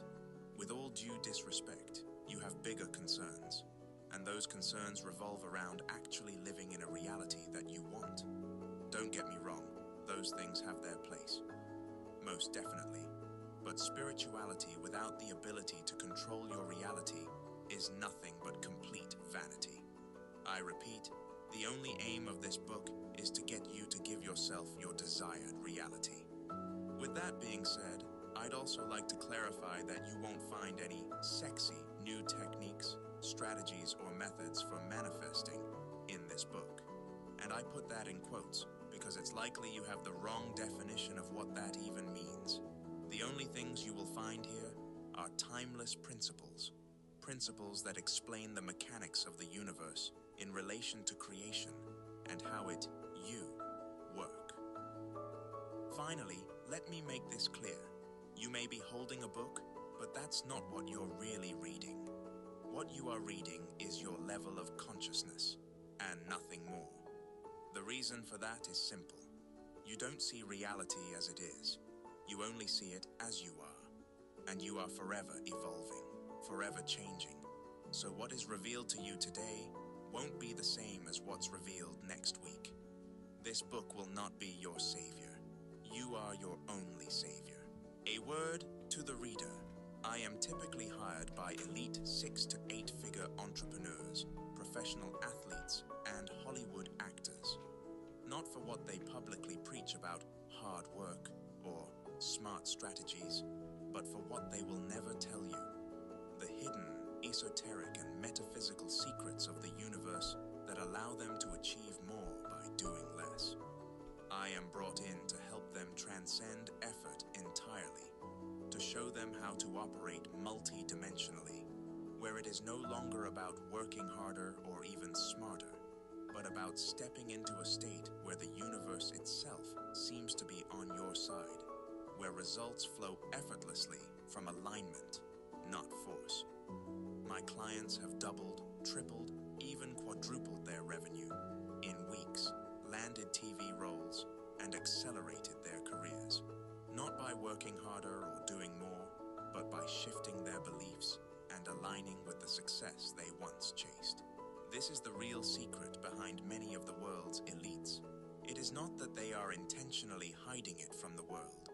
The truth is, even if they did speak of it openly, most people would dismiss it because it defies the logic and beliefs that society is conditioned to accept. In a way, through this book, you have hired me, and for that I thank you. I have not held back at all. It's an honor and truly a pleasure to share with you the knowledge usually reserved for those at the top. However, it must be made clear that this book will do no more for you than you allow it to. You will find no more in these pages than you allow yourself to find. Decide that this book will position you to alter your reality for the rest of your life, and you will position yourself to do so. Decide that you will experience light bulb moments while reading this book, and let your mind light up. Decide that this book will be more than enough for things to change, and change will come. Foreword. Written by Mama Nero. When my mother was a little girl, it was her dream to be an author. I wished to make that dream come true, so I asked her to write my foreword. Thank you, Mama. I stood motionless for a moment, clutching the worn-out broom in my hand. My thoughts were far away. I stared intently at one spot near the ragged fence that separated our yard from the neighbors. I vaguely took in the ailing hedge that had not quite prospered in its duty to provide added security and privacy to us. What occupied my thoughts was an image of me living abroad. I saw myself working hard to support my family. my thoughts spun around to what my father had said a while ago. He told me that the only way our family's life could improve was if he were dead. Then we could do whatever we thought was best to improve our lot. I clutched the broom tighter due to an intense feeling of frustration and felt the dried grass digging into my hand. With determination, I started sweeping the leaves away. I continued this motion, my back bent, until the small area in front of the house was clean. All the while, my thoughts had transported me to an unknown land, far, far away from here.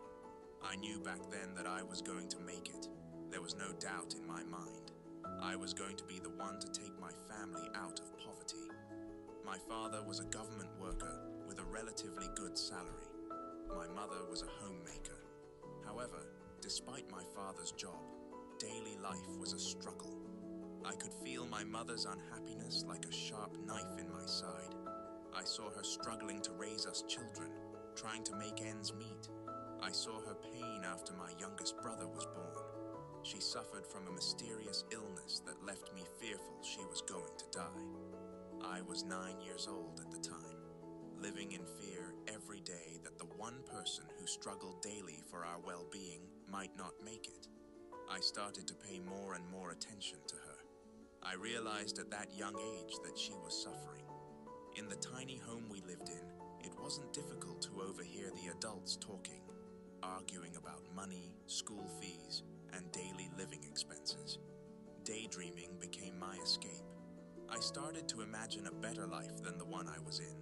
A life where I could provide a safe, loving home for my family, where all basic necessities were met, and money was plentiful. This led me to dream vividly about being a millionaire. Thus, my childhood was spent watching my mother's face daily, trying to gauge the level of stress she was under, feeling powerless in the face of her misery. I vowed not to be a source of added stress for her.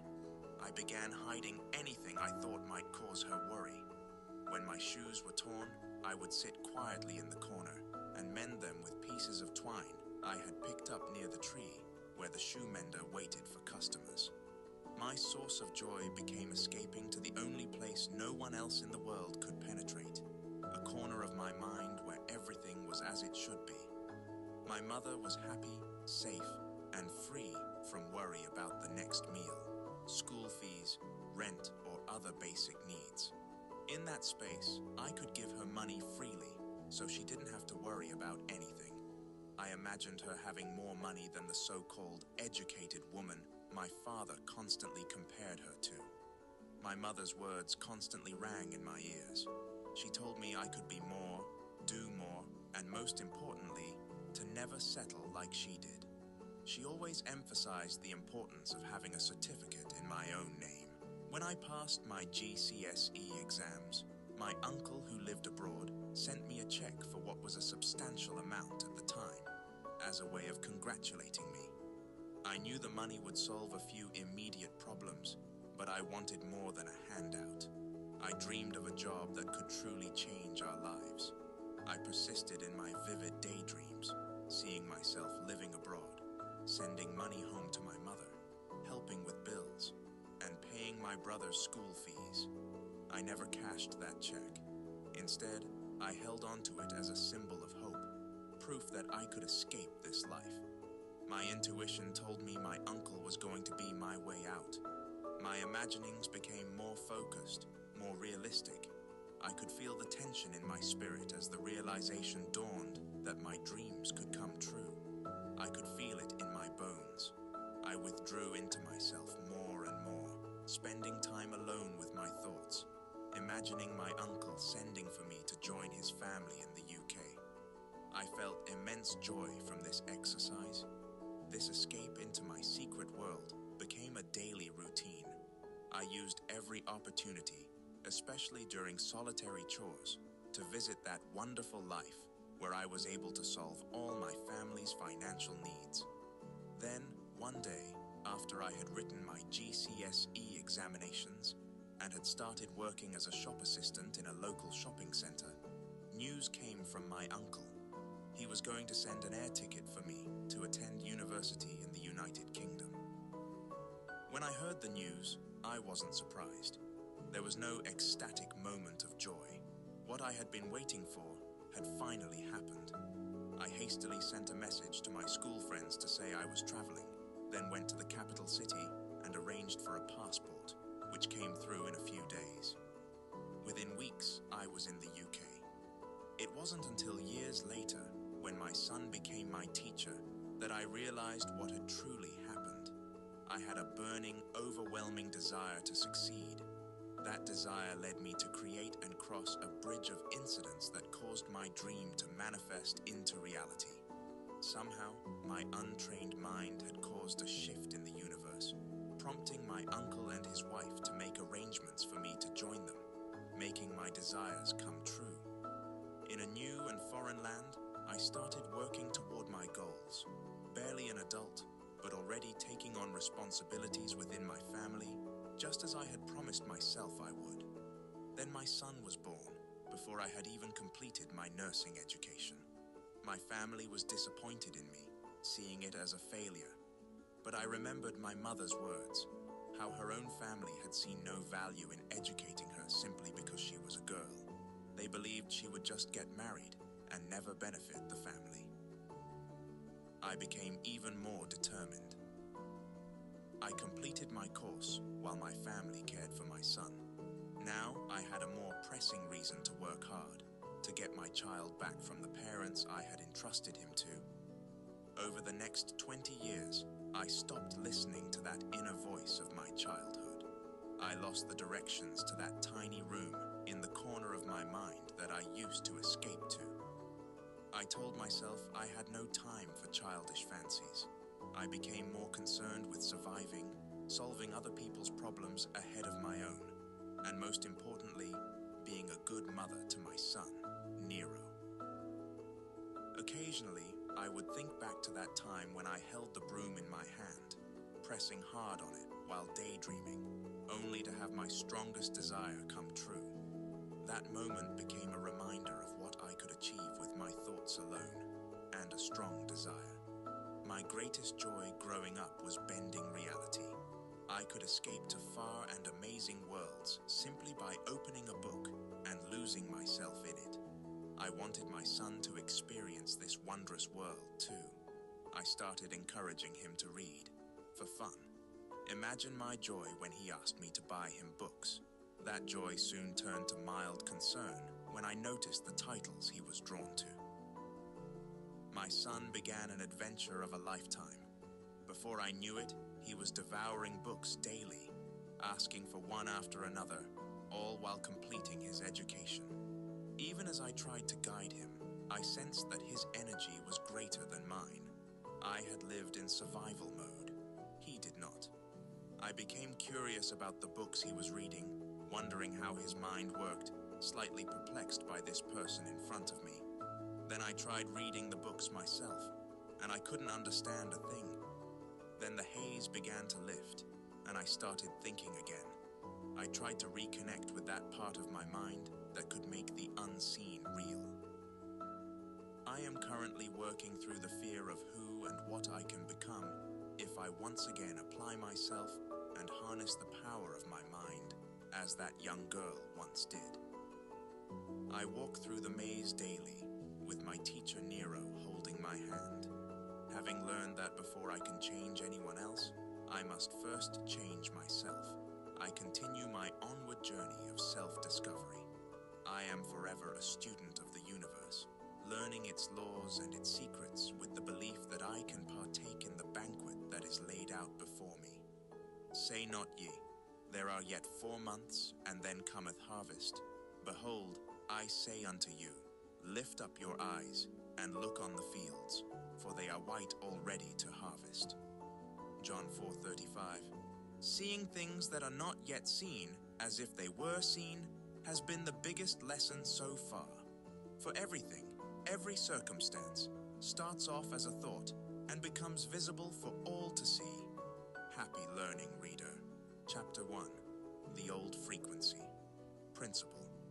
Your old frequency will forever be the only thing that holds you back from your new frequency, and as a result, your new reality. The moment you begin the journey of creating your desired reality, you threaten the existence of something you never knew existed, and that is your old frequency. Your old frequency is a living entity with its own psychology and its own goals. So long as you are unaware of how it thinks, you will always be a step behind it, unconsciously driven towards its goals without realizing. Its only goal is to keep you within the old reality, the one that you are seeking to escape. All those times when it felt like your life was spiraling out of control, it was always in your control, but unfortunately in the control of your old frequency. Before we dive into the psychology and the goals of the old frequency, it's important you understand how it came into existence. The easiest way to think about your old frequency is as your doppelganger existing on the spiritual plane. An identical version of you, with all your memories, all your beliefs, all your experiences, all your feelings, just with its own version of your memories, its own version of your beliefs, its own version of your experiences, and its own version of your feelings. It doesn't exist physically as you do, because it resides in the spiritual plane, hence why it has the ability to affect your reality, because before anything can exist physically, it must exist vibrationally. Unfortunately, since to the ego anything that cannot be seen does not exist, the old frequency often damages your reality without you ever even knowing. It is created out of what is called thought forms. The easiest way to conceptualize thought forms is to see them as stones representing mental and emotional energy. Imagine that every time you repeat a particular line of thinking or feel a particular emotion, a stone is placed on the ground, forming a pile. Studies have shown the average person has anywhere from 6,000 to 60,000 thoughts a day. Over time, those piles turn into mountains. Every repeated thought and emotion are a building block in the creation of an entity that will seek to exist based on what it was made from. A couple of examples should highlight this more clearly. Take the person who repeatedly complains they are unlucky. Life doesn't go their way, and they think to themselves, why me? Why always me? Note that the idea of life not going your way is an illusion. Life is always going your way. You're just unaware of your path. This repeated mental and emotional energy creates an entity. Guess what that entity's goal is? To make them unlucky. It's natural for us to wonder why the mind would do this. Does it hate me? Why is it trying to ruin my life? The entities we create are like giving birth to a blind intelligence. It is made by us and becomes addicted to the thoughts and emotions it is breastfed. In the instance of the unlucky individual, the emotions that made and breastfed the entity were frustration, irritation, anger, apathy, sadness, and depletion. The entity is like a spiritual parasite. It sustains itself by feeding off the emotions that created it, so it will sway the events of your reality to generate those emotions within you, even if this leads to your own destruction. It's important not to become annoyed by the entity. After all, it is of your own making and is blindly operating from the intelligence given to it by you. What the mind has done, it can undo, no matter the reality. Within this third-dimensional realm, we are subject to the law of polarity, the concept that everything exists has its energetic opposite. Here are some of the most common examples: masculine, feminine, negative, positive, rich, poor, lucky, unlucky. If someone can create negative entities that contradict their desired reality, they can just as easily create positive entities that contribute towards their desired reality. Some people are regarded as lucky. Life always seems to bend to their will, and things always goes right for them. These individuals simply exist with an entity that seeks to keep them lucky and feeds off their joy, happiness, and amazement. A close friend of mine, who grew up believing she wasn't good looking, eventually decided to see herself as the most beautiful woman ever. Now, wherever she goes, men are constantly chasing her, approaching her, and eager to do anything for her. Whether she realizes it or not, she's created an energetic presence, an entity that influences how others perceive her. This entity is sustained by the thoughts and emotions she holds about herself, and in turn, it reflects those beliefs back through the way others respond to her. As you go through life, you're going to have many different phases, and in every one, an entity is created that will seek to maintain that phase. If you're financially struggling, there is an entity that seeks to maintain that. If you're in a bad relationship, there is an entity that seeks to maintain that.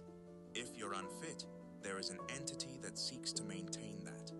The old frequency is directly connected with the old version of you, which is directly connected with the old reality, the very one you're trying to escape. Until you know how your old frequency thinks, you will be a step behind it every time without ever knowing why. Understanding its aim is imperative.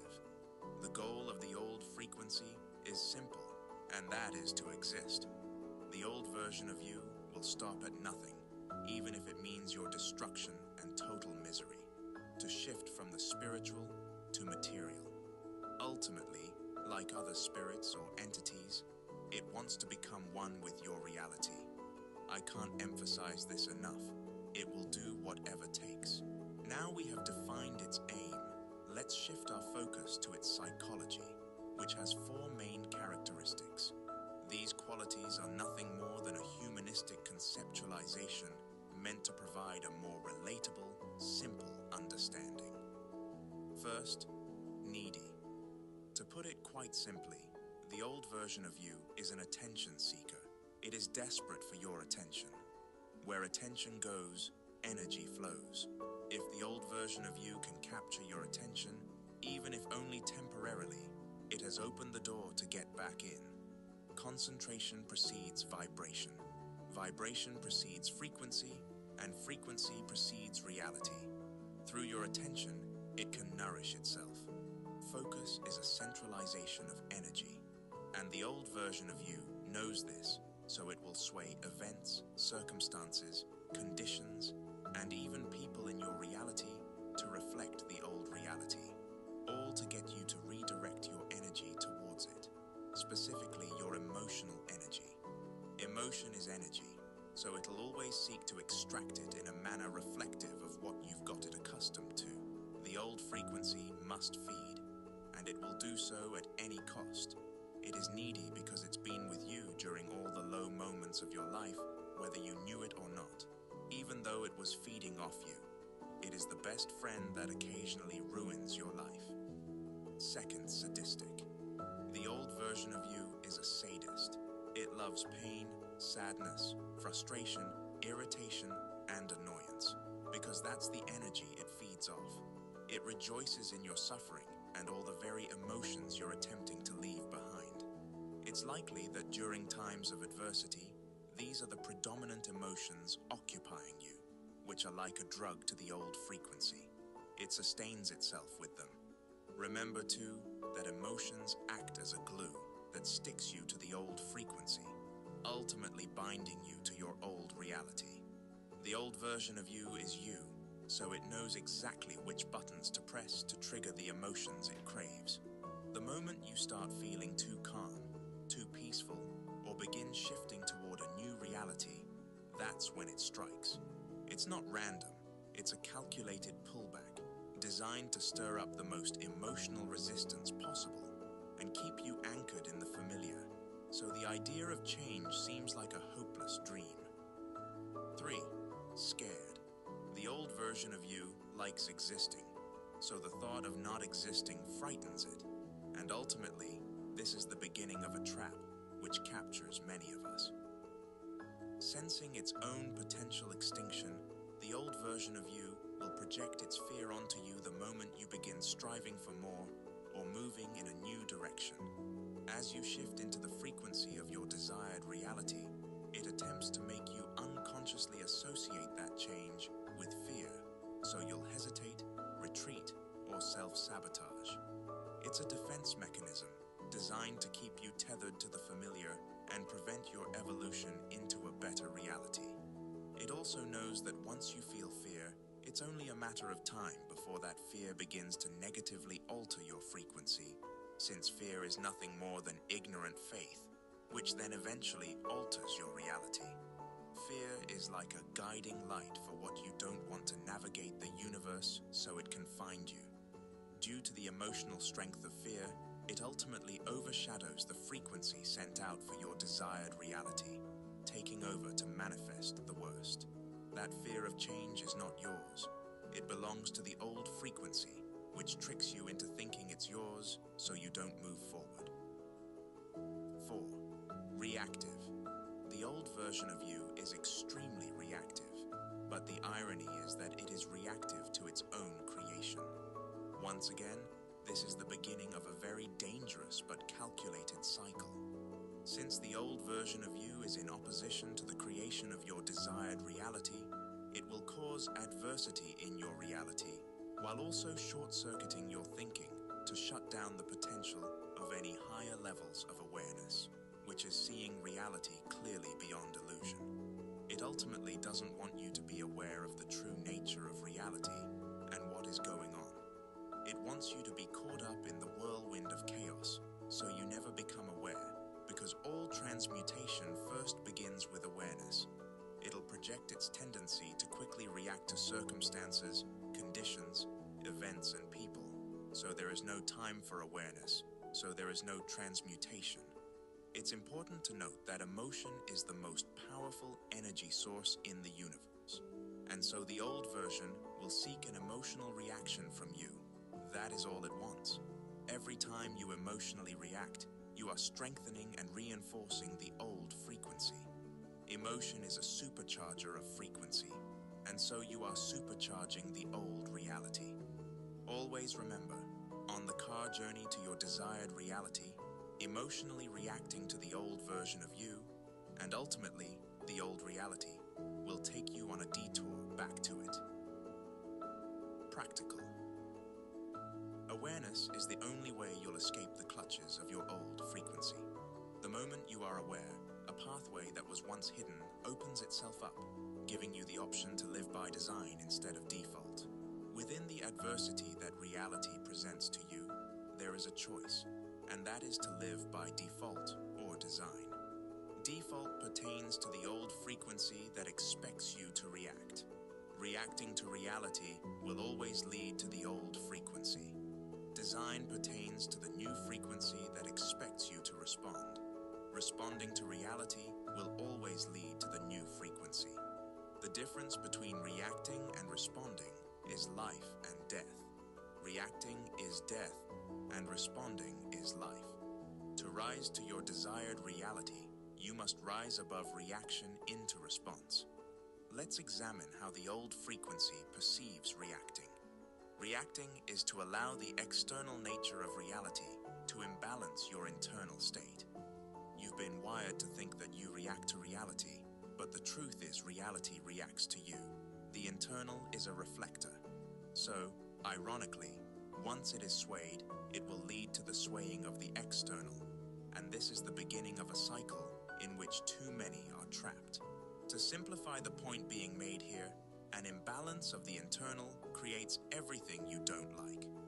By responding instead of reacting, you allow your internal state to balance the external nature of reality. Internal balance ultimately leads to a balanced reality no matter what is presented. Responding is simply the act of viewing your current adversity through the lens of your desired reality, reframing the situation to be in alignment with where you're going, not where you are. How would the version of you in your desired reality look at this? How would the version of you in your desired reality feel about this? How would the version of you in your desired reality think about this? If you can keep those questions at the top of your mind while experiencing adversity, the blur on your lenses caused by that chaos will begin to clear. Reality doesn't care if you're nice. Principle. Why do bad things happen to good people? Why do people with the biggest hearts suffer the most? What of justice? We all wish we lived in a world where God rewarded the good and punished the evil. But a quick look around shows the opposite to be true. Denial of this truth is nothing more than cognitive dissonance. To most of us, it just doesn't make sense. And that's because we're making the mistake of thinking like a human instead of thinking like the universe. The universe itself is nothing more than a system, a collection of laws that operate indiscriminately to humans. To say it more simply, when it comes to the reality that you create, the universe doesn't care if you're good or bad. The universe is unapologetically equal to all, regardless of age, regardless of circumstance, and, unfortunately, regardless of morality. When it comes to reality, the only thing the universe registers is frequency, or the state of consciousness that you are occupying. This constructs the world you live in. This unfortunate spiritual truth seems somewhat disheartening, but remember that spiritual itself means beyond the physical. It refers to beyond the third-dimensional realm, which means beyond all constructs within it, such as morality, ultimately meaning they do not apply. Morality is a human construct that has been spiritualized and commercialized to make us think that being good people entitles us to the reward of a good life. It should, but it doesn't. You need to stop thinking like a human and more like the universe. To do so, you must observe how the universe actually operates rather than how you think it should. The laws and energy of the universe highlight as clear as day the bittersweet truth that we delude ourselves. Fire will treat the good and the evil the same. Rain will treat the good and the evil the same. Gravity will treat the good and the evil the same. Electricity will treat the good and the evil the same. Now apply this to the law of creation. Whatever frequency you emit will be reflected. Whatever your state of consciousness will be materialized. Whatever is within will eventually be without. The universe has never hidden how it works from us. Through our own cognitive dissonance, we've hidden how it works from ourselves, preferring to cling to the illusion of a cosmic justice without realizing the universe interprets justice as frequency, and it will never lie to you. To be clear, I do not want to live in a world without morals, respect, and integrity. Morality must exist for society to run harmoniously, but it is not enough to be a good person. The universe doesn't reward good people. It rewards those who reward themselves with a frequency which complements their desired reality. No more, no less. The true issue here isn't how the universe operates, but how we've been taught it does. Most of us were raised with the idea that if we do good, we will experience good.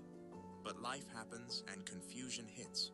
We do good deeds, we help others, we show love and kindness, but we still suffer. You can have good morals, but with a bad mind, badness will be created every time. You can have bad morals, but with a good mind, goodness will be created every time.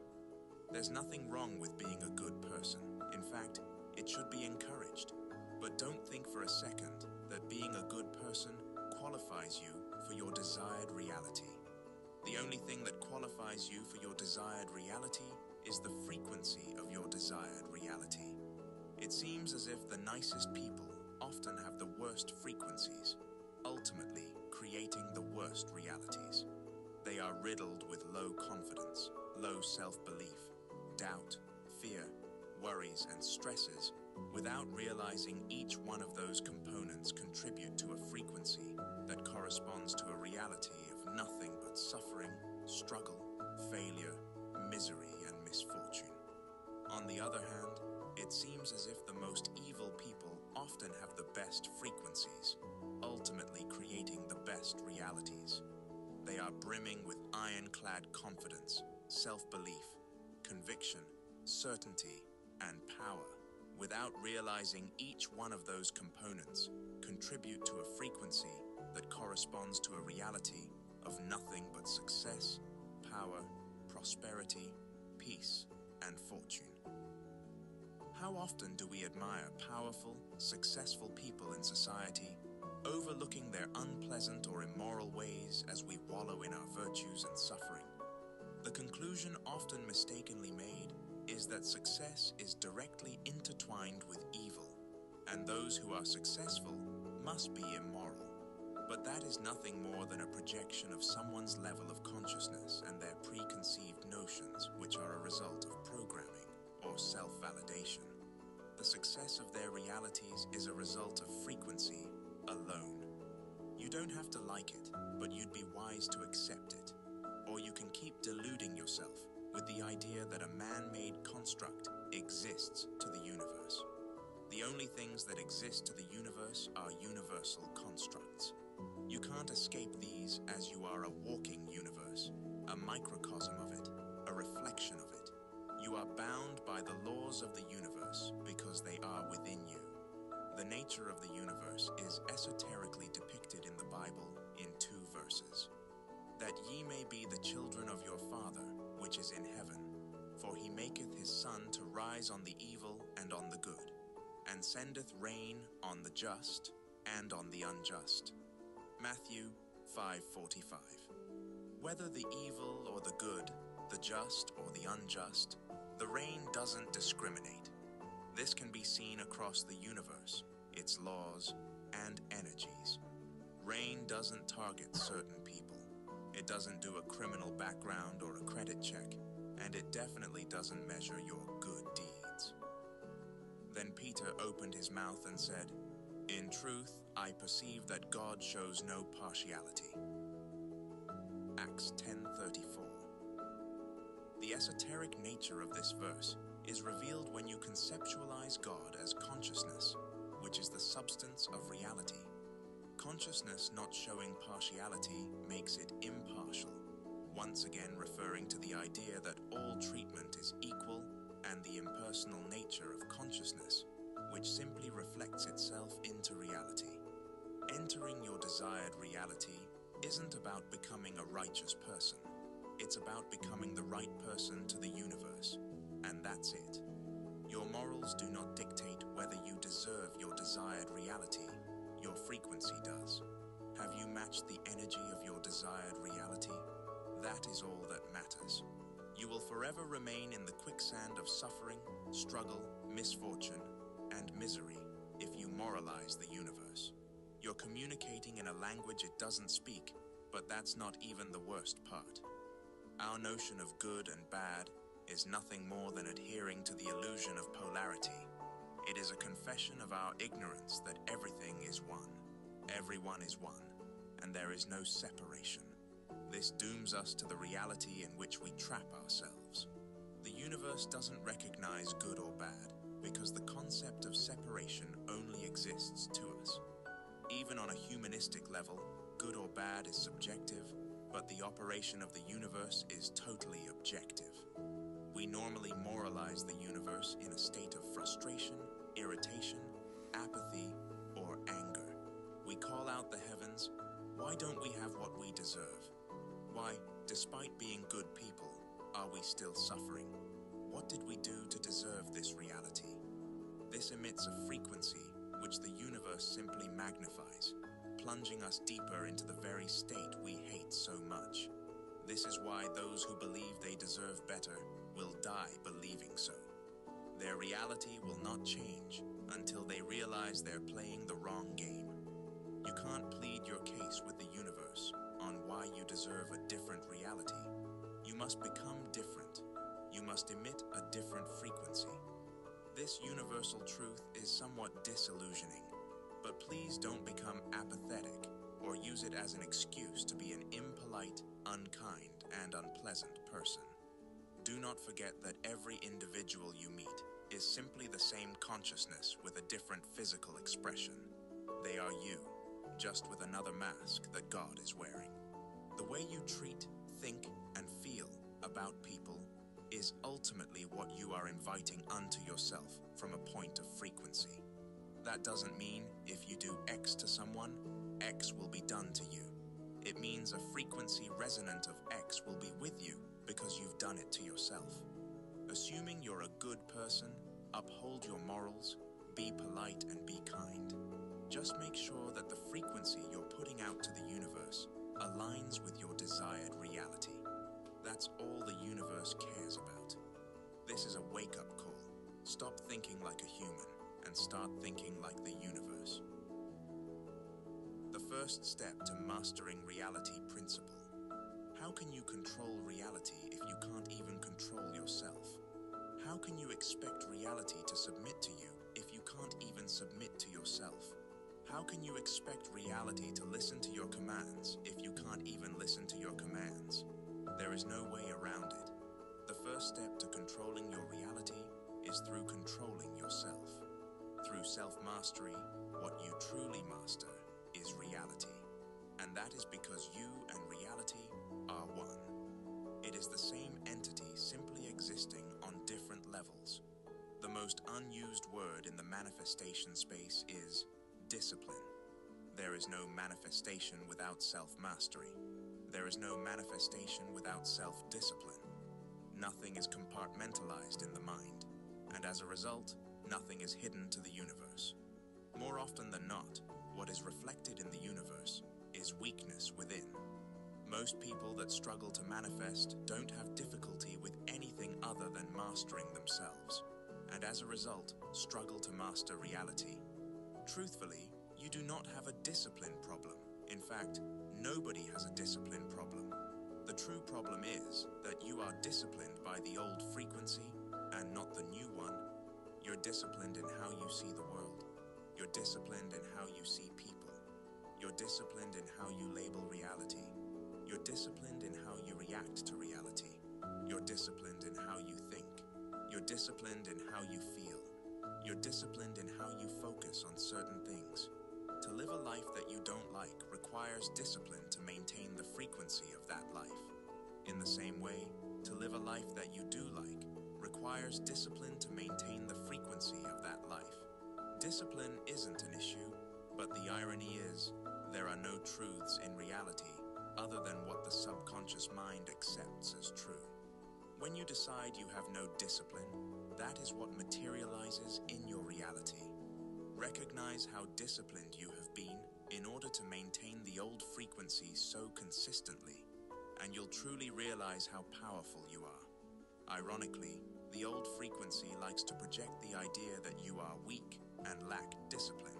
So you emit the frequency of weakness as you attempt to materialize your desired reality, while hiding the power and strength you have to maintain it. You're more disciplined than you think, and it's your failure to realize this that results in your failed attempts to discipline the new frequency into reality. Until you recognize the power of that discipline, you will not be able to redirect it towards where you truly want to go. It seems as though spirituality has become some sort of escapism for those who wish to be liberated from responsibility and discipline. But understand, you will never create your desired reality without them. Laziness will be tolerated by your old frequency, but not your new frequency. Self-mastery is the only path to your new frequency, and there is no self-mastery without self-discipline, which means there is no manifestation without self-discipline. All self-mastery can be summarized with one line: the ability to follow through on your own conscious commands. To simplify, it's following through on your own word and establishing your word as law. There are many spiritual paths and different schools of thought that pursue self-mastery differently, but at their core, they can be boiled down to following through on your conscious direction. How can you expect to command the universe if you can't even command yourself? Through commanding yourself, you command the universe. Commanding ourselves at times can feel like a battle, and in a way it is because the old frequency has taken hold of the ego and merged with it to a point where they are indistinguishable. In the esoteric, the ego isn't a negative trait as society might define it. Rather, it's simply the aspect of you that is confined to the physical plane, rooted in the 5 senses: sight, hearing, taste, touch, and smell. The ego is nothing more than a vehicle. I want to make it clear, the ego is not the enemy, unless you perceive it to be so, which then sets in motion you experiencing it as so. It is the physical expression of the God consciousness. The ego is a vehicle used to get you from one reality to another. You are not your body. Instead, you animate this avatar, which is the ego. The ego has been given many names across cultures. To the religious, the devil; to Buddhists, the monkey mind; to spiritualists, the lower self; to scientists, the primal brain. The name is irrelevant. Master it or it will master you. And remember, if it does, due to it merging with the old frequency, what will truly master you is the old frequency. Mastery of reality begins with mastery of the self, and that begins with controlling the ego. It's the ability to impose your will over the default mode of operation. You have a way of seeing the world. You have a way of seeing people. You have a way of labeling reality. You have a way of reacting to reality. You have a way of thinking. You have a way of feeling. You have a way of focusing on certain things. All of the above is your default mode of operation, which can only result in the default frequency being emitted, which can only result in the default reality. As mentioned earlier, the basis of self-mastery is your ability to follow through on your own conscious direction and commands. Practical. Establish your word as law. There can be no ifs, buts, or maybes. Your command in your life is your final say. The moment something arises that must be done, you have no choice but to get it done, because whether you realize this or not, like this or not, the mind is forever keeping score. The mind keeps track of all the instances where you say you'll do something, and then you don't do it. Then it notes that down as ITFT for inability to follow through. The more ITFTs you get, the less your mind trusts you, which means the less the universe trusts you, which decreases the materialization of your desired reality. Conversely, the mind also keeps track of all the instances where you say you'll do something and then you do it. Then it notes that down as ATFT for ability to follow through. The more ATFTs you get, the more your mind trusts you, which means the more the universe trusts you, which increases the materialization of your desired reality.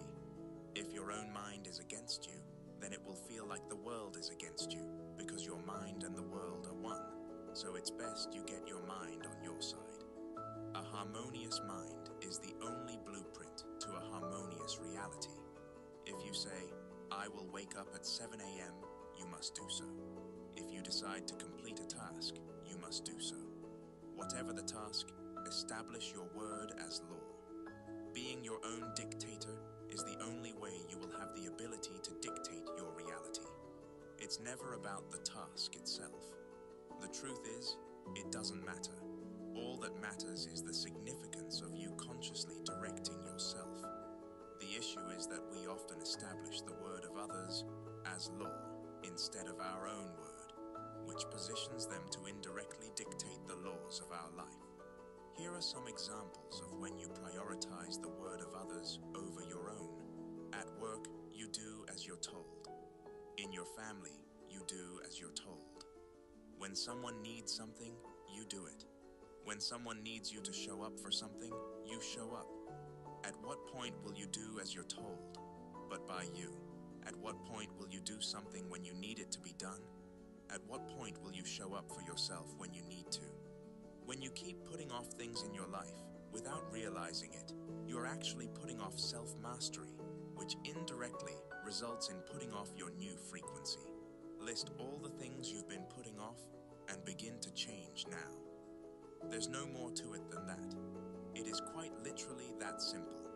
Understand that the complications or complexity that is stopping you from seeing that is coming from the old frequency which wants to stay.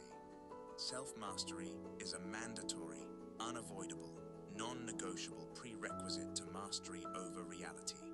How could you ever expect to master your reality when you have not mastered yourself? You cannot, and to think so is to be ignorant of the nature of the universe.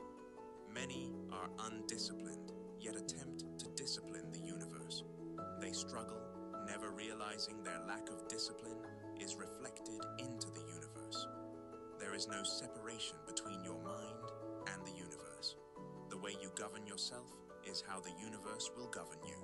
And so long as you are a slave to yourself, you will be a slave to reality.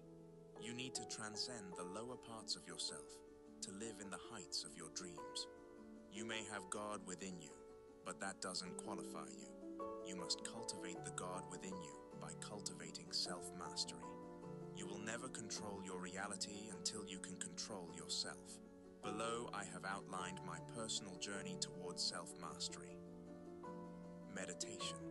Meditation is the cornerstone of spiritual self-mastery. It involves withdrawing attention from the outer world and turning it inward. The ego is addicted to constant stimulation, notifications, noises, or movement. The ego will rebel during meditation. You might feel the urge to twitch, scratch, or open your eyes. This resistance is the ego craving stimulation. By practicing stillness with your eyes closed for just 20 minutes daily, you begin to assert dominance over the ego. It is through stillness that you enter the inner dimension, also known as the Temple of God, and begin to connect to the infinite, which allows you to extract from the infinite. Be still and know that I am God. Psalm 46:10. When the ego whispers excuses like, something's wrong, just open your eyes, resist. This practice builds the very discipline that you will use to alter your reality. Intermittent fasting. Intermittent fasting is another effective tool. Fasting denies the ego a fundamental desire, food. By fasting, you teach the ego patience and exercise basic control. When your ego demands satisfaction, respond with, not yet. It has no choice but to comply. Each act of control primes the ego to take commands from you, making future challenges easier to conquer. Over time, you'll find it hard to return to old habits because the benefits of mastery become undeniable. Be safe and seek medical advice if necessary. Silence. The practice of silence is transformative. Silence suppresses the ego's desire to be heard, a primal need embedded in us from infancy. Babies cry for attention, and as adults, we still crave that validation and expression. Practicing silence halts this craving. Monks often incorporate silence into their discipline because it strips the ego of its need for attention. It's a powerful form of ego deprivation. Start small. Set aside short periods during your day to remain silent, even if you live with others. Just tell them, I'm mastering reality. Not everybody's pathway to self-mastery will be the same, so it must be your own. Yours could be going to the gym. Yours could be replying to messages on time. Yours could be not being late anymore. Yours could be sticking to your diet. Yours could be not drinking or only having one drink. Yours could be not shouting.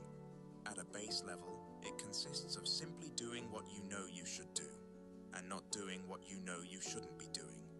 Self-mastery isn't only compartmentalized into spiritual practices. The deeper esoteric truth is that everything in reality is spiritual, meaning practice in any aspect is self-mastery. It is your inability to see that which limits the self-mastery you're able to extract. Your pathway to self-mastery can only be found in your life by following through on the things you wish to do or change and executing them swiftly. There's one question lurking in the depths of your mind that is stagnating the energy of your new frequency, blocking it from fully arriving, and it will will silently eat away at you until you begin. Are you the individual that deserves the reality you desire? Until you can answer that question with a yes, reality will keep saying no. Chapter 4. Sacrifice or pay the universe interest. Principle. The compound interest of the universe will either be your greatest ally or your worst enemy's worst enemy.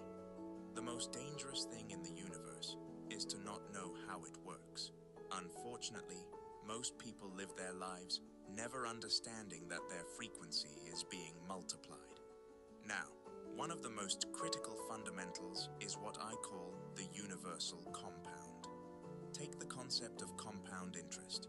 Compound interest just means you get money on your money, and then you get money on that money too, and it just keeps going. Albert Einstein, who called it the eighth wonder of the world, said, "He who understands it, earns it. He who doesn't, pays it." Like a snowball rolling downhill, it gets bigger and bigger. Universal compound is the same thing, just with frequency. The more a frequency multiplies, the more solid it becomes, which solidifies it into reality. With an understanding of that phenomenon on a universal level, you have the opportunity to earn your desired reality or pay the price. The longer one is in a particular frequency, the more opportunity that frequency will have to materialize into reality as a condition, circumstance, or event. After materializing into reality, it now has the opportunity to be an emotionally intense experience. Since emotion is the language of the subconscious mind, it will reinforce itself deeper and deeper into the subconscious mind. The longer you're in a frequency, the more it materializes and solidifies its existence into your mind. This can be extrapolated to any experience in reality, whether financial, romantic, health, or career-related. A simple snowball that gains momentum eventually becomes an avalanche, and it's the same with your frequency. The unfortunate part about life is that people experience adversity due to nothing more than the universal pendulum swinging back and forth, but then make what should have been only a momentary experience into their reality. Emotion is the breeding ground for the universal compound effect to take place. When the energy of emotion gains momentum, it multiples and strengthens, eventually becoming reality. Momentum is just consistency, and consistency is a form of alchemy. Consistency is what takes a single vibration and gives it enough momentum to become a rhythm, which becomes a frequency that then becomes a reality. You can either build positive energetic momentum or negative energetic momentum. Regardless of who you are or whether it is negative or positive, the universe will multiply that frequency. It will just do what it does. This is what Christ meant in Matthew 13:12. Whoever has will be given more, and they will have an abundance. Whoever does not have, even what they have will be taken from them. The esoteric nature of this verse is all about your energetic momentum. The frequency that you have will be multiplied, whether that works for or against you. The universe is impersonal in its operation. This could offer metaphysical insight into why the rich get richer, while the poor get poorer. The universal compound reveals an unfortunate truth, which is that those who tend to suffer spend the rest of their lives trapped in that suffering because of the universe compounding their frequency. A snowball that gains momentum has the potential to cause an avalanche. A small wind that gains momentum has the potential to become a tornado. The old frequency that you wish to detach from has compounded, and as a result has been expressed through the conditions, circumstances, events, and people in your life. The old frequency has been able to extract plenty of emotion out of you, and so long as it continues to do so, it will multiply itself. Until you sacrifice the old frequency, there will not be enough space for the new one. Throughout all civilizations from the beginning of time, it has been understood that to receive something from God or the universe, a sacrifice must be made. ancient Egypt, Kemet, and Mesopotamia, people made offerings of food, animals, or valuables to deities to gain favor, protection, or abundance. Temples were built as grand acts of devotion to secure blessings. In many religious traditions, fasting is a form of sacrifice to purify oneself and receive divine insight or blessings. For example, in Christianity, Lent involves giving up pleasures as an act of devotion. In Islam, Ramadan is a month of fasting that strengthens spiritual connection.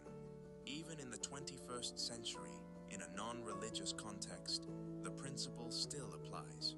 To achieve success, people often sacrifice comfort, time, and immediate gratification. The point is clear. Sacrifice is an inescapable demand of the universe. Sacrifice typically has negative connotations and is associated with evil and harm, but it is a fundamental law of the universe that is unavoidable, especially in the context of entering your desired reality. Sacrifice is simply another way of saying exchange. The prerequisite to you materializing your desired reality is you sacrificing. You must play by the rules of the universe to win the game. And a foundational truth is that the universe does not operate by creating something from nothing. You will never gain something from nothing. Nothing will never produce something. For something to be gained, something must be exchanged. This is fractal throughout nature. From photosynthesis to the food chain to the nitrogen cycle, at every point there is an exchange. This is also fractal within the very fabric of your being. You sacrifice one breath to receive another. The universe is forever in a rhythmic exchange, and since you are a microcosm of the universe, that means you are in a constant rhythmic exchange. What you exchange is frequency. You are in a constant cycle of exchanging frequencies for realities, and realities for frequencies. This is the nature of the universe. To receive a new reality simply requires you to sacrifice your current reality. The issue is that, unconsciously, more than likely, you don't want to sacrifice your current reality, but not for the reasons you think. Whether you realize this or not, the most addictive substance in the universe isn't any man-made drug. It's frequency. This is why people stay in the same cycles for a long time, despite wanting to break free. This is why people stay in bad situations for a long time, despite knowing better. This is why change feels uncomfortable, even when it's for the better, because the mind craves the familiarity of its current frequency. It's simply an addiction to frequency. Everybody on the planet is addicted to one frequency or another, but without recognizing this, you'll never know why. Despite wanting better, getting better feels uncomfortable. The longer you spend in a frequency, the more opportunity you have to experience an emotionally intense reality, which reinforces that condition deeper into your subconscious, which solidifies into your reality. Many are not ready to give up their old frequency for the new, which logically doesn't make sense but begins to from a metaphysical, energetic perspective. For something new, a sacrifice must be made, and that sacrifice is you. The reality you desire requires a new frequency, and so long as you maintain your old one, you maintain the old reality. You must be willing to give up everything you've been for what you could be. Sacrifice is giving up something of a lower nature for something of a higher nature. In the same manner that the caterpillar gives up its identity to transform into a butterfly, so must you be willing to give up your old frequency for the new reality. This revelation presents an opportunity for self-reflection. Are you willing to give up your old frequency for your desired reality? This is something only you can answer. Altering your entire reality is no light-hearted gesture. It is radical. Giving up the old frequency might mean giving up the people associated with it. Giving up the old frequency might mean giving up the fun parts of it.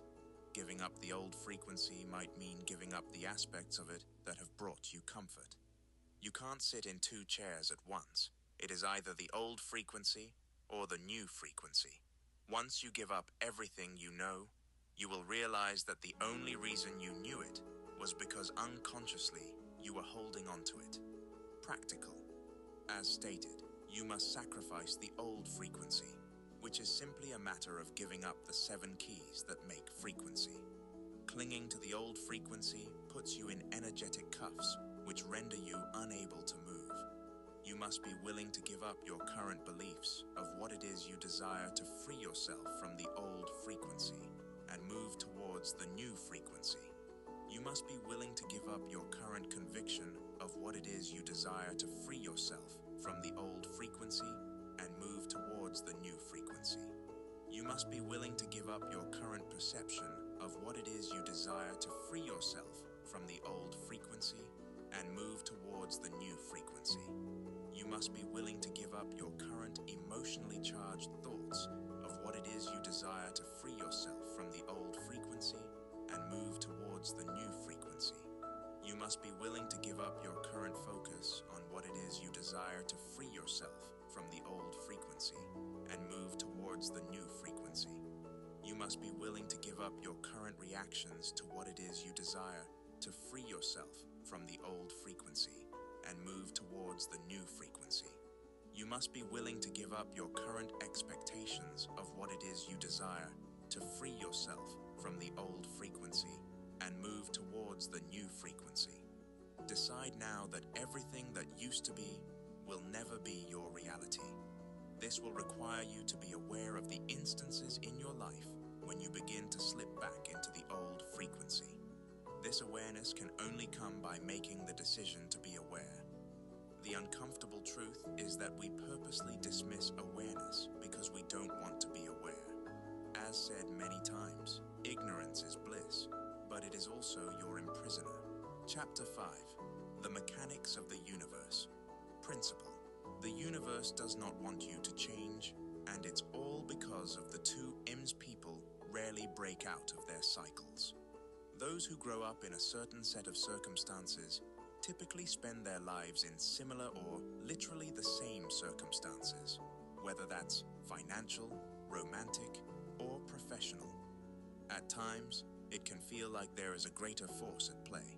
No matter how much we try to change, it just feels like something wants us to stay the same. That something is the universe.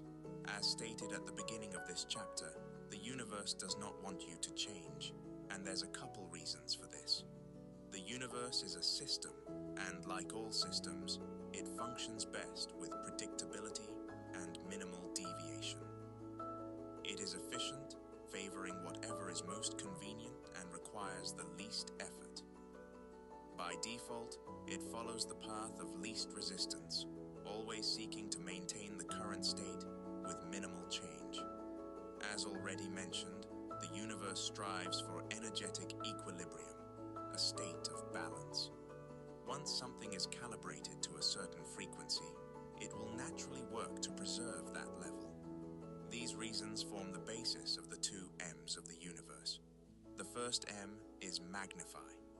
Whatever frequency you put out to the universe, it will seek to magnify by using people, conditions, events, and circumstances.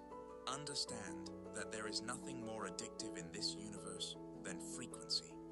Frequency transcends any drug that we humans are capable of making. It is the most addictive substance in the universe. The universe itself is addicted to whatever is sustaining it, and it will get as much juice from the squeeze as possible at any cost, even to your detriment. Remember, the largest shareholder of your frequency is emotion, so the universe will magnify your most common emotional state.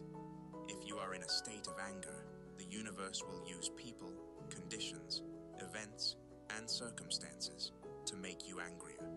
If you are in a state of stress, the universe will use people, conditions, events, and circumstances to make you more stressed. If you are in a state of worry, the universe will use people, conditions, events, and circumstances to make you more worried. If you are in a state of shame, the universe will use people, conditions, events, and circumstances to make you more ashamed. If you are in a state of scarcity, the universe will use people, conditions, events, and circumstances to make you have less. If you are in a state of guilt, the universe will use people, conditions, events, and circumstances to make you more guilty. If you are in a state of fear, the universe will use people, conditions, events, and circumstances to make you more fearful. And of course, vice versa. If you are in a state of joy, the universe will use people, conditions, events, and circumstances to make you more joyful. If you are in a state of calm, the universe will use people, conditions, events, and circumstances to make you calmer. If you are in a state of happiness, the universe will use people, conditions, events, and circumstances to make you happier. If you are in a state of gratitude, the universe will use people, conditions, events, and circumstances to make you more grateful. If you are in a state of love, the universe will use people, conditions, events, and circumstances to make you more loving. If you are in a state of abundance, the universe will use people, conditions, events, and circumstances to make you have more.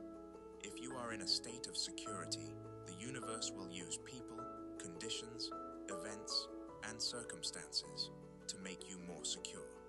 It is addicted to your emotion. As a result, it will purposely sway your reality, whether negatively or positively, which is solely dependent on your output. It seeks to get its fix through you. Remind yourself constantly that the universe is reacting to your frequency. You are not a victim of life. Life is a victim of you and the frequency you give it. The universe is a frequency addict. The second M of the universe is maintaining. To revert to energetic equilibrium, the universe likes balance. It also likes efficiency and predictability. To ensure all of that, it will seek to maintain your frequency. It will do everything in its power to keep you calibrated at your existing level, just to make its own life easier. If you are in a state of anger, the universe will use people, conditions, events, and circumstances to keep you in a state of anger. If you are in a state of stress, the universe will use people, conditions, events, and circumstances to keep you in a state of stress. If you are in a state of worry, the universe will use people, conditions, events, and circumstances to keep you in a state of worry. If you are in a state of shame, the universe will use people, conditions, events, and circumstances to keep you in a state of shame.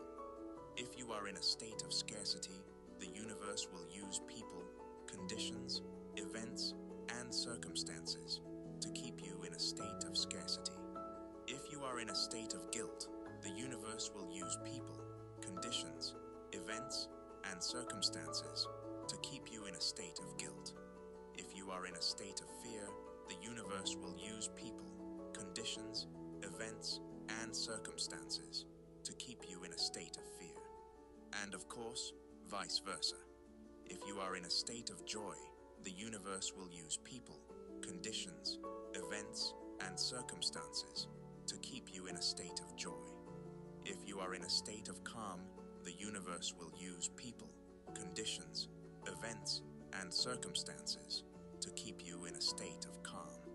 If you are in a state of happiness, the universe will use people, conditions, events, and circumstances to keep you in a state of happiness.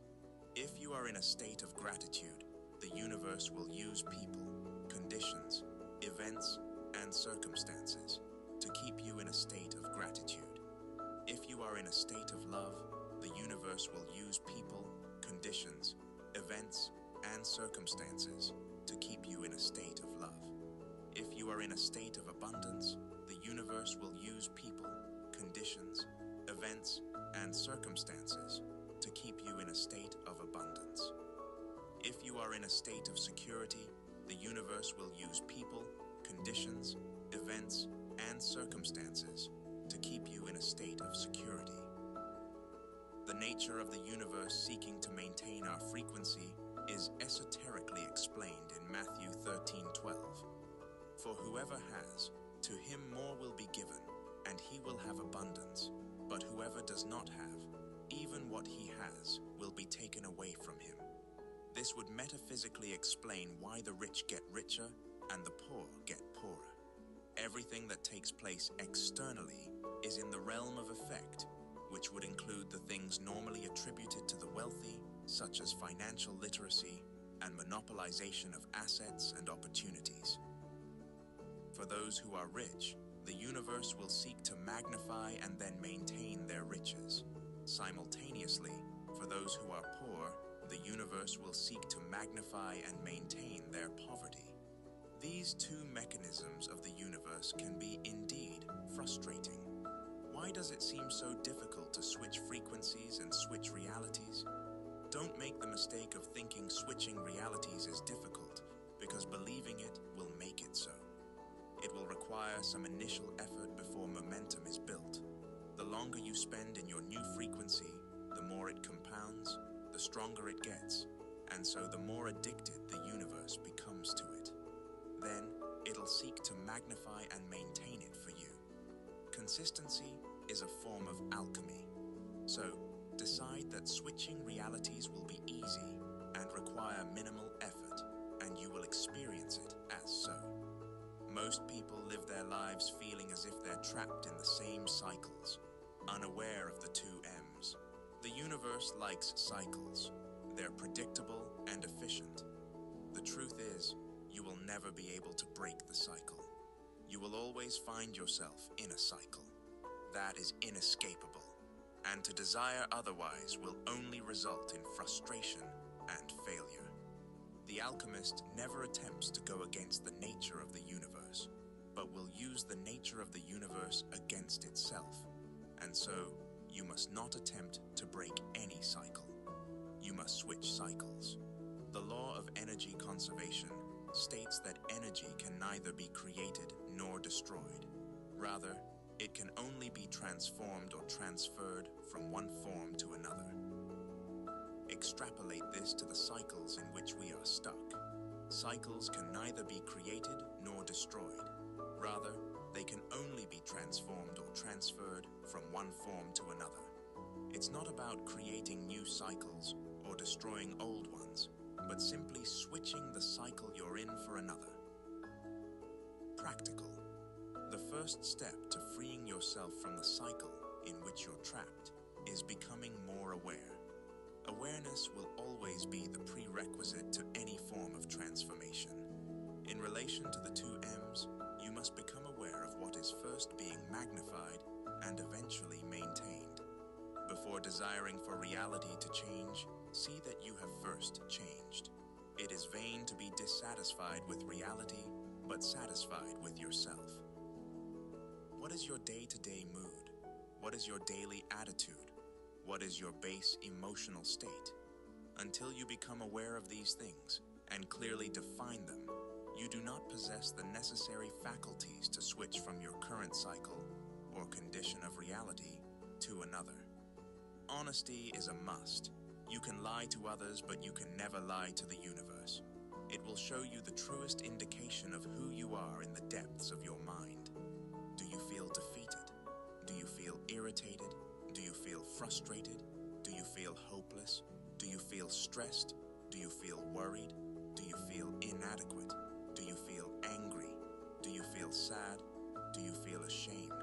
Do you feel guilty? Assuming you feel stuck in a cycle of reality you don't like, chances are you are feeling one or more of these. If you want to manifest something specific, what is your day-to-day mood in reference to it? Let's say you want to attract a romantic partner. Do you feel unlovable? Do you feel ugly? Do you feel unseen?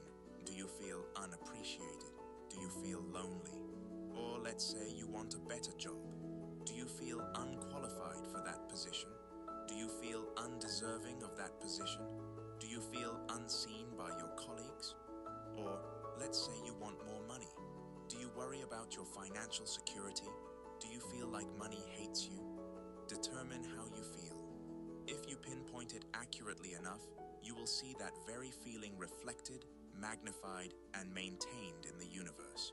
After awareness, the next step is transformation. This is a simple process of changing the way you're feeling on a day-to-day basis to its energetic opposite polarity. Polarity, also known as duality, is simply about separation and the truth that everything within our third-dimensional realm has energetic opposites. For example, hot-cold, masculine-feminine, negative-positive. Everything has its complementary energetic opposite. Remember that you're never stuck with only one option or condition of reality, despite what it would like for you to believe. The way that you've been consistently feeling has an energetic opposite, which is the same energy just vibrating at a different rate. As long as you can alter your rate of vibration, you can alter your frequency, ultimately altering your reality. After you've accurately pinpointed your base mood, the next step is altering your vibration. Altering your vibration is simply a matter of altering your concentration. Whether you realize this or not, you've been concentrating on aspects of your unwanted reality that reflect the very same feelings you feel trapped by. This is how the cycle continues. Think of polarities like living entities. Both polarities fight for as much energy as possible. When one has received some energy, it'll convince you that the other polarity doesn't exist to siphon as much as it can. Those who feel like a burden for some reason can't conceptualize that it's possible to feel cherished. No. Those who feel stressed for some reason can't conceptualize that it's possible to feel peaceful. Those who feel rejected for some reason can't conceptualize that it's possible to feel accepted. Those who feel unwanted for some reason can't conceptualize that it's possible to feel wanted. The polarity that is focused upon will eventually present itself as the only thing on the menu, hiding the truth that there is another option that can be chosen just as easily. Awareness of this misdirection of energy is the prerequisite to transmuting and experiencing the energy you wish to see reflected in reality. Assuming you've come to the conclusion of wanting to get rid of the feeling you've been maintaining, you must now identify its complementary energetic polarity. If on a daily basis you feel unseen, the complementary energetic polarity would be feeling seen. If on a daily basis you feel unappreciated, the complementary energetic polarity would be feeling appreciated. If on a daily basis you feel like a burden, the complementary energetic polarity would be feeling cherished. If on a daily basis you feel defeated, the complementary energetic polarity would be feeling victorious. If on a daily basis you feel irritated, the complementary energetic polarity would be feeling patient. If on a daily basis you feel stressed, the complementary energetic polarity would be feeling relieved. You get the idea. If your feeling isn't on the list, I'm sure you'll figure it out. After defining the polarity of the energy you'd wish to experience, the next step is simply focusing on its existence in your life already. The unwanted polarity that you've been magnifying doesn't just hide the concept of a complementary energetic polarity. It also filters out the moments in your life when you experience the positive polarity. By doing so, it keeps you unaware of the wanted energy, and so it keeps the wanted energy unaware of you. The universe defines concentration as a centralization of energy, either directly, implicitly, resonantly, or reflectively. Unconsciously, you've been focusing on the experiences and aspects of your life that imply the feeling that is being magnified, leading to the unwanted reality. Unconsciously, you've been focusing on the experiences and aspects of your life that resonate with the feeling that is being magnified, leading to the unwanted reality. Unconsciously, you've been focusing on the experiences and aspects of your life that reflect the feeling that is being magnified, leading to the unwanted reality. It's nothing to do with your reality, it's everything to do with you. It is your frequency that distorts reality to reflect your frequency, and this works positively and negatively. When we experience reality, we aren't really experiencing reality but ourselves, because you cannot see anything in reality that is not of you. Reality just is. It's neutral, but through the emotional state you hold day to day, you only focus on the parts that resonate, reflect, and imply how you feel. To shift from one pole to another simply requires you to concentrate on the pole you'd like to experience, excluding the pole you no longer wish to experience. That means focusing on the experiences and aspects of your life that reflect the energetic polarity you wish to experience. That means focusing on the experiences and aspects of your life that imply the energetic polarity you wish to experience. That means focusing on the experiences and aspects of your life that resonate with the energetic polarity you wish to experience. Instead of allowing the world to affirm how you feel, allow how you feel to affirm the world. To reiterate, pick the polarity that you'd like to see magnified in your reality and focus on the experiences and aspects of your life that confirm its existence. Whether these are significant events or not, it doesn't really matter, as there is no big or small to the infinite. There is only frequency to be compounded. I'll give a couple of examples to help you better conceptualize the process. In the case of wanting to attract a romantic partner, do you feel unlovable? The complementary energetic polarity is being lovable. Focus on the experiences and aspects of your life when people have shown you love, big or small. Immerse yourself in the feeling of that love and realize that you're lovable. Do you feel unappreciated? The complementary energetic polarity is being appreciated.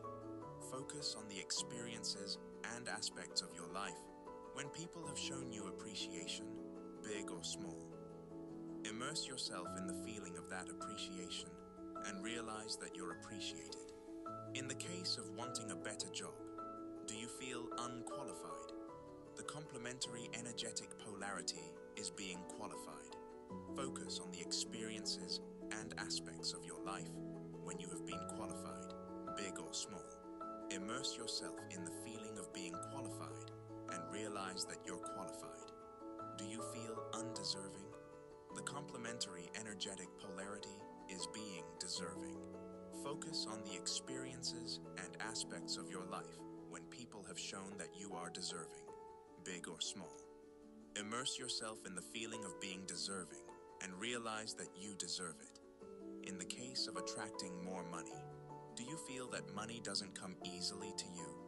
The complementary energetic polarity is money does come easily to you. Focus on the experiences and aspects of your life.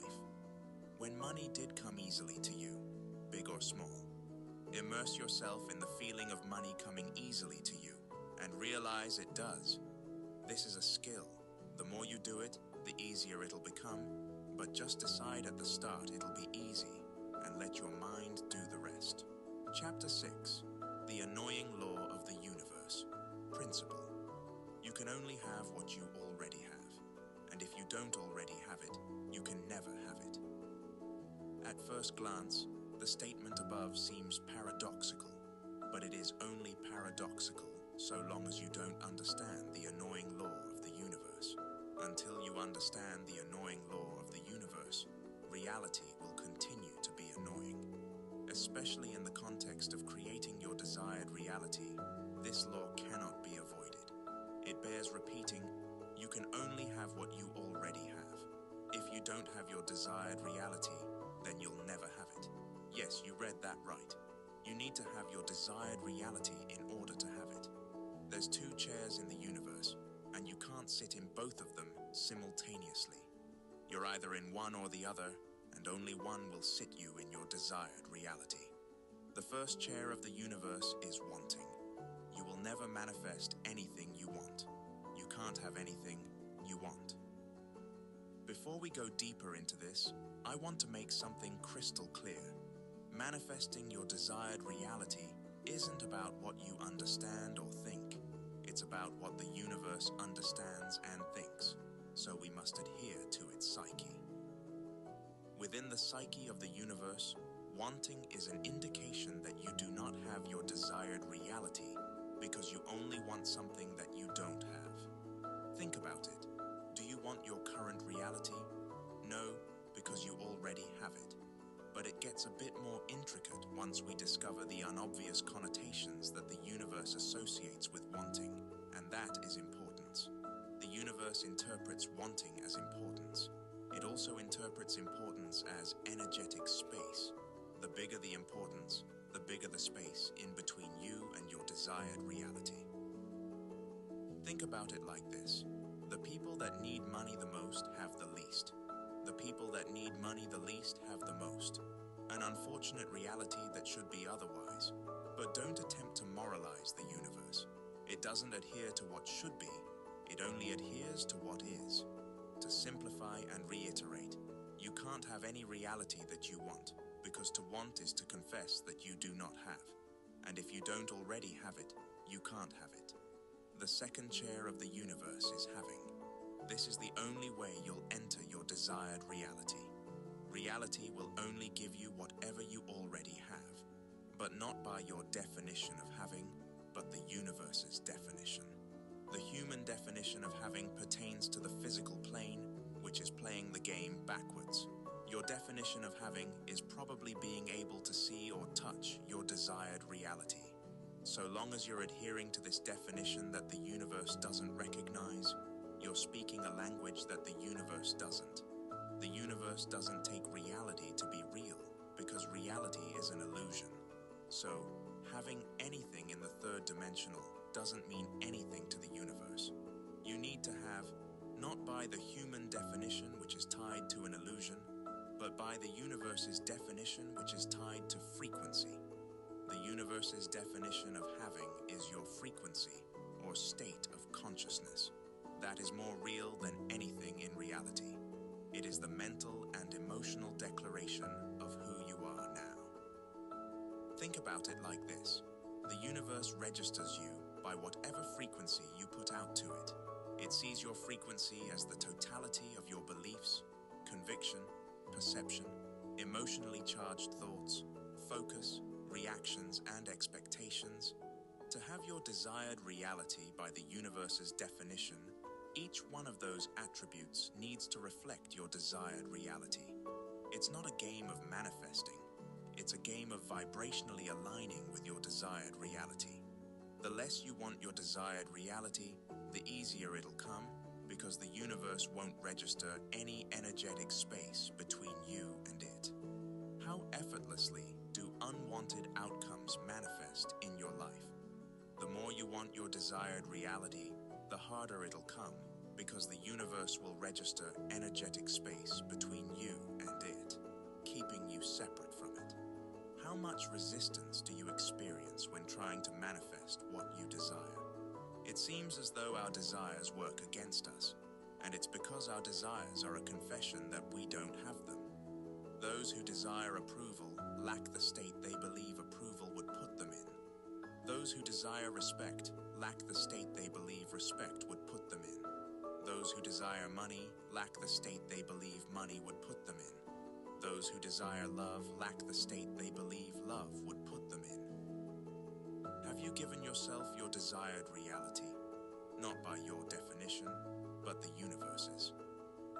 An unfortunate truth of reality is that nothing is lacking from us except that which we fail to give ourselves. God or the universe aren't holding anything back. The only way to truly have your desired reality is to give it to yourself. Desires are what you seek externally, but to seek outside of yourself is to stare into the abyss of an illusion that does not exist. If you stare unknowingly into what does not exist, how could you ever expect your desired realities to exist? What you have is what you seek for internally, and to seek inside of yourself is to stare into the truth. When you recognize this, you no longer chase illusions, but embody the reality you wish to experience. By knowing that what you seek is already present, you allow your desired realities to manifest effortlessly. anything and everything you desire externally is simply what you are missing internally. Giving yourself the reality you desire is simply a process of internally, intensely, and vividly experiencing what you desire within instead of without.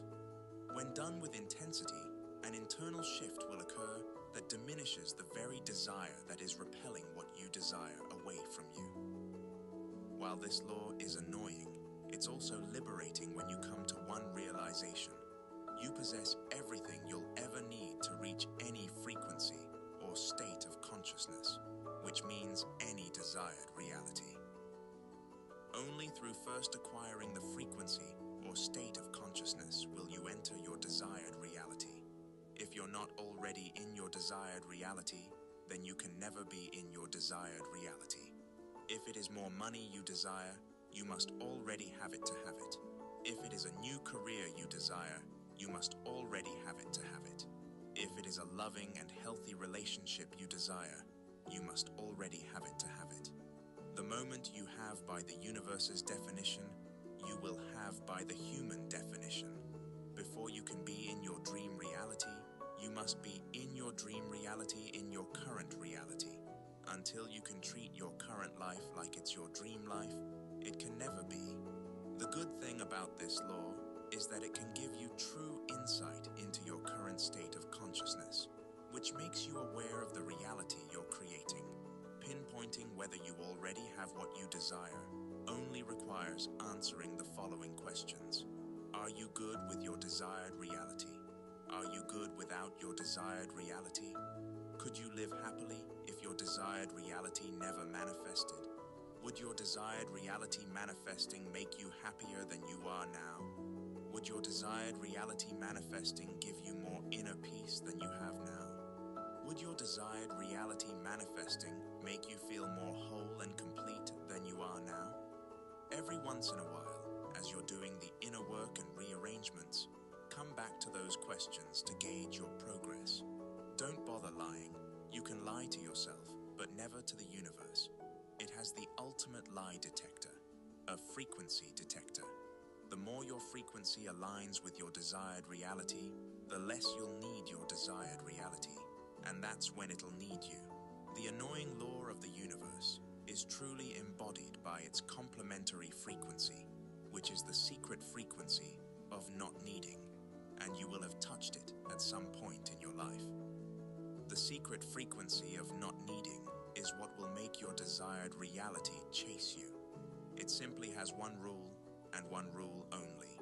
You can't have what you need, but you can have anything you don't need. There have been instances in your life that you have almost effortlessly been able to materialize things that you did not want. The strange thing about reality is that what we don't want or care about often comes to us effortlessly, while the things we deeply want or care for seem to resist us the most. The truths of the universe are hidden in cliches. You finally stop looking for your keys, and then they appear in plain sight. You spend hours trying to remember a name, give up, and suddenly it pops into your head. You apply to dozens of jobs and hear nothing. Then a company you weren't even chasing reaches out. You desperately want to impress someone, yet they're not interested. But when you're just being yourself with no agenda, people are drawn to you. You chase after clients, opportunities, or sales, and hit a wall. Then land a major deal out of the blue when you're relaxed and detached. You try to force creativity and nothing comes. The moment you take a break for shower, the idea downloads effortlessly. You want to sleep so badly that you can't, but the moment you stop trying, you drift off. The harder you try, the less the universe complies. The issue is this: when your desired reality feels like it can do more for you than you can do for yourself, you're unknowingly signaling to the universe that you've forgotten who you truly are. Reality only bows to the one who knows themselves. When you're anchored in your true identity, which is a materialization of God, you realize the world has nothing to offer you that you don't already possess within. From that place, you become the source, not the seeker. Too many are seekers, and too few are sources.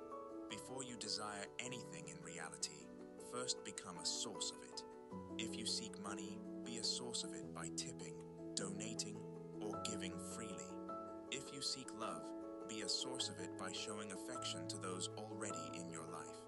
If you seek appreciation, be a source of it by letting those around you know that you are grateful they are in your life. There are things in your life that you can materialize easily and even unwillingly. This is simply you unconsciously using the secret frequency of not needing. Often, the things that come to you easily are precisely those things you never actively sought or even wanted. The individual who seems to attract multiple partners more than likely isn't seeking them or wanting them. The individual who seems to attract a multitude of opportunities more than likely isn't seeking them or wanting them. The individual who always impresses those around them more than likely isn't seeking to impress them. This power might seem mystical or even magical, but it's not. It's something you've been using your entire life. Like most things, the shift isn't about discovering something new, but about moving from unconscious use to conscious mastery. There are things that come naturally to you, skills, talents, or manifestations that flow with ease for you, but with which others struggle. You may not even recognize them as special because they feel effortless to you, but that effortlessness is the power. Don't let your desire for what you don't have blind you to the areas where you're already powerful. Whether it's communication, creativity, dancing, making money, attracting opportunities, solving problems, or making people laugh, there's something you do with ease that others admire or wish they could replicate. Only you know what that is, and don't be so foolish to think there's nothing. If you think there's nothing, that's just your old frequency keeping your power hidden from you. The irony is, you probably see your magic as nothing special. Chances are you dismiss as insignificant or overlook entirely those things you already manifest effortlessly through the secret frequency of not needing. But that effortless flow, the thing you barely think twice about, is the source of your magic. What feels like nothing to you is the very source of power. Practical. When you desire nothing, the world will seek to give you everything. Biblically, Yeshua was approached by the devil in the desert, who offered him all the kingdoms of the world, everything he could see, if he would simply bow down in submission. But the only reason such an offer was made is because Yeshua was unmoved by everything. There was nothing the world could give him, because once you realize your true identity as part of the infinite, the material becomes insignificant. When you know who you are, the world has nothing to offer, and that's precisely when it tries to offer you everything. The things that do nothing for you will seek to do everything for you. However, the things that do everything for you will end up doing nothing for you. To the universe, obsession is repulsion. To the universe, desperation is disrespect. The moment you detach from your desire, it'll do everything to attach itself to you.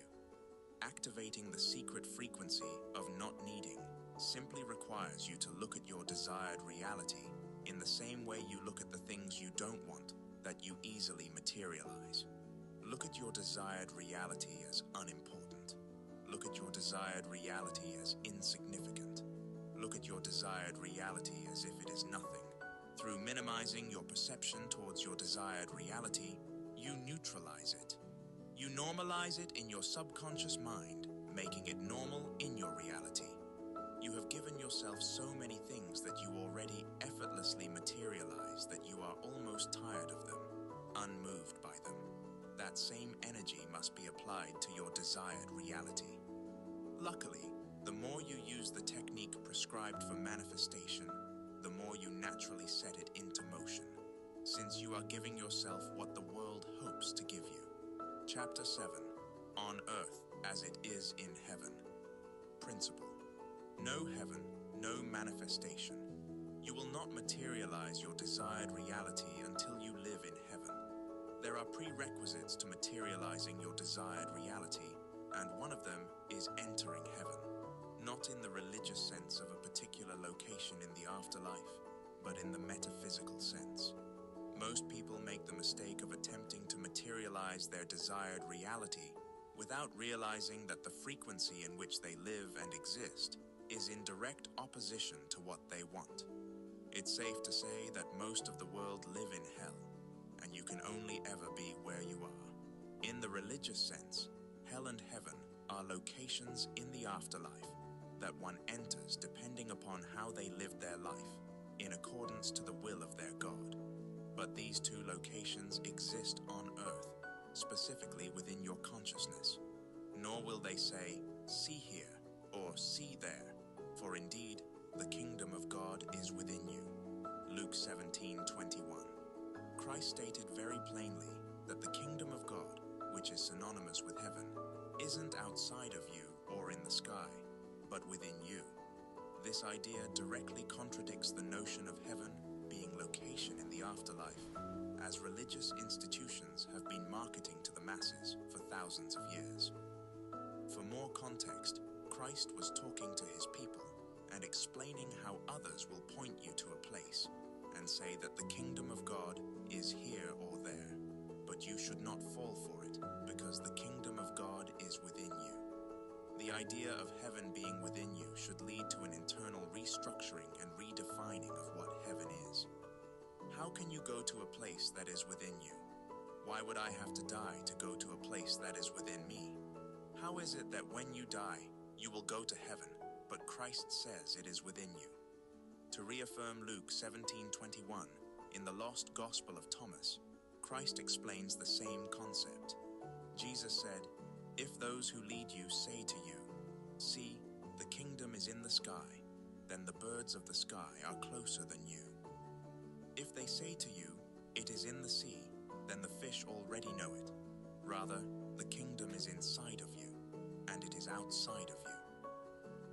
The truth is, until heaven is metaphysically defined, your desired reality will be confined. Heaven isn't a location in the afterlife. It is the immersion into the formless state of absolute awareness, a unification with the infinite intelligence, also known as God.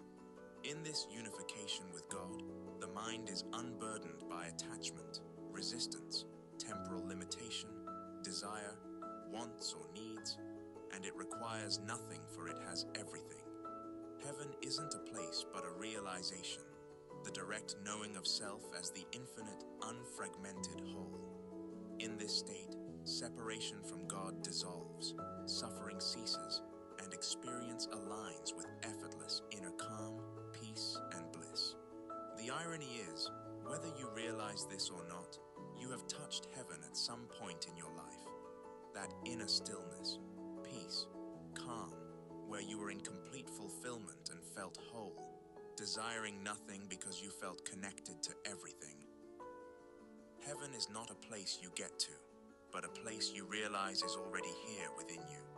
It is the silent backdrop behind all illusion, accessible the moment one surrenders the need to seek the world for what only it can give you. Hell, being the energetic polarity of heaven, is also not a particular location in the afterlife.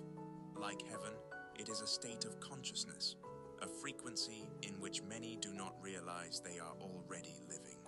Hell is immersion into the physical plane, a lack of awareness for the other planes of existence, leading one to be consumed by the ego, which takes the world around to be the only truth, also known as the devil.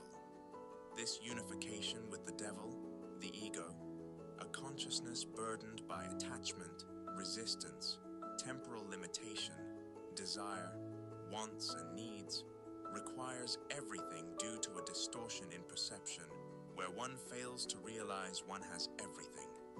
Hell isn't a place, but a failure to realize and see oneself as the infinite, unfragmented whole.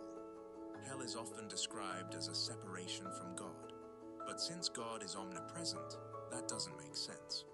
Hell is misalignment from God, This misalignment leads to suffering, inner chaos, conflict, and restlessness, despite the illusion that material possessions can resolve those things. The irony is, whether you realize this or not, you have touched hell at some point in your life.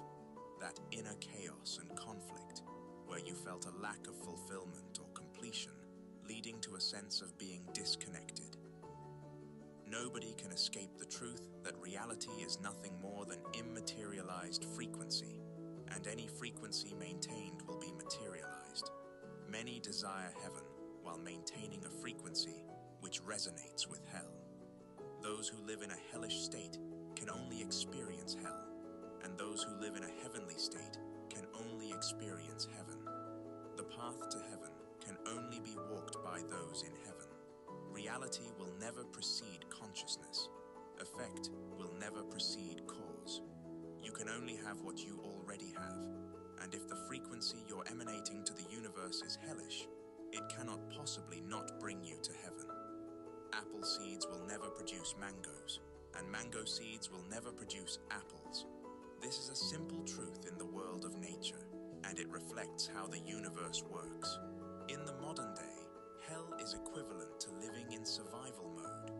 From a neuroscientific point of view, when one is living in survival mode, it is typically due to a lack of safety, which triggers the primal brain into operation. The primal brain has no other purpose than survival, flight or fight, and nothing else. While survival mode is often associated with poverty, paradoxically, wealthy people also live in survival mode. Since the primal brain is responsible for flight or fight, its only concern is surviving by hyper-focusing on what is immediately in front of it. This zeroing in on reality restricts our level of awareness, which means a limited perspective. This reduction in awareness and perspective shuts down higher levels of thinking, since survival is the priority.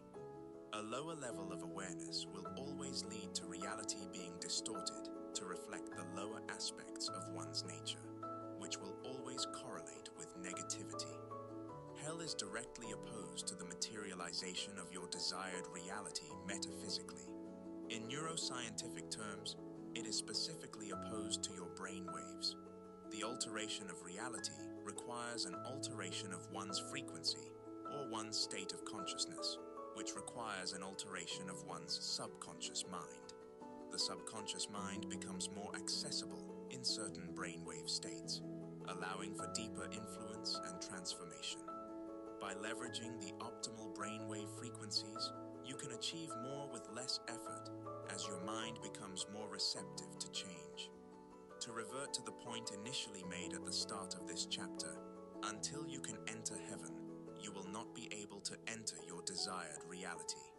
This is due to the fact that what we metaphysically consider to be heaven when it comes to brainwaves is the door to the subconscious mind. There are various brainwaves that the brain cycles throughout the day. Beta waves, 12 to 30 hertz.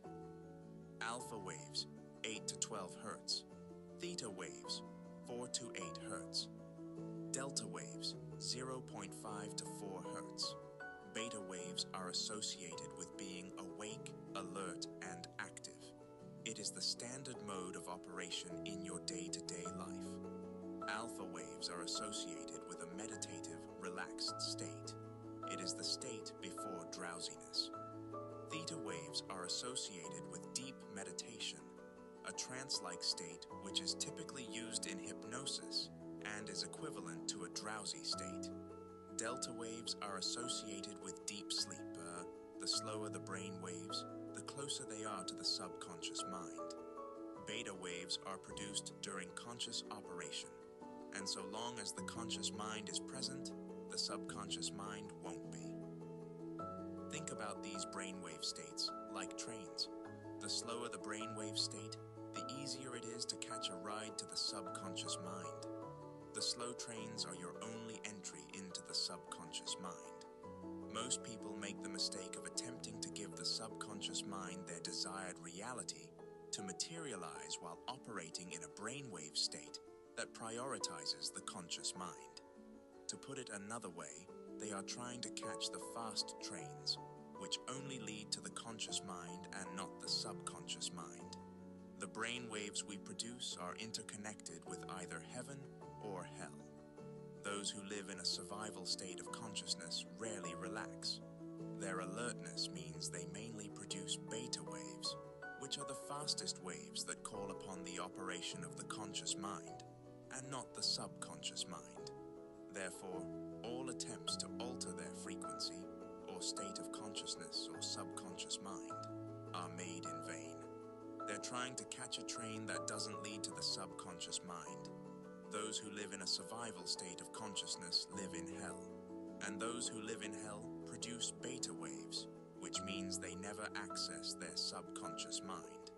Could this be the reason so many of those who live in survival mode struggle to alter their minds? Alternatively, those who live in a heavenly state of consciousness are always relaxed, mainly producing alpha and theta waves, which are slower and lead to the subconscious rather than conscious mind. Therefore, all attempts to alter their frequency, or state of consciousness or subconscious mind, are effortless and successful because they're trying to catching a train that leads to the subconscious mind. It is much easier for a car to drive on smooth, calm roads than roads filled with bumps and potholes. In the same manner, it is much easier for a boat to sail on calm waters. The more relaxed you are day to day, the more likely your brain will be producing waves that are conducive to what you're trying to put into your subconscious mind. The less relaxed you are, the less likely your brain will be producing waves that are conducive to what you're trying to put in your brain. The truth of brain waves and their interconnection to the two states of consciousness is highlighted esoterically in John 3:27. John answered and said, "A man can receive nothing except it be given him from heaven." Nothing you desire on this physical plane will ever be attained unless you are already in the frequency of being in heaven. Metaphysically, to live in a heavenly state is to exist with inner calm, peace, bliss, fulfillment, and to desire nothing, which would indicate to the universe that you have everything. It's likely that the attainment of your desired reality would produce the state above, so the state above would produce the attainment of your desired reality. Attaining your desired reality would bring you peace, inner calm, and bliss. So peace, inner calm, and bliss can also bring your desired reality. Relaxation is the prerequisite for brainwaves that allow for easy access to the subconscious mind, which is the womb of reality. To receive, the prerequisite is to be in a heavenly state.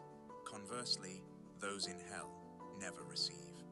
Another Bible verse encapsulates what I call the heavenly order of manifestation. But seek first the kingdom of God and his righteousness, and all these things will be added to you. Matthew 6:33. Here, the heavenly order of manifestation is established. Before seeking the materiality of your desired reality, instead of seeing the money, the wealth, the partner, the career, or whatever it is you desire, you must first seek a heavenly state of consciousness. Calm the waters before you set sail. Here's the issue. Part of you believes that once you get your desired reality, you'll feel complete, fulfilled, satisfied, calm, and relaxed, without realizing that if you aren't already those things, you cannot have them. The bigger problem is that if you don't have them currently, then you indicate to the universe that you have their opposites, which are emptiness, unfulfillment, dissatisfaction, and chaos, which are what will be reflected. Any time that you go against the heavenly order of manifestation, you unconsciously descend into the hellish order of manifestation, which will only lead to hell. If you put your desires above heaven, then your desires will always be out of reach. Until you recognize that where you think you'll be after getting your desired reality is where you need to start from, you'll never arrive. Seek first to be internally fulfilled, satisfied, calm, and relaxed without your desired reality, and all the things you want will be given to you, because to be in that state, indicates to the universe that you already have them. The universe will never bow before the one who bows before illusion. The only way to get those things you desire is to enter heaven by first giving them to yourself, not in the humanistic way, but the universal way. At this point, it should be clear that relaxation is the prerequisite to revealing your desired reality. That's non-negotiable, practical. Relaxation is your natural state, which I understand seems counterintuitive, given the hectic, stressful nature of today's world. If relaxation is the mandatory step to materializing your desired reality, those who are never relaxed can never truly materialize their desired reality. True relaxation arises from disconnecting from the outside world, and that is because it is the world that seeks to keep you from relaxation. It seeks to siphon your peace of mind by getting you to focus on work, your inadequacies, family dramas, politics, or the latest war. How can you relax when the mind is so preoccupied? I'm not suggesting you neglect the outside world, rather encouraging you to pay attention to your inner world, so when you pay attention to the world, it receives what it deserves from you. Relaxation is when the mind is occupied by nothing. Only you can make yourself relaxed. Anything that can make you relaxed can take that feeling away. And true relaxation is independent to any person, any condition, and any circumstance. Whatever the world gives you, it can take from you, and at some point, it most definitely will. To immerse yourself into nothingness, to reach that inner stillness, is the true pathway to relaxation. To seek refuge in the inner world instead of the outer world is how you are granted protection by the heavenly government. To be still is to do nothing. Whether you meditate or not, make a practice of doing nothing. Naturally, the mind will begin to tell you how difficult it is to relax, but that is the old frequency speaking. It wants to exist without relaxation, as it knows that is the stepping stone to your new frequency. Difficulty aside, what other choice do you have than to relax? Chapter 8. You can't outrun your frequency. Principle. Manifestation cannot occur without a synchronized alignment across all three levels of existence. Various cultures and traditions across the world adhere to the notion of three levels of existence. The three planes of existence have many different names: mind, body, and spirit. God the Father, God the Son, and God the Holy Spirit. Mental plane, physical plane, and spiritual plane. These are simply different expressions of the same universal truth. The inability to change one's reality often stems from ignorance of the three levels of existence.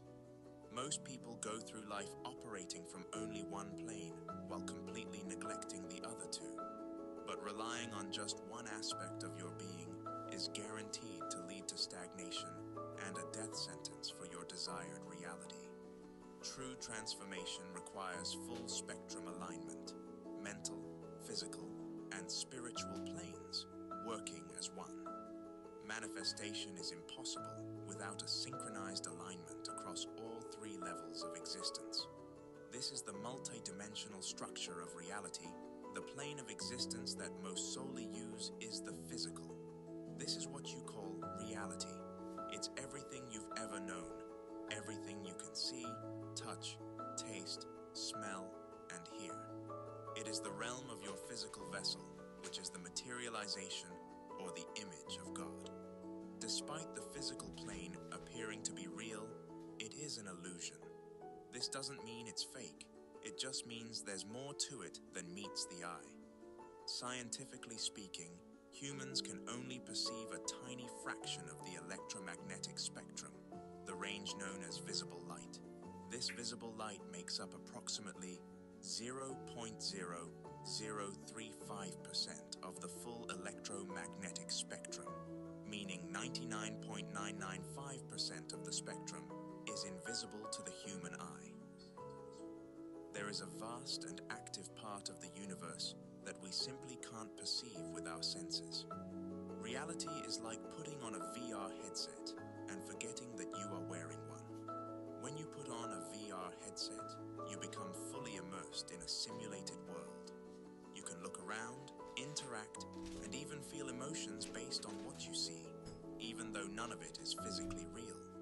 The headset filters your experience, creating a reality that feels true, even though it's just a projection. Consciousness works the same way. It acts like an internal headset that filters how you see the world. You're not experiencing reality as it is. You're experiencing reality through the lens of your consciousness. What you perceive outside is a reflection of the system running inside. You're not reacting to the world, but how your consciousness is interpreting it, like wearing a VR headset and forgetting that you have it on. For centuries, ancient mystics have known of this illusion, referring to it as the world of Maya. It is the realm of effect. All you experience here, every circumstance of failure, success, poverty, or wealth, is merely the shadow cast by the mind, an effect. Reality is an effect. Smoke from a fire, ripples in a pond, an echo of sound, a reflection from a mirror. Most of the world operates from this one plane of existence simply because it's all their mind can conceive of existing. Being tied to the physical plane, they tie themselves down. To reiterate, the physical plane is the realm of effect. The mistake that you must not make is attempting to change an effect itself. Reality cannot truly be changed from reality. It must be altered on a higher plane of existence. The only place from where reality can truly be changed is the mental plane. Where do thoughts come from? Is every thought mine? Think of the mental plane as a layer of immaterialized thought, like clouds of potential ideas drifting through the fabric of reality. Imagine the world is made of steam.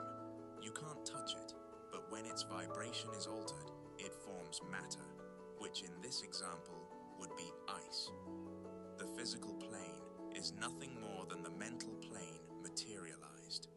The mental plane is interchangeable with the mind, your state of consciousness, or your frequency. The mental plane is outside of our third dimensional realm, meaning it isn't confined by the illusions of space and time. Time isn't linear as we experience it in our reality.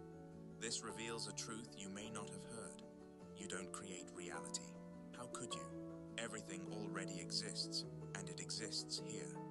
Think about it like this. You go to a restaurant and for the meals are already prepared. You simply select which one you want. This notion is instantly liberating because it removes all the pressure that unconsciously comes with the idea that you need to create. No, everything has already been created. You just need to choose, which is something to which your mind is more adjusted. The mental plane exists within the subconscious mind specifically.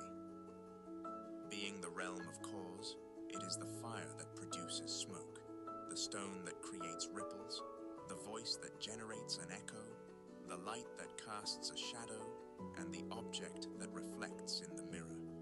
You can only experience physically what first existed mentally. You cannot escape this cause and effect chain reaction. Remember, everything you see in reality was first a thought, a form of imagination, just not yet tangible. This must be extrapolated to every condition, circumstance, and event that you experience in reality. The spiritual plane is where your spirit body exists. Some call it the astral body, hence terms such as astral projection.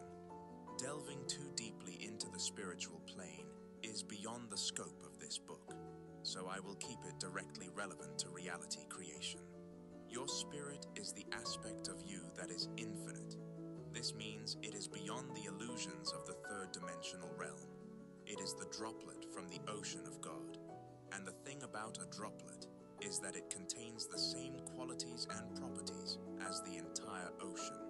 It is on this plane that your connection to God is determined, not in a religious please your parents sense, but in your ability to unify with the infinite intelligence and harmonize with the energy of God.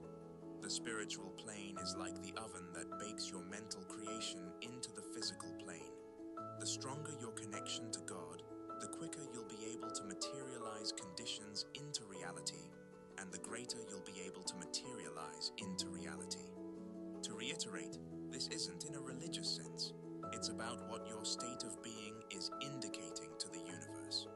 All three planes of existence must be harmonized in order for your desired reality to be materialized, which would mean the mental plane is harmonized with your desired reality. The physical plane is harmonized with your desired reality. The spiritual plane is harmonized with your desired reality. Since there are three levels of existence, there seems to be three modes of operation when it comes to progression in reality. The physical planers.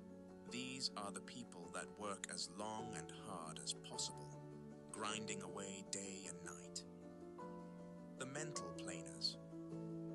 These are the people that just think about what they want all day without taking any form of action, hoping everything they want will just magically come to them. The spiritual planers. These are the people that just pray to God about what they want all day without taking any form of action, hoping God will simply give it to them. The hard worker, the hard thinker, and the hard prayer are all dwelling in the same ignorance, but their vanity has them think otherwise. They are all making the same mistake of simply relying on one plane of existence instead of using all three in unison.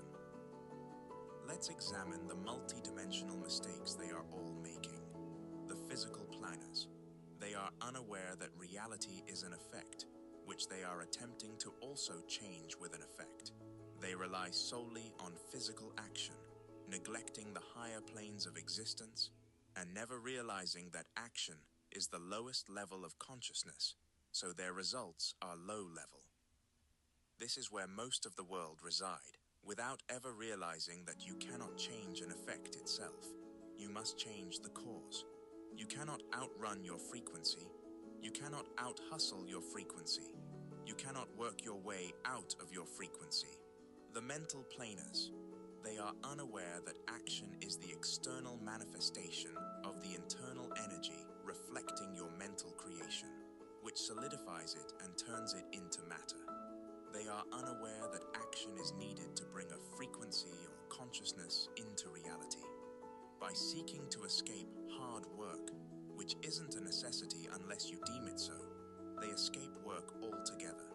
By avoiding the physical, you attempt to go against the structure of reality, which is to go against the structure of yourself, which can only lead to disharmony. The spiritual planers. They are unaware that even though they may be connected to God, what they're baking in the oven of God is everything except their desired reality. Until they become conscious of what they're putting into the oven, they'll keep baking the same reality that they're praying to be rid of. They are all variations of the same mistake. Practical.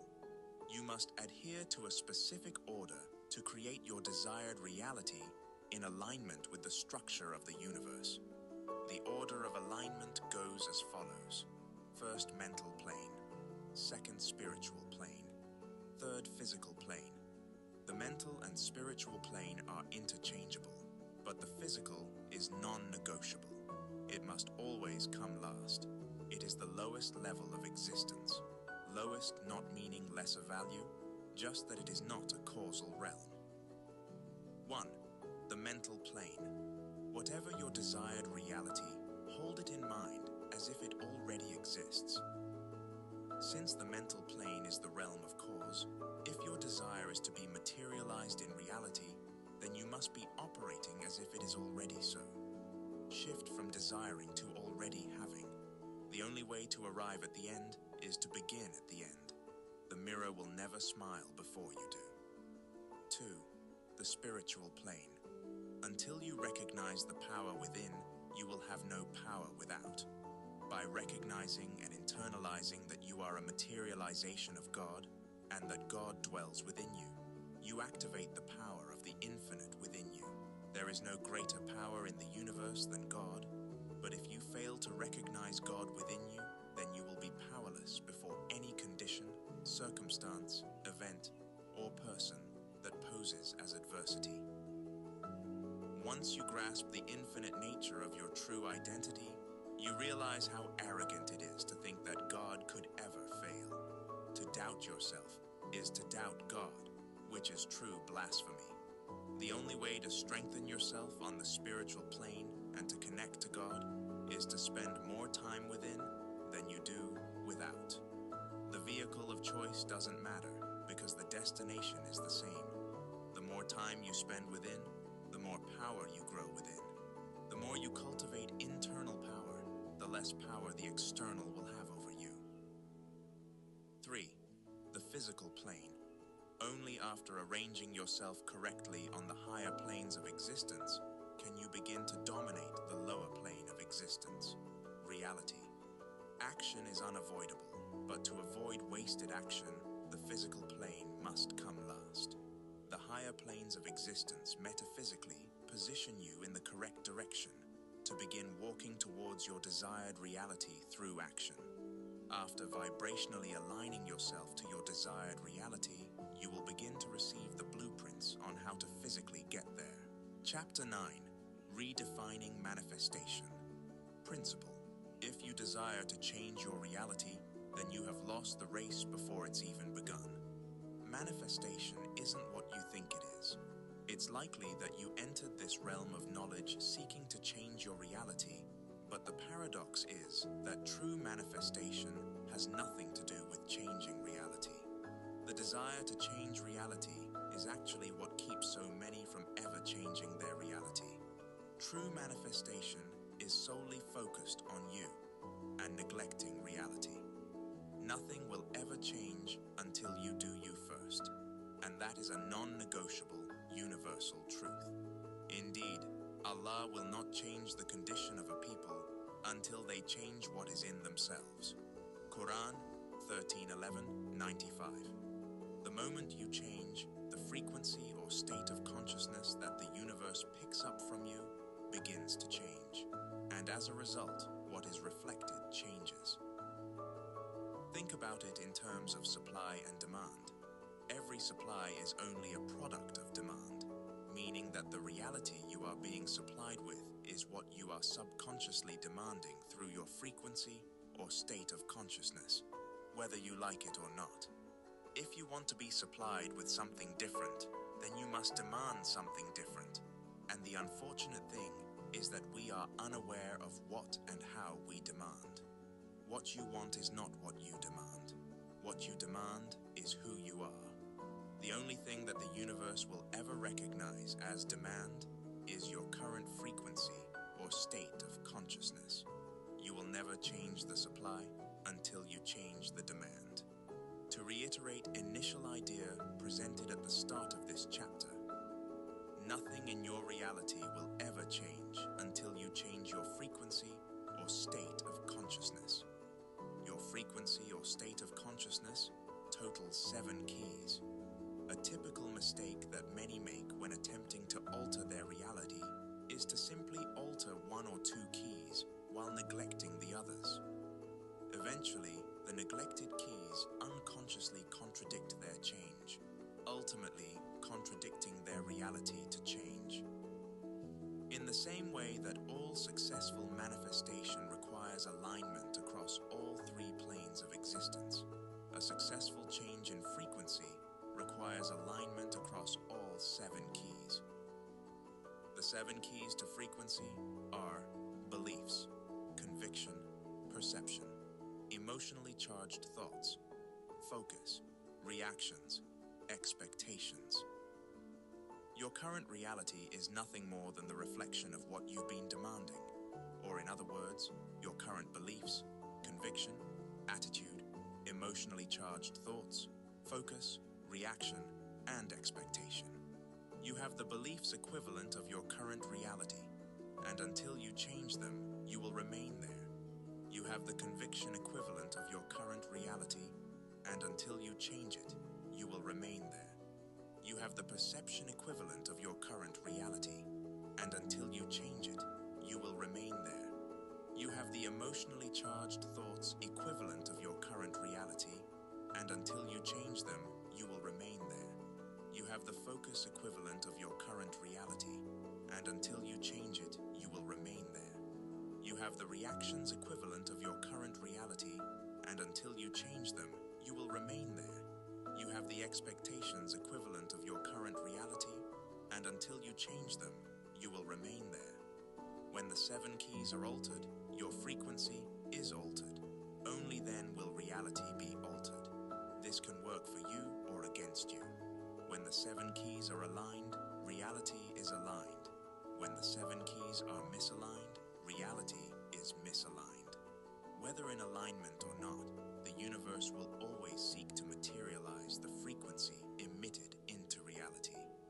The materialization of frequency or consciousness into reality is what we call manifestation. Consciousness and matter are the same energy, only different in rate of vibration. Much like steam and ice are the same energy, only different in rate of vibration. Every frequency maintained must and will become a reality, and every reality maintained is nothing more than maintained frequency. Before we can get to the true essence of manifestation, let's debunk some common myths surrounding it. 1. You don't need to work to manifest. A lot of spiritual people don't realize that they're not seeking anything other than a form of escapism that directly goes against the structure of the universe. You can't escape physical work any more than you can escape the physical plane. The notion that you manifest without some sort of physical effort is simply an appeal to an aspect of you that is either exhausted or lazy. All successful manifestation requires synchronistic alignment across all 3 planes of existence, not just 1 or 2. While work is mandatory, hard work is optional, but will be made real by your belief in its validity alone. 2. Thoughts create reality.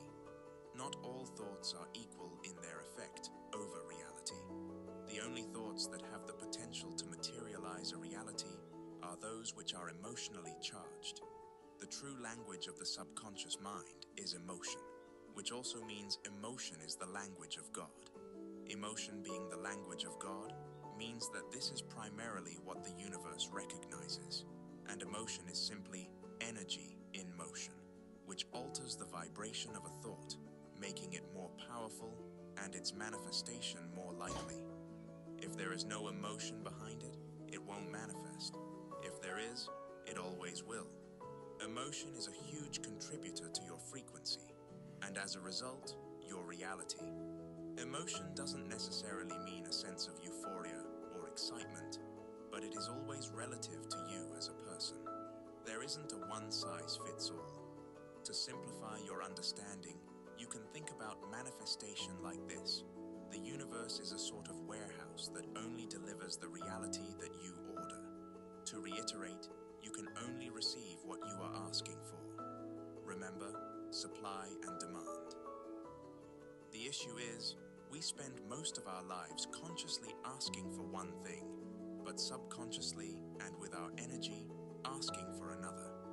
Before an order is shipped out, it is identified via a unique product code that the warehouse will match up before distributing.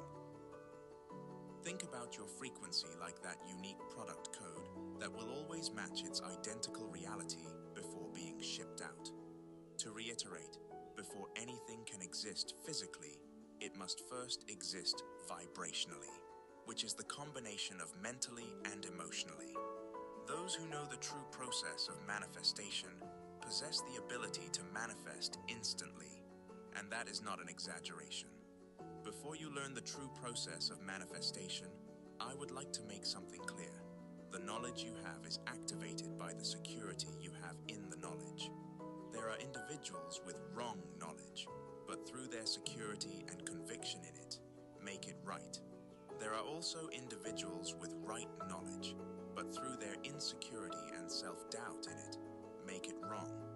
More important than what you do is the conviction that what you're doing is right.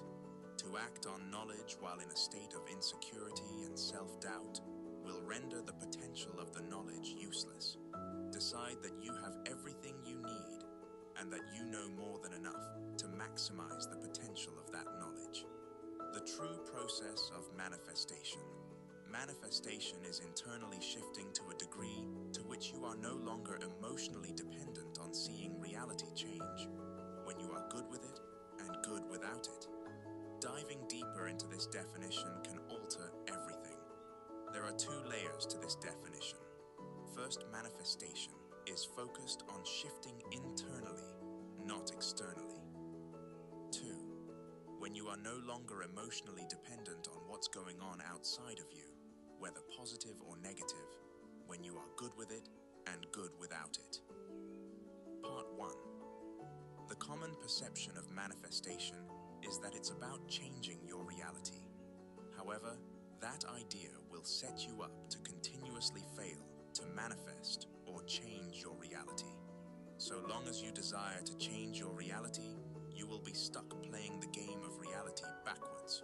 Your purpose for manifesting may be to change your reality, but the process of manifestation requires you to realize the outer world is of no significance, and to redirect significance to your inner world only.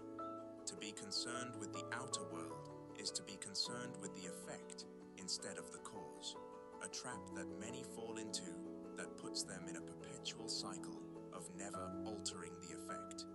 You want the effect to be different, but you don't pay any attention to the cause. How can you expect to alter the effect if you fail to alter the cause? This does not make sense. Manifestation isn't about changing reality, it's only about changing you. But so long as you're caught up in changing reality, you're caught up in trying to change an effect by changing an effect, which does not make sense. With all your focus on the external, you indirectly neglect the internal. As a result, you'll fail to realize that you haven't changed, so how could reality possibly change? Ironically, the more you seek evidence of reality changing, the more you affirm that you haven't changed, because if you had, there would be no need to look for proof. The change would already be your experience, which is internal, to be satisfied with yourself, but unsatisfied with your reality is paradoxical. It's ignorance of the fact that the two are interconnected, which for most is the source of their unwanted reality. To desire change without change is against the nature of the universe. You can only go somewhere you've never been when you become someone you've never been. The process of internally shifting is simply the act of exchanging your current state of consciousness for the state of consciousness that matches with your desired reality.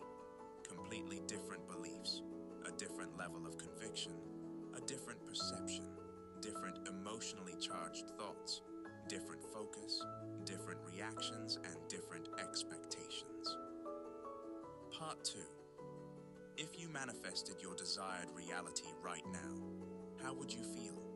Happy, excited, amazing, euphoric, free, relaxed, secure, accomplished?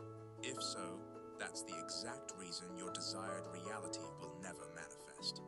Conversely, if you never manifest your desired reality, how would you feel? Disappointed, crushed, sad, annoyed, frustrated, irritated, angry, empty? If so, that's the exact reason your desired reality will never manifest. Whether you realize this is or not, to grant the external the power to alter your internal state is a confession of a dependency on reality. To be dependent on reality is to require reality to give you what you desire.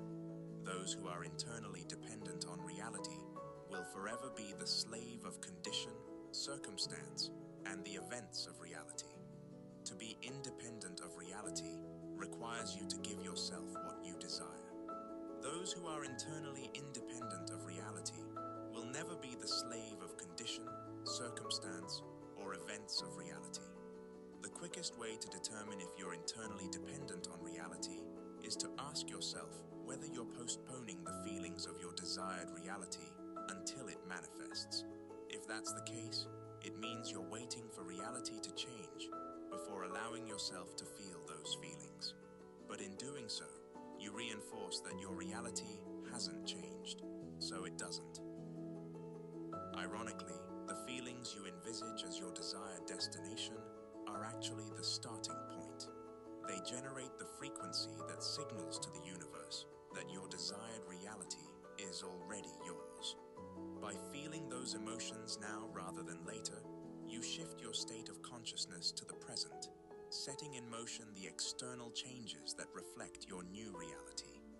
The postponement of the emotions you'd feel in your desired reality is the source of your internal dependency on seeing your desired reality, which indirectly shows your ignorance of how reality is materialized. On a deeper level, it is an indication of importance.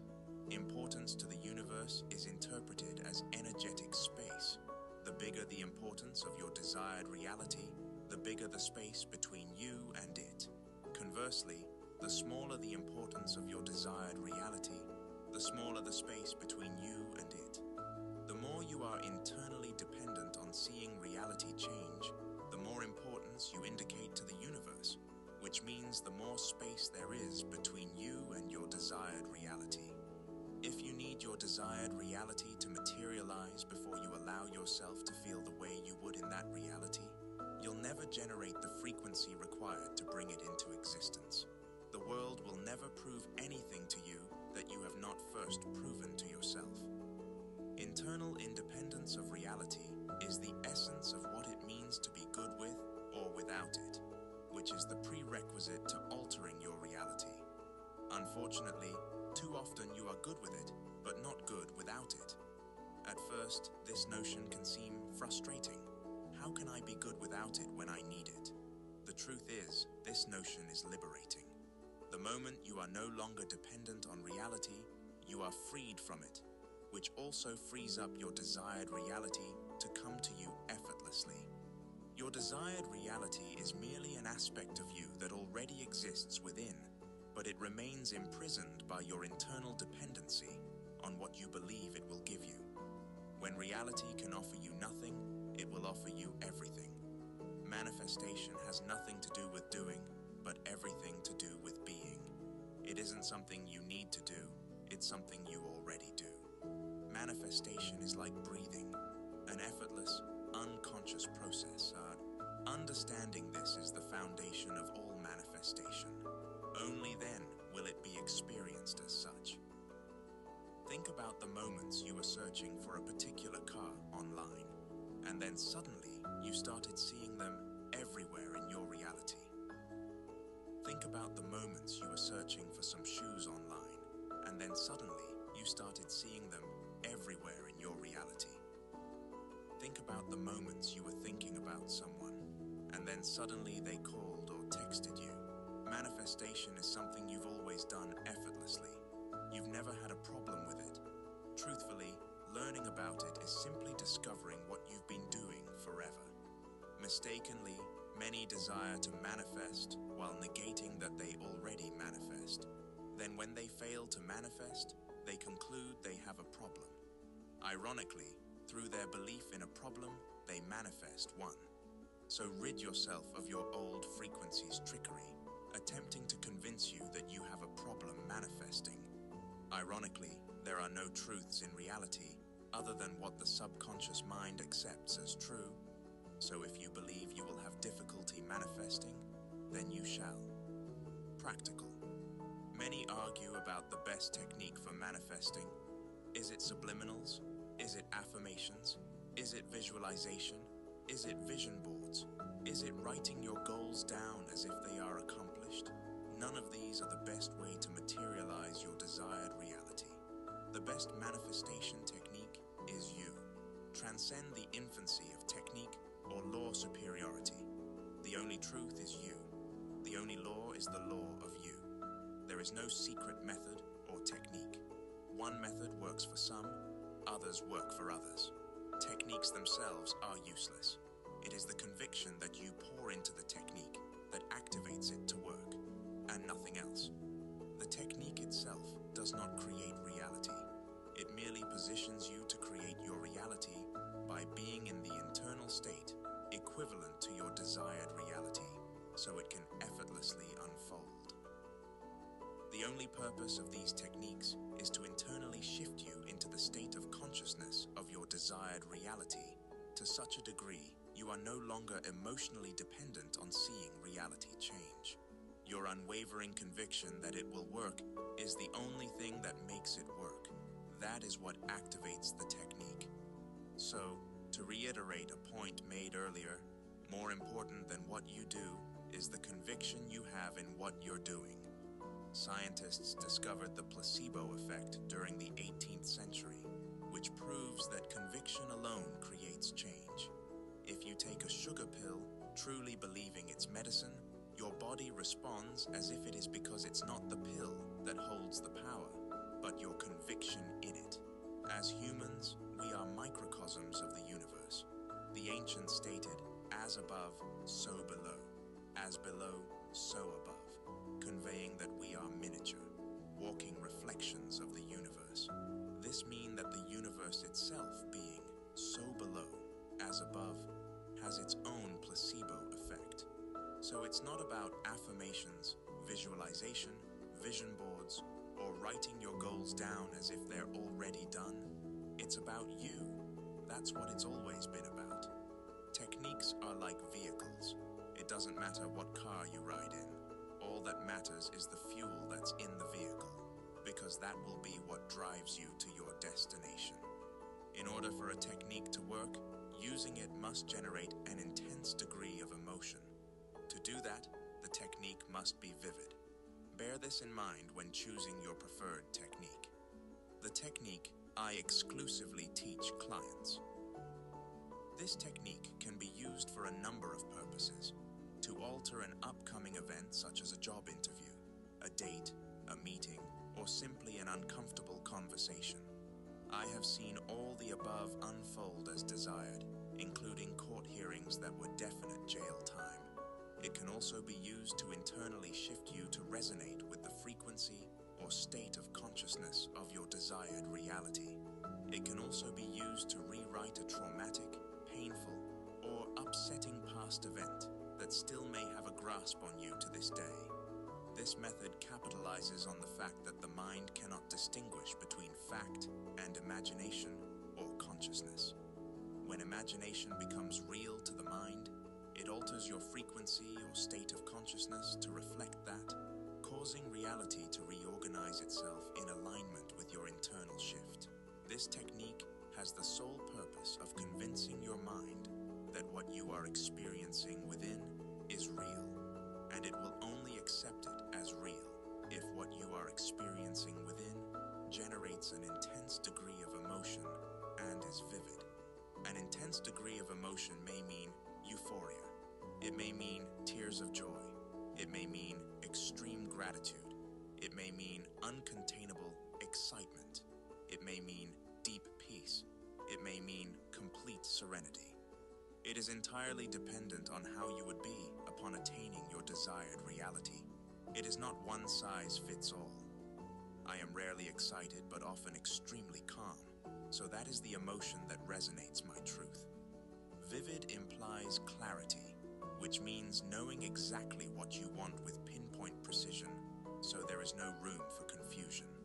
These two components combined will be sufficient to convince the mind that the internal experience is something that has actually been experienced. It will then begin resonating with the frequency aligned to what you desire, setting in motion the materialization of that frequency into reality. As mentioned earlier, importance is the enemy of the materialization of your desired reality.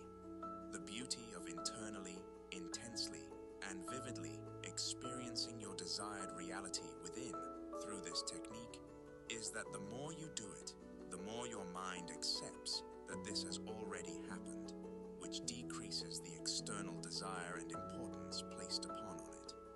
The only way to reduce the importance placed upon your desired reality is experiencing it internally, because then, and only then, shall it no longer be desired externally, which aligns you with it. Your desired reality is only important because you don't have it, and if you did, it wouldn't be important. Too many see their desired reality as a pair of shoes in the shop window, instead of the pair they already own and have been wearing for months. The importance you give to a desired reality is an indication of internally lacking the frequency equivalent of that desired reality. You only want it because you don't have it. Using this technique correctly positions you to take your desired reality for granted. At first, this notion may seem confusing, but that is only until we look to human nature for understanding. As humans, unfortunately, it is within our nature to take for granted that which we have. By taking your desired reality for granted, you indirectly indicate to the universe that you already have it. Think about how everything you currently take for granted comes to you effortlessly. This does not contradict the notion that any technique you use must generate an intense degree of emotion. The purpose of this is to generate a frequency aligned to your desired reality. Fortunately, the natural side effect of intensely and internally feeling the emotions you'd feel in your desired reality is a reduced desire for it externally. In effect, killing two birds with one stone. The technique I exclusively teach to clients is simple and made up of two parts: the isolated practice of visualization and carrying that internal shift into your daily life. Part 1. 1. Clearly define the circumstance, event, or reality that you desire. There must be no confusion about what you want to manifest. 2. Sit or lie down until you reach a state of deep relaxation and stillness.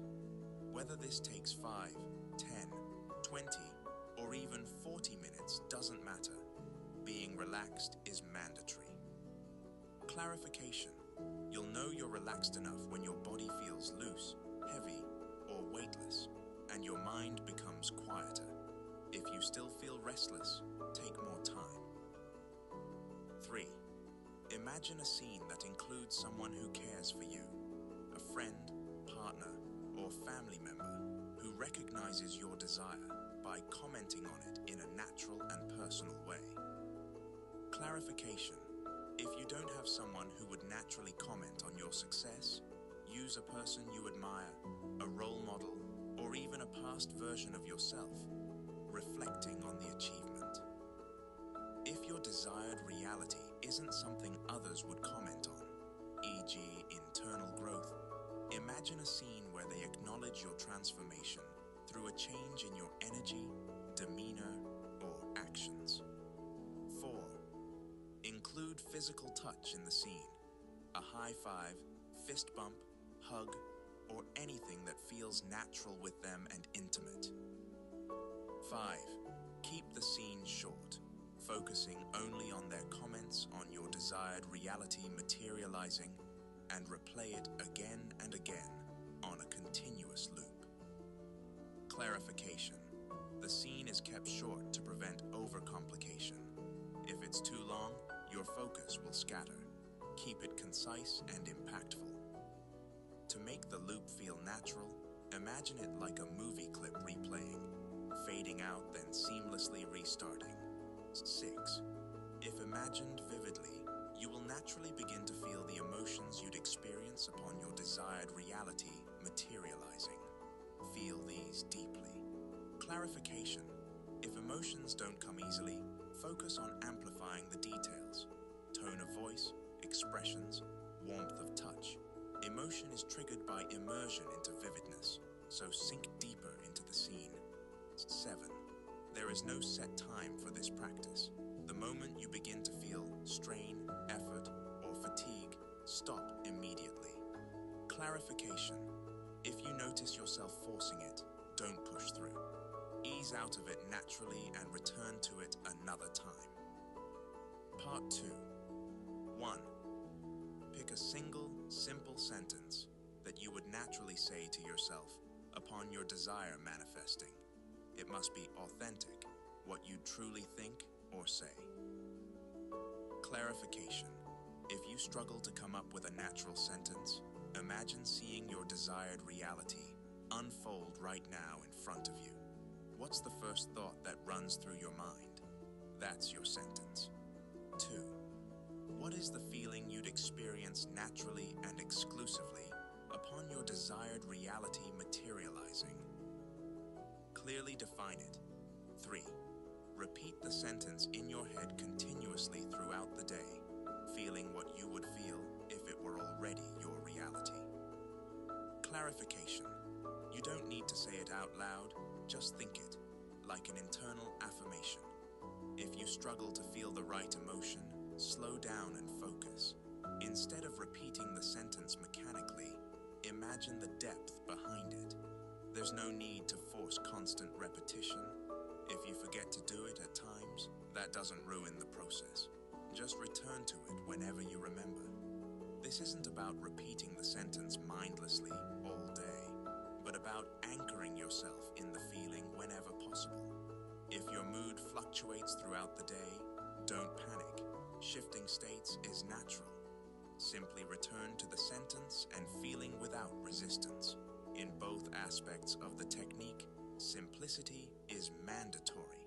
Techniques can be used every day, but not for the sake of creation, as they do not create. They must only be used to internally experience the state of consciousness you desire. Do not make a chore out of it, as this perception will eventually lead to feeling obliged, bordering on resentment, which will emit a frequency that will negatively alter the frequency of your desired reality. If it's beginning to feel like a chore, take a break and enjoy your reality. Here are some examples of how the technique can be applied to different desired realities. The desire for love. Part 1. Visualized scene. A close friend or family member hugging you while saying, "This is the love you've always deserved. You're so happy." Or however your friend or family member would say it. Part 2. Mental affirmation. I'm finally in the relationship I've always wanted to be in. The desire for a specific job. Part 1. Visualized scene.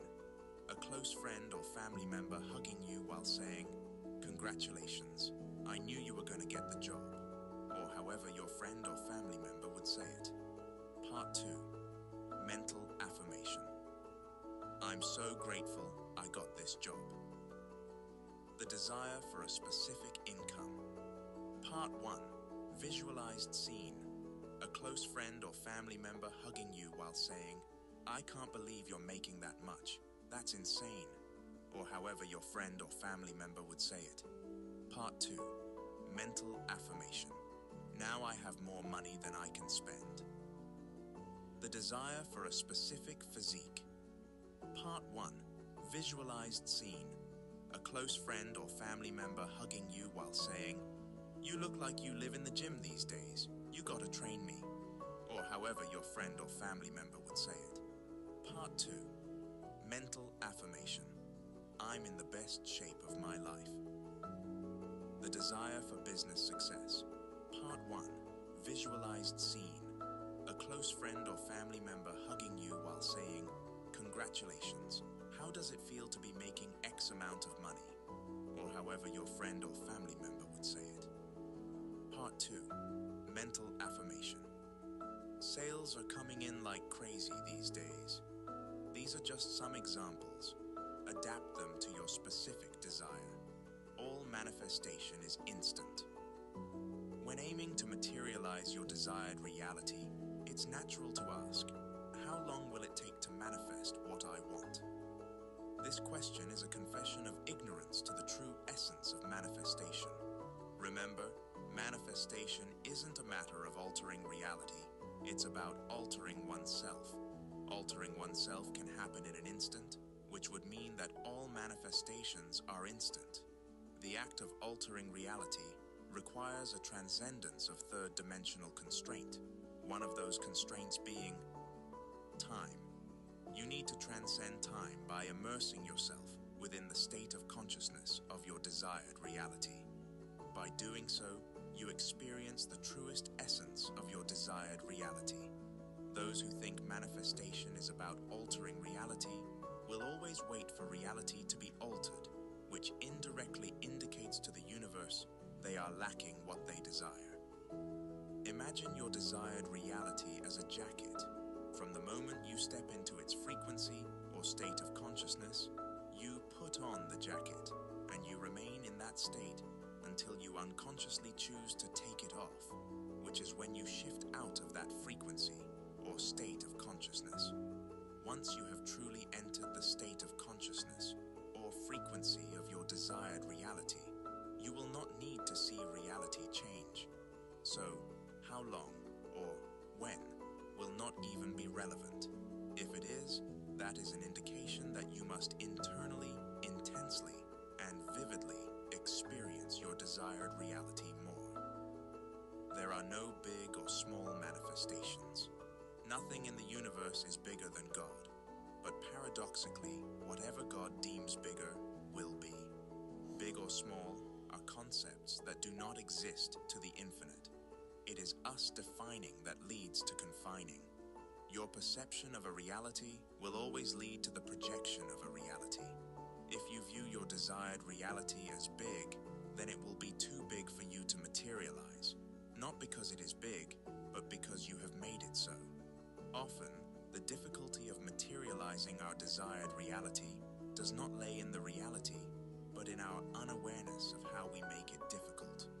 To the infinite, the reality that you so greatly desire is no greater than the one you currently experience, and vice versa. It is all the same since it is above duality. It seems as though whatever we deem to be big becomes too big for our minds to conceive us materializing. So the wise thing to do would be to deem your desired reality as small. By deeming it small, it isn't too big for your mind to conceive materializing, which allows for a smooth materialization of your desired reality. You need to build manifestation muscle. Manifestation, despite being something you already do, operates in a similar way to a skill. There are individuals who seem to have the ability to materialize whatever it is they want, and the source of their power lies in their manifestation muscle. Some people have weak manifestation muscle, and others have strong manifestation muscle, which makes all the difference. Manifestation works like building muscle in the gym. The more you materialize, the stronger your manifestation muscle becomes. If you're trying to manifest something too big, too soon, without proper training, or building up smaller wins, you risk feeling stuck in a cycle of failure. Just like you wouldn't try to lift extremely heavy weights without training, you shouldn't expect to manifest huge desires without gradually working your way up. Manifestation muscle is nothing more than a measurement of conviction you have in your ability to materialize your desires. The more you see evidence of your ability to manifest, the more that strengthens your conviction. And the more conviction you have, the more and the easier you're able to manifest. It's likely that you don't have sufficient conviction in your ability to alter reality. That's not because you can't manifest. It is because you neglect the instances you do manifest. Remember, you have been manifesting on autopilot your whole life. By becoming aware that you are already manifesting, you recognize the invisible string that connects reality and your mind. The more evidence you see, the more conviction you have, and the more muscle you gain. Often, we do not realize that we have the conviction necessary to materialize our desired reality. A recommended way to build conviction is by materializing what you deem to be small things. The mind will naturally note these instances as evidence, which quickly stacks up. Manifest seeing a specific pair of shoes. Manifest seeing a specific car in a specific color. Manifest seeing a specific colored backpack. Manifest an available parking space. Each small success builds confidence, strengthens your conviction, and makes it easier to manifest bigger goals over time. Building manifestation muscle requires patience, consistency, and incremental progress. After a while, your mind will naturally have a shortcut, and the idea of your desired reality will seem easy. That is everything you need to know when it comes to manifestation. There is no other secret key or hidden ancient wisdom you are missing. You have it all, as you always have. I'd like to end this chapter by saying that manifestation is not you creating reality.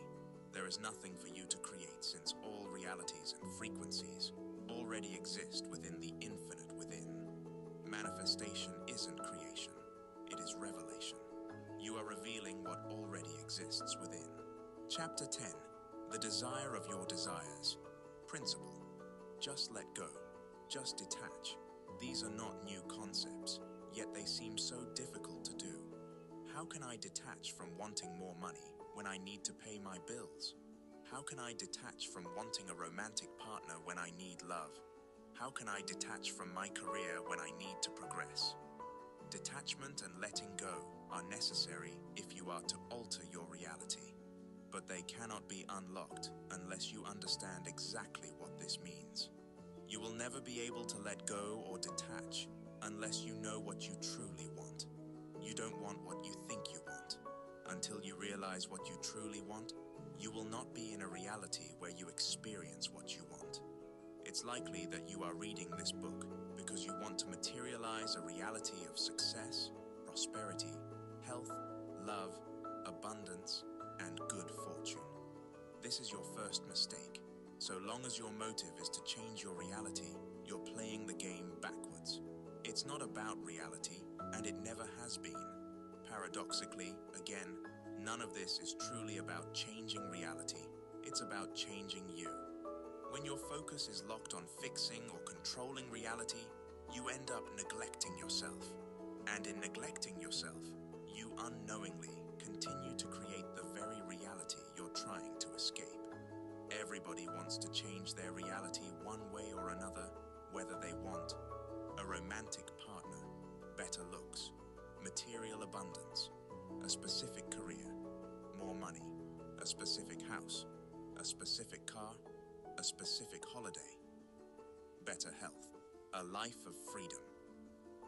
We want things, and that's the issue. Most people spend their lives wanting things without things wanting them. The people who have the things you desire, whether consciously or unconsciously, know how to make those things want them. Until you know how, you'll want forever, but never be wanted. If you hear the whispers of reality, you don't need to hear the screams. The workings of the universe have never been hidden from you. It's easier to make a cheetah come to you than it is to chase a cheetah. It's easier to make a butterfly come to you than it is to chase a butterfly. It's easier to make a fish come to you than it is to chase a fish. You're focusing on the wrong thing. You don't want what you think you want. You don't want that person. You don't want that amount of money. You don't want that house. You don't want that trip. You don't want that career. Big or small, you don't want anything that you think you want. But because you think you do, that's where all your energy is focused. And as a result, wasted. For anything you ever want in life, remember this. You don't want what you desire, but the internal state you believe it would put you in. Here are some examples to illustrate the point.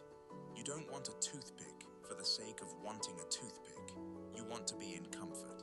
You don't want a drink for the sake of wanting a drink. You want to quench your thirst and feel satisfied. You don't want a person for the sake of wanting a person. You want to be appreciated, seen, loved, and cherished, or sexually satisfied. You don't want a house for the sake of wanting a house. You want to feel accomplished, proud, and secure. You don't want more money for the sake of wanting more money. You want to feel secure, free, and relieved. You don't want the things themselves. You want how the things would make you feel. If they didn't change how you felt, you wouldn't want them. Whether the feeling is mild or strong, we still want it.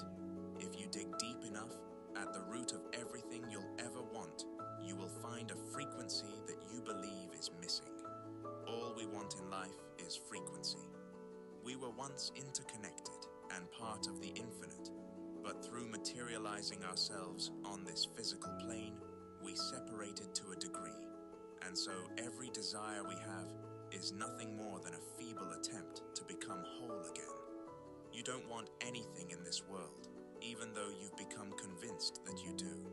What you want is a different state of consciousness than the one you have now.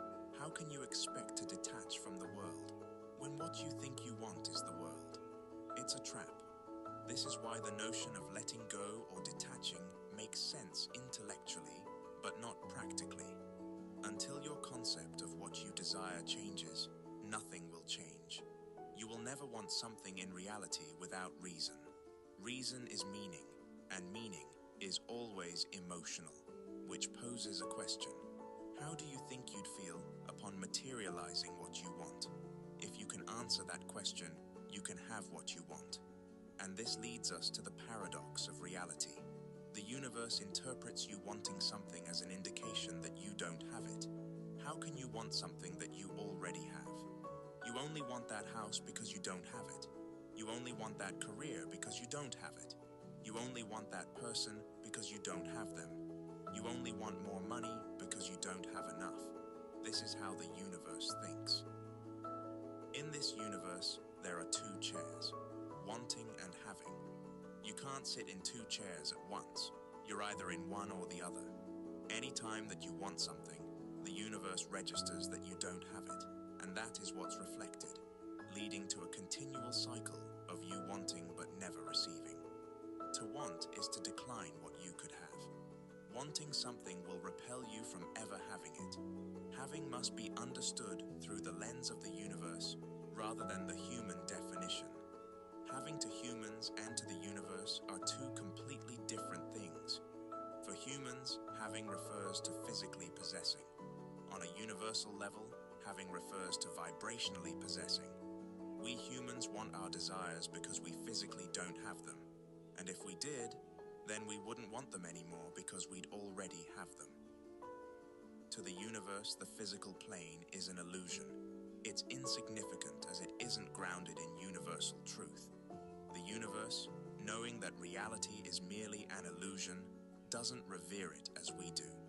What it truly honors and responds to is vibration, because vibration is the cause, the source, and the truth behind the illusion. Only what is vibrationally possessed is real to the universe, because that vibration will eventually compound into frequency, which must become reality. Vibrational possession refers to your current mental and emotional state, which aligns with a frequency that aligns with a reality. If you want all your desires to be met on a human level, you must have them on a universal level. To revisit the point made at the beginning of this chapter, it's about shifting away from reality and towards your internal state. It's never been about reality. To vibrationally possess what you want, you must have it. And you have it the moment you occupy the mental attitude, frequency, state of consciousness, internal state of it. It's not about changing reality, it's about you giving you what you think you've been missing that you've had within you, and will always have to the end of time. You think getting what you want will make you feel a certain way, without realizing that feeling that certain way will get you what you want, because you have it. Use the technique already given. Ironically, the more you immerse yourself in feeling how you'd feel upon attaining your desired reality, the less you need it externally, and that's how you detach or let go. That's the light bulb moment that some will never experience. They will chase the career, the looks, the partners, and the money without realizing they're running in the wrong direction. The more they run, the further and further they stray from what's truly real, which is within. Detachment can only take place when you detach from what doesn't truly exist. Letting go can only take place when you let go from what doesn't truly exist. Chapter 11. How to know exactly what action to take. Principle. You may still be asking, what action do I need to take to manifest my desired reality? How do I act? When do I act? The blueprint of your desired reality exists within you. Imagine if you had instructions from the version of you in your desired reality on exactly what to do to get there in the most efficient and effortless way. From the perspective of infinite parallel universes, the version of you living in your desired reality isn't just a wish or goal. It's a reality that already exists. Another way of conceptualizing it is to understand that the essence of everything is within you, which means all frequencies and all realities are also within you. Whether through the lens of quantum physics or spirituality, everything that you'll ever need and ever want is already within you, simply waiting to be accessed. The guidance and instructions are ready and waiting, but first you need to know the multi-dimensional sequence. That's when you'll know exactly what to do. The mistake that most make is acting on a frequency contradictory to their desired reality. The wrong frequency, even with the right action, will always lead to the wrong reality. The wrong state of consciousness, even with the right action, will always lead to the wrong reality. In a battle between actions and frequency, frequency wins every time. You cannot and will not out-hustle your frequency. The masses live in frequencies that are contradictory to their desired reality. They spend their life senselessly taking action to get to their desired realities, without ever realizing that action doesn't create reality, only frequency does. They are like flies trying to get outside through a closed window. They desperately want to escape, so they continuously bash into the window with all their might, burning themselves out and eventually dying on the windowsill. Taking action to become wealthy while being in the frequency of poverty will only lead to a reality of poverty. No action from poverty will ever bring wealth. Taking action to become fit while in the frequency of being unfit will only lead to a reality of unfitness. No action from unfitness will ever bring fitness. Taking action to become free while being in the frequency of survival will only lead to a reality of survival. No action from survival mode will ever bring freedom. Action alone isn't enough, but it is a necessity. Since you exist in a physical world, it cannot be avoided, but that doesn't mean the action you take must be hard. You act through your ego, also known as your physical vessel, that relies on its 5 senses to navigate and make sense of the world. The ego isolates itself from the infinite intelligence, and as a result, suffers from a limited awareness of the entirety of reality, seeing everything from the lowest level of consciousness. Seeing everything from the lowest level limits results to be of the lowest level, and this is where most of humanity will reside for the rest of their lives. To the ego, action leads to results. Think about it. Whenever you want something, you take action to get it. Whenever you want to go somewhere, you take action to get there. Whenever you want to eat something, you take action to eat it. Whenever you want to drink something, you take action to drink it. But remember, the ego operates from a limited awareness of reality, so it doesn't know what is really going on. When the ego experiences something it doesn't like, it fixates on the process of taking action to change the result. The illusion presented here by the ego is a trap, that you can change an effect by changing the effect itself. Actions and the subsequent results or changes exist within the physical plane, which is the realm of effect. All actions, results, or changes are nothing more than effects themselves and not causes, which means they had already been long set in motion before they are experienced. This is why action alone will never alter reality, maybe momentarily, but never completely. The only way to change an effect is to change the cause.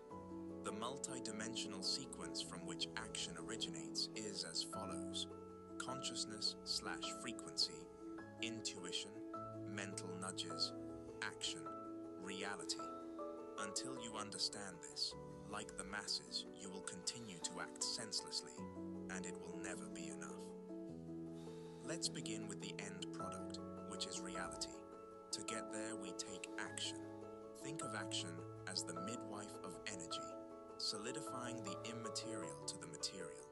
We take action based upon small mental nudges that compel us to do something. Whether taking a different route, reaching out to someone, sorting out documents, changing this, or buying that, we all experience these mental nudges. They are subtle, but they direct us on what to do. The mental nudges that we experience are a direct result of our intuition. Intuition is an amalgamation of two words, inner and tuition, meaning guidance or teaching that comes from within. The mental nudges that you receive that compel you to take specific action is directly reflective of your intuition. If intuition is what we download, then every download has a source, and that source is frequency. Your frequency will determine the download you extract. Frequency has a domino effect across the multi-dimensional sequence of events that lead to action. Since it is the highest level, it has the most power. Let's now revisit one of the examples listed earlier with an understanding of the sequence. Taking action to become wealthy while being in the frequency of poverty will only lead to a reality of poverty. No action from poverty will ever bring wealth. Frequency, poverty. Intuition, poverty. Mental nudges, poverty. Action, poverty. Reality, poverty. If someone is tuned into a frequency of poverty, that will determine their intuition, meaning they can only download information from a source of poverty. This leads to mental nudges that reflect poverty, causing action towards poverty, ultimately creating a reality reflecting